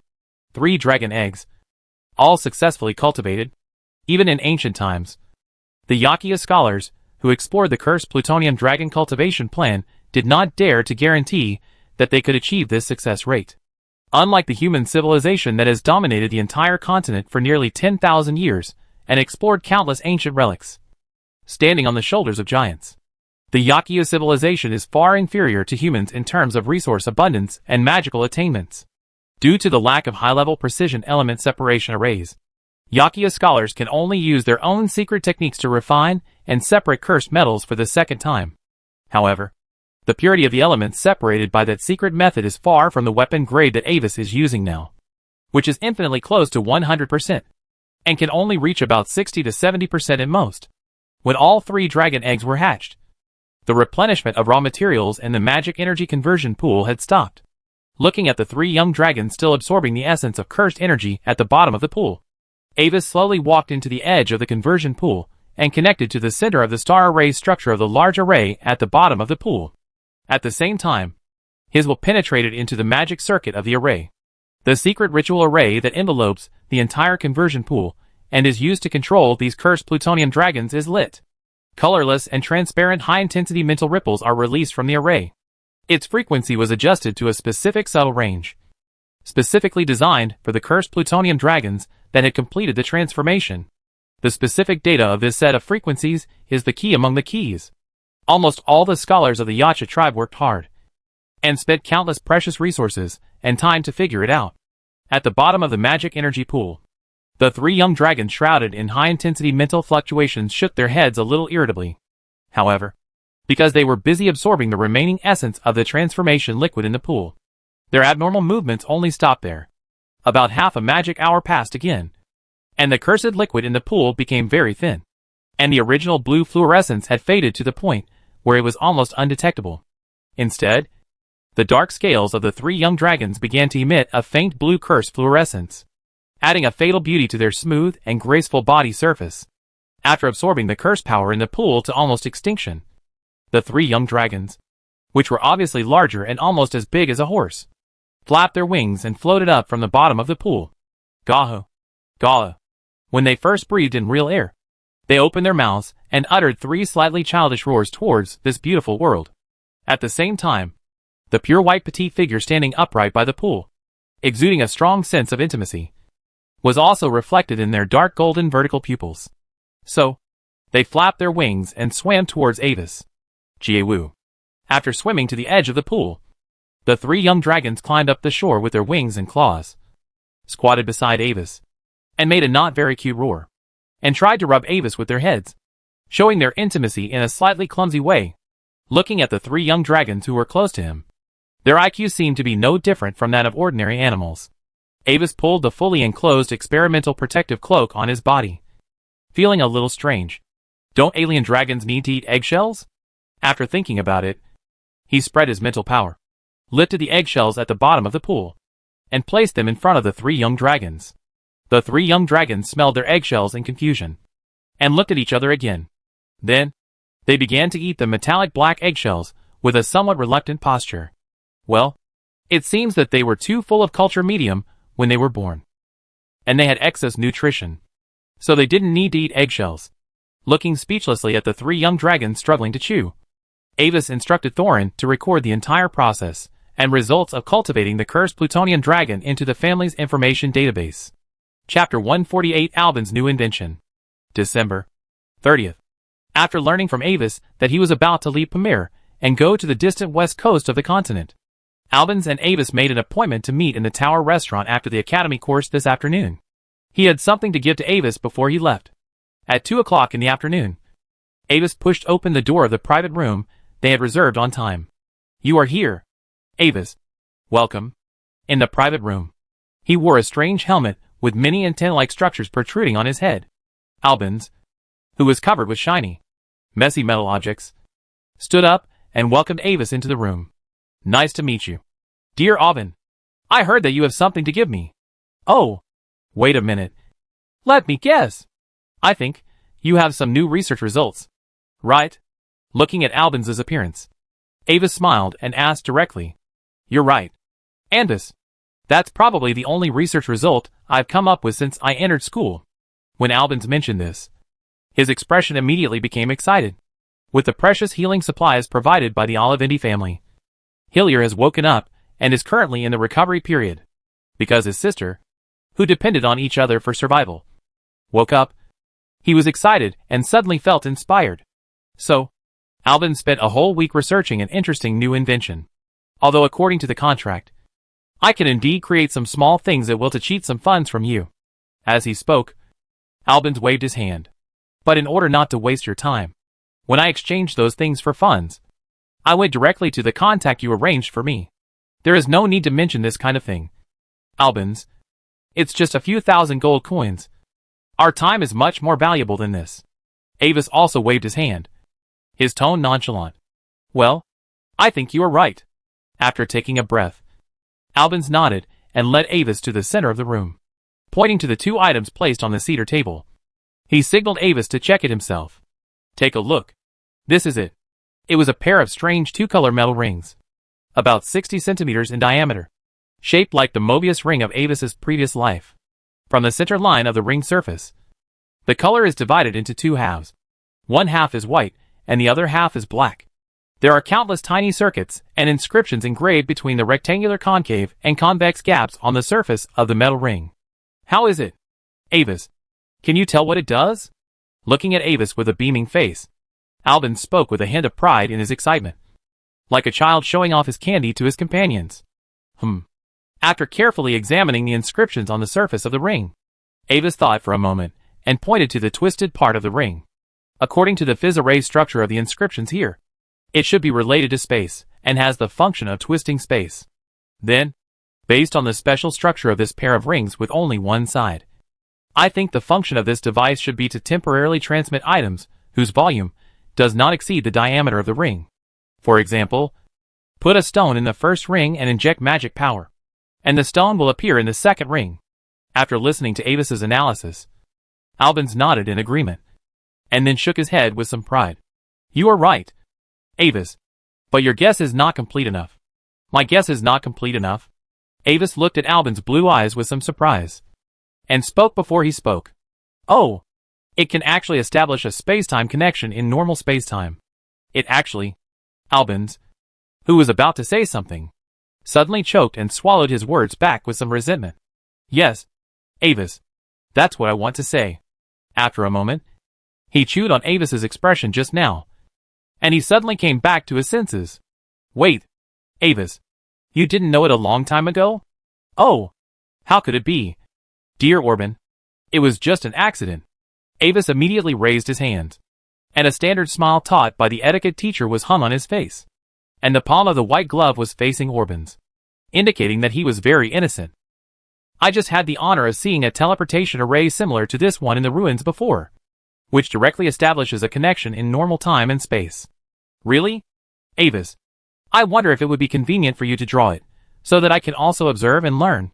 Looking at Avis's perfunctory attitude that was almost beyond words, Albans' eyelids twitched, took a deep breath, and said in a dangerous tone, Don't get excited. Orban, of course you can.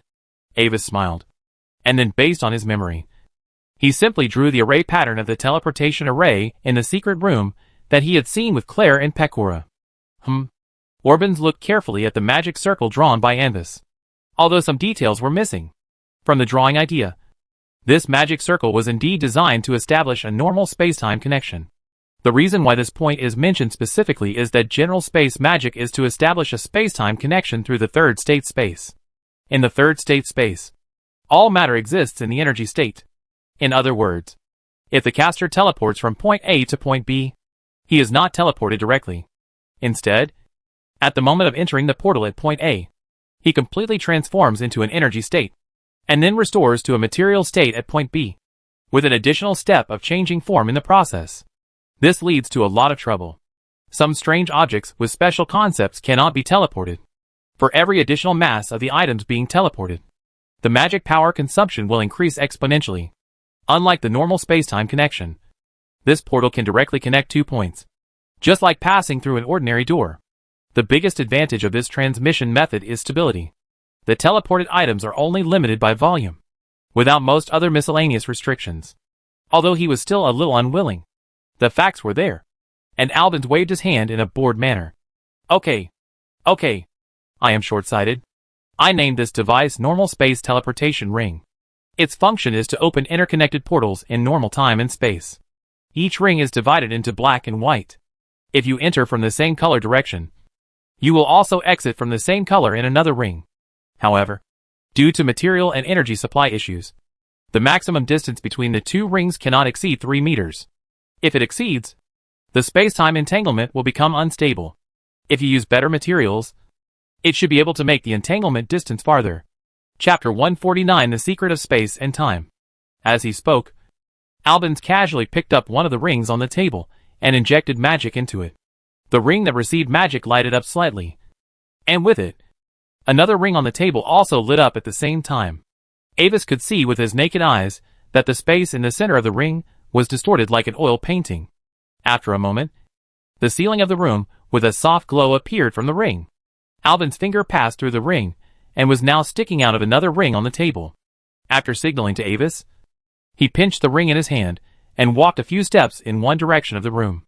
When the distance exceeded 3 meters, the inscription circuit of the ring body began to flicker, and the image in the ring began to produce unstable ripples. Albans took another step to the side, and the luster of the ring on the table suddenly dimmed. At the same time, the picture of the ceiling disappeared in the ring he was holding, and his fingers returned to their original positions. Oh! Avis exclaimed, looking at Albans holding the ring with one hand, and clapped lightly. Is your finger okay? In fact, in most cases, it's very safe. Albans walked back and put the ring in his hand back on the table. I know what you mean, Avis. but its structure does not involve spatial separation. Perhaps on the surface, it is two separate rings. But from a higher level perspective, it is actually two entrances to the same pipeline. I provide magic power to it. So this pipeline is constructed in the surface spacetime, allowing the spacetime coordinates of the two entrances to overlap into the same hole. When I cut off the magic power, the pipe disappeared again. The two entrances in the normal spacetime are not separated, but in a very short moment, they are quickly pulled away and return to their original coordinates. You could understand it as, when your 2 feet step into two running carriages of the assembled train, and the connection point of the carriages is suddenly broken. The two carriages will quickly separate and become two independently running parts. And you who step on both carriages at the same time, as a whole, will be taken away by the left carriage or the right carriage. Of course, if your legs are artificially fixed in the carriages on both sides, it is another matter. Orban shrugged, pinched his 5 fingers, and then suddenly opened them, making an explosion gesture. The spacetime tension when the normal spacetime coordinates are restored is much stronger than the power of the assembled train. As for its production principle, inscription structure and specific manufacturing process, they are all in this crystal ball. As he said, Orbans took out a white crystal ball slightly smaller than an egg and threw it to Avis. It is a disposable item that can only be recorded once, and it cannot store too much information. The only advantage is that it is cheap. In the magic world, this thing is similar to a draft paper. Mages usually use it to record some inspirations at will. The mental power extends out, making the flying crystal ball suspend in the air. Avis reached out and picked it up from the air. The mental power swept through it and immediately understood Alban's creativity. The structure and design are almost whimsical, but the final result can be perfectly self-consistent. To be honest, even in his eyes, this idea is amazing. Thank you for the surprise, Albans. It is indeed very valuable. After browsing through it completely, Avis was amazed at Alban's fantastic ideas and began to think about what inspiration this new design structure could bring to his own space magic.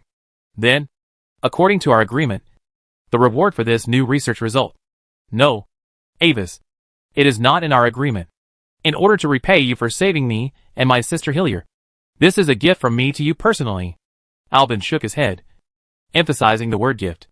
As a result, the strange-shaped antenna group on his helmet also made a slight buzzing sound. Gift? After repeating this loud word, Avis put away his previous joking look and became serious. Unlike the restricted ordinary teleportation magic, due to the high degree of unrestricted normal spacetime connection, the research progress of this high-end space spell is a top secret of major high-level forces. The importance of this research is almost as great as the research on new intercontinental missiles by various parties on Blue Star. Do you really understand the value of your achievement, Albans? Looking at the blue eyes under Alban's helmet, Avis spoke with a serious face. As a device that can stably stimulate normal spacetime connections, it can be used in a wide range of applications. Although the effective distance of the sample is only 3 meters, the new magic structure you created has extremely high research value. In other words, compared to the professional support I provided you before, the materials consumed for Hillier's treatment, the cost of the healer's treatment, etc. The information you gave me is worth far more than that. Just now, I can understand that you were overwhelmed by your emotions. Now, I hope you can think about this matter rationally. At the end, Avis looked at Alban seriously, hoping that he would seriously consider his words. Perhaps in the market, the price of treasures for reshaping the spiritual sea is very high, and almost unsaleable. But that is actually due to the fact that most resources are concentrated in the hands of the upper echelons, and the lower-level resources are too scarce. For high-level professionals, although they are equally valuable, they are far from rare, as a genius rarely seen in 1,000 years in the history of magic. Albans will soon enter this circle. Therefore, Avis simply pointed out the true value of those things to him in advance, instead of fooling him with a price that fooled ordinary professionals. After listening to Avis quietly, Albans nodded gently. I understand, Avis. For most people, it may indeed be very valuable. But for me, it is just the result of a burst of inspiration. As long as I can continue to study, sooner or later there will be a second, third, or even more inspirations. Since you consider me your friend, Avis, please accept this gift from a friend. Okay. After receiving a formal response from Albans, Avis nodded and stopped shirking. The favorability should be friendly. Not bad. But, Oben, what's the matter with your outfit? Putting away the black and white metal rings on the table, Avis pointed at Albin's helmet and asked with some confusion, "What are you talking about?" Orbans raised his hand and touched the strange helmet on his head.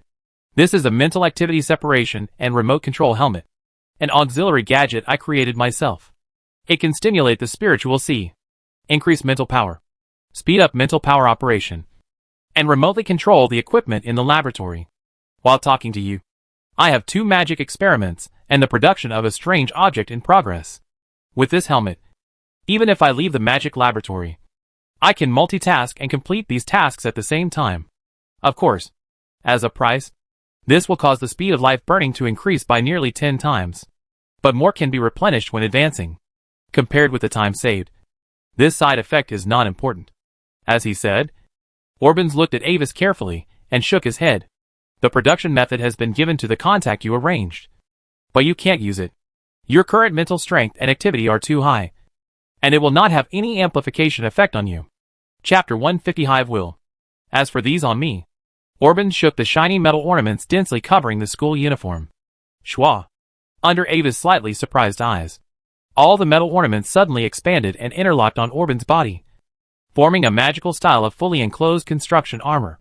The mysterious inscription circuit with dim light, the layered solid metal structure, embedded deep in the chest, the external magic source shining with light blue light, a layer of head armor with a variety of observation spells and devices wrapped around Orban's face, protecting the entire head while just exposing the antennas on the top of the head. This is the inspiration I got from the emerging magic construction. I attended several advanced construction courses before, and based on the concept of magic construction, I designed a set of independent modular construction armor. Through the voice array of the construction helmet, Orban's voice seemed slightly distorted. At the same time, he took 2 steps and showed Avis the details of the armor on his body. "I have to say, this thing is really good, and the protection level is much higher than the general experimental protective clothing. When dealing with some materials, I can also do it myself without having to use a layer of experimental equipment. Like that helmet, the design of this thing has also been given to your contact person." Looking at the constructed armor on Albans, which exudes a 4th-order magic fluctuation, Avis was slightly stunned. This equipment suddenly reminded him of something that Albans had researched in his later life. At the peak of the development of magic constructs, the war-type main control alchemy spirit with the highest appearance rate, Hive Will. Few people know that the prototype of Hive Will was actually developed by Albans. Initially, because the construct troops were too weak against professionals above level 7. The Magic Council asked Albans to assist in research and find a way to break through this barrier. At that time, Albans, who was already a level 6 professional, accepted this task and spent several months researching it. In the end, he took a different approach and used high-level information entanglement and real-time space-time model calculation to create the construct zero-point continuum system. The focus of this system is the superposition of the core computing power of all constructs. The more constructs in the system, the higher the real-time calculation ability. When hundreds of thousands of highly condensed magic beams hit the same point with incredible precision, the chaotic magic effect of violent annihilation is enough to distort a small piece of space-time at the collision point. If hit head-on, even level 7 will be severely damaged on the spot. After creating this system, he was busy with other magic experiments. Orbans gave the semi-finished product with the most critical framework to his 2 students. He asked them to complete it and publish it in the Parliament. It is for this reason that the records of the creators of Hive Will in history have become the names of Orban's 2 students. Orbans himself was only listed in the research list. This secret is a fragment of the memory of little Anvis in his previous life. Looking at Orbans, who has not yet broken through the 4th level, Anvis showed a kind smile on his face. This strength is still not enough. Before leaving, let's speed up Albans' strength growth a little. Dear Alban, I wonder if you are interested in accepting some further investment from me. It is not a good thing to overpress yourself like this. For your health, I can advance you some special treasures in advance. It is enough for you to upgrade to the 4th level without any sequelae within half a month. Hearing Ava's words, Albans, who put away the construct armor again, was stunned. Really? Avis? Then, what do I need to pay for this? Don't be nervous, Albans. You don't need to pay anything extra. Because this is a win-win situation. Avis smiled and explained to Albans carefully. After the 4th level, due to the mental leap brought about by the promotion to the middle-level professional, sleep becomes unnecessary. In this way, you have more time and a healthier body to carry out your favorite magic research. And I can get more of your research results. Albans was stunned for a moment, and then understood what Avis meant. You want me to help you with some research. But I don't have enough strength right now. Right? Okay. Oben. That's what I mean. Avis nodded. When you are strong enough, I hope you can help me with the research and development of some high-end construction projects. After half a magic hour, Avis left the room leisurely. Orbans has already agreed with him that he will break through the 4th level as soon as possible. And then, with his personality, it is estimated that every day after the breakthrough, he will start to do magic research without sleep. Not only will he not be lazy, he will even be distracted and multitask. And his research efficiency will be super doubled. Advance payment of remuneration to improve himself, and then create more value for him. Such high-quality subordinates are hard to find even with a lantern. Thinking of the large amount of high-level construction materials stored in the underground warehouse of the construction factory under his name for several years, Ambus couldn't help but smile happily. Sir Albans, enjoy the warm blessings from another world. That night, west of the imperial capital, Dugan Town, on the flat road paved with broken bluestone, Ambus, wearing a black cloak, came here. Tomorrow is the day he is going to leave the capital. But tonight, he has one last chess piece to fall in the capital. And the material for this chess piece needs to find a person who is completely desperate for the nobles.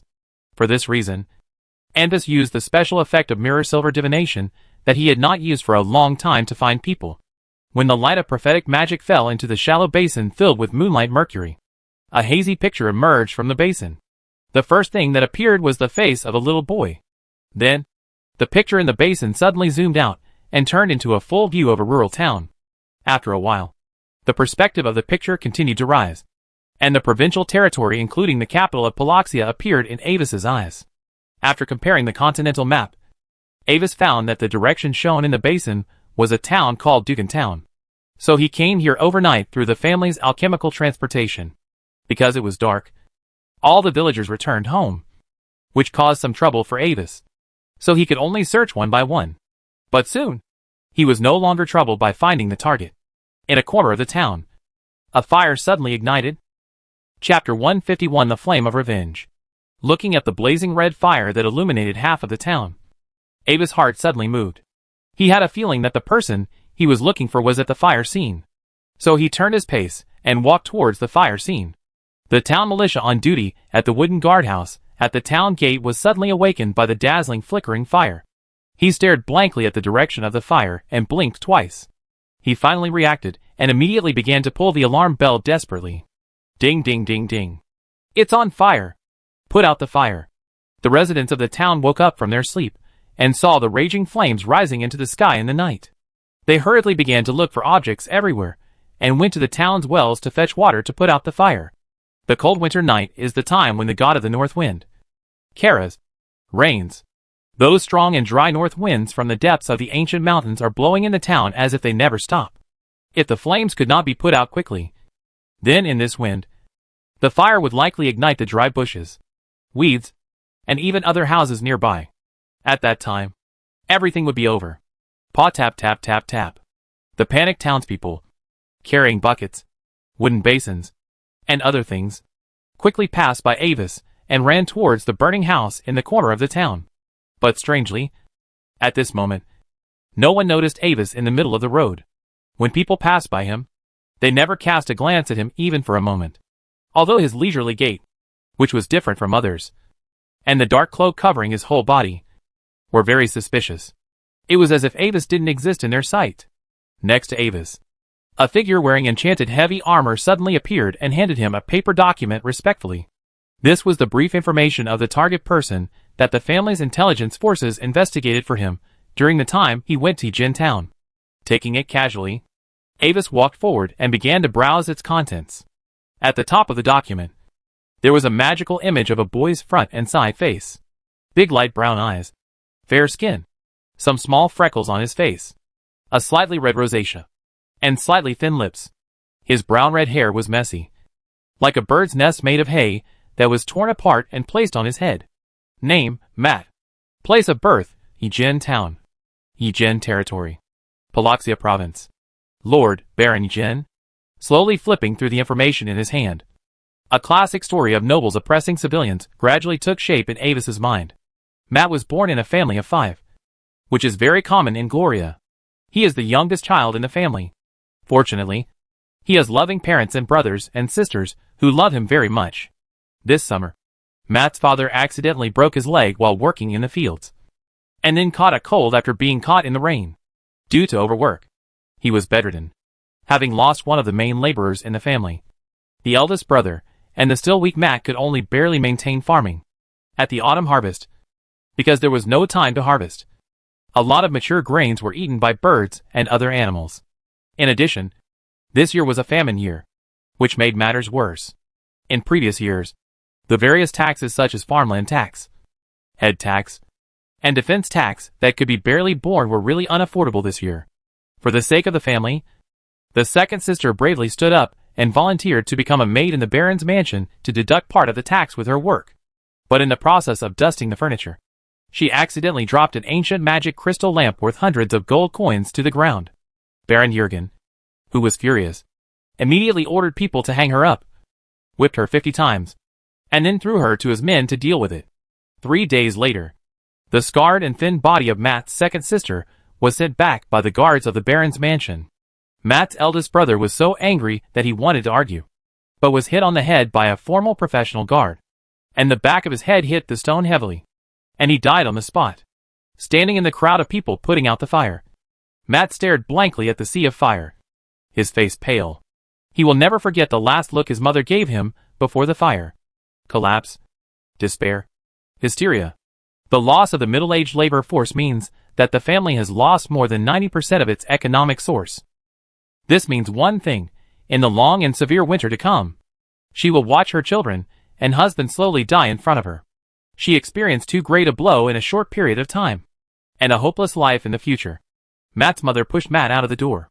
Then, she set the house on fire with her own hands. The home where she had lived for more than 10 years was completely engulfed in flames. 3 bodies that had been burned beyond recognition were rescued by the townspeople from the burning house. Matt only felt black in front of his eyes, as if his whole world had turned to ashes in front of him. He moved his body and wanted to take a step towards the sea of fire, but his body was swaying like a drunk, and he could only barely hold on to the wooden fence beside him. At this moment, the world around him suddenly stopped. The shouts of the townspeople directing the fire, the crackling of the blazing fire, the crying of women and children. All the sounds were silent, as if they had become projections that had nothing to do with him. Matt raised his head in a daze and looked at the source of the change. The tall silhouette with a sea of fire as dazzling as the sun was walking towards him. But it was deeper and darker than the night. The 2 moons in the sky were covered by dark clouds, and darkness and flames accompanied the footsteps of the figure. Like the god of vengeance in the apocalypse of the end, he stood proudly on the top of the burning kingdom of God, overlooking the countless people in the world.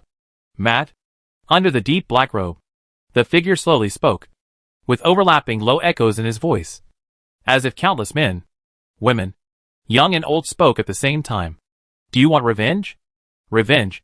His dazed mind slowly turned, thinking about the meaning of the figure's words. In the depths of Matt's lifeless eyes, a faint flame slowly appeared. Revenge. He chewed on this cold and sweet word slowly, and this flame suddenly spread rapidly in his heart like a blazing sea of fire in front of him. Matt's reason was restored, and he quietly raised his head and looked at the tall figure in front of him.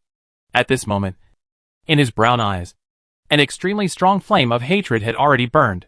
Do you want to take revenge on those nobles who destroyed everything you have? Looking at this scene, the dark figure asked without emotion, Are you the god of revenge? Looking at the extremely tall figure in the sea of fire, Matt suddenly understood something and knelt down like a pillar of gold and jade. I want revenge. Lord God, I am willing to give you my life, my faith, my soul. I am willing to give everything I have, just to send them all to the bottom of the endless abyss. Burn in the endless flames of hell forever. Then, as you wish. Looking at Matt kneeling in front of him, still with that strange and sacred echo. The dark figure nodded slowly. At that moment, Matt suddenly felt that something seemed to have appeared in his heart in an instant. Chapter 152 Agent. At the same time, in Matt's heart, the image of the figure that seemed to be a god suddenly began to become infinitely majestic. Looking at the figure, he even had an extremely fanatical impulse, willing to die for it at any time. Do you feel it? That is the seed of hatred. Seeing Matt's change, the figure spoke calmly. Everything that follows, leave it to me, the agent in the world. Accompanied by the repeated echoes, the figure slowly disappeared into the depths of the flames as it appeared. Then, everything around came alive again. The crowd anxious to fight the fire, the awakened crying children, the burning houses, the mixed noisy and noisy sounds, re-entered Matt's ears. The light of the two moons shone on him, coating his pale face with a strange silver-purple color. The townspeople who occasionally noticed him would even cast a pitying look at him. Matt woke up from a dream and slowly looked around. The death in his eyes gradually dissipated, replaced by the hatred deeply rooted in his heart. At the same time, he also saw the figure wearing a long black cloak standing in the middle of the broken bluestone road, shrouded in a layer of misty moonlight. The residents of the town passed by him, but no one turned to look at him. Are you the representative of the Lord God in the world? Matt spoke in a hoarse voice and walked slowly towards the direction of the figure. Almost at the same time as he asked, he confirmed the identity of the figure. Facing this figure, he could clearly feel the enthusiasm rising from the bottom of his heart, as if he was facing the incarnation of a god. Do you feel it? The favor of my lord? The figure did not answer him, but asked a question in return. In the mist around him, his tone was neutral and had a strange magnetism, which was impressive. In response to the figure's question, Matt instinctively raised his hand and touched his heart. There was an illusory seed, as if it was beating slowly with his heartbeat. Very good. The figure in the black cloak nodded. Now, your strength and ability are too weak. If you want revenge, you first need to gain enough strength for revenge. As he said, the figure clapped his hands. The mist around him twisted slightly, and a middle-aged man with gray hair and blue eyes, wearing a tuxedo, and behaved seriously and politely, suddenly appeared beside the figure. Follow him, Matt. From now on, he will be fully responsible for all your schedule arrangements. First, you need to study etiquette for half a year. After half a year, we will send you to the Royal Pamir Academy as the descendant of a declining noble family for deeper development. Sir, I don't want to be one of those who should go to the bottomless abyss. Hearing the cloaked figure's arrangement for him, Matt couldn't help but step forward, suddenly opened his mouth, and interrupted angrily. Seeing the strong resistance and hatred in Matt's eyes, the figure smiled silently. I understand the hatred in your heart, Matt, but you have to understand that a successful act of revenge is based on having strong power. Power is not right or wrong, and it is the root of everything. What's more, if you want to completely defeat your opponent, the first step you need to do is to understand your opponent. Understand their strengths, their hobbies, their weaknesses. Only when you truly understand these, you can succeed in revenge. The voice of the figure suddenly became solemn. Also, in that realm of God, you have made a promise to our Lord. You are willing to sacrifice everything, including yourself, just to successfully take revenge on those nobles. Your life does not belong to you, but to my Lord. Hearing this, Matt was stunned for a moment. Then, his face turned pale again. You are right, respected agent. I am willing to obey all the arrangements of my lord. In this way, a future backbone of the resistance army has appeared. Watching the people he arranged lead Matt away, Avis put away the mist of the surrounding illusionary ice field, and a strange smile appeared on his face. The scene of gods coming to the world in Matt's eyes, just now, was the illusion space tailored for him by his innate spells. Avis's arrangement on Matt has multiple meanings. First of all, those big forces seem to like to support the resistance behind the scenes, since the future trend of the times is the resistance and the new nobles. Then, while the pace of the times has not yet developed there, Avis plans to pull a prototype of the resistance army in advance. After all, no one stipulates that the old nobles cannot support the resistance, and Matt's special origin was chosen by Avis as a smokescreen to gain the trust of the outside world. Even if the prophecy magic was used to detect it, the only result would be that Matt's hatred for the nobles came from the bottom of his heart, and he wanted to take revenge on all the nobles.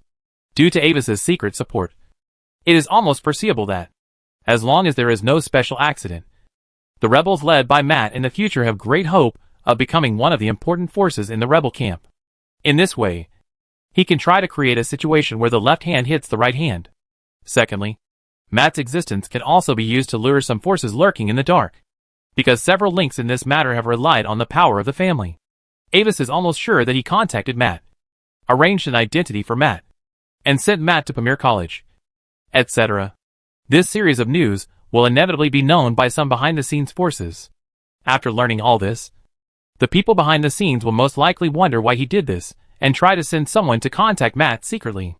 But because Matt has planted his seed of distortion, maybe nothing can be seen on the surface.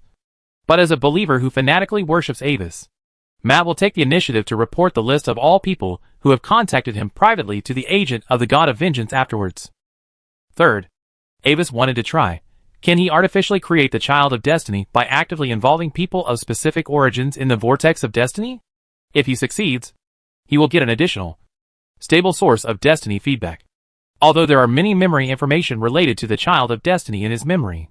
But Destiny feedback is to the prophet what gold coins are to ordinary people. And no one will complain about it. Finally, he took a look at the fire that was almost extinguished by the townspeople. Avis took the family's alchemy transportation and returned to the Royal Capital branch. And there he took the interprovincial teleportation array and returned to Carlos. The last chess piece has been placed, waiting for those who can't hold back to take the bait. Chapter 153 Silver Key. In the Goria Empire, January is called the New Year month. And the first day of the New Year month is a festival to celebrate the New Year, called the New Year Festival. On that day, all taverns in the Empire will supply beer, thorn wine, and some other cheap drinks at half price according to the Goria tradition. After the New Year Festival, until the 15th of the month, there is a 14-day prayer to the North Wind. During this period, all the people of the Empire will pray to the North Wind god Kalestor, looking forward to a good harvest in the coming year. During this period, the major professional colleges will also usher in a 15-day holiday. According to the Goria tradition, the interior of the college will be decorated with beautiful silver rose wreaths and floating light balls emitting colorful halos. The instructors will not teach during this period, and students are allowed to go home for a short time to visit their relatives. Those who choose to stay in school can also enjoy the rich and delicious food specially provided for the festival during this wonderful time. At this time, Avis, who had said hello to the academy, finally returned to Moon Castle in the province of Carlas after a long absence. Brother, welcome back. May the North Wind bless your steps. A girl with a gorgeous light blue dress with folded ruffles, long light golden hair shining, and a delicate and fair face like a doll ran to his side and greeted him warmly. Long time no see. Dear Faye, may your future lead to light. Breathing the familiar cold and crisp air of Moon Castle, Avis smiled softly and hugged the little girl who ran over to welcome him. Welcome home, Avis. Behind the girl, Duke Carrot, who was dressed in a formal suit, nodded to Avis, and Duchess Elena, who was dressed in a long dress, smiled and waved to him. Father, Mother. After hugging his parents, Avis greeted them politely. Avis, can you tell me what happened in the academy?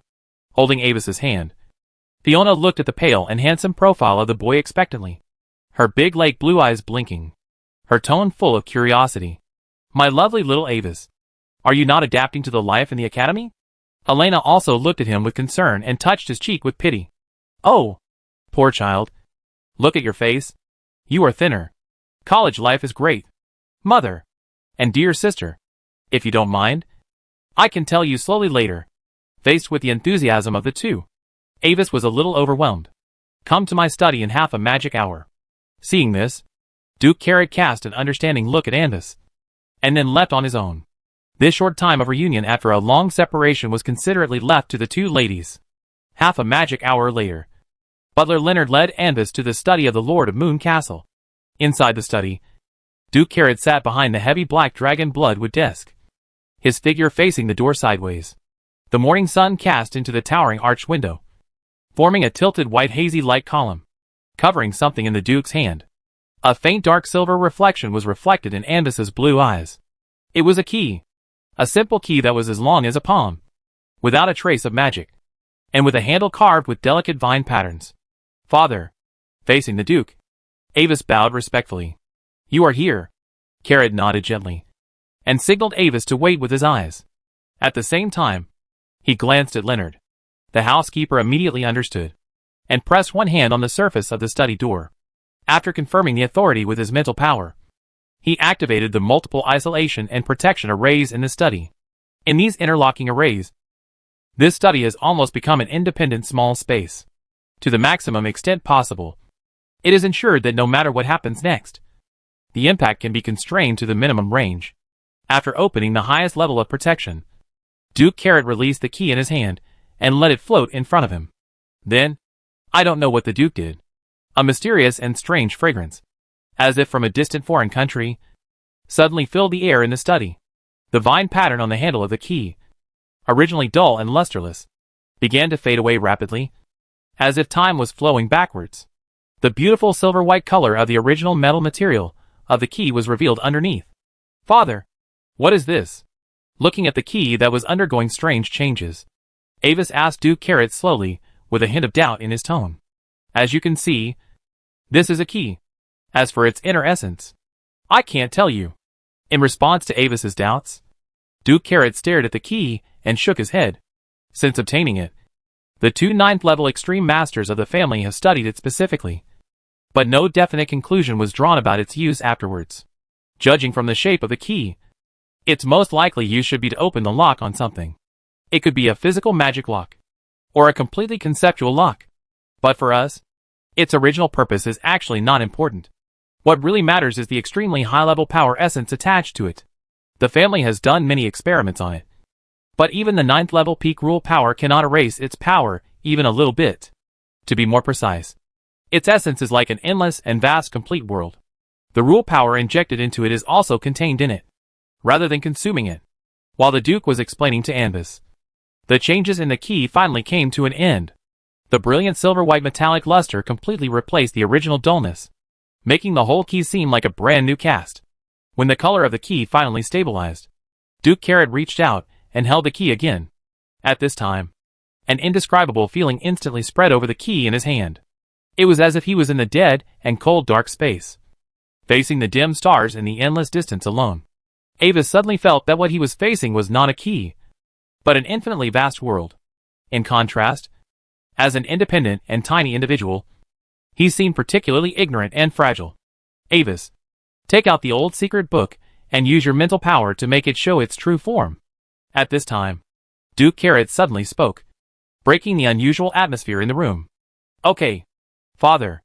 Coming back to his senses, Avis did as he was told. The heavy old secret book appeared in his hands, and the pages turned automatically.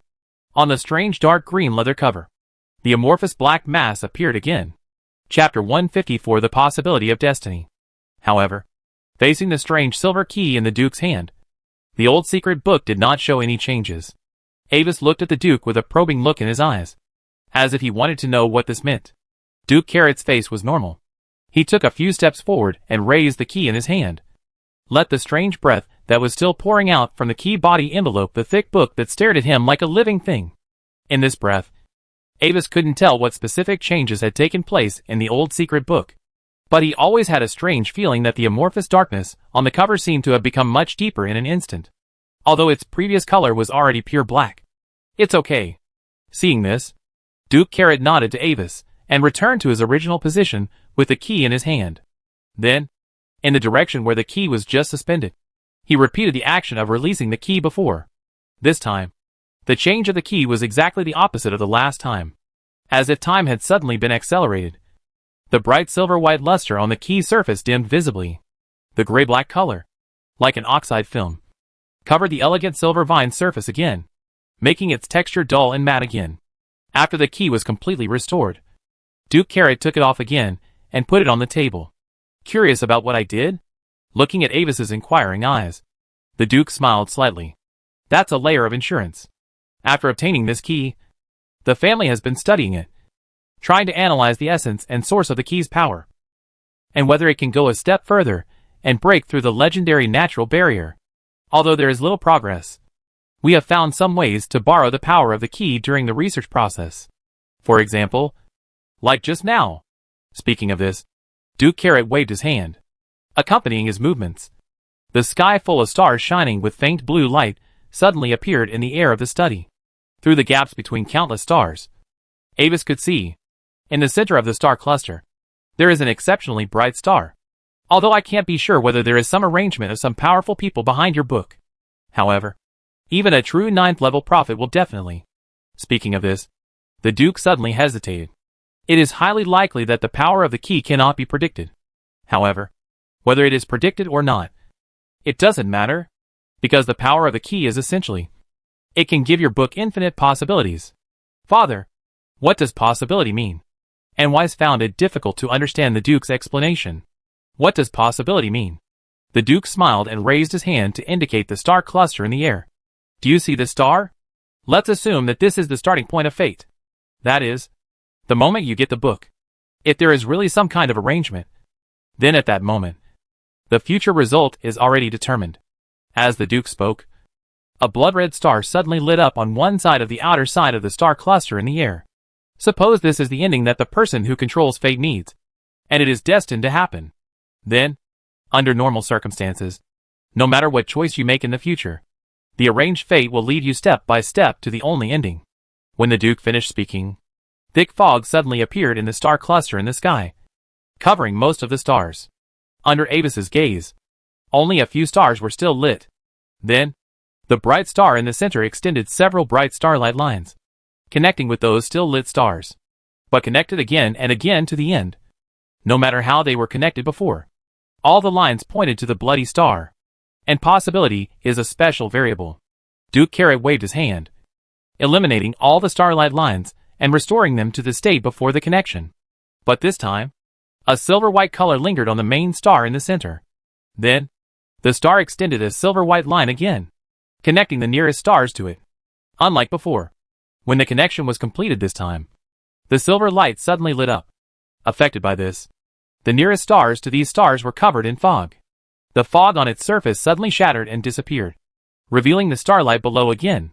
The next moment, as the starlight lines connected to these stars again, more stars covered by fog lit up.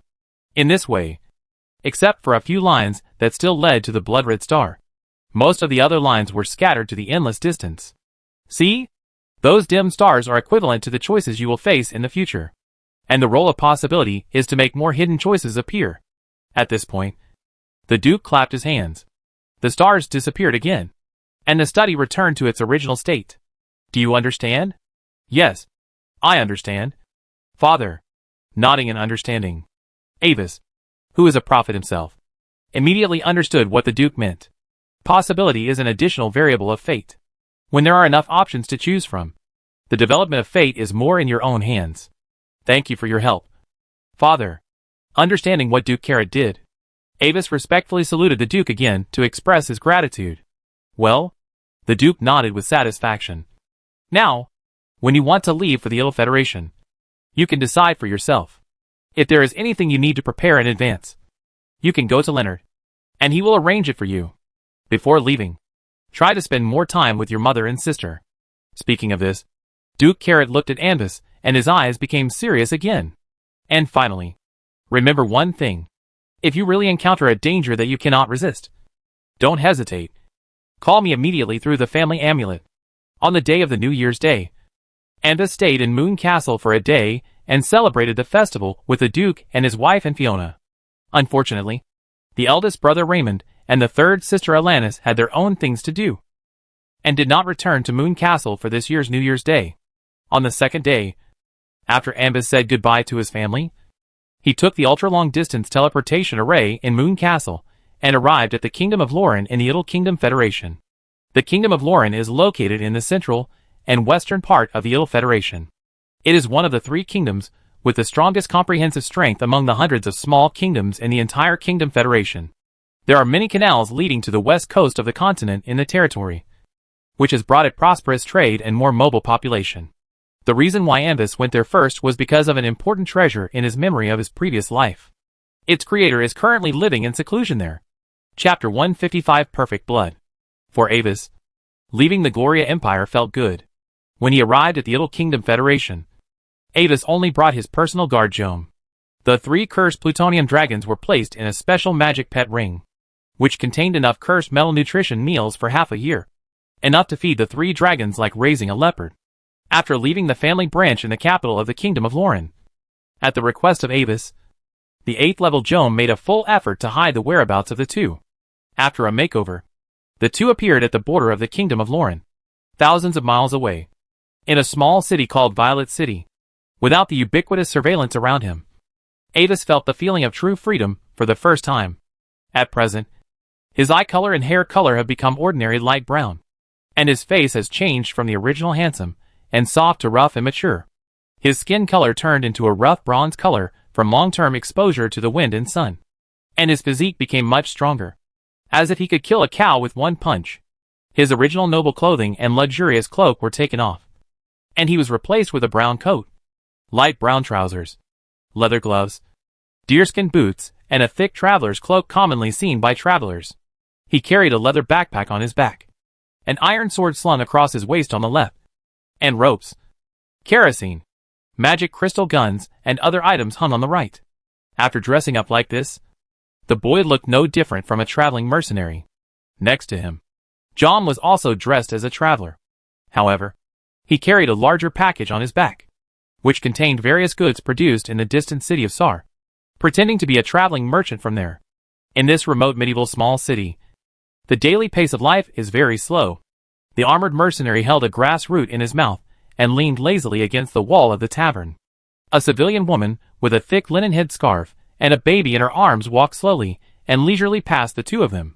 The vendors rang copper bells and sold some fresh fruits and local berry cream pancakes to the people passing by. Avis also bought some and tasted them with his guard Joan. The crispy pine bark wrapped with fresh wild red and blue berries, plus the local specialty wind-patterned milk butter. The crispy taste, with the sour and sweet berries and the rich fragrance of cream, tastes very good. Walking on the bluestone paved road, Avis ate while carefully identifying the elegant brick and stone buildings around him, looking for the familiar quiet courtyard with elderberry, nightshade, and death knell flowers in the game memory. In his previous life, it was in the hands of the owner of that courtyard that he triggered the prerequisite for that key task, pursuing the footsteps of perfection. At that time, Avis took on an ordinary task of finding experimental materials in the mercenary union. But when he submitted the materials, he accidentally met the publisher of the task. It was an old wizard wearing a black robe, a pointed magic hat, and a gray beard that was sloppily curled together. Noticing Avis, the old wizard's garlic-like nose suddenly sniffed, and then asked him if he was willing to provide some blood for research. At that time, Avis had already changed his job to a dragon vein warlock, and he refused without thinking. But when the old wizard increased the reward and promised to provide a top-level experimental product, he changed his mind.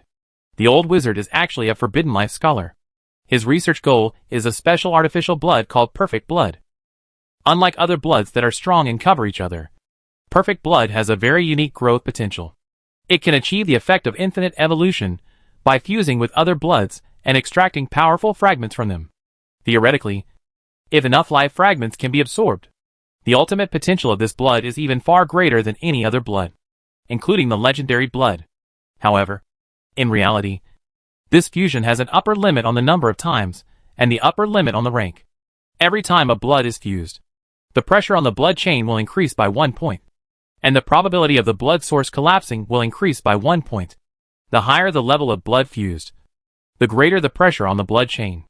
Moreover, at the beginning of the fusion, perfect blood belongs to a low-level blood, and cannot directly fuse with blood that is too high in rank. It is necessary to start from the middle and low-level blood and fuse in sequence to gradually improve one's blood rank.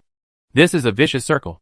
If you want to fuse high-level blood, you must first fuse low-level blood to improve the rank. But after it is upgraded to be able to fuse high-level blood, it cannot fuse high-level blood again because of too many fusions.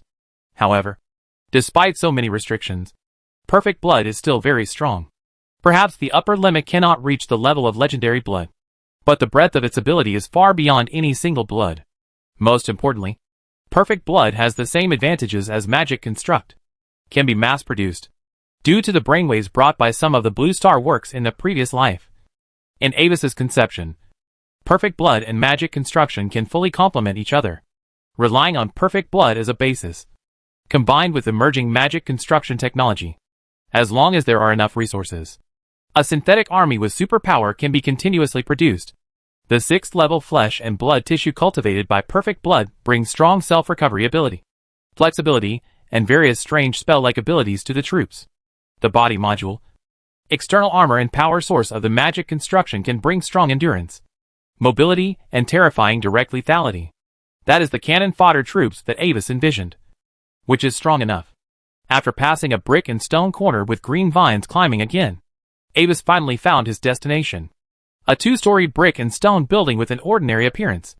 The modeled exterior walls are dotted with moss and climbing vines. Because it is winter, the death knell flowers and night eggplants in the courtyard are not open. However, what is unique is that the fence and door of this house are woven from fresh and growing elderberry branches. The dense branches and leaves block the outside world's peeping into the yard, and also reveal the owner's identity as a wizard. Coming to the fence woven from tall elderberry branches, Avis stretched out his hand, with a trace of magic on his fingertips, touching the left side of the fence door. A small black elderberry fruit that grew alone on the elderberry branch. With Avis' current hearing ability, he could hear that when he touched the fruit, there was a very slight ringing sound coming from the house. But after waiting for a while, the fence door still did not change. Obviously, the owner of the house had something to do and went out temporarily. Chapter 156 Cross-Race Compatibility. Oddman Welkin has been feeling depressed lately. He was originally born in the St. Mercia Empire, but is a passionate paleobiologist. His name was included in the Holy Light Church's list of atonement. The crime was not punishable by death, but he had to be imprisoned in the confessional of the church for 50 years. Oddman swore that he had only begun to study those ancient immortal species in the hope of prolonging his life. Later, because the fossils of ancient organisms that have been well preserved to this day still retain active blood and tissue fragments, they are too rare. As a last resort, he had to try to transplant the life fragments contained in the remains of those ancient organisms into the blood of the experimental organisms. He tried to artificially cultivate a large number of experimental subjects with some ancient biological characteristics. Because his research required a large number of experimental subjects, it attracted the attention of the Holy Light Church. After learning about the specific content of his experiment, a team of trial knights came to visit him directly. They were prepared to take up some of his time and preach the glory and warmth of the gods to him. So, he released his little babies to entertain the guests temporarily. He used the power of a one-time wonder to trick the blockade of the Holy Light boundary. He escaped from his homeland where he had lived for hundreds of years underground, and came to live in seclusion in the remote town of Violet in the Ill Federation. At the same time, he continued his current paleontological research project, how to break the racial isolation between ancient and modern creatures. For him, Violet City is a good place, because it is close to the ruined city. Some special ruins item auctions are often held here. Among them are many well-preserved ancient fossils excavated from ancient rock formations. Previously, Oddman participated in a special auction of ancient fossils as usual. However, unlike in the past, there is a special finale auction item in this fossil auction. It is a huge piece of chalk fossils known as the Ancient Time Capsule. Chalk is condensed from the secretions of a special creature called Creatides.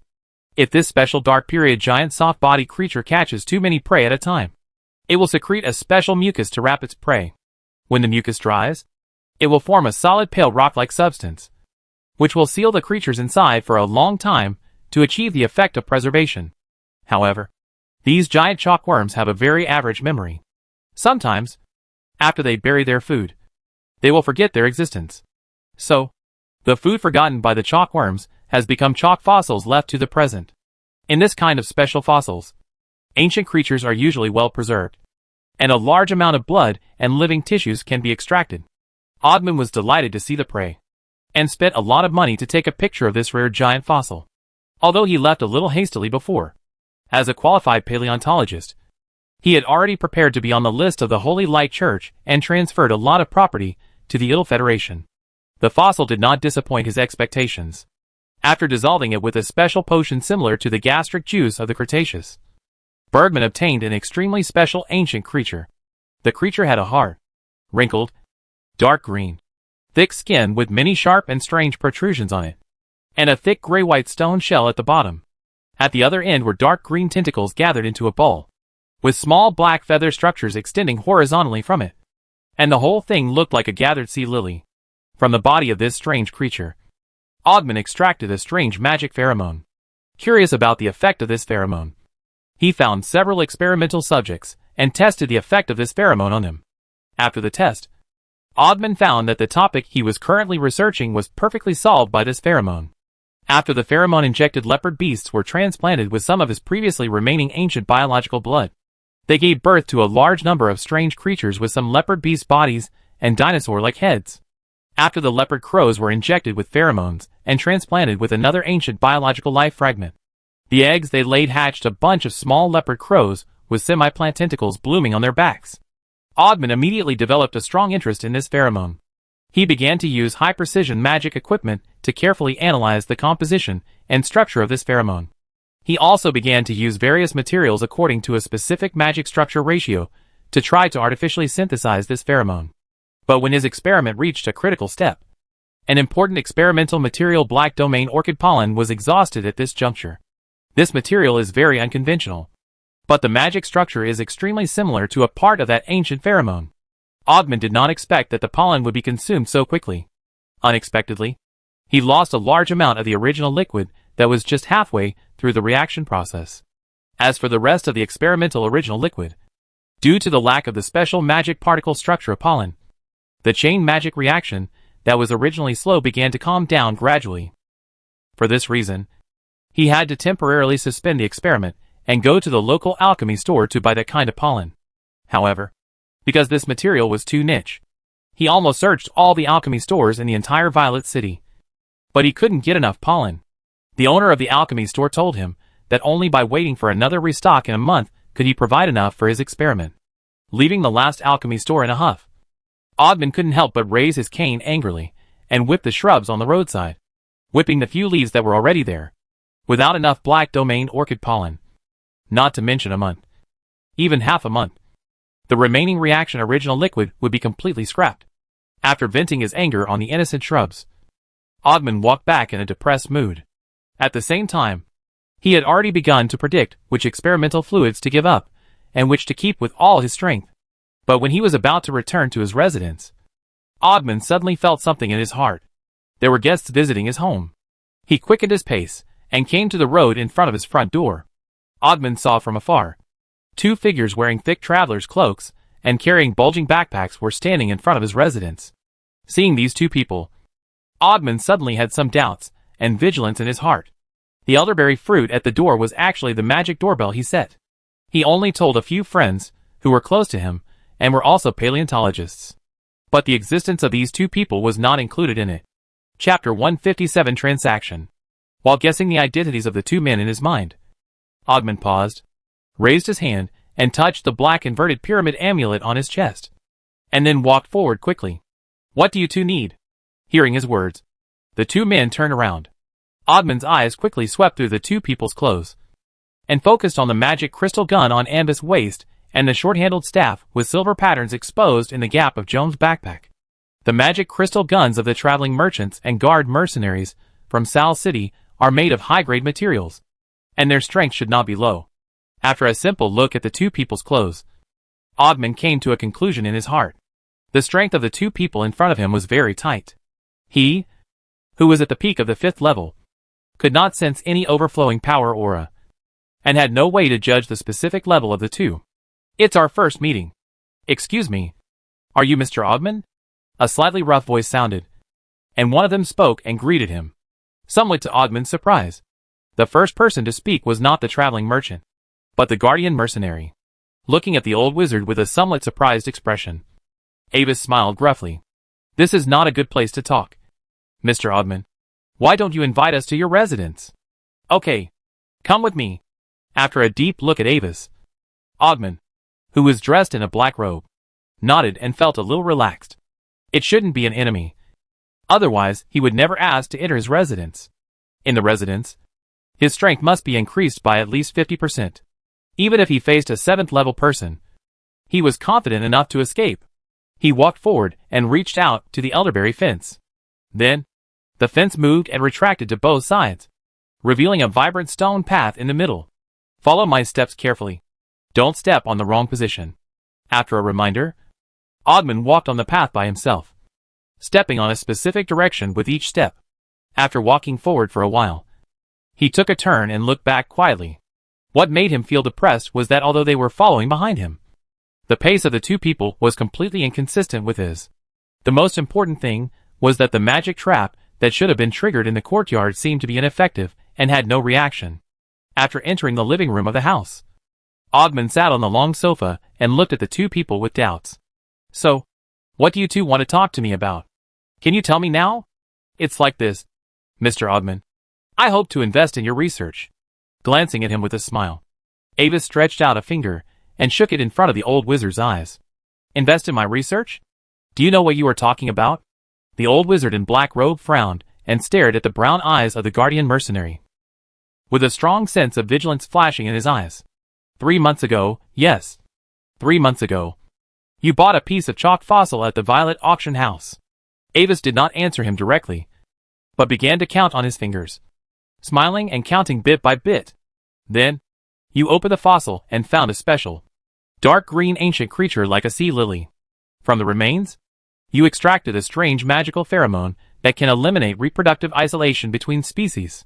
Currently, you are trying to synthesize this pheromone, but the experiment failed due to insufficient black domain orchid pollen.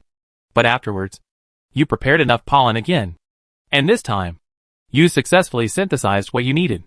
Then, inspired by the special structure of this pheromone, you will cultivate a large number of experimental monsters, and try to cultivate a perfect bloodline with the excellent characteristics of multiple monsters through a large number of hybridization.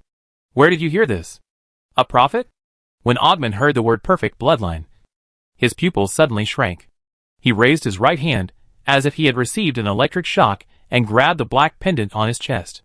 That's not important, Mr. Oddman. What's important is why I mentioned this. Faced with Oddman's somewhat intense reaction, Avis smiled indifferently. With the 8th level John by his side, Oddman, who is less than the 6th level, can't make any waves. In short, I am very interested in your research and hope that you can get the results quickly. For this, I can provide you with all the experimental materials you need. All the experimental materials I need? Oddman keenly caught the key words in Avis's words, and felt absurd and ridiculous in his heart, and a hint of sarcasm appeared on his face. This respected sir, do you know what I need? As long as you can make a list.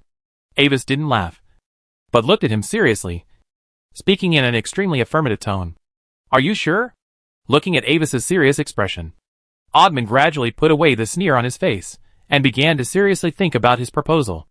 Unlike other bloodlines, the formation of perfect blood, it needs to go through repeated high-intensity life alchemy experiments, and piece it together bit by bit in a way that is almost like taking a chance. It is equivalent to a blank bloodline framework that can accommodate the characteristics of other bloodlines. The perfect blood pieced together with higher-level bloodlines. The more stable the framework body, the more blank parts there are, and the more bloodlines can be integrated without collapse. In this process of piecemealing, if a sufficient number of experimental subjects and bloodline materials can be obtained, then the progress of the experiment can indeed be greatly accelerated. I need a large number of 5th-level experimental monsters and high-level bloodlines. There is no limit to the type. The higher the level, the better. After weighing it for a moment, Oddman stared at Avis and put forward his needs. This is a test of Avis's strength. You know, it's easy to get a 5th-level monster, but it's hard to get a high-level bloodline. Based on the bloodline that Avis could provide, he could roughly judge what kind of strength and background Avis had. No problem. You will get what you want. Hearing this somewhat familiar request, Avis smiled inexplicably. In his previous life, as a player, Avis provided him with his dragon bloodline with a maximum limit of 8th level. In return, Avis received a tube of perfect blood source blood with an initial level of 5th level and an item quality of orange. After careful calculations, he first fused it with a tube of 6th level high elf blood, and then fused it with a tube of 6th level extreme void eye demon blood. After barely supporting it to the 7th level, Avis merged his own 8th level golden dragon blood into it. The result was gratifying. After transplanting the final fusion of perfect blood to himself, his level limit was raised to level 89. At the same time, he also gained the spell-like ability of the void eye demon and the super magic affinity of the high elves. and the correction of various attributes was also increased. The impure dragon blood in the previous life could produce source blood that was enough to fuse with his own blood. So, if he used the 2 legendary bloods in this life as a basis, will he be able to obtain perfect blood that is high enough to fuse with the legendary blood in the end? In addition to mass production of synthetic arms, Avis also saw a special hope. A hope to reconcile the subtle conflict between his 2 legendary bloods. Chapter 158, Constructing the Airship. Next, Avis stayed at Ogman's house for 3 days. For the sake of being the financial sponsor, Ogman generously allowed the two to stay temporarily in the empty room of his house. Although what Ogman usually despised most was the image of mercenaries, who were full of muscles, seemed to be emitting alcohol and sweat all the time, and only knew how to swing weapons and kill mindlessly. But when he got the first batch from Joan, which was enough for the current experiment, the image of the two suddenly became taller in his heart, and even the 2 rough mercenary faces became more friendly and handsome. However, after just a while, this sense of intimacy gradually disappeared along with his patience. No matter what he did, Avis's image would always appear in his peripheral vision. When conducting blood experiments, Avis swayed beside him. When the experiment was over and he went to eat, Avis swayed beside him. When changing the experimental protective clothing, Avis looked at him through a door. Even when he couldn't stand it anymore and planned to meditate and be quiet, the image of Avis, a bearded mercenary, would still appear in the meditation space. God damn it. It's outrageous. These days, Ogman has been a little mentally weak. After maxing out the growth of the twisted seed, Avis left a variety of high-level bloodlines, including the cursed plutonium dragon bloodline, to Ogman. Then, with his slightly fanatical farewell, he left with Jom.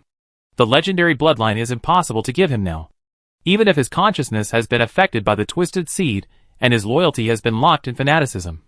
But with Ogman's current experimental progress, letting him use the legendary bloodline as a basis to try to construct perfect blood is equivalent to letting a person with no construction experience preside over the construction of a skyscraper. Even if it is given to him now, it is meaningless.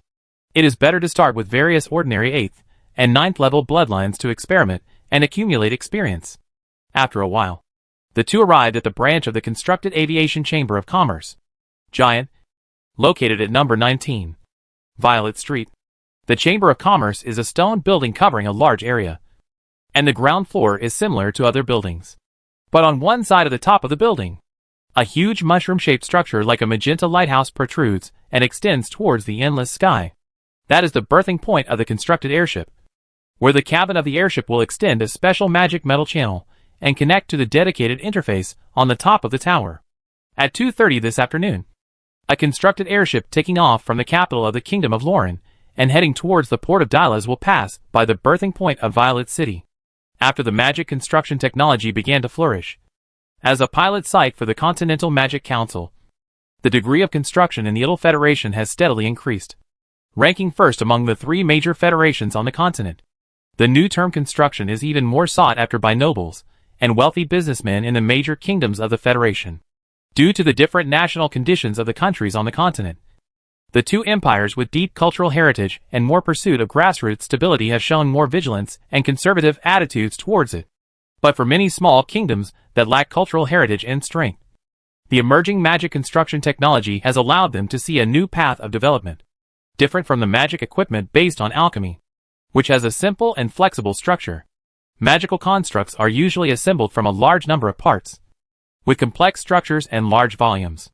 Although most of the raw materials used to make various parts are low-level magic materials, but when paired with high-power magic sources, they can perform at the same level as mid- and high-level magic equipment. At the beginning of its introduction, magic constructs also had many shortcomings, such as being bulky, inflexible, low magic conversion rate, and sometimes questionable safety. However, its advantages overshadow all the above shortcomings. Magical constructs have extremely low or even no requirements for users. Some low-level magic constructs can be operated even by ordinary civilians who are not professionals. In other words, as long as enough construction technology is developed, the low-level professionals, who were originally caught in large numbers, can be used as mid- and high-level professionals. The interior decoration of Giant Aviation is simple and beautiful. As an emerging industry that has only been around for more than 10 years, it seems very prosperous here. travelers queuing and talking to each other, low-level spellcasters wearing apprentice robes, scholars wearing round-framed glasses sitting on floating boxes and reading thick books. The flow of people is endless. A prosperous scene. However, the travelers here are basically professionals, and ordinary people are extremely rare. After waiting in line for a while, it was finally Amber's turn to buy tickets. "Hello. What can I do for you?" The ticket seller at the window was a beautiful blonde mature woman, wearing a dark blue Chamber of Commerce uniform, a slightly relaxed white collar, and a very attractive figure. Looking at the two guests dressed as travelers in front of her, she asked politely with a professional sweet smile on her face. "Silver spotted flower. 2 one-way airship tickets to Dylas." While speaking, Avis glanced at the airship ticket prices printed on the wall with glowing magic words beside the window. First class, 500 gold coins. First class, 150 gold coins. Second class, 10 gold coins. Third class, 1 gold coin and 10 silver coins. Second class cabin. In his previous life, Avis often took the constructed airship and was familiar with all the cabins. Third class was actually equivalent to the seat ticket of the train in his previous life. Everyone was crowded in a large room, which was very inconvenient. Considering their current status, Avis chose the second class, which was neither high nor low. "Okay, here are your tickets. I wish you a pleasant journey." After receiving the gold coins, the ticket lady skillfully manipulated the magic device to generate 2 silver white metal pieces with special magic fluctuations and handed them to Avis. After getting the tickets, the two entered the waiting room on the top of the Chamber of Commerce building. According to the voyage, the silver spotted flower airship will arrive at the air docking point in about 2 magic hours. During this waiting time, in order to entertain passengers, the Chamber of Commerce has set up a reading display rack ingeniously. On it are the latest newspapers of each day, as well as heroic biographies and poetry collections written by some authors. These things are included in the airship ticket price, and passengers do not need to spend extra money, since the appearance of the constructed airship is still short. No one has thought of advertising here yet. Andus casually took out a copy of the Idle Federation newspaper and glanced at it. The black headline was enlarged and bold, and was conspicuously printed at the top of the page. "The king of the kingdom of Lyca died 3 days ago, and the second prince may enter the Tsuaging Palace." The kingdom of Lyca? Andus immediately became energetic. He had some impression of the kingdom of Lyca. It was a coup in this country that led to the second outbreak of the constructed revolution. Chapter 159: The Change of Lyca and the Fateful Item. When the king of Lyca Kingdom passed away, the second prince Abel Lyca happened to be in the capital. Half a month ago, the Silver Mist City near the border of the kingdom suddenly broke out in turmoil. The eldest prince, who was the most powerful, led his army to suppress it. But he was hundreds of miles away and could not return for a while. As the second most powerful royal bloodline among his brothers and sisters, Abel naturally entered the Emerald Palace. But when he learned the news, the eldest prince led his army back to the capital 2 days later. Under the banner of royal orthodoxy, he held the second brother accountable for this not-so-glorious act of seizing power. Although the second prince's power was weaker than the eldest prince, relying on the defense array system of the capital, the eldest prince could not attack for a while, and the situation became stalemate. After reading the content of the newspaper headlines, Andus suddenly felt like walking in history. Not only did he know that the second prince would eventually win in this tug-of-war, he also knew that this battle would stalemate for several months. Then, the sixth prince, who had been squeezed out of the power center and thrown to the border city to fend for himself, would bring a large number of magic construction troops that came from nowhere, directly sweeping the remaining armies of both sides and reigning over the Emerald Palace. In this coup, the construction troops played an amazing role. Even if the operators were all third-level professionals, they could play a combat power comparable to that of the sixth level. When the sixth prince ascended the throne, he immediately issued a series of instructions, including building a construction factory, selecting construction troops from low-level professionals, and focusing on training constructors, and fully promoting the development of magic construction throughout the entire Lyca Kingdom. Let's not talk about the source of these high-level constructed troops.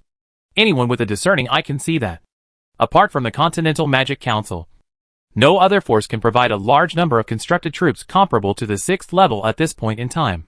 At the same time as the Lyca Kingdom changed dynasties, A large amount of test data and information on magic constructs were placed on the desks of major forces. Every ruler can see the epoch-making significance of the magic construct troops. You know, it takes a very long time to train a qualified army of middle and high-level professionals.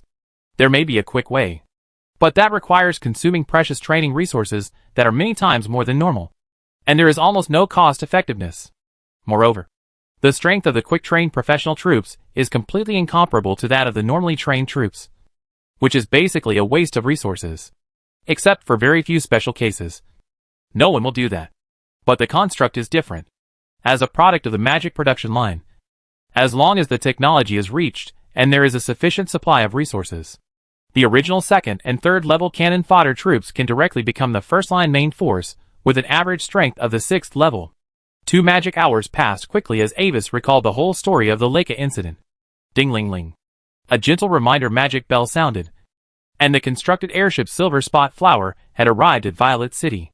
Putting the newspaper back in place, Avis took John to the mooring tower, together with others, on the small platform on the top of the tower, looking into the distance. At this moment, in the sky, a huge ship emitting platinum light, as elegant as a cloud whale, was slowly approaching the tower. A gentle breeze flowed through the 2 sides of the spindle-shaped airbag, blowing the Chamber of Commerce flag hanging on it. The dazzling afternoon sun enveloped the white exterior of the airship, making it look shiny. As it gradually approached the tower, the constructed airship slightly adjusted its position. The door of the silver airship cabin, which was suspended at the bottom of the huge airbag and looked unusually small, was aimed at the magic interface of the tower. A faint white light flashed, and the inclined square metal passage extended from the outer door of the airship cabin and connected to the interface of the tower. After some passengers on the airship got off the boat, everyone boarded the passage in an orderly manner. At the end of the passage was a silver magic metal wall, and an airship ticket made by a specific magic device was required to enter the interior of the airship. Avis held the ticket in his hand, and when he approached the metal wall, the metal ticket in his hand emitted a faint light, covering his whole body. He raised his leg and stepped into the silver metal wall. The metal layer fluctuated slightly, as if passing through a layer of water wall. In the blink of an eye, the scene in front of him turned into the silver-white passage inside the airship. Space expansion magic was also applied here, making the space much larger than it looked from the outside. Several passengers on the airship passed by in the distance of the passage, seemingly preparing to go to the Sky Restaurant for afternoon tea. After taking a few glances at the surrounding environment, Avis took John to find his cabin according to the map on the back of the airship ticket. However, what Avis didn't see was, when he took John and sank into the corner of the cabin passage, in the distant passage, a familiar figure of a blonde half-elf girl suddenly appeared. Although it is called an independent cabin, the space of the second-class cabin of the airship is very small, only about 3 or 4 square meters. There is only a metal bed and a small square table fixed under the porthole in the room. Sitting cross-legged on the metal bed, feeling the stable flight of the airship, Avis took out the Mercury Prophecy book again and read it. At the speed of constructing the airship, it takes about a day to reach the port of Dylas. He can make use of this free time to make some small things temporarily. Since becoming a formal prophet until now, he has collected a certain amount of fate feedback. Not much, but enough to make a basic fate prop. Considering the uncertain future this time, Avis first used the mirror silver divination to predict his luck on this trip. In the shallow basin, as the prophecy light fell, the silver mirror-like surface of the moonlight Mercury was covered with circles of faint ripples. It was a little messy, but overall it was still orderly. This feedback symbolizes that his journey will not be very smooth, and he may encounter some setbacks and obstacles, but overall there will not be too much danger. After finishing the divination, Avis took out a platinum coin and placed it in a shallow basin filled with moonlight Mercury. He was ready to try to make one of the most basic destiny props recorded in the Mercury Prophecy. Destiny coin. As the most basic destiny prop, this thing can't bring you too much help. But if you throw it out, there will always be some unexpected things happening. This is the introduction of the destiny coin in the Mercury Prophecy. The materials for making this strange object require a shallow basin of moonlight Mercury, 2 units of destiny feedback, and a coin with different patterns on the front and back. Any coin can be chosen as the carrier, but from the perspective of destiny, the longer the history of the coin, the better, and the higher the value, the better. Chapter 160 Coin of Destiny. The platinum coin in Avis's hand was produced from the ruins of the High Elves. As the most advanced universal currency in the ancient High Elves, the value and antiquity of the platinum coin are self-evident. It is the most suitable carrier of the coin of destiny. With 5 fingers spread out, the palm of his hand is suspended above the platinum coin in the center of the shallow basin. Avis closed his eyes slightly. His mind sank into a state similar to meditation, and slowly operated the secret method in the Mercury Prophecy book.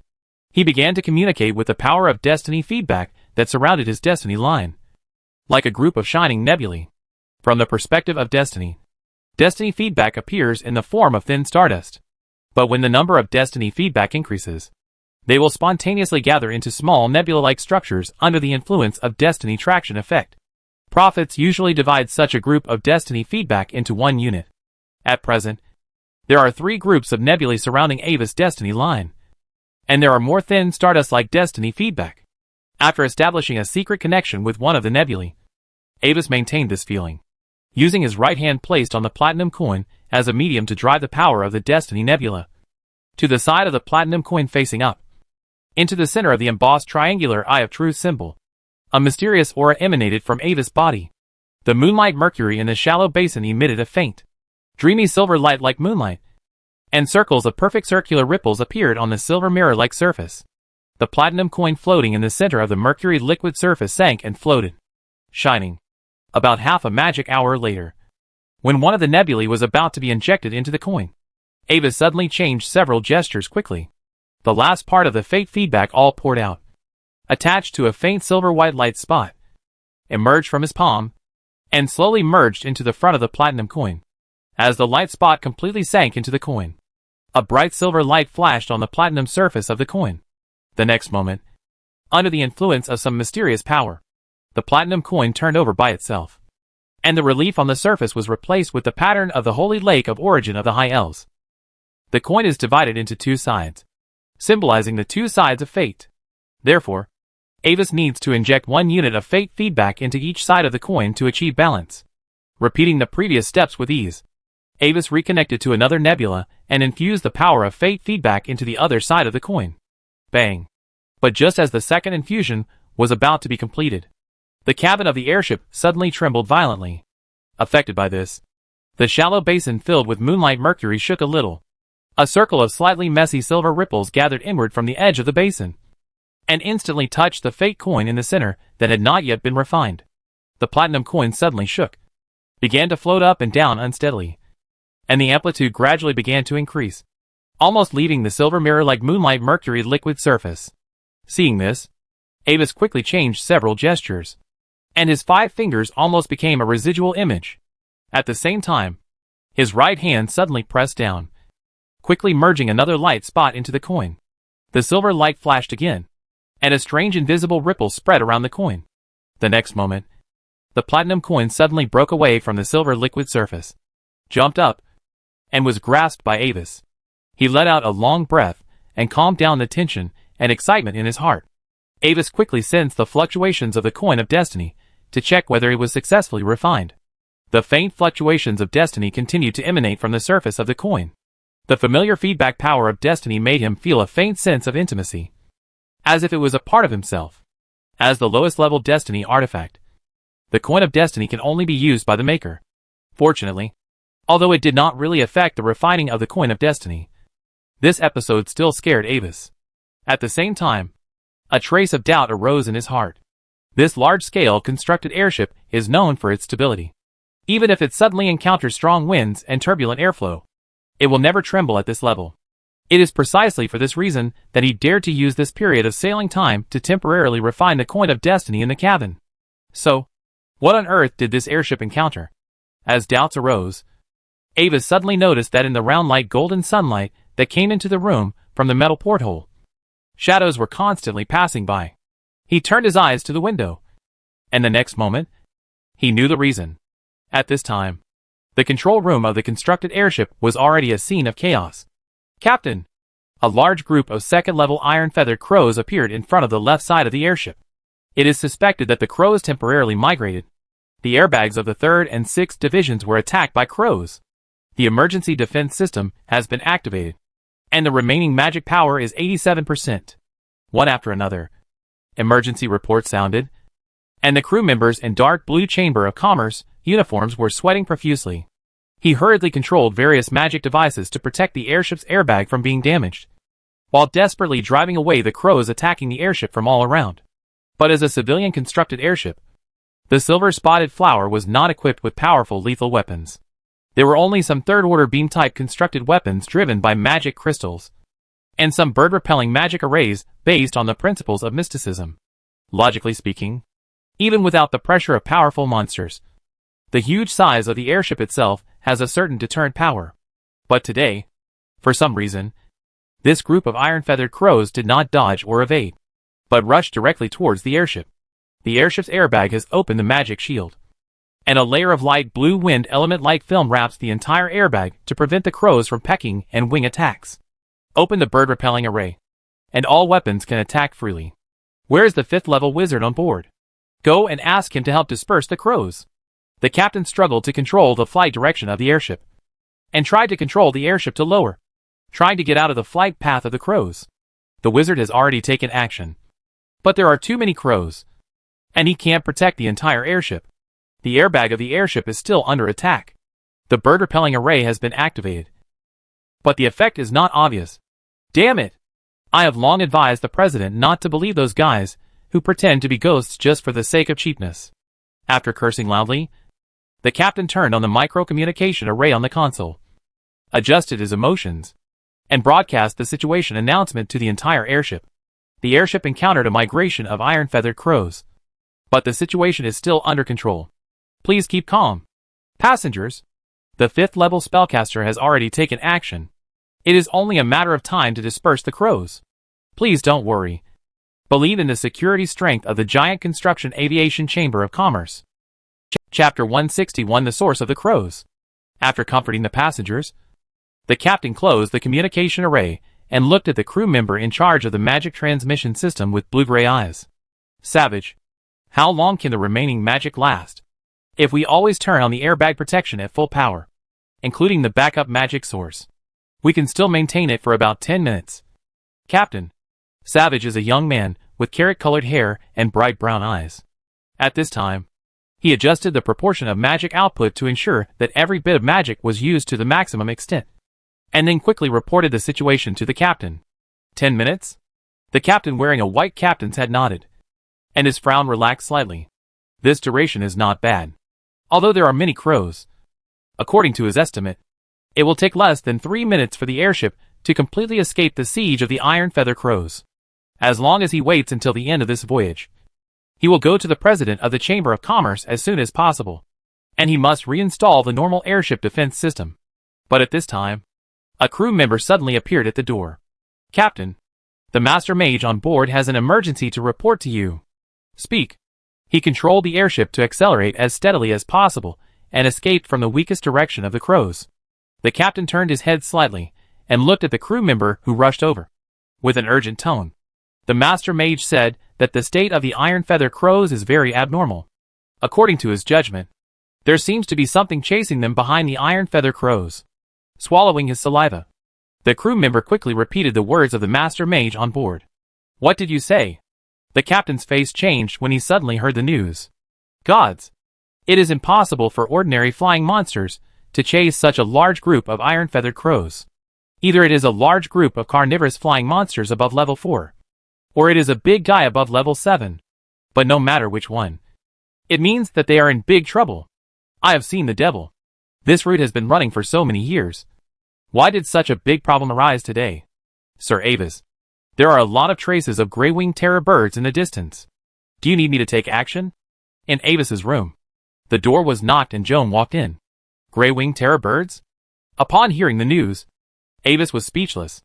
Although the divination results showed that there would be some setbacks, he did not expect that this so-called setback would come true so quickly. He knew that the gray-winged terror bird was a kind of gregarious flying monster. Its strength could reach level 4 in adulthood, and it had no fixed territory. Usually feed on other low-level birds and monsters, and sometimes eat some plants and wild fruits rich in magic. It is an omnivorous bird. However, as a gregarious flying monster above level 4, The gray-winged Emoe is not common, especially on the airship route. You know, the route of the constructed airship is not straight, and it needs to avoid the airspace of many powerful flying monsters. A mature route is repeatedly tested to ensure that it can avoid most dangers before it can be put into operation. And on a route that has been safely traveled for many years, it directly hits a group of gray-winged Emoes hunting iron feather crows. This probability is almost equivalent to buying lottery tickets for many years and suddenly winning the jackpot one day. It was hard for Avis to imagine how unlucky this airship was today. Drive them away. Joan, don't make too much noise. Nodding, Avis gave the order. In any case, these birds still need to be driven away. Relying solely on the airship's own defense system and the accompanying 5th-level magician, it is okay to drive away the iron-feathered crows. As for the gray-winged terror birds following behind, I am afraid that the magician himself will run away in advance. By the way, notify the captain by the way. Let him stay calm. The situation is still under control. At the same time, in the control room, the magic detector detected a large number of high-intensity magic reactions. Suspected, a group of 4th-level flying monsters. Looking at the large area of dense red dots on the magic detector, the crew member responsible for the detection panicked, and his voice trembled a little, suddenly learning this nightmare news. Everyone was a little desperate. What? What should we do? Captain? The red-haired young man Savage asked in a low voice, like a dream. But it was the question that everyone wanted to know. His blue-gray eyes stared at the large red dots on the detector screen, and his hands with white gloves clenched tightly like a spasm, and then let go again. At this point, the captain himself calmed down. There is no other way. Make an emergency landing immediately. But, Captain, according to the route map, the deep forest below is the territory where high-level monsters are active. The red-haired young man Savage couldn't help but speak. The captain had taken off the white captain's hat on his head and placed it neatly on the airship console. Hearing this, he turned his head and glanced at him. Don't worry. You can always trust the security strength of the giant construction aviation chamber of commerce. After saying a cold joke, he walked to the control console and turned off all the propulsion systems. But when he was about to push the deflation switch of the airbag to the bottom, a low voice suddenly sounded in his mind. Keep calm. Sir, the situation is still under control. The captain's hand stopped immediately, and he asked in his heart, Who are you? A person who does not want to show his face. After saying this, the voice disappeared from his mind. Then, the airship suddenly cleared up, and the sky full of crows fell like raindrops. The pale golden sunlight blocked by the crows returned to the silver-white surface of the silver spot flower. In the distance, a group of giant birds with gray-black wings nearly 10 meters long and strange scaly pterosaur-like heads suddenly stopped. Then, as if they saw some kind of natural enemy, they turned around with a whine and quickly fled away from the airship. In the display of the magic detection instrument, countless dense red dots suddenly paused, and then quickly began to move away from the airship. Looking at this scene, a crew member who accidentally noticed the change of the red dots could not help rubbing his eyes. Then, he suddenly shouted wildly. They left. Hearing his shout, the other crew members also looked at the screen in disbelief. When it was confirmed that they were indeed moving away, not approaching, the atmosphere in the control room suddenly boiled. Left? The captain nodded, also exhaled a long breath, and put the captain's hat back on. Return to your post and keep moving forward. Walking out of the large airport terminal of Dylas, Avis took a deep breath of humid air mixed with the salty smell of the sea breeze. At the same time, he noticed that the fate feedback on his body suddenly increased by about 1.5 units again. Chapter 162 Port of Dylas. Port of Dylas is located in the westernmost part of the Yar continent, at the tip of a land mass that extends into the Misty Sea, at the junction of the Misty Sea and the Strait of Death, and at the end of the Mithril Trade Road. If the Golden City of Itelkin is the trade capital of the entire Idle Federation, then Port of Dylas is the trade king of the dark world of the Federation, because here is the largest black market in the entire Kingdom Federation faceless gathering. Rare slaves, prohibited cultivation resources and alchemical materials, souls of professionals of all levels, high-level equipment, and magical artifacts of unknown origin. No one will ask where the things come from, no matter whether they are stained with blood. There are only simple buyers and sellers who come here, although it is located in the territory of the Silver Valley Kingdom. Port of Dylas actually maintains a semi-autonomous state all year round, in addition to paying part of the taxes to the kingdom every year. The will of the kingdom does not extend here at all. When Anvis and the others arrived in Dylas, it was already dusk. The sunset was covered by crimson-purple clouds, making the sky appear slightly gloomy gray-blue. Huge silver and purple crescent moons hung high on both sides of the sky, like two gems in a velvet curtain. The multicolored wonderful skylight cast a hazy and psychedelic color on the gray-white basalt buildings in the city, which were connected together, and was extremely exotic. Brand new constructed street lamps stood on both sides of the rocky road, and the bright pure white cold light dispelled the darkness and illuminated the street scene where people came and went in the evening. With the development of constructed street lamps, which are much cheaper than magic crystal lamps, have gradually become popular in major kingdoms of the Federation. Walking on the streets of this bustling port city, Avis took Jom to a local seaman's tavern called Corner Girl. Before arriving at the Idle Federation, the family's intelligence agency had sorted out information about the port of Dylas for Avis. Most of the time, this seaman's tavern closest to the port is the most informed. Looking up at the dirty entrance of the tavern, there was a faded wooden sign with a painting of a voluptuous woman. Avis pushed open the two old and heavy oak doors of the tavern and entered with Jom. A hot air mixed with the smell of fish, alcohol, sweat, and various other unpleasant smells hit him. The dirty and noisy tavern was filled with mercenaries and sailors who were drunk to varying degrees. Some women in revealing clothes lay in the arms of men, and occasionally gave provocative giggles.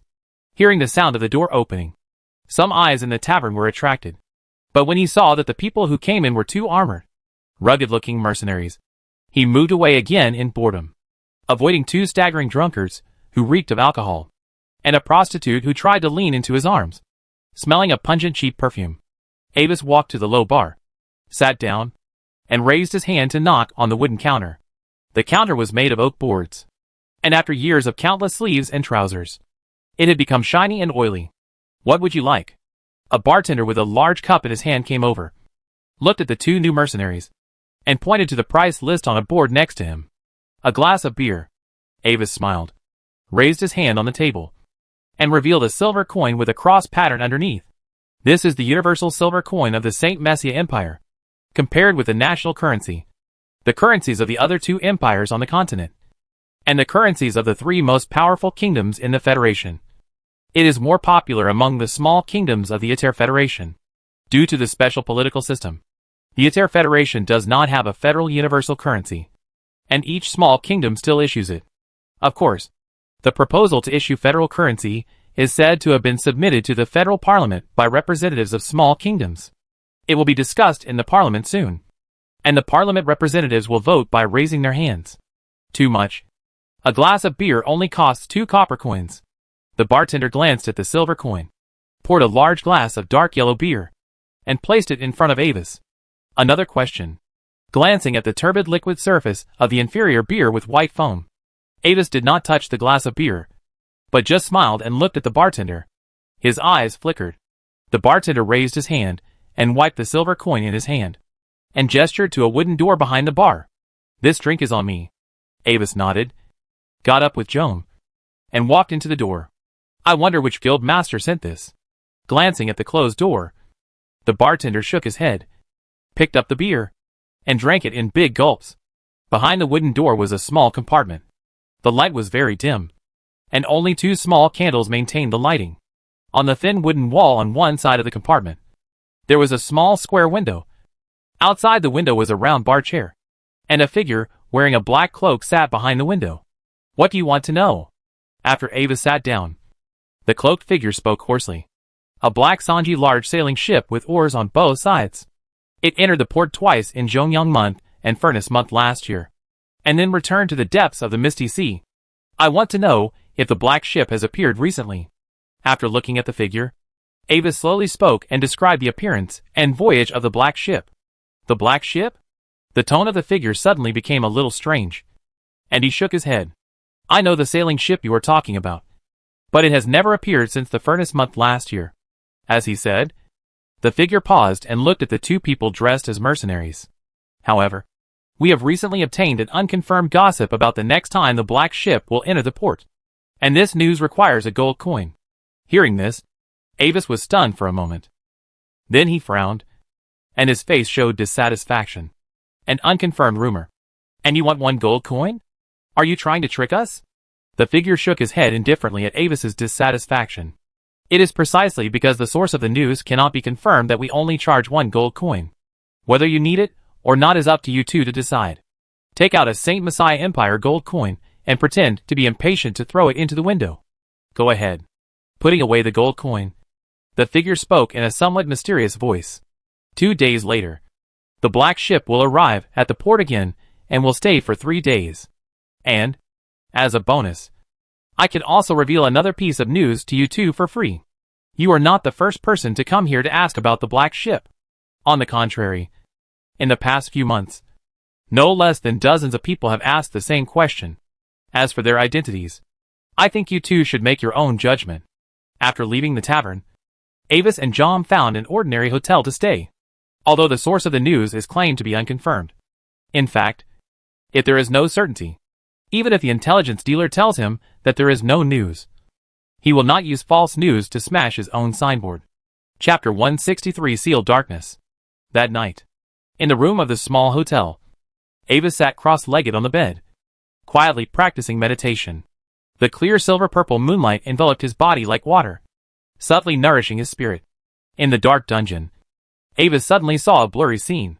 In the dark dungeon, a translucent figure in natural clothes was completely wrapped by a group of twisted and squirming pink tentacles. The face of the figure was very hazy and could not be seen clearly. Logically, from his perspective, he should not be able to see the completely wrapped figure. But Avis had a feeling in his heart. That was Evan. The picture faded and disappeared quickly, and then switched to another scene. Unlike the first scene, which felt like a dream, the second scene was much clearer and had a familiar faint cold feeling. The damp and dim cave. The walls exuded a bleak phosphorescence. The ancient stone altar was engraved with evil patterns, and the deepest part of each pattern was solidified with a rich dark red color. Countless blurry figures, wearing ragged dark green linen robes and hoods, stood quietly in front of the altar. On the top of the altar, there was a rectangular stone altar, and the sacrificial girl with a lifeless look was lying on her back. A figure wearing a dark green sacrificial robe and holding a strange ritual dagger stood on the side of the altar, as if waiting for a certain moment to come. Behind the altar, the smooth faceless female statue exuded a charming purple light, covering everything on the top of the altar. The twisted tentacles carved in exquisite and beautiful ways appeared more and more frantic under the light, as if to break free from the shackles of the rock and truly come alive. Behind the statue, in the darkest corner of the entire cave, something vague existed there. But when Avis wanted to see more clearly, the darkness seemed to have life and began to wriggle, obscuring his perception. As if sensing an obstacle, the faint coldness became slightly stronger. With the help of an unknown force, Avis's perception penetrated the darkness and saw the things behind the darkness. A huge black seal. When he saw the seal, an indescribable strange erosion suddenly spread along Avis's perception. Evil, frenzy, disharmony. It was a horror that could not be described by all human words. As if it came from the depths of the dark stars, those endless ancient abominable foreign objects. The whole picture was instantly left with only a dense darkness. And a strong sense of trembling came from Avis's spirit. At the critical moment, another familiar, cold magic with a strong sense of intimacy suddenly descended.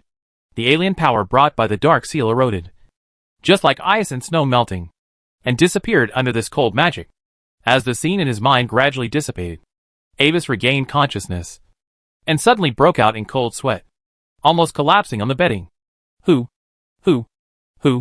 Panting rapidly, Avis still had some fear in the depths of his blue eyes. This was the second time he felt truly powerless to resist. Although he did not have the strength of his previous life, his knowledge was still there. If the most profound impression of the holy light figure beyond the 9th level in the previous life of little Avis is compared to the sun, then the power behind this seal is the dark night of the same level. At the same time, Avis turned his head and looked at the thick dark green book placed beside him during meditation. At this time, the entire old secret scripture was suspended in the air, and continued to emit a faint dark green light. The heavy cover has been opened, revealing the strange symbol on the title page. It seems that Avis has noticed the change in Avis, or the desired purpose has been achieved. The old secret scripture suspended in the air closed again, and slowly fell back to its original position.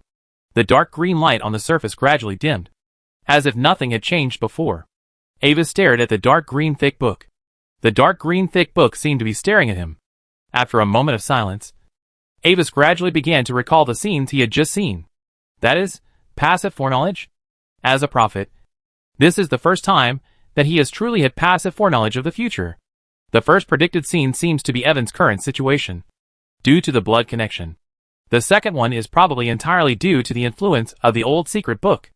Otherwise, his own prophecy attainments alone are far from enough to predict that level of power. So, the seal hidden in the darkness, or something in the seal, is what the old secret book means? Looking at the thick book that has fallen silent again, Avis stroked the cover with a strange texture with his fingers, and his thoughts gradually dispersed. If the thing in the dark was in its prime, then he would have no way to deal with it. But now, it was sealed, and it might have been sealed for who knows how many years. Although it was just a glance, Avis saw it clearly. The seal was a perfect whole, without any damage. This means one thing. The thing in the seal cannot resist. At most it can only overflow with some power. Abound, weak, and unable to resist alien magic source beyond the 9th level. And it was completely restrained by the power of the old secret scripture. In the depths of the azure eyes, the fear gradually faded, replaced by a slightly crazy desire. Absorbing the alien power attached to the clone can increase his strength by half a month of practice. So, if the old secret scripture completely absorbed its power, how amazing would the magic feedback he could finally get be? It turned out that the information of the intelligence merchant was correct. At noon on the third day, the strange black Sanji sailing ship did enter the dock of Dylas. Several islanders, wearing thick dark yellow linen turbans and wrapped tightly, walked out of the cabin and traded with the merchants who had been waiting at the dock. Avis saw clearly that it was indeed the same gems and harmonizers as those taken out by Evan. Although the second brother Evan seemed to have little presence in the future crisis, he had a good relationship with him in the past, so he should try to save him if he could. Besides, Avis was determined to get the mysterious seal on the island. Without wasting too much time, Avis and Jom easily obtained the captain's consent with the same reason as Evan and boarded the black ship. However, in contrast to this ease, in addition to them, dozens of people of different identities also boarded the ship, preparing to go to the overseas island for investigation together. 3 days later, the black ship set sail again, and slowly sailed into the depths of the foggy sea under the gazes of the people in Dylas port with different expressions. Chapter 164 Set sail. On the black ship, Avis stood on the deck, looking at the golden coastline of the Yar continent that was moving away quickly, his eyes uncertain. The huge sails were full, and the double row of strange black long oars paddled lightly and powerfully, sending the ship to the depths of the foggy sea. The temporary residences of these outsiders were all on the top of the cabin.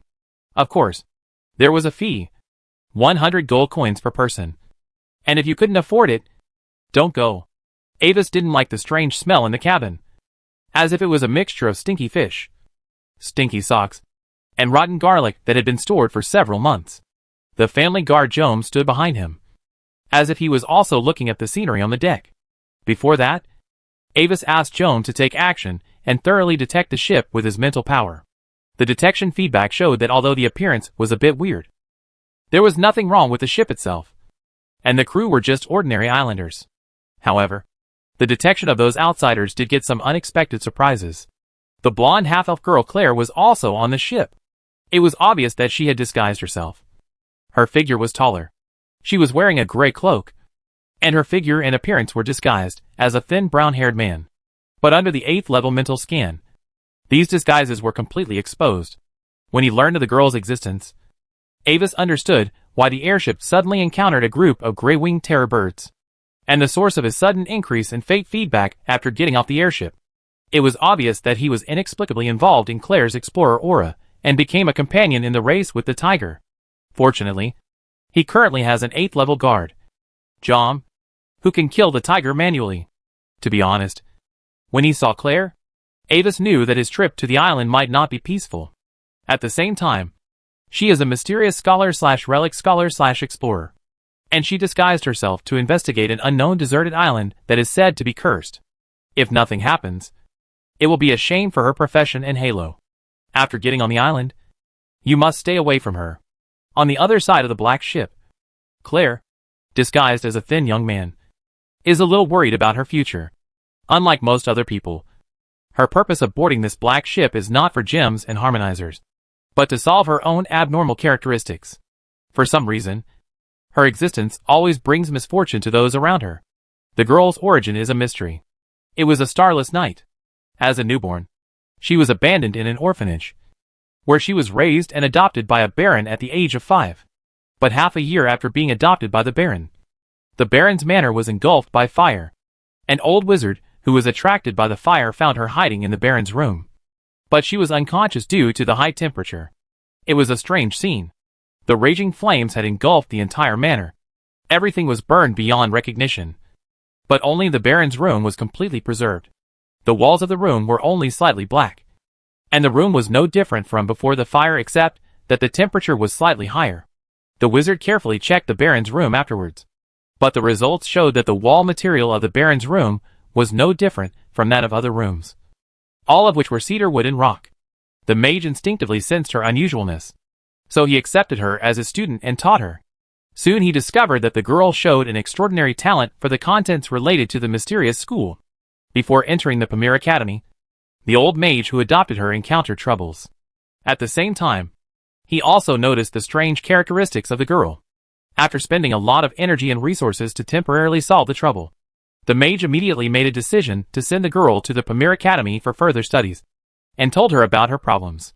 Because of her own characteristics that would cause misfortune to those around her, the girl was always very careful to put away her feelings in the academy, and avoid getting too close to anyone.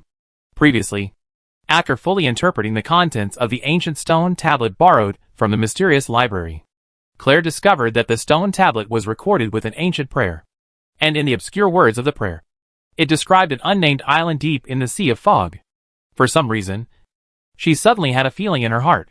She needed to go there. Blue Star.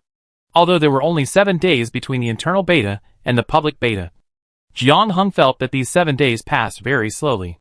Without Mysterious Era to play, he stayed at home for several hundred square meters every day, and could only rely on browsing the game forum, ordering Star Hotel delivery, and chatting with kittens to maintain his life. However, these 7 days are finally coming to an end. In the last hour before the official launch, Jiang Hung habitually refreshed the forum. Then, he suddenly saw that the game official had just pinned a new progress report. What's updated? Jiang Hung curiously clicked it, and immediately saw the familiar official text of the game. Dear Warriors, after receiving everyone's feedback, our technical staff worked overnight to perform a comprehensive upgrade of the game system. Oh, Jiang Hung nodded. Game planners and temporary workers worked overnight to add more Krypton cheating mechanisms, fixed a large number of bugs and added more new game features, fixed a small number of bugs and added a large number of new bugs, added titles and achievement systems to the game. Some rare titles can add attributes to players. For more details, please explore them yourself. Backstab a flying eagle without being discovered, fishing without empty hooks, and feeding 5 tigers with a slide at the same time. Challenge the impossible. Currently, we are working hard to explore more gameplay, so stay tuned. The game content is currently only a semi-finished product, and the folder for new content is already being built. So please don't worry. The public beta will start at noon today, and we sincerely look forward to your arrival. Mysterious Era Game Official. 20XX. X month. XX day. Midnight. After interpreting the content of the announcement skillfully, Jiang Hung closed the announcement. After 15 days of internal testing, its immersive experience was confirmed by many big verses, and Mysterious Era swept the entire field and became the most anticipated game. After the internal test, the first generation of game helmets began to be sold on the official website. Only 198 yuan, with a total of 26 colors to choose from. You need to purchase it with your personal ID card, and each person is limited to 1 per ID card. Jiang Hung could hardly imagine that a virtual helmet, a sci-fi device, could be sold so cheaply. Now, 7 days later, the official website has already sold millions of units. This is the data before the game is officially launched. Of course, in the past few days, there are also people who want to study the principles of virtual game helmets. Chapter 165, The Beginning of Destiny. But those people finally found that there are only 4 materials that make up the virtual helmet: copper wire, circuit board, silicon, and plastic. Even the plastic shell of the helmet is cast in one piece, and it can only be disassembled by sawing. The researchers racked their brains, but couldn't figure out how this thing can allow the wearer to access the virtual world. In this last hour, the game forum has been completely blown up. Not to mention the forum. Just for this official announcement, every time Jiang Heng refreshed it, there were dozens of new replies. Xing Shang, why hasn't the server been opened yet? Gu Sha Yongzhe, has the bug of not being able to choose the gender of the game character been fixed? Sewer Valkyrie, same question. +1. Yi Xiangfeng, how should the tongue be placed in the mouth to be most comfortable? While Jiang Heng was browsing the forum, the top of the screen of his personal terminal suddenly flashed, and a small window popped up. You have a new message of special concern. Source, Kitten. Kitten's message? Jiang Heng clicked on the message, and the content was only a short line. The game is about to start. Oh! He habitually typed a reply for straight men. But when he was about to send it, Jiang Heng's finger paused at a distance of 0.3 centimeters from the screen. By the way, the person I'm chatting with now is the Kitten Tiramisu. Thinking of the last conversation, Jiang Heng directly deleted the original reply and retyped a line of words. Got it. But before Jiang Heng clicked to send the message, another message came from the other side. Picture, don't secretly send messages to other people's photos tonight. But this time, his finger didn't have time to pause when sending the message. His eyelids twitched, and Jiang Heng quickly exited and refreshed the chat history. The miracle did not happen, and his reply was at the bottom. He lost again, and his prediction was predicted. Thinking of the way the kitten made fun of him after entering the game, Jiang Heng threw away his personal terminal, picked up the cup next to him, and took a big sip of iced juice. The bitter wine went down his throat and hurt his heart. JPG. In the last 5 minutes, Jiang Heng lay in the metal game cabin. He had tried it before, and he could actually connect when the game was not launched. It was just in the form of an observation perspective, appearing in a completely empty gray-white space, and the time ratio was the same. It was like an uncontrollable lucid dream. Very boring. The coolness of the nutrient solution spread around him, and his consciousness gradually became hazy. In any case, he was already eager to get ready to return to that fantastic and wonderful world. Soon, the light dispelled the darkness. The familiar player character creation space appeared in Xia Yuan's sight. Dear warrior, please start creating your identity. The pleasant system prompt echoed in my ears, and the crystal-like panel appeared in front of me. However, this time, there was an independent option behind the ID input box. Last Dragonborn. This is a benefit of the deleted file internal test, and you can choose to keep the game nickname during the internal test. After clicking on the confirmation save, Jiang Heng looked at the character creation panel. Unfortunately, the vicious bug that cannot select gender has not been fixed. After creating the character with ease, everything around him began to fade away, leaving only the system prompt sound ringing in my ears. Constructing a synchronous continuum. Injecting fate lines. Time and space synchronization in progress. World synchronization completed. Thank you for playing and experiencing the 1.0 public beta version of Mystic Era. I wish you a happy life. Unival. After the public beta officially started, due to various descriptions of the virtual reality game experience on the internet, the players who had long been envious finally lifted the restrictions, and could not wait to log into the game as soon as possible. At this time, the time on the Yar continent was midnight, and the huge silver-purple double moons were hanging high in the sky, and near the major cities on the continent. In uninhabited jungles, mountains, etc., the figures of players condensed out of thin air like phantoms, curiously observing the surrounding environment. Xingming Dash, oh my god, it's really a fully virtual game. I can even feel the wind blowing past my face. Osaki Nana, the air feels so fresh, and the soil feels so real. Gukiatushing, the stones on the ground are items. You can pick them up. Gushionj, there are wild fruits there. Ugh, so bitter, so unpalatable. Zimiixio, wow, I've gotten a great figure. Great. Yixianfeng, get out of here. Gay. It's disgusting, and I'm losing blood. After experiencing the excitement of the initial period, the first batch of players began to look around, looking for the novice village and the quest NPC. It was dark all around, surrounded by a vast forest and mountains. There was nothing except the players next to them, who were also wearing novice clothes. Hyuta, where is the novice village? Where is the quest NPC? Bai Xiaobai, look. There is a fire over there. It seems to be a city. Moon Burial Flower Soul, it should be the novice village. Why are we brushed outside? And why is it dark now? I can't see anything around. Protector? Novice Protection Zone? 3 hours? What is that? Rabbit eats grass by the nest. Isn't it 98% simulation? Why can't I take off my pants? Star Death? What are you doing? As more and more players enter the game, the surrounding mountains and forests gradually begin to be densely packed with people. Humans, elves, dwarves, orcs. Thousands of players of various races gathered together in a noisy manner, scaring some wild animals living around and fleeing. After a while, some players distinguished the surrounding environment and began to move towards the direction of the human gathering place. And more players chose to explore the environment and enjoy the wonderful scenery of this virtual world. Glorious Calendar 2459. New Moon. 27th. Player arrival. Northeastern border of the Idle Federation. Over the Silver Sand Sea. In the clear night sky at an altitude of 10,000 meters. An extremely large and magnificent silver-white floating city is suspended steadily above the sky. This is the only floating city left by mankind. Oration. Since the collapse of the ancient magic empire, all 9 floating cities have crashed. This is the only floating city that has been repaired and started up, rising from the earth into the sky. Oration means destiny. The soft moonlight illuminates this magical miracle, making the straight spires with flashing runes, the magnificent colonnades, and the magic springs carved from the rocks shine with mysterious brilliance. In the 6 directions of the city, there are 6 slender and tall silver-blue spires.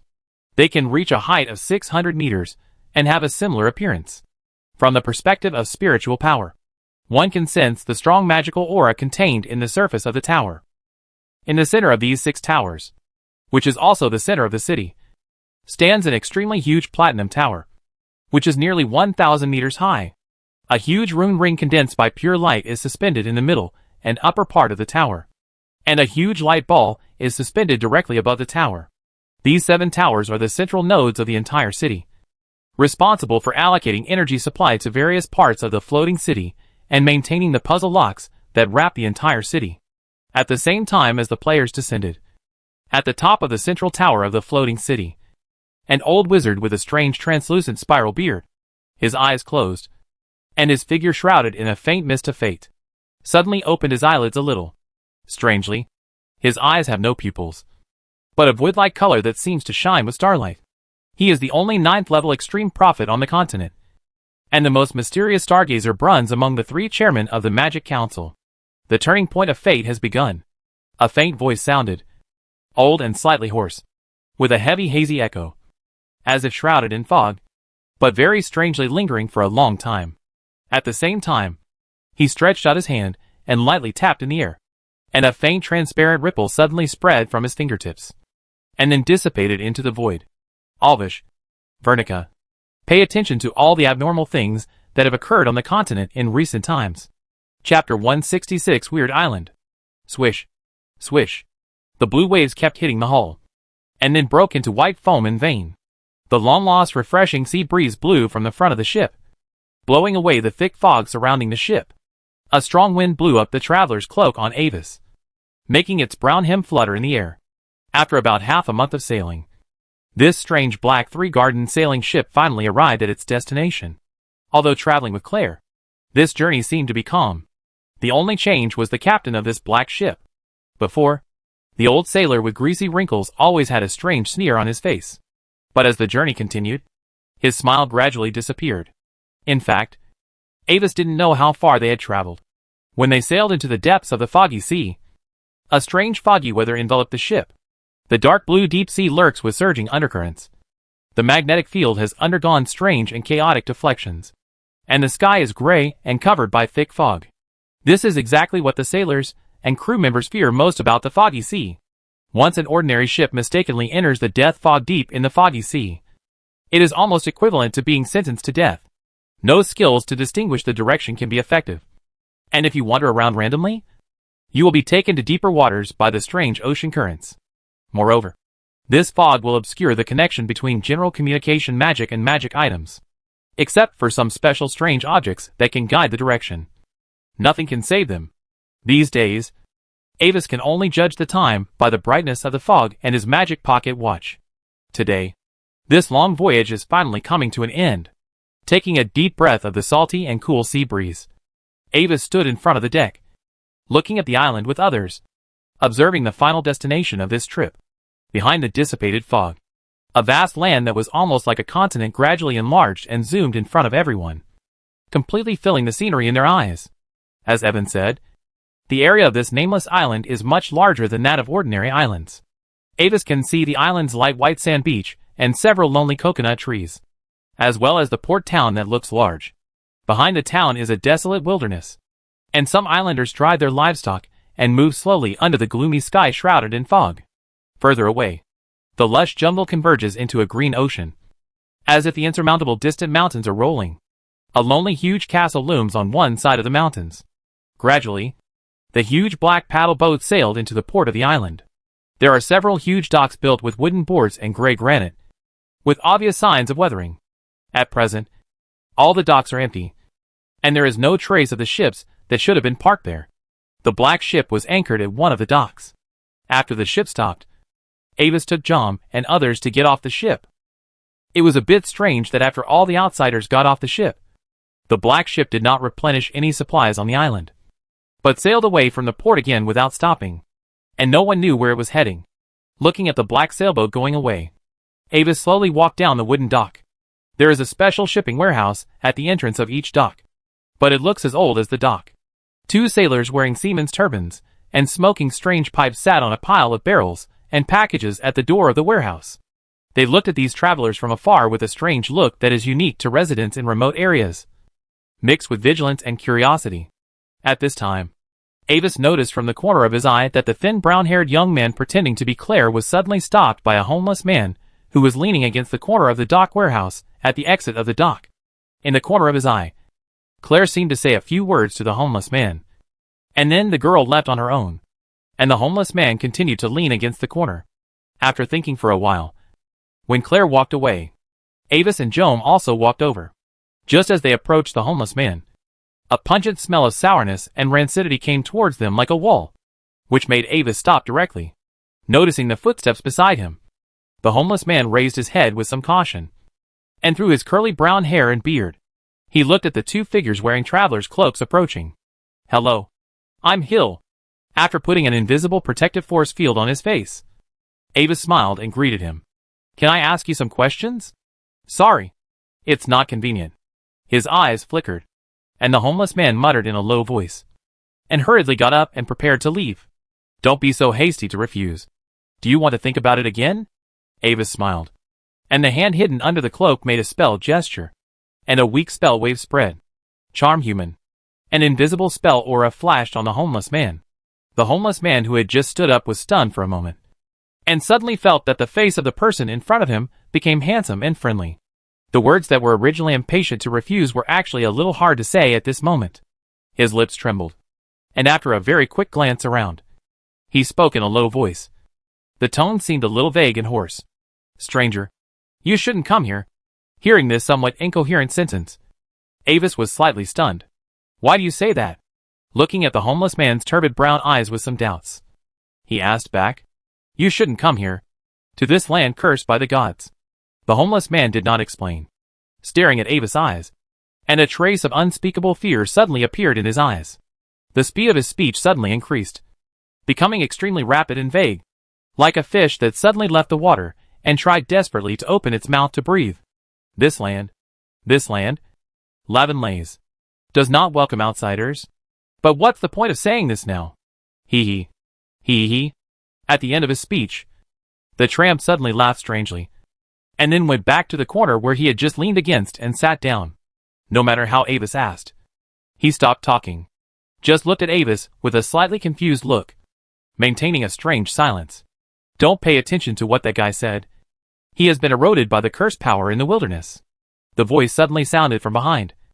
Avis turned his head and saw a strong sailor holding a strange pipe and wearing a red sailor's turban.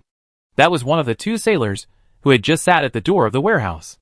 At this time, he left his companions, with a hearty smile unique to sailors, and stretched out his right hand to Avis. Chapter 167. What is that? Hello, stranger. I'm Bill.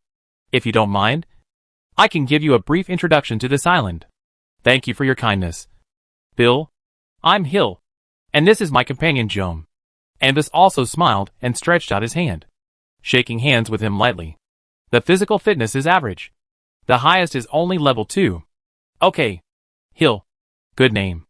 After shaking hands with Avis, Bill nodded. I think you should have seen that this island is not ordinary.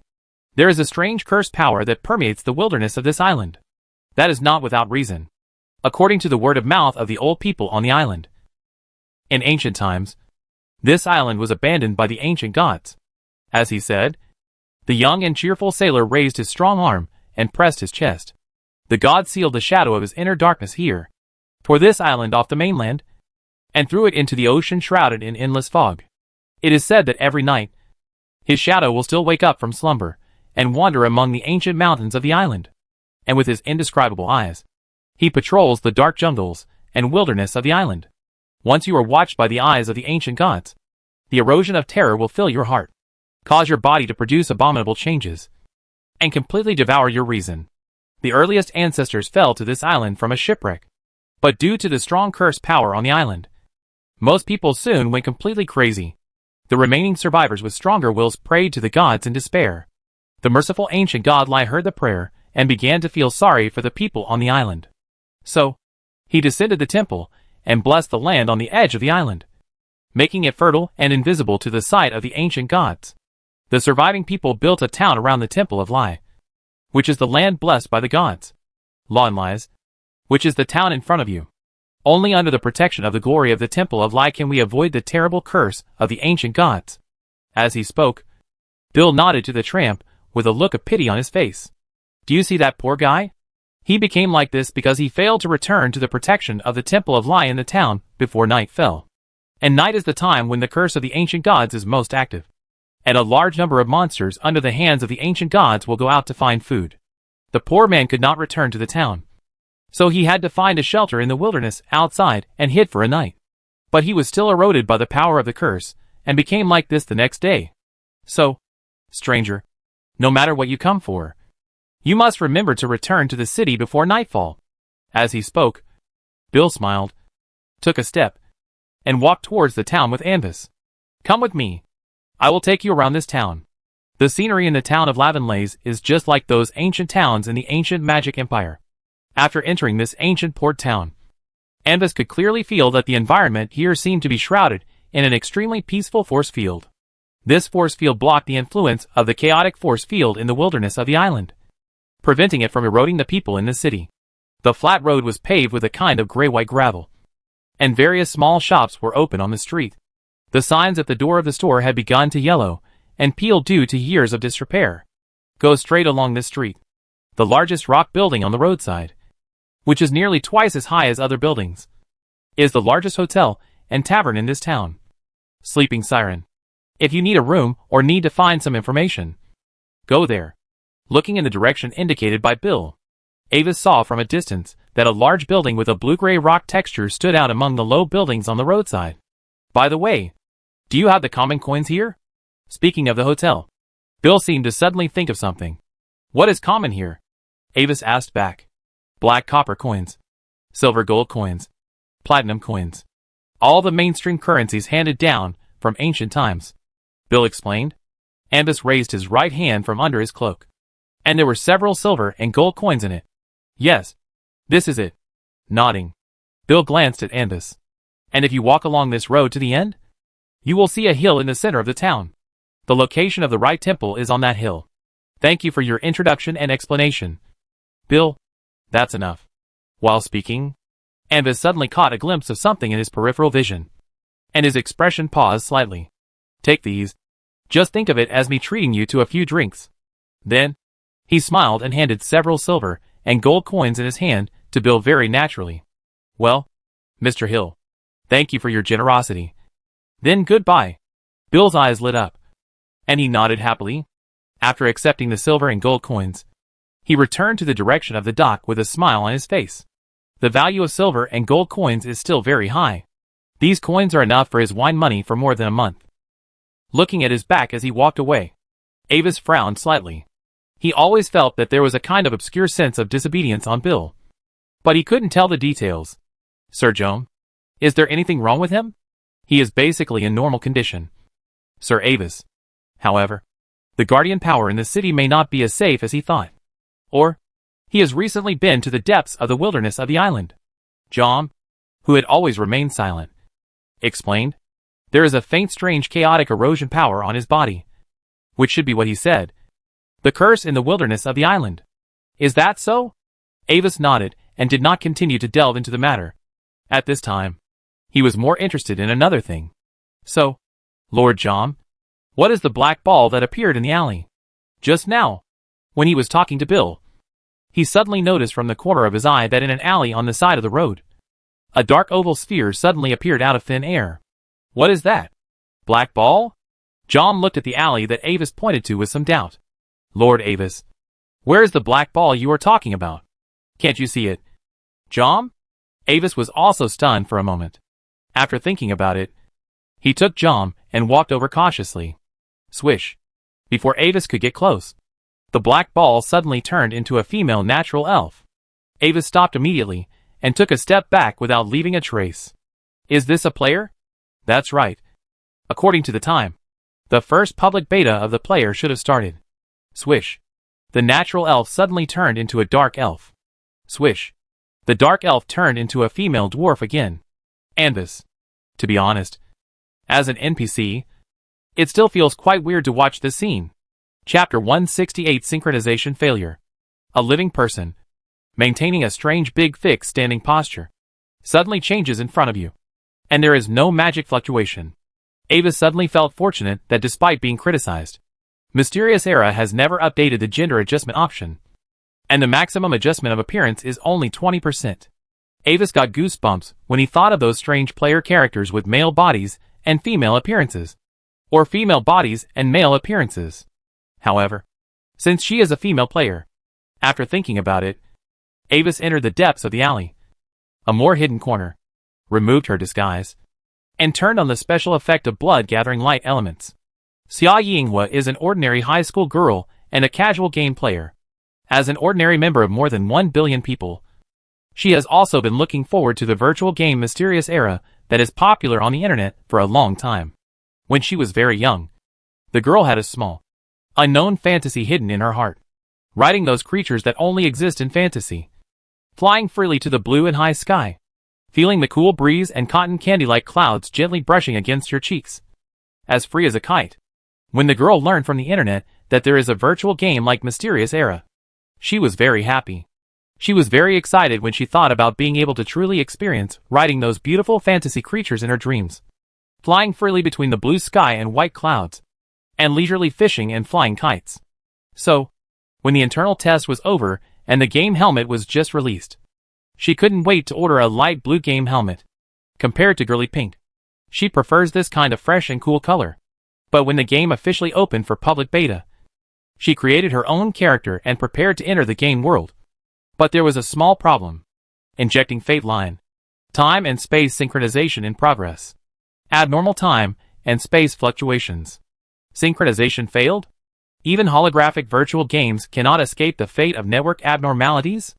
In the haze, Xia Yinghua was a little confused. At the same time, it seemed that an accident was detected, and the system prompted to continue refreshing. Retry time and space synchronization. Synchronizing. Synchronization successful. Failed to save the player character's appearance attributes. Please create the player character. The light in the environment lit up again, and Xia Yinghua almost cried when she heard the prompt sound of the system creating the character. She just pinched her face for half an hour. So angry. There was no way. Because she had a little obsessive-compulsive disorder. She had to start pinching people again. Since the previous face pinching data was gone, she simply changed a few more races as the base and tried some different face pinching. Human girls always seem so weak, which doesn't suit my temperament at all. Natural elves. Are they a bit too tall? Wow. Dark elves have great figures. Female dwarves are not bad either. Ugly and cute. You could also add a beard and make your nostrils bigger. Ha ha ha. After looking around, Xia Yinghua decided to choose the original half-elf. It has both the soft and cute temperament of a human girl and the delicate appearance and pointed ears of an elf. As for racial talents, they were too complicated. As a casual player, she didn't want to think about them. After adjusting the character's appearance, Xia Yinghua checked it one last time and clicked OK when she was satisfied. Then, she felt her consciousness dim for a moment. And then it brightened again. What came into her eyes was the wonderful scenery of the foreign port city. The gentle breeze was wrapped with the breath of the sea, and the faint sound of waves came from the distant beach. People wearing linen headscarves and foreign costumes walked on the gravel streets, and the light blue brick and stone buildings connected together were glowing with soft and elegant light. The only flaw was that the sky was a little foggy and gloomy, and the sun could only see a pale and faint outline, as if it was going to rain. The weight on the chest seems to be heavier than usual, but it's nothing. For the sake of authenticity, you can endure it. The player agreement popped up on the game panel. No need to read it. Just scroll to the bottom and click to confirm. After doing all this, Xia Yinghua looked at the world in amazement and took a deep breath of the slightly salty and humid air of the harbor. Then, she jumped twice in excitement and rubbed her face hard. The skin feels so smooth. And pointy ears. Hello, traveler from afar. The beautiful and soft voice of the boy sounded from the side. It was obviously not a language she was familiar with, but she could understand the meaning of the words, just like watching a foreign movie with subtitles. The girl turned her head and was immediately amazed by the handsome boy who smiled softly and covered the surface of his cloak with a thin layer of light, like the incarnation of the sun, especially the pair of blue eyes, like the deep ocean and the distant stars, with a mysterious attraction. Wow, that NPC boy is so handsome. Is this my novice guide NPC? This game is awesome. What should I name my child with him in the future? Oh no. Tears are streaming down my face. Looking at the novice guide NPC who was talking to her, Xia Yinghua raised her hand and wanted to touch the boy's face to confirm if it was real. Looking at the girl in front of him, who had been completely changed from race to appearance in half a magic hour, and was still grinning at him, Avis's smile was a little stiff. He took a step back slightly to avoid the girl's claws. At the same time, Jom, who was standing next to him, fell into deep shock and self-doubt. It was just a half-elf girl who had not yet entered the rank, and he didn't even notice when she appeared. Seeing the girl reaching out, Jom instinctively stepped forward and stood between Avis and Xia Yinghua vigilantly. Okay, Jom, don't be so nervous. With a helpless smile, Avis gestured to Jom to move aside.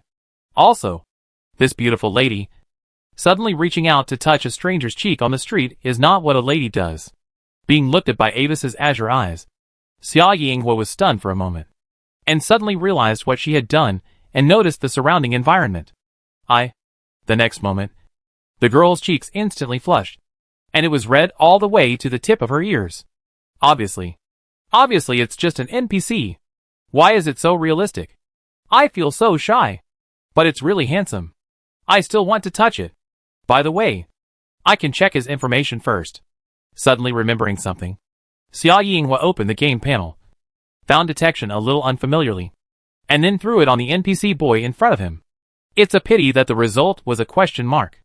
Chapter 169 Mysterious Reward. Avis was expecting this result. The public beta test had just begun, and the level 0 players who created new characters were too far behind him to detect any information. Therefore, he did not pay attention to the detection results, but took the opportunity to observe other information on the girl's panel. On one side of the panel, Avis noticed an inconspicuous detail. You are in a special map. Can log in? Usually, maps with this mark are similar to dungeons. The can log in at the back means that in this map, players can log in and out freely without login restrictions. Some special maps without this mark cannot be logged in freely. Once the player logs out, he will return to the normal map and cannot enter again. Obviously, this island is not the birthplace of ordinary players, and I don't know how she got in. Of course, this is not important, and the purpose of Avis staying and waiting for her to build a character is not for this. With a harmless smile, Avis stared at the light green eyes of the summer night firefly. I'm Avis. A traveler. Can I take up a moment of your time? As the words fell, the name part of the girl's panel displayed Avis information. Green name. Suddenly changed to Avis, green name. Of course. What can I do for you? The blush on Xia Yinghua's face had not yet faded. When she heard Avis' words, she quickly answered. After thinking for a while, she added another sentence. Also, I'm Vivian. Nice to meet you. Okay, Miss Vivian. Avis nodded, with a look of gratitude on his face. Can you help me find 10 shells of any kind on the beach over there, and hand them over to me? I can give you 2 silver coins. Avis paused deliberately. Or, this stone with mysterious power as your reward. When Avis's voice fell, the task prompt suddenly appeared on the panel of Summer Night Firefly. System prompt. You have triggered the D-level task picking up shells. Task introduction. Avis needs 10 shells on the beach of the island, and he is willing to use 2 silver coins or a stone as the task reward. Task target. Pick up 10 shells. Task reward. 100 experience points. Silver coins x2/mysterious stone. Completion. 0%. Taking out a seemingly ordinary stone from under the cloak, Avis handed it to Summer Night Firefly so that she could see the properties of the stone. Mysterious stone. Quality. Poor. Note. A mysterious stone. Compared to that little money, this is the real task reward. Right? Looking at the stone in her hand, Xia Yinghua, who has seen many similar routines in other games, can't help but imagine, what is the true face of this stone? Is it the Philosopher's Stone? Or a hidden magic gem? But when the girl was fantasizing, the stone suddenly jumped in her hand. Ah! Caught off guard, Xia Yinghua didn't hold it, and the stone slipped out of her hand and fell heavily on the ground, breaking directly into 2 pieces. Oh! Looking at the stone on the ground, Avis exclaimed, with a strong sense of shock in his tone, as if he was regretting the damage of the stone. It turned out that the effect of the mysterious spell this time was randomly jumped. Then, he slowly raised his head and looked at the girl's tearful eyes in silence. Sorry, Avis. I will give you 10 shells. Looking at the 2 halves of the stone on the ground, Xia Yinghua's mind was in a panic. No. Forget it. Maybe this is its fate. And, since the stone is gone, I don't need shells anymore. Avis shook his head and said something meaningful that the girl couldn't understand, and then rejected the girl's proposal to continue to help him with the task. At the same time, the prompt of the failed task refreshed on the game panel of Xia Yinghua. The girl made an unwilling sound. The first task failed, and it seemed that it was still stupidly lost by her own hands. It was uncomfortable. If you don't mind, Vivian, can you do me another favor? Looking at the girl's unwilling look, Avis smiled and gave her a new task again. In the north of the island, deep in the desolate primeval forest cursed by the gods, there are many ruined ancient ruins. Please help me get 3 ancient stone bricks from the depths of the ruins. As a reward, I can pay you 20 platinum coins. Or this mysterious platinum coin. After the voice fell, the girl's game panel refreshed again. System prompt. You have triggered the B-level task Explore the Ruins. Task introduction. Avis needs 3 ancient stone bricks deep in the island ruins, and he is willing to pay 20 platinum coins, or 1 mysterious platinum coin as a reward. Mission objective. Bring back the ancient stone bricks deep in the ruins. Mission reward. 50,000 experience points. Platinum coins x20/mysterious platinum coins. Completion rate 0%. Recommended challenge level 50+. What? Xia Yinghua looked at the challenge level at the bottom of the task and was stunned for a moment. Why did the difficulty of the task jump directly from level 0 to 50+? That? Avis. It's okay, Miss Vivian. There's no need to rush. You can do it anytime. Seemingly seeing what Xia Yinghua wanted to say, Avis waved his hand nonchalantly, blocking the girl's words. The challenge level of the forest is level 5. Write it down. Oh, there's one more thing. In the desolate mountains further north of the island, there is an ancient cliff with huge and strange reliefs. Under the huge stone carvings, there is a deep cave. It is the place where an unknown cult of alien gods performs sacrificial ceremonies.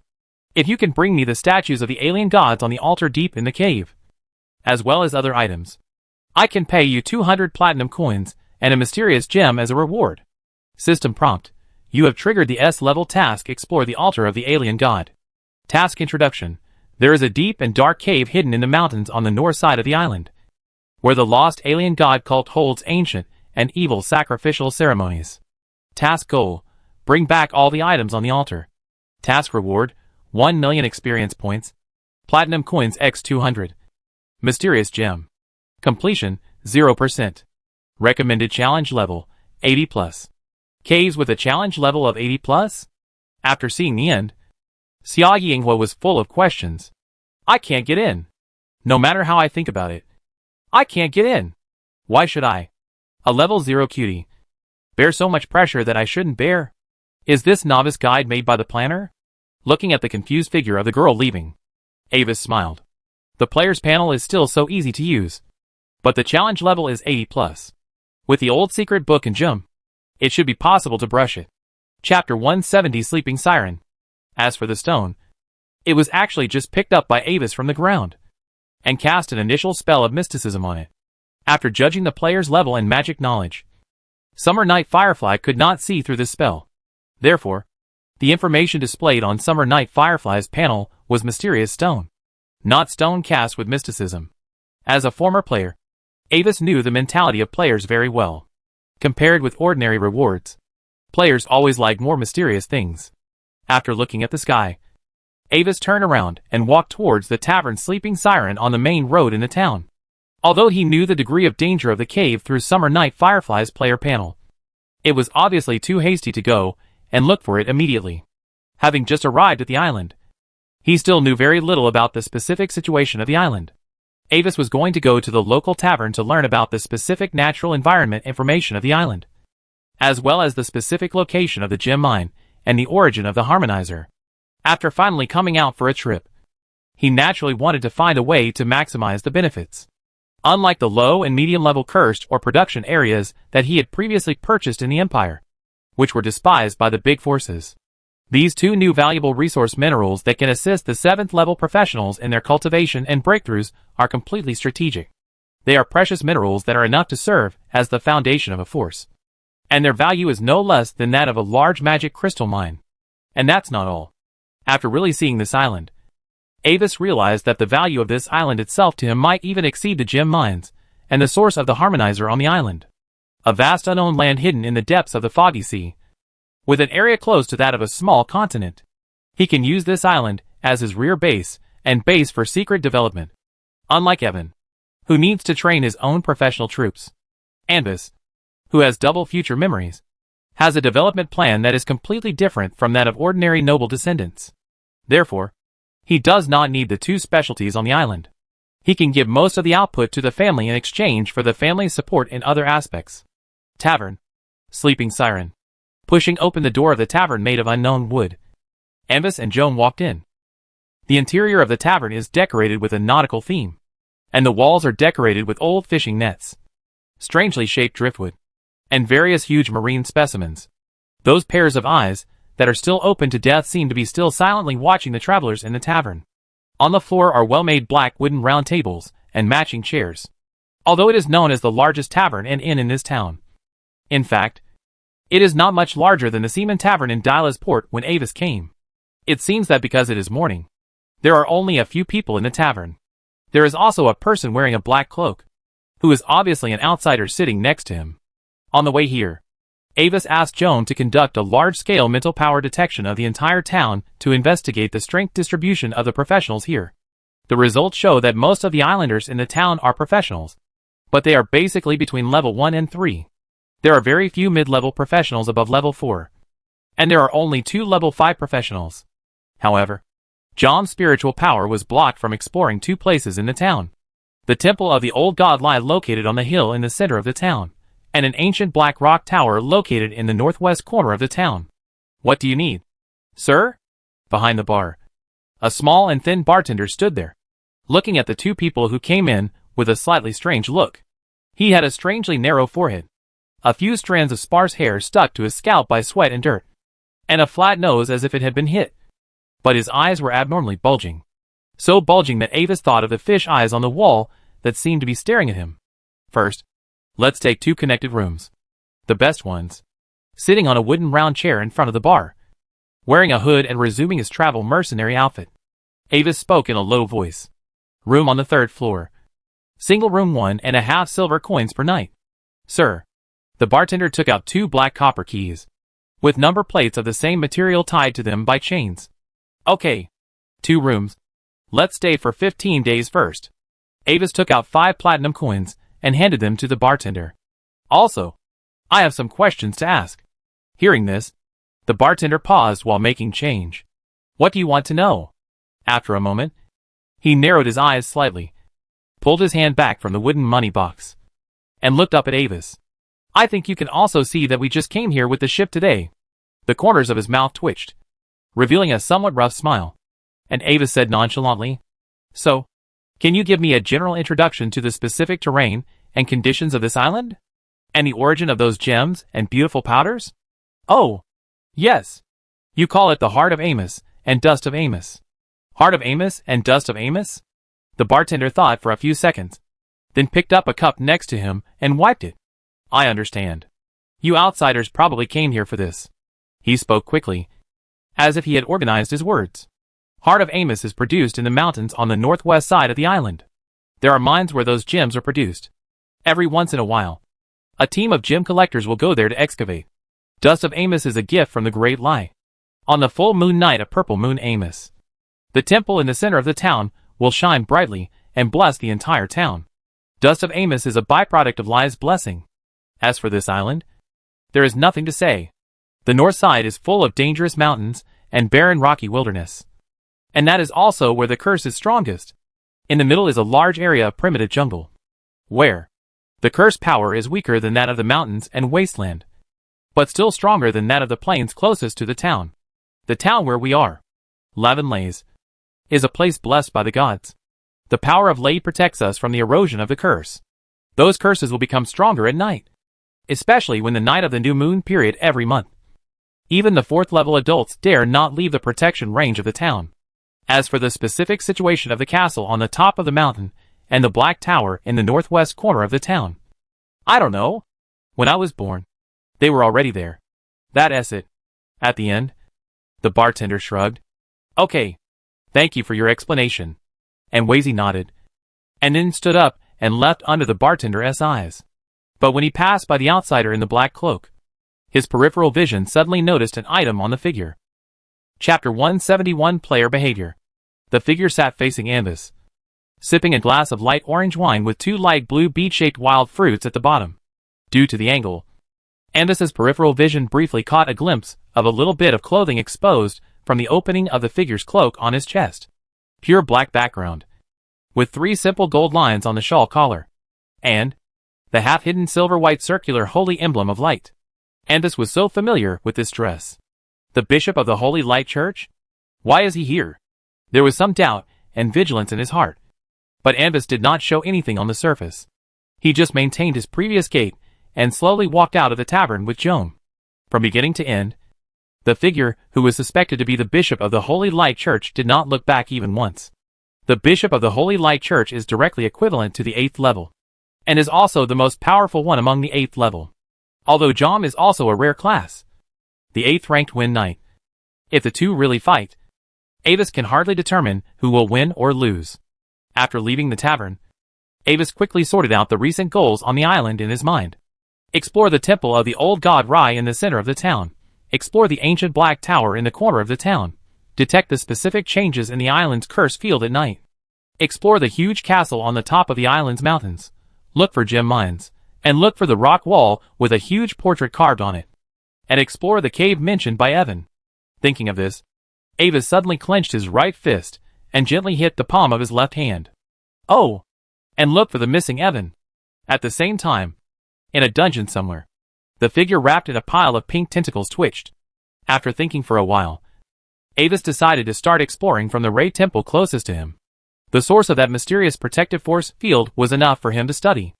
As for the large-scale arrival of players, Avis is not worried at the moment. Without the internal test 100 times experience, players cannot have a big impact on the upper level in a short time. Hey! Got you! At this time, at the other end of the city, Xia Yinghua pounced and finally caught the cat that was the target of the mission. However, this cat is a bit strange. It has an eye on its left hind leg, and it can turn and look at the girl. When she handed the cat to the NPC who issued the task, the task was finally completed. System prompt: the task of finding the lost cat is completed, and you get 200 experience points. Satisfied with the experience bar, Xia Yinghua also glanced at the level list. Then, she was shocked by the top players, who were close to level 10. How long has it been since the server was launched? How did they do it? Karas Province. Outside Frostfall City. Puff. The last Dragonborn held an ordinary iron dagger and skillfully slashed the neck of another novice human player quickly, then retracted it. Under the combined effect of weak point damage and the negative status bleeding, the HP of the attacked player instantly returned to 0. The body fell to the ground, and 3 minutes later, it turned into a white light and dissipated. At the same time, the last Dragonborn, whose name was already red and purple, rose 1 level again, reaching level 9. After doing all this, the last Dragonborn sat on a rock nearby and waited quietly. During this process, another elf player and a dwarf player ran over and were killed by the last Dragonborn in the same way. About 10 minutes later, the resurrected human player ran over again panting. This novice protection area is really troublesome. You have to run so far to be attacked. It's too inefficient. Seeing the last Dragonborn waiting on the side, he couldn't help but complain. The last Dragonborn could only maintain a polite and professional smile, not knowing how to respond. Fortunately, the human player just said it casually. After complaining, he ran directly to the last Dragonborn. Then he leaned on his knees with both hands and gasped. Looking at his tired appearance, the last Dragonborn's dagger moved slightly, and quickly slashed across his neck again, to help him refresh the negative state on his body. However, this time, the fallen body did not turn into white light, but gradually turned into a fleeting light point. This means one thing. This player has exhausted all the resurrections, and the character disappears permanently. 15 minutes later, a dark elf player ran over. No. Continue. Understood. Boss. The last Dragonborn had just slashed the neck of the dwarf in front of him. And after seeing the dark elf, who had recreated his character, he made an okay gesture to him, and slashed the dwarf again. He was too short, so it looked easy to do. Then, the dark elf player also fell to the ground and died under the elf's knife. After checking the wear of the dagger, the last Dragonborn sighed, and while the bosses hadn't come back yet, he polished it on the rock next to him to make the blade sharper. Before the official launch, he contacted several bosses and agreed to charge 5,000 yuan each to help brush rare races. Cutting the neck is to improve efficiency and minimize equipment loss. It is not easy for a novice to get a decent piece of equipment, so save as much as possible. When the public beta just started, the last Dragonborn relied on his familiarity with the game map during the internal beta test to take an iron dagger and a felling axe from a hunter's hut that he had long been interested in. From the panel, the damage of the felling axe is actually higher than that of the dagger, but after chopping a few times, the bosses asked him to change to a dagger, because even if the pain was reduced to 1%, chopping the neck would shake the head and bones very uncomfortable. From the start of the public beta to now, the last Dragonborn has brushed 7 or 8 magic hours. He can no longer remember how many times he has brushed, but each boss must have rebuilt his account at least dozens of times. His level is a byproduct of this kind of brushing race behavior.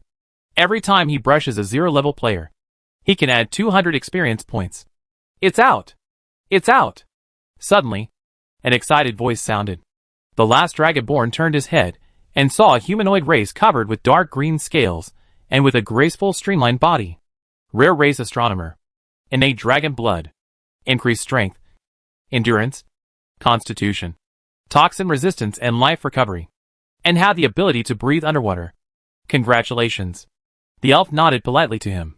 And then, without waiting for the dwarf in front of him to say anything, he directly stabbed him back in his stomach.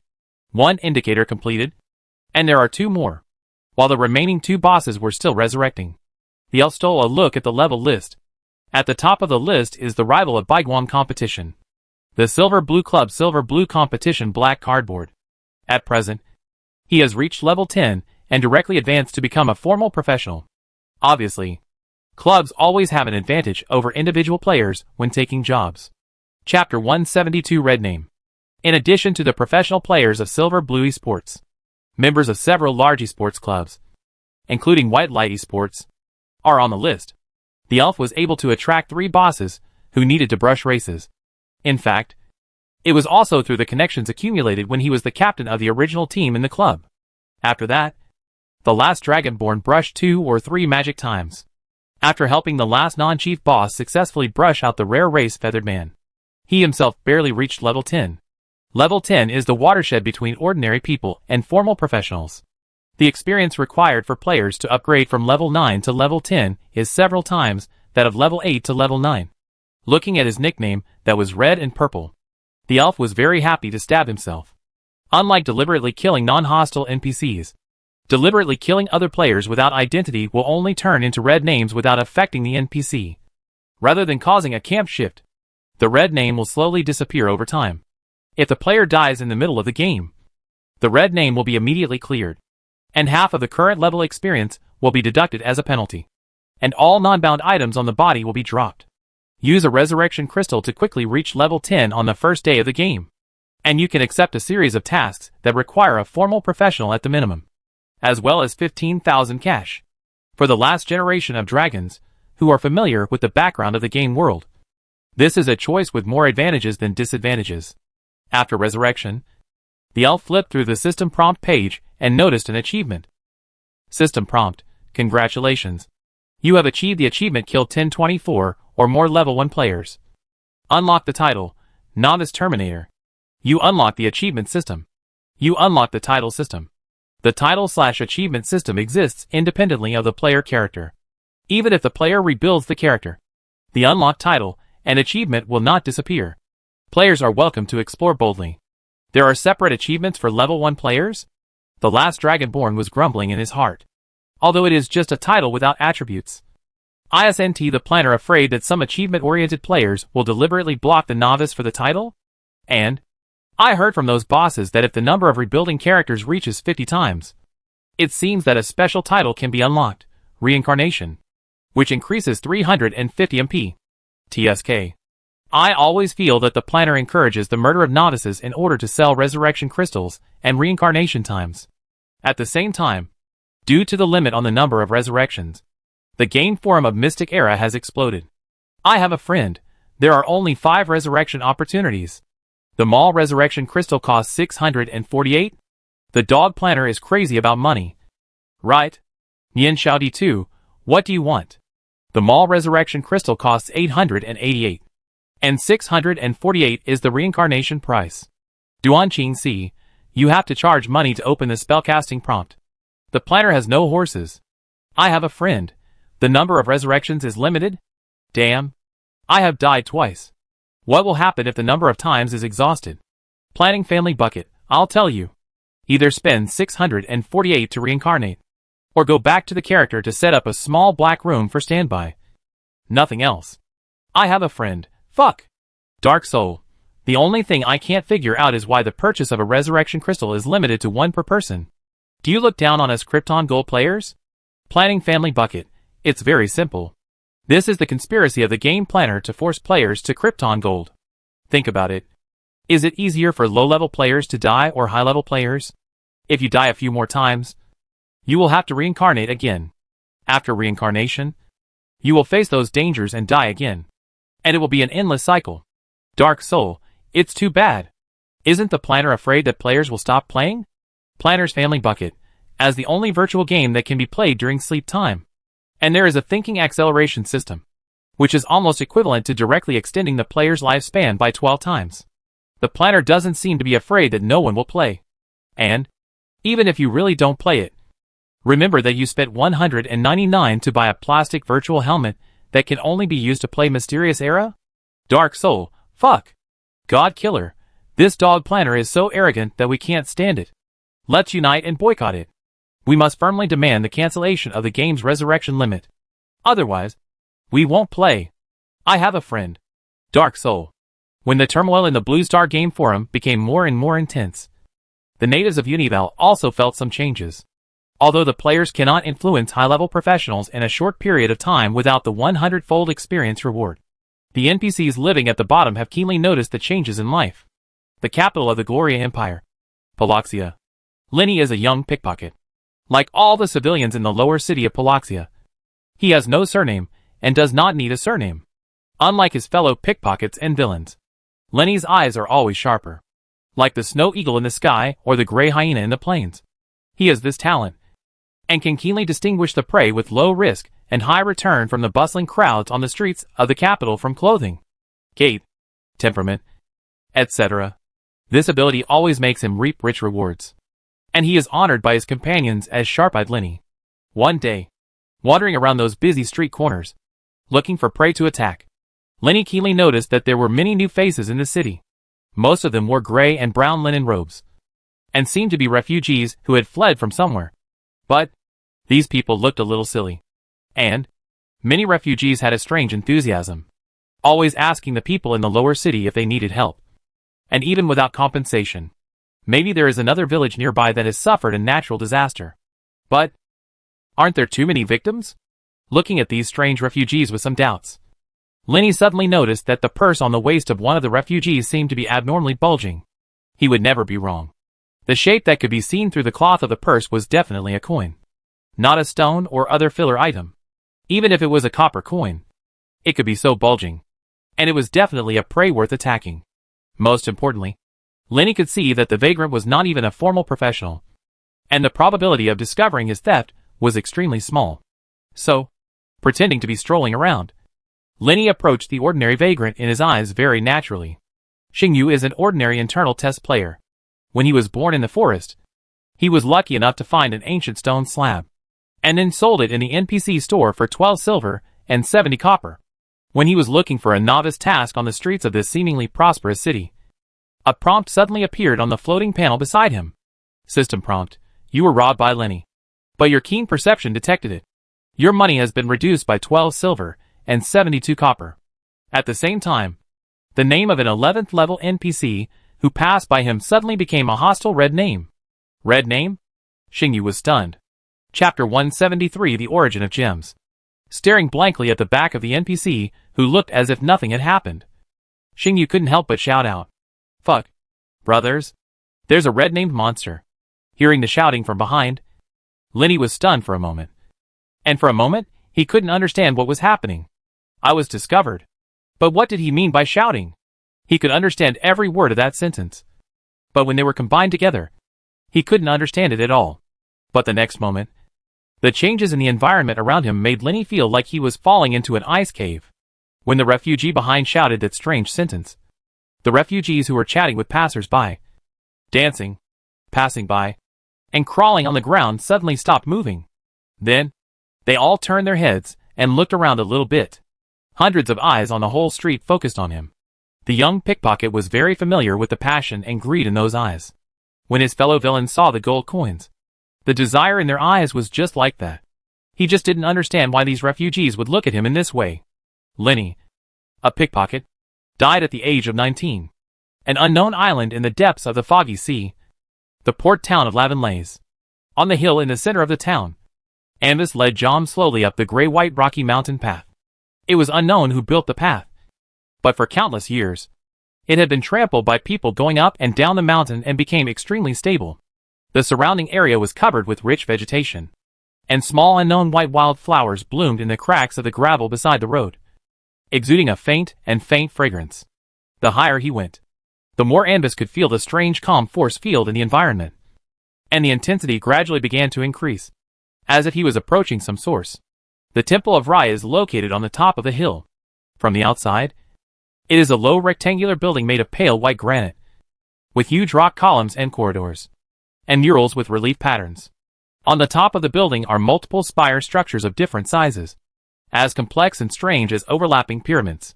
Under the pale sky of the island, the mica flakes in the granite shine with soft highlights, adding a touch of wonderful splendor to this ancient temple. In the center of the temple is a huge granite statue that is nearly 10 meters high and almost supports the ceiling of the temple. His upper body presents a female figure, but with a long snake-like tail. That is the incarnation of the god worshipped by the people of the island, the moon god Rai in the world. Avis could clearly feel that a pure and gentle force field was spreading out from the statue itself. However, the secret book of the old days did not react, which meant that the statue was not the target he needed. After leaving the Temple of Rai on the top of the mountain, Avis went to the town and looked for the team that was going to collect gems in the mountains according to the bartender's previous description. With the help of Joan, Avis soon found the temporary leader of the collection team in a large house with a courtyard on the east side of the town. The leader was an energetic old explorer with gray hair and sharp blue-gray eyes. At the same time, he was one of the only 2 fifth-level explorers in the town that Joan had discovered before. When Avis came to his door, he was in his yard, dealing with supplies and equipment for this trip. What surprised Avis a little was that the brown-haired young man disguised as Claire was also here, and was helping the old explorer. "Hello. I'm Hill. Can I take up a little of your time?" Avis calmly withdrew his eyes from Claire, and cast his eyes on the old explorer, who turned his head and looked over. "Sorry. I think you should have seen that we are very busy now." With the help of Claire, he pulled one end of a rope, and pulled it hard to tie up a bulging package. After that, the old explorer took a breath and stood up straight. "If you also want to go with us to collect gems, please come here at 6 o'clock the day after tomorrow morning." "No. I have my own arrangements." Avis shook his head gently, staring at the old explorer's blue-gray eyes, his expression unchanged. "Can you tell me the specific information about the gem mine on this island?" "Of course. I can pay a corresponding price for this information." Glancing at the various not very advanced equipment in the yard, Avis looked at the old explorer, who was gradually showing impatience, and put forward his own price. For example, a set of portable magic decomposition and collection equipment. "How about it?" "Ha! Very good. I think this is fair enough." Hearing this, the old explorer immediately showed a hearty smile.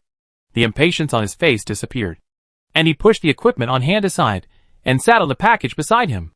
"Let me introduce myself. I'm Bakeson, an explorer. There are many deep cracks in the mountains in the north of the island, and that's where the gems come from. Explore deep underground from those cracks. If you're lucky enough, you can find gem veins that flash beautiful purple fluorescence. Of course, it's very hard and very fragile, and must be collected with special mining tools. When mining, it must not be subjected to excessive vibration. Otherwise it will break into a pile of waste and become worthless." As he said, he poured himself a glass of water and took a sip. "You're not the first outsider to ask me this information, Hill. But in return for your willingness to provide me with advanced mining equipment, I can tell you a special news alone." Glancing at Claire, who was about to leave, Bakeson spoke again and asked her to stay where she was. "You don't have to avoid it, Carl. I was going to tell you about that. When I was young, I was full of enthusiasm and went deep into the mountains of the island alone to explore the deep underground.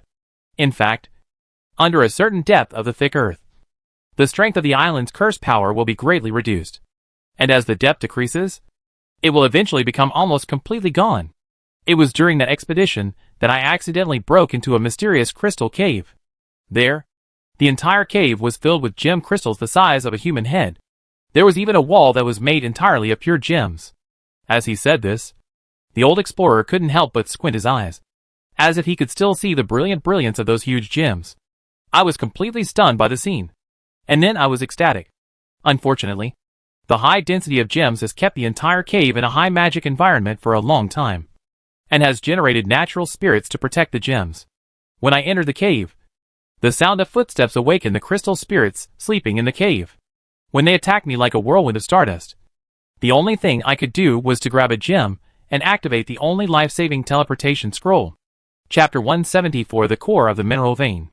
Listening to the story of the old explorer Bakeson, Avis's eyes gradually began to change. If there really is a gemstone mine of this scale on the island, then the nature of the matter has changed again. The course of magic material science once specifically mentioned that in the center of a large or larger magic vein, the essence of the entire vein is often condensed, and then a higher level vein core is formed. For example, the super magic crystal produced by the center of a large magic crystal mine, the green crystal produced by the center of the green trace iron mine, etc. The quality of the ore core must be one level higher than the basic vein. If the basic vein produces mid-level minerals, then the core of the ore can at least reach the level of high-level materials. As a high-level magic gem, if there really is an Amos heart, or that is as big as an entire cave wall, then in its core, it is probably enough to condense a 9th level gem crystal heart. 9th level material. That is a treasure that is enough for the top forces on the continent to pay attention to. And it is enough to make Avis reevaluate the value of the island's gemstone mine. The biggest difference between 9th level materials and materials below 9th level is the high level power contained in them, and the material structure that can carry the power of 9th level rules. Due to the rarity of 9th level materials, some professionals, who have just become 9th level professionals, cannot even obtain 9th level equipment, and can only use 8th level peak equipment to make up the number. On the other side, I don't know what Avis is thinking. But the old explorer continues his story. Those crystal spirits are not invincible. In fact, as long as you are prepared in advance, the elemental spirits that act on instinct are actually very easy to target. Even if they are at the 6th level, one level higher than me. Elemental spirits don't have 5 senses. The only 2 ways they perceive the outside world are through magic and air flow. That's why, as long as you find a way to completely solve these 2 problems, you can make them blind to you. As he spoke, Bakeson opened his hands and made a gesture of covering them tightly. After escaping back to the town through the teleportation scroll, I immediately began to prepare equipment for the elemental spirits and planned to go to the mysterious gem mine again. But unfortunately, when I was fully prepared half a month later and went to explore the crack again, everything changed. Speaking of this, the old explorer Bakeson couldn't help but sigh softly, and the wrinkles on his face were wrinkled together like dried orange peels. During this half month, the Earth Dragon, which was sleeping deep under the ancient mountains, awakened once. In the terrifying rolling and roaring of the Earth Dragon, many connected cave cracks collapsed, and the terrain of the entire underground cave almost completely changed. After returning there, I tried to dig in the direction I remembered, but in the end I found nothing. All the familiar gaps, forks, and those iconic places had changed in that earthquake. For a long time, I tried everything to find there. Even regardless of the curse of the island and those unknown dangers, I went deep into the ground for a long time just to explore the wonderful gem cave again, until my body could hardly resist the erosion of the curse. I returned from the ground with regret, slowly waiting for the gift of right to cleanse the curse in my body. In this constant exploration, I spent a lot of time and energy. After experiencing the awakening of the Earth Dragon again, I had to face the cruel reality that I had completely lost the trace of the gem cave.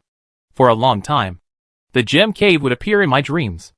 I saw the gems reflecting brilliant light, even penetrating the thick strata and shining on my eyelids. But when I opened my eyes, all the brilliance disappeared, and I was still facing the rock roof and dim room of reality. At the end, the old explorer with blue-gray eyes had a deep sigh in his tone. If you also want to find it, stranger, I can tell you the only 2 clues left. My deepest impression of it is that it is located very deep underground. And, near the gem cave, there is a slowly flowing dark red underground lava river. Of course, after experiencing several awakenings of the Earth Dragon, I dare not guarantee whether the lava river still exists. Mr. Bakeson, after listening to the old explorer's story, Anvis slowly spoke and pointed out a certain information revealed in his words.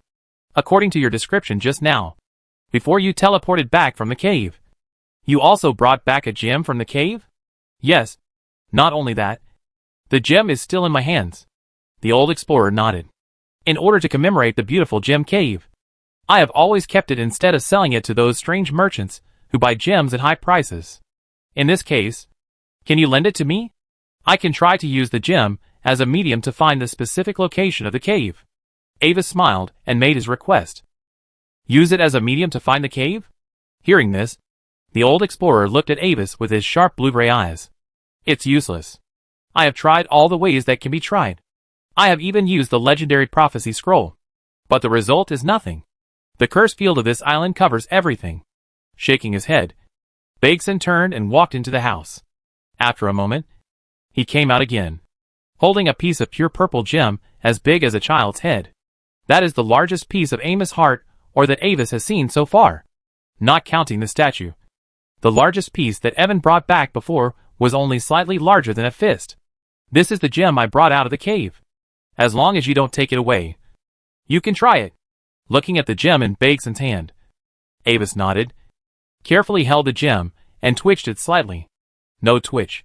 The old explorer held it a little tightly. He looked up at Bakeson with some doubts, and saw the smiling face of the old explorer. Foreigner, we have been talking for so long. Have you forgotten something? Avis turned back speechlessly. John, give him the promised things first. It turns out that the old explorer was right.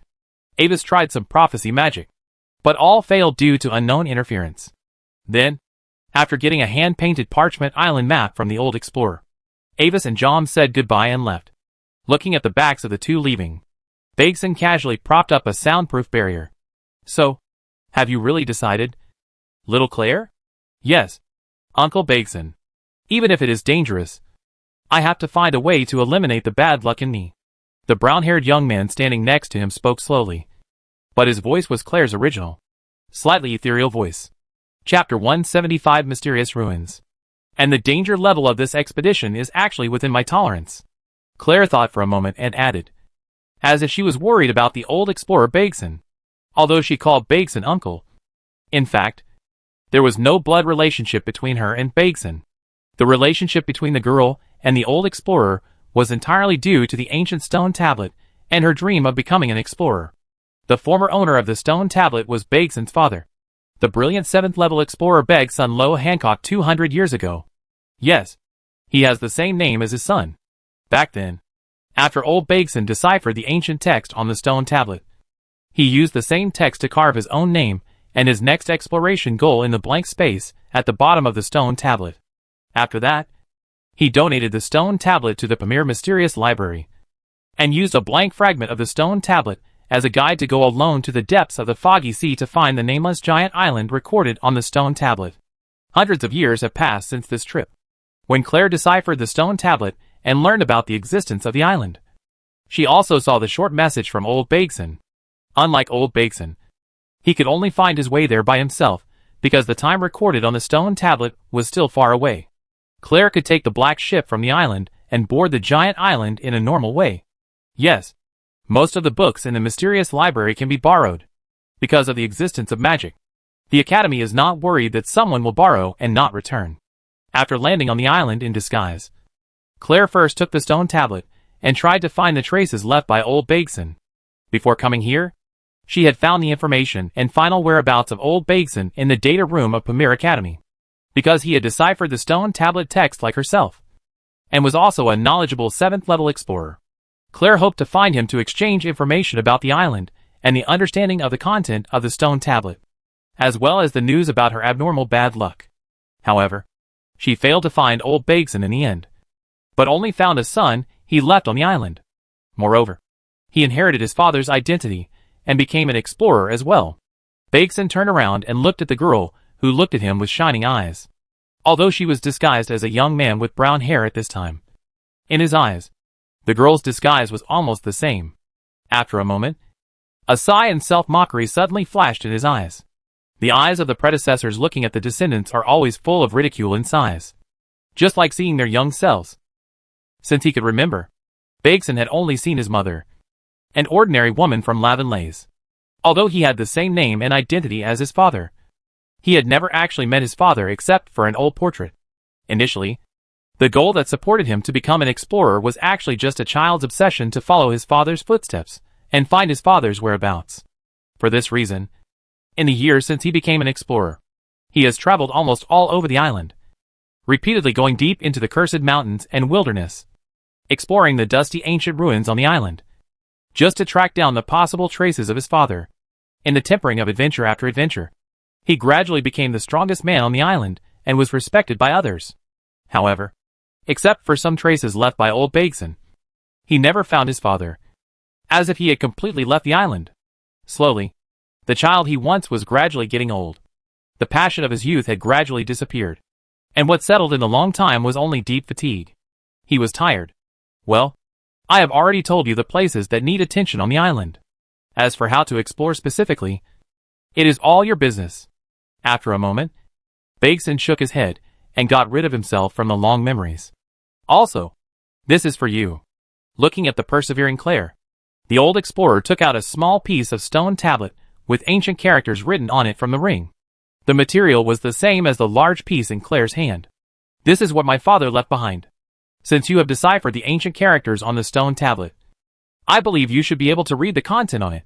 Handing the stone tablet to the girl, Bakeson waved his hand somewhat uninterestedly. Go. Claire, please never forget what led you to this path in the first place. Thank you for your help, Uncle Bakeson. Claire bowed to the old explorer with great gratitude. While speaking, she suddenly thought of her wizard grandfather who raised her, and the mentors and kind classmates in the academy who took good care of her, and the handsome boy with mysterious blue eyes who regarded her as a companion. Then, she took a look at the message on the small stone slab. This is a mistake. If you can see it, stay away from Lavenlays. Stay away from that town. You must leave the island before the time comes. On the other side, it was almost dusk when he said goodbye to the old explorer. Ambus was going to investigate the Black Tower first, and then wait for the night to fall to study the specific changes of the curse on the island at night. However, when he was about to reach the Black Tower, Ambus suddenly frowned and noticed a strange and empty field on one side of the town. A ruin that seemed to have been covered in dust for a long time was very eye-catching and surrounded by many normal buildings. The collapsed brick walls, the weathered and damaged stone pillars, the broken and piled rubble. In the center of the ruins, there stood a slightly lonely house. Although it was also half destroyed, its preservation was obviously better than other parts of the ruins. For some reason, Ambus always felt that there was something wrong with the house. There was some strange attraction waving to him from the ruins. Sir Joan, look at the house in the middle of the ruins. Is there anything wrong? Joan looked at the direction pointed by Avis and nodded affirmatively. That is a small abnormal area, Sir Avis. Are there any abnormal elements? Hearing this, Avis couldn't help but take a closer look at the house. I didn't sense the existence of abnormal elements there. It may be due to the size of this abnormal area and other reasons that it failed to generate. It may also be that it was generated before, but it has been taken away by others. Joan shook his head. Is there any danger? No. For us? Lord Avis. Very good. Avis nodded, summoned a candlelight ball, and walked towards the half-destroyed house, through the gap between the broken pillars and the ruins. His eyes were attracted by something with unusually bright colors on a wall that was still standing in the house. No change happened. Avis walked into the place where the house was probably the living room through a gap in the collapsed wall. Then, he saw an unusually new oil painting. So new that it seemed to have just been painted. The cute smiling boy and girl ran hand in hand on the orange beach. The warm yellow sunset enveloped the two of them, and the background was also coated with a layer of burning golden red. The endless vast sea, and the color of the whole picture was very warm. Avis carefully looked at this painting that was out of tune with the surrounding environment. He was now sure that the source of that vague attraction was it. Chapter 176 Level Crushing. Compared to the newness of this painting, the surrounding environment seems extremely old and dirty. The red tiles on the roof fell down and piled up in a mess in the room. The rotten wooden furniture has been carbonized and blackened, and collapsed into a blurry black unidentified object.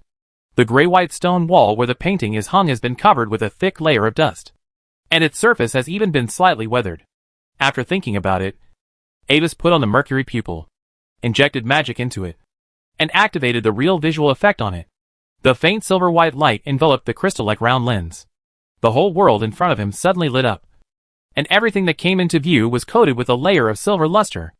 Under the real vision, all hidden things will show their original form.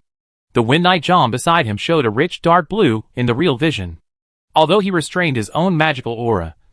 Under close observation using real vision, he could still see the highly condensed cold wind magic gathered on him. As Joan said, this painting is not an abnormal element. In the real vision of the Mercury Eye, the oil painting itself became somewhat illusory, but it did not show the unique light of abnormal elements. This illusion represents that this painting is only a part of the abnormal phenomenon here, not a real physical oil painting. Moreover, not only the oil painting has this illusion, but also the weathered stone walls, broken rubble, stone pillars, and other objects on the four walls of the half-destroyed house have become somewhat illusory in several places. After a moment of silence, Avis slowly raised his hand, and a ball of ice-blue cold flame appeared out of thin air, suspended in his palm, emitting a piercing cold light. This is a special spell-like ability Extreme Cold Frozen Light developed by Avis, who combined the elemental control ability of his two legendary bloodlines with the knowledge mastered by the 7th-level magician in his previous life. Although the appearance is similar to flame, the core is completely pure ice and light elements. According to the specific spell structure, Avis interweaves them with each other to construct this special fusion form. Under this exquisite spell structure, the ice element condenses into countless extremely corrosive tiny extremely cold ice crystals, and the light element is infinitely refracted along a specific trajectory between these dust-like tiny ice crystals, combining the extreme coldness of the ice element and the penetration of the light element. With Avis' current strength, the lethality is enough to reach the peak of the 3rd level. Although the ability to operate 2 bloodlines at the same time will lead to a significant increase in magic power consumption. But with his own strong total magic power, as long as it is not maintained for a long time, it is enough to withstand this consumption. Holding a ball of extremely cold frozen light in the palm of his hand, Avis slowly pressed it towards the oil painting. He didn't know why a painting that was obviously an abnormal phenomenon would have a vague attraction to him. But if it really hides some secrets, then this is enough to test out a result. In the real perspective, when the ice blue cold flame touched the surface of the painting, a transparent illusory ripple suddenly spread out. Like a bubble that was punctured, the entire painting collapsed and disappeared, leaving only the gray and weathered wall. Looking at this scene, Avis shook his head, a little disappointed. It was a very ordinary result. The way the painting dissipated was no different from the scene where a general abnormal phenomenon was temporarily disappeared due to excessive attack interference. This is a unique property of the abnormal area, except for the power at the rule level. The various strange phenomena in the abnormal area will not disappear due to the interference of external forces, even if the environment of the entire abnormal area is destroyed by a powerful attack. After a period of time, everything in the environment will be restored again, as if time is flowing backwards. With a clenched hand, Avis put away the cold flame in his palm. But just as he was about to close the real vision, a thick black color suddenly flashed at the edge of his vision. Huh? Avis turned around instantly, and the eyes of the real vision swept the whole house like a sharp sword. There seemed to be nothing abnormal in the room.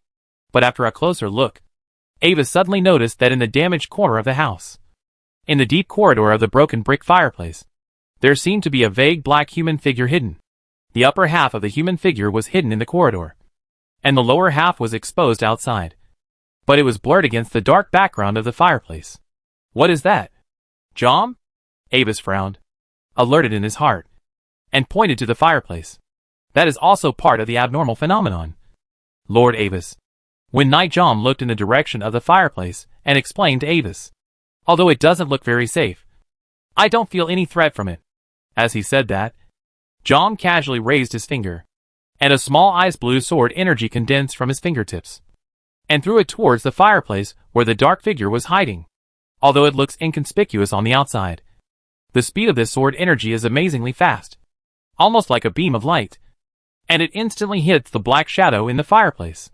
Affected by the sword energy, large patches of white frost instantly appeared on the surface of the fireplace, and the dark human figure that was directly hit by the sword energy instantly turned into illusory ripples and dissipated.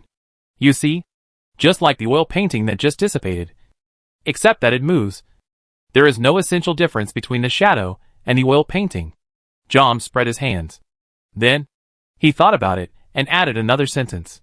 Of course, if a professional of level 2 or below encounters it, it is very likely that due to the danger of the abnormal phenomenon itself, it will lead to the loss of life and death. This should be the reason why the residents, who originally lived nearby, moved away from this area. After listening to Jom's explanation, Avis nodded speechlessly, indicating that he understood.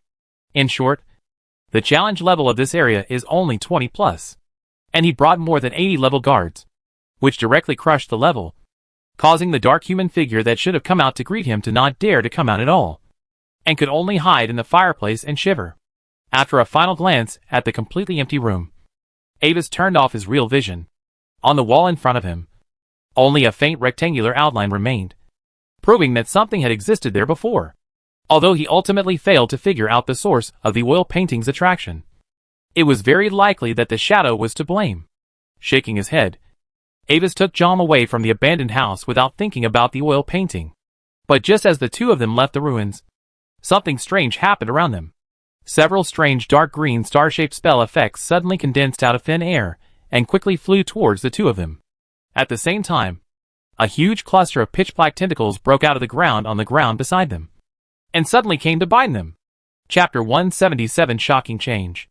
Boom! as the thick tentacles broke through the ground. The soil within a few meters around the two people suddenly exploded. The stirred-up soil and rocks flew everywhere, and then were bounced away by the rising magic power around the two people. Faced with this sudden magic attack, Avis's figure flashed instantly, and the special trigger spell on the cloak drove him to move out of the range of this attack in a similar way to teleportation.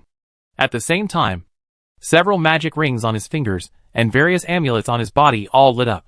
Dozens of translucent high-level magic shields and defensive auras appeared on his body, covering all kinds of magic to deal with possible subsequent sneak attacks. Jom, who was following Avis, suddenly focused his eyes, and several ice blue sword auras condensed in the air beside him. The next moment, these sword auras drew laser-like trajectories, and at the same time penetrated several spells in the air, causing them to disintegrate into several dark green magic clouds. At the same time, a thin and transparent sword light flashed like bright moonlight on the side of the dark tentacles that broke out of the ground, instantly severing all the tentacles and recollapsed into tiny magic particles. After resolving the first wave of attacks, without waiting for the enemy to make any more moves, Khaim suddenly raised his hand, and the invisible force field turned into a sharp sword, instantly slashing out two transparent sword lights like silk nets. These two sword nets instantly crossed the space and enveloped two third-level black-robed figures hiding in the corner of a house in the distance. The terrifying binding force field directly fixed the two black-robed men who were about to escape when they saw that the situation was not good. From the time the two launched a surprise attack on Avis to the time they failed and were captured by Jom, it took less than half a minute for them to act so quickly. At the same time, several island residents who witnessed this scene closely on the street had already fled far away, fearing that they would be implicated. "Sir Jom, please check their origins and the reason why they attacked us." Looking at the two black-robed men who suddenly attacked them, Avis frowned. The spells they used gave him a very bad feeling. At this time, although they were fixed by Jom's net-like sword light, the emotions shown in their eyes were not fearful at all. Instead, they showed a strange fanaticism. Seeing this, Avis simply did not approach them, and ordered Jom to search the items on the two attackers, and then directly used magic to read the memories of the two people to check their origins and goals. But the result was not satisfactory. The memories of the two attackers could not be read at all. The consciousness of the two attackers was in a state of complete confusion and madness, like a madman who had completely lost his mind. From their personal belongings, Jom found two dark silver pendants with strange pentagram symbols. In the grooves of the symbol, there was a strange dark green pigment filled, which seemed to be the secretion of some creature. Believers of the alien god cult? Examining the two silver pendants, Avis's eyes were somewhat scattered. He knew that there was a cult of alien gods on the island, and he even suspected that Evan's disappearance might be closely related to that cult. But why did they suddenly attack him? Anyway, after dealing with the two people who suddenly attacked him, Avis continued to investigate the Black Tower in the town according to the original plan. Because of this episode, it took some time. When Avis and Jom finally arrived at the Black Tower, it was completely dark.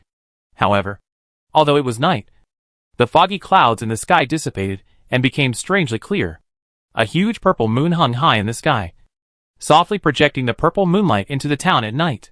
The beautiful psychedelic purple light cast a layer of moonlight on the exotic buildings in the town, which seemed extremely quiet and hazy. In front of Avis and Jom, the majestic dark cylindrical tower occupied the entire site of the two. The height of this giant tower is far beyond other buildings in the city, and it shows a material and architectural style that is completely different from the buildings in the entire town. The huge dark columnar tower is made entirely of some strange gray-black giant rocks with hexagonal columns and a slightly greasy metallic luster. Its surface seems to have weathered for millions of years, showing signs of extreme antiquity and decay. Unlike this port city, this giant tower seems to belong to another completely different ancient world. In that era that did not belong to humans, an unknown race built this ancient tower, and it has survived to this day. After observing the tower body, Avis saw that at the low entrance at the bottom of the tower body, the gray-black ancient rock gate was blocked from the outside by two silver-white metal bars. That strange blocking method and the strange silver-white sealing magic circle engraved in the center of the gate all proved one thing. There is something special sealed in this ancient tower. After carefully observing the sealing array on the stone door, Avis finally came to a conclusion. It is a high-level sealing magic circle with the ability to seal time and space. and has a self-recovery effect. Obviously, there is something unknown in the tower. If it is released carelessly, it is likely to cause thorny problems. However, for this special door that is not convenient to directly unseal, Avis has a very simple way to obtain information about the sealed things behind it. Pigeon. Goo? Are you calling Goo? Hearing the call in Avis's heart, the pigeon that had not appeared for a long time popped out of the air, twisted its head, and looked at Avis' face. Yes, dear pigeon. There are some problems that need your help at the moment. Avis looked at the pigeon with a smile. Hearing this, the pigeon suddenly emerged from midair and fluttered onto Avis's light golden hair. What's the matter? Goo? Do you see that rocky tower? Pigeon. Can you help me go in and see what's hidden inside the tower? After the pigeon appeared completely, Avis pointed to the tower door blocked by 2 metal bars and gestured to the pigeon. Okay. Goo. After looking at the gray-black ancient giant tower, the pigeon nodded and hopped to the stone door with a greasy metallic luster. Just like before, it inserted its head into the silver sealing magic circle on the surface of the door, and then slowly sank its whole body into the door. All the above conversations and instructions with the pigeon were completed in his mind. From Joan's perspective, he could only see that Avis suddenly smiled. After a while, the pigeon came out again. Goo goo. How is it, dear pigeon? What's inside the tower? Seeing the pigeon, Avis looked at it with a smile. Chapter 178 The Prophecy of the Coin of Destiny. There are some black things with no fixed shape inside. Goo. Can you describe it in more detail? Hearing the pigeon's overly simple description, Avis raised his eyebrows slightly. At the same time, he walked to the door of the tower and pretended to observe the magic inscriptions on it to prevent Joan from noticing anything unusual. Those pathetic existences, wriggling in the reflection of dreams, are not accepted by the real world, nor are they tolerated by the dream world. They can only lurk in the cracks of nothingness and survive. Goo. And, although you see the door of the tower, the entrance to the tower is not at this angle. Goo. For you who are at this angle, there should be nothing inside. Goo.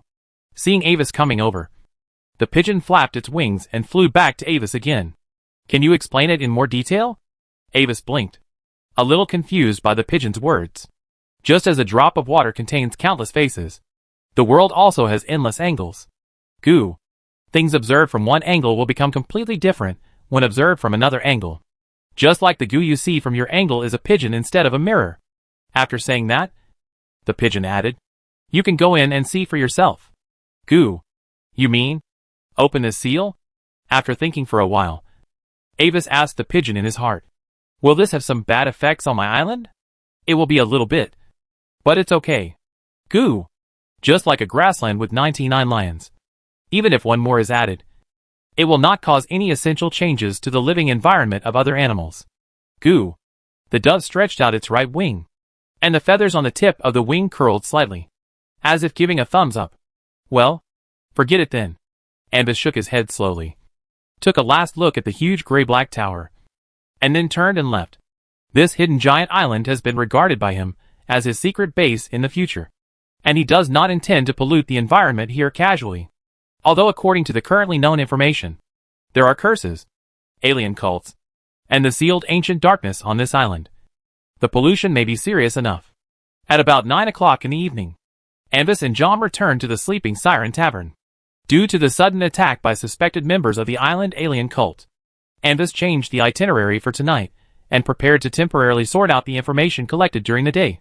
Unlike the deserted daytime, the Sleeping Siren at night is very noisy. Bright flames crackled in the fireplace, and a huge chandelier made of fish oil candles illuminated the environment in the tavern. Seamen, porters, workers, a large number of Port City residents crowded here noisily, enjoying the leisure after the day's work. The sexy dancers with honey-colored skins spun and danced freely in the center of the tavern. The cool cloth was embellished with shiny gold flakes, shining under the orange-red flames. The bard plucked the ancient lute and played a melodious foreign music in the corner of the tavern. A large cup of beer with white foam, a whole roasted fish with golden oil dripping, and the cups and plates were messy.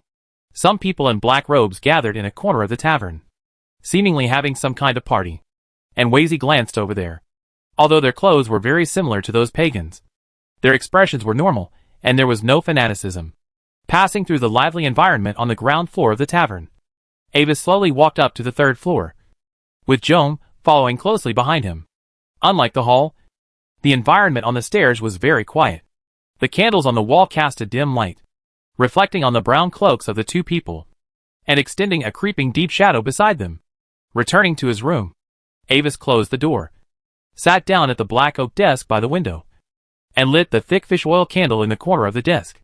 With the warm yellow and bright candlelight, he took out the old secret scripture and placed it on the corner of the table. Since coming to this port city, for some reason, the pages of the old secret scripture have always remained slightly glowing, and seem to have become very active. After checking the old secret scripture a little, and making sure there were no more strange changes, Avis moved his mind, and a dark silver pendant engraved with a strange pentagram appeared in his hand. That was the item left behind when two black-robed figures suspected of being pagans attacked him in the evening.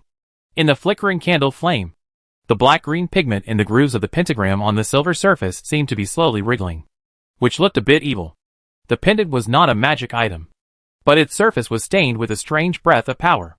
This breath was very faint, but it gave people a strong sense of ominousness and evil. Obviously, the source of this power would never be a good thing. Putting the dark silver pendant on the other side of the table, Avis spread out the wide island map that the old explorer had given him before. It was a replica of the original map in the hands of the old explorer. A special explorer map. Although the material looks like an ordinary parchment roll, it is actually made of special magic materials, with special magic attached to the surface, which can freely enlarge and reduce the area in the map. Originally, the old explorer did not intend to share the map he had drawn for many years of exploration with Avis. But Avis gave too much. Picking up the strange dark silver pendant with one hand, Avis turned his palm, and the platinum-colored destiny coin with a mysterious luster appeared in his other hand, enlarging the topographic map of the port city area of Lavenlaise. He clenched the destiny coin in his hand, thinking silently about the goal he wanted to know. He wanted to know the location of the residence of the two members of the alien cult who attacked him before. Then he put his thumb on the edge of the coin and flicked it lightly. Unlike the previous prediction of the gem, which had no effect, this time, the destiny coin changed. When the coin just left his palm, Avis felt something in his heart. It worked. At the same time, with an extremely crisp ding sound, the coin drew a beautiful platinum arc trajectory in the air and landed on a corner of the map. Then it bounced and fell vertically on the bluestone floor of the room, rolling towards the door. It didn't stop until it hit the closed heavy oak door, and then it spun twice weakly. What does this mean? Avis walked over slowly and picked up the fake coin on the ground.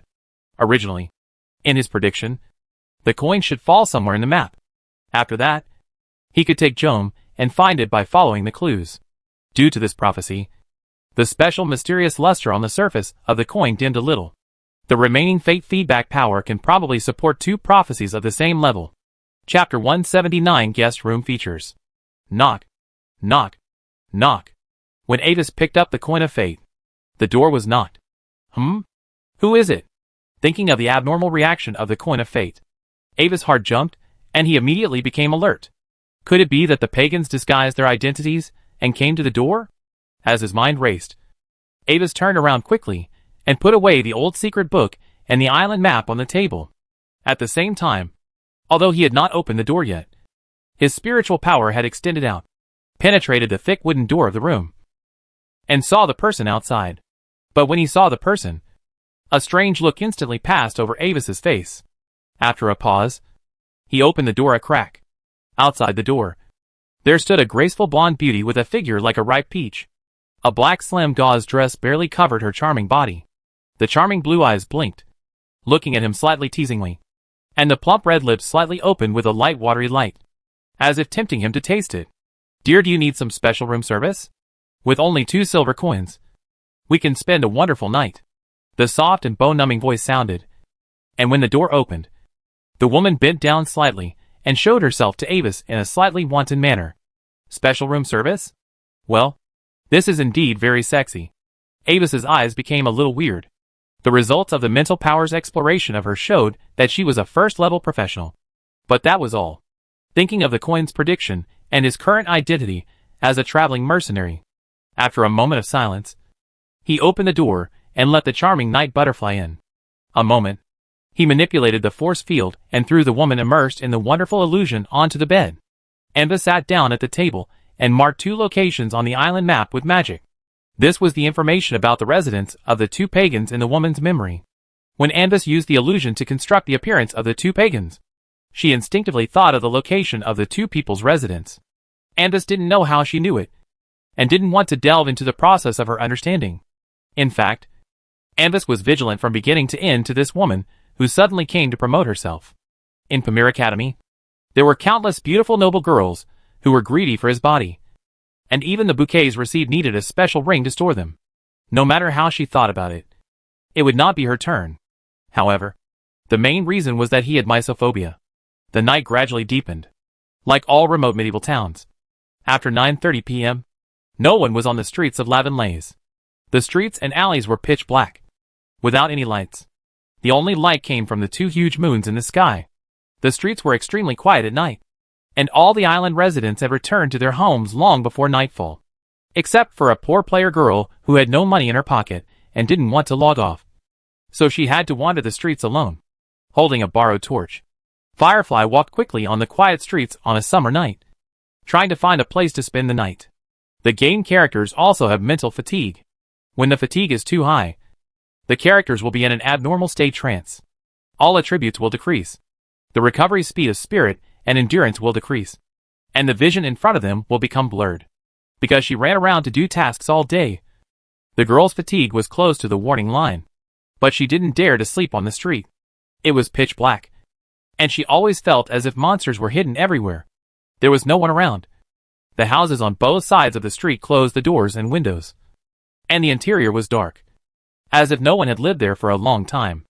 Unfortunately, as she walked, the inferior torch in the girl's hand, which had already become weak, finally couldn't support the continuous burning. The flames jumped weakly for the last time, and suddenly went out, and the dark night suddenly wrapped the girl tightly. Summer night Firefly. It's so dark. So scary. She wanted to cry. However, when the light of the torch went out, the half-elf girl suddenly saw it in the faint moonlight. On one side of the road ahead, a large area of densely packed buildings suddenly became empty, replaced by a wide and elegant courtyard. A huge villa-like building with a red-tiled roof stood alone in the center of the courtyard. At this time, warm yellow light was faintly shining from the window of the big house. Unlike other houses in the town, neither the courtyard outside nor the big house itself was locked. Xia Yinghua excitedly entered it, ready to find the owner of the house to stay for one night. And by the way, see if there are any hidden tasks. Passing through the tall foyer and the magnificent door, the girl entered a graceful and luxurious living room. The interior decoration style is classical and beautiful. The floor is paved with polished pure white stone, and the black fragrant wood furniture is finely carved and has a pleasant fragrance. In the brick and stone fireplace, the vigorous flames are crackling. But the most eye-catching thing is the huge oil painting hanging on the gray-white stone wall in the center of the living room. Under the orange sunset, the boy and the girl are holding hands, with lovely smiles on their faces, running on the golden beach by the sea. However, in the endless blue sea as the background, there seems to be some obscure and deep shadow lurking in it. At the same time, on the side of the room near the window, a girl who looks only 12 or 13 years old, wearing a light white dress, sits on a chair in front of the window, with her back to the door, quietly looking at the moonlight outside the window. The watery lavender moonlight shines through the wooden window lattice, tilting to cover the girl sitting alone at the window, while making her snow white and crystal skin glow with a layer of light purple. It also stretched a deep shadow on her side. Hello? Sorry. I saw the light here, so I came in to take a look. Excuse me. Is there anything I can help you with? After swallowing, Xia Yinghua, who walked in without permission, pulled out a friendly smile and greeted the girl, and tried to trigger the task by the way. The girl looked at her expressionlessly. Then, she looked at the huge black floor clock on the side of the room. 9:59. Just in time. When Xia Yinghua also looked over, the time came to 10 o'clock. Ding, ding, ding. Ah. Haha, that. I'm very sorry. Actually, I just can't find a place to stay. I hope to stay here for one night. Listening to the sound of the floor clock, the girl half-elf wanted to find a crack in the ground to crawl into. Chapter 180 Dream Eclipse. Anyway, can you please take me in for one night? I can repay you by helping you with the quest tomorrow.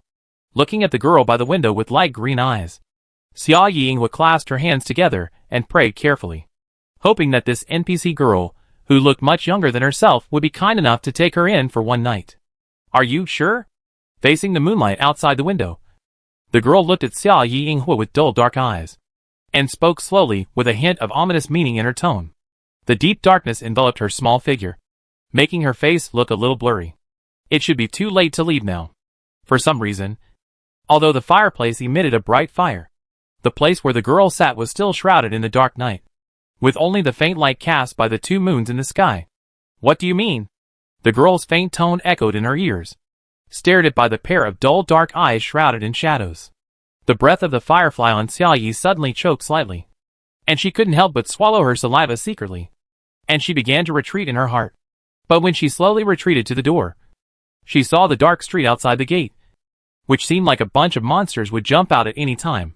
Then she felt the warm and fragrant air in the room and the bright fire crackling in the fireplace, and she made up her mind again. Even if she was given a cold shoulder by the girl, she had to stay here for a night.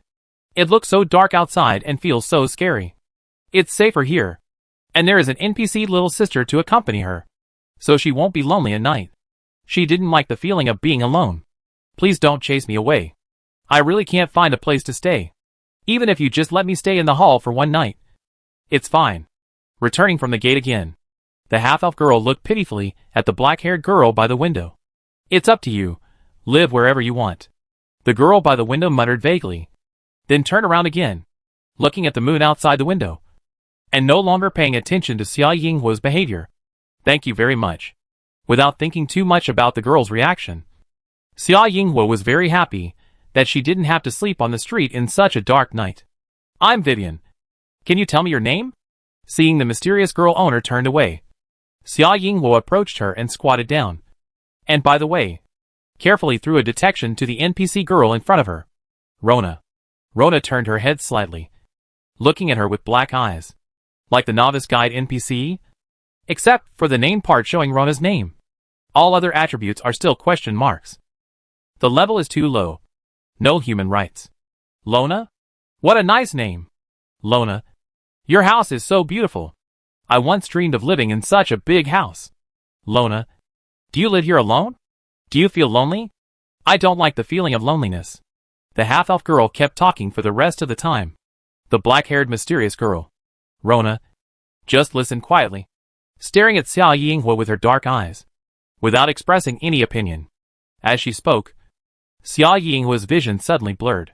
She glanced at the panel with some doubts, and noticed that her mental fatigue had reached the warning line. Sorry. I have to go to bed. One last question. Can I sleep here? Looking at Rona with a little apology, Xia Yinghua finally confirmed.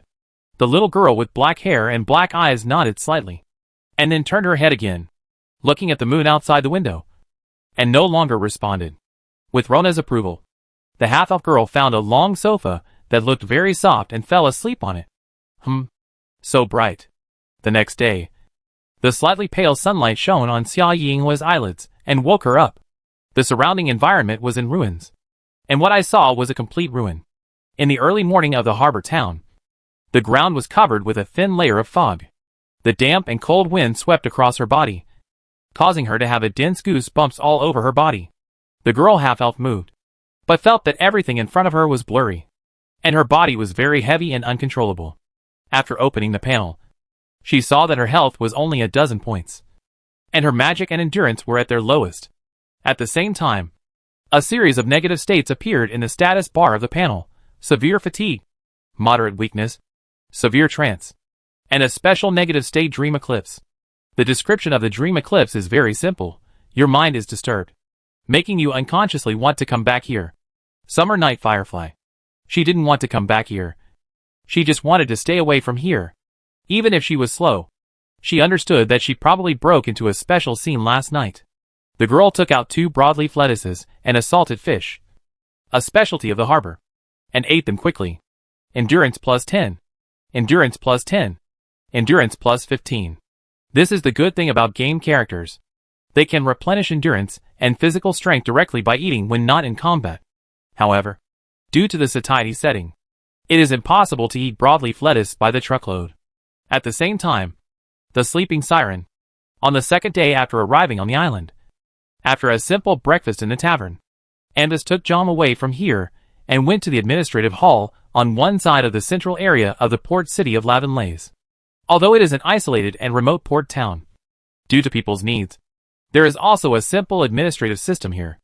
And this kind of administrative agency is often equipped with an archive room to store various local materials and historical conditions. Ambus is going there to check the specific history of this island and the information about the alien cult. Along the way, he found the female half-elf player again. She didn't look very good, and looked exhausted, as if she had just finished 2 sets of 51-handed push-ups, and then was forced to do math problems for an hour, because of the different directions, and there was no need for her for the time being. After a glance, Avis continued to maintain his forward direction. A moment later, Avis and the others arrived at their destination. The administrative hall of Lavenlaise is a large 3-story building, and the whole is like an upside-down ship. Like most buildings in the port city, it is also built of a gray-white granite. At 6 o'clock in the morning, the administrative hall was deserted, and no one came here. Pushing open the tall and heavy wooden door, Avis took Jom in, and the building officially welcomed its first visitor of the day.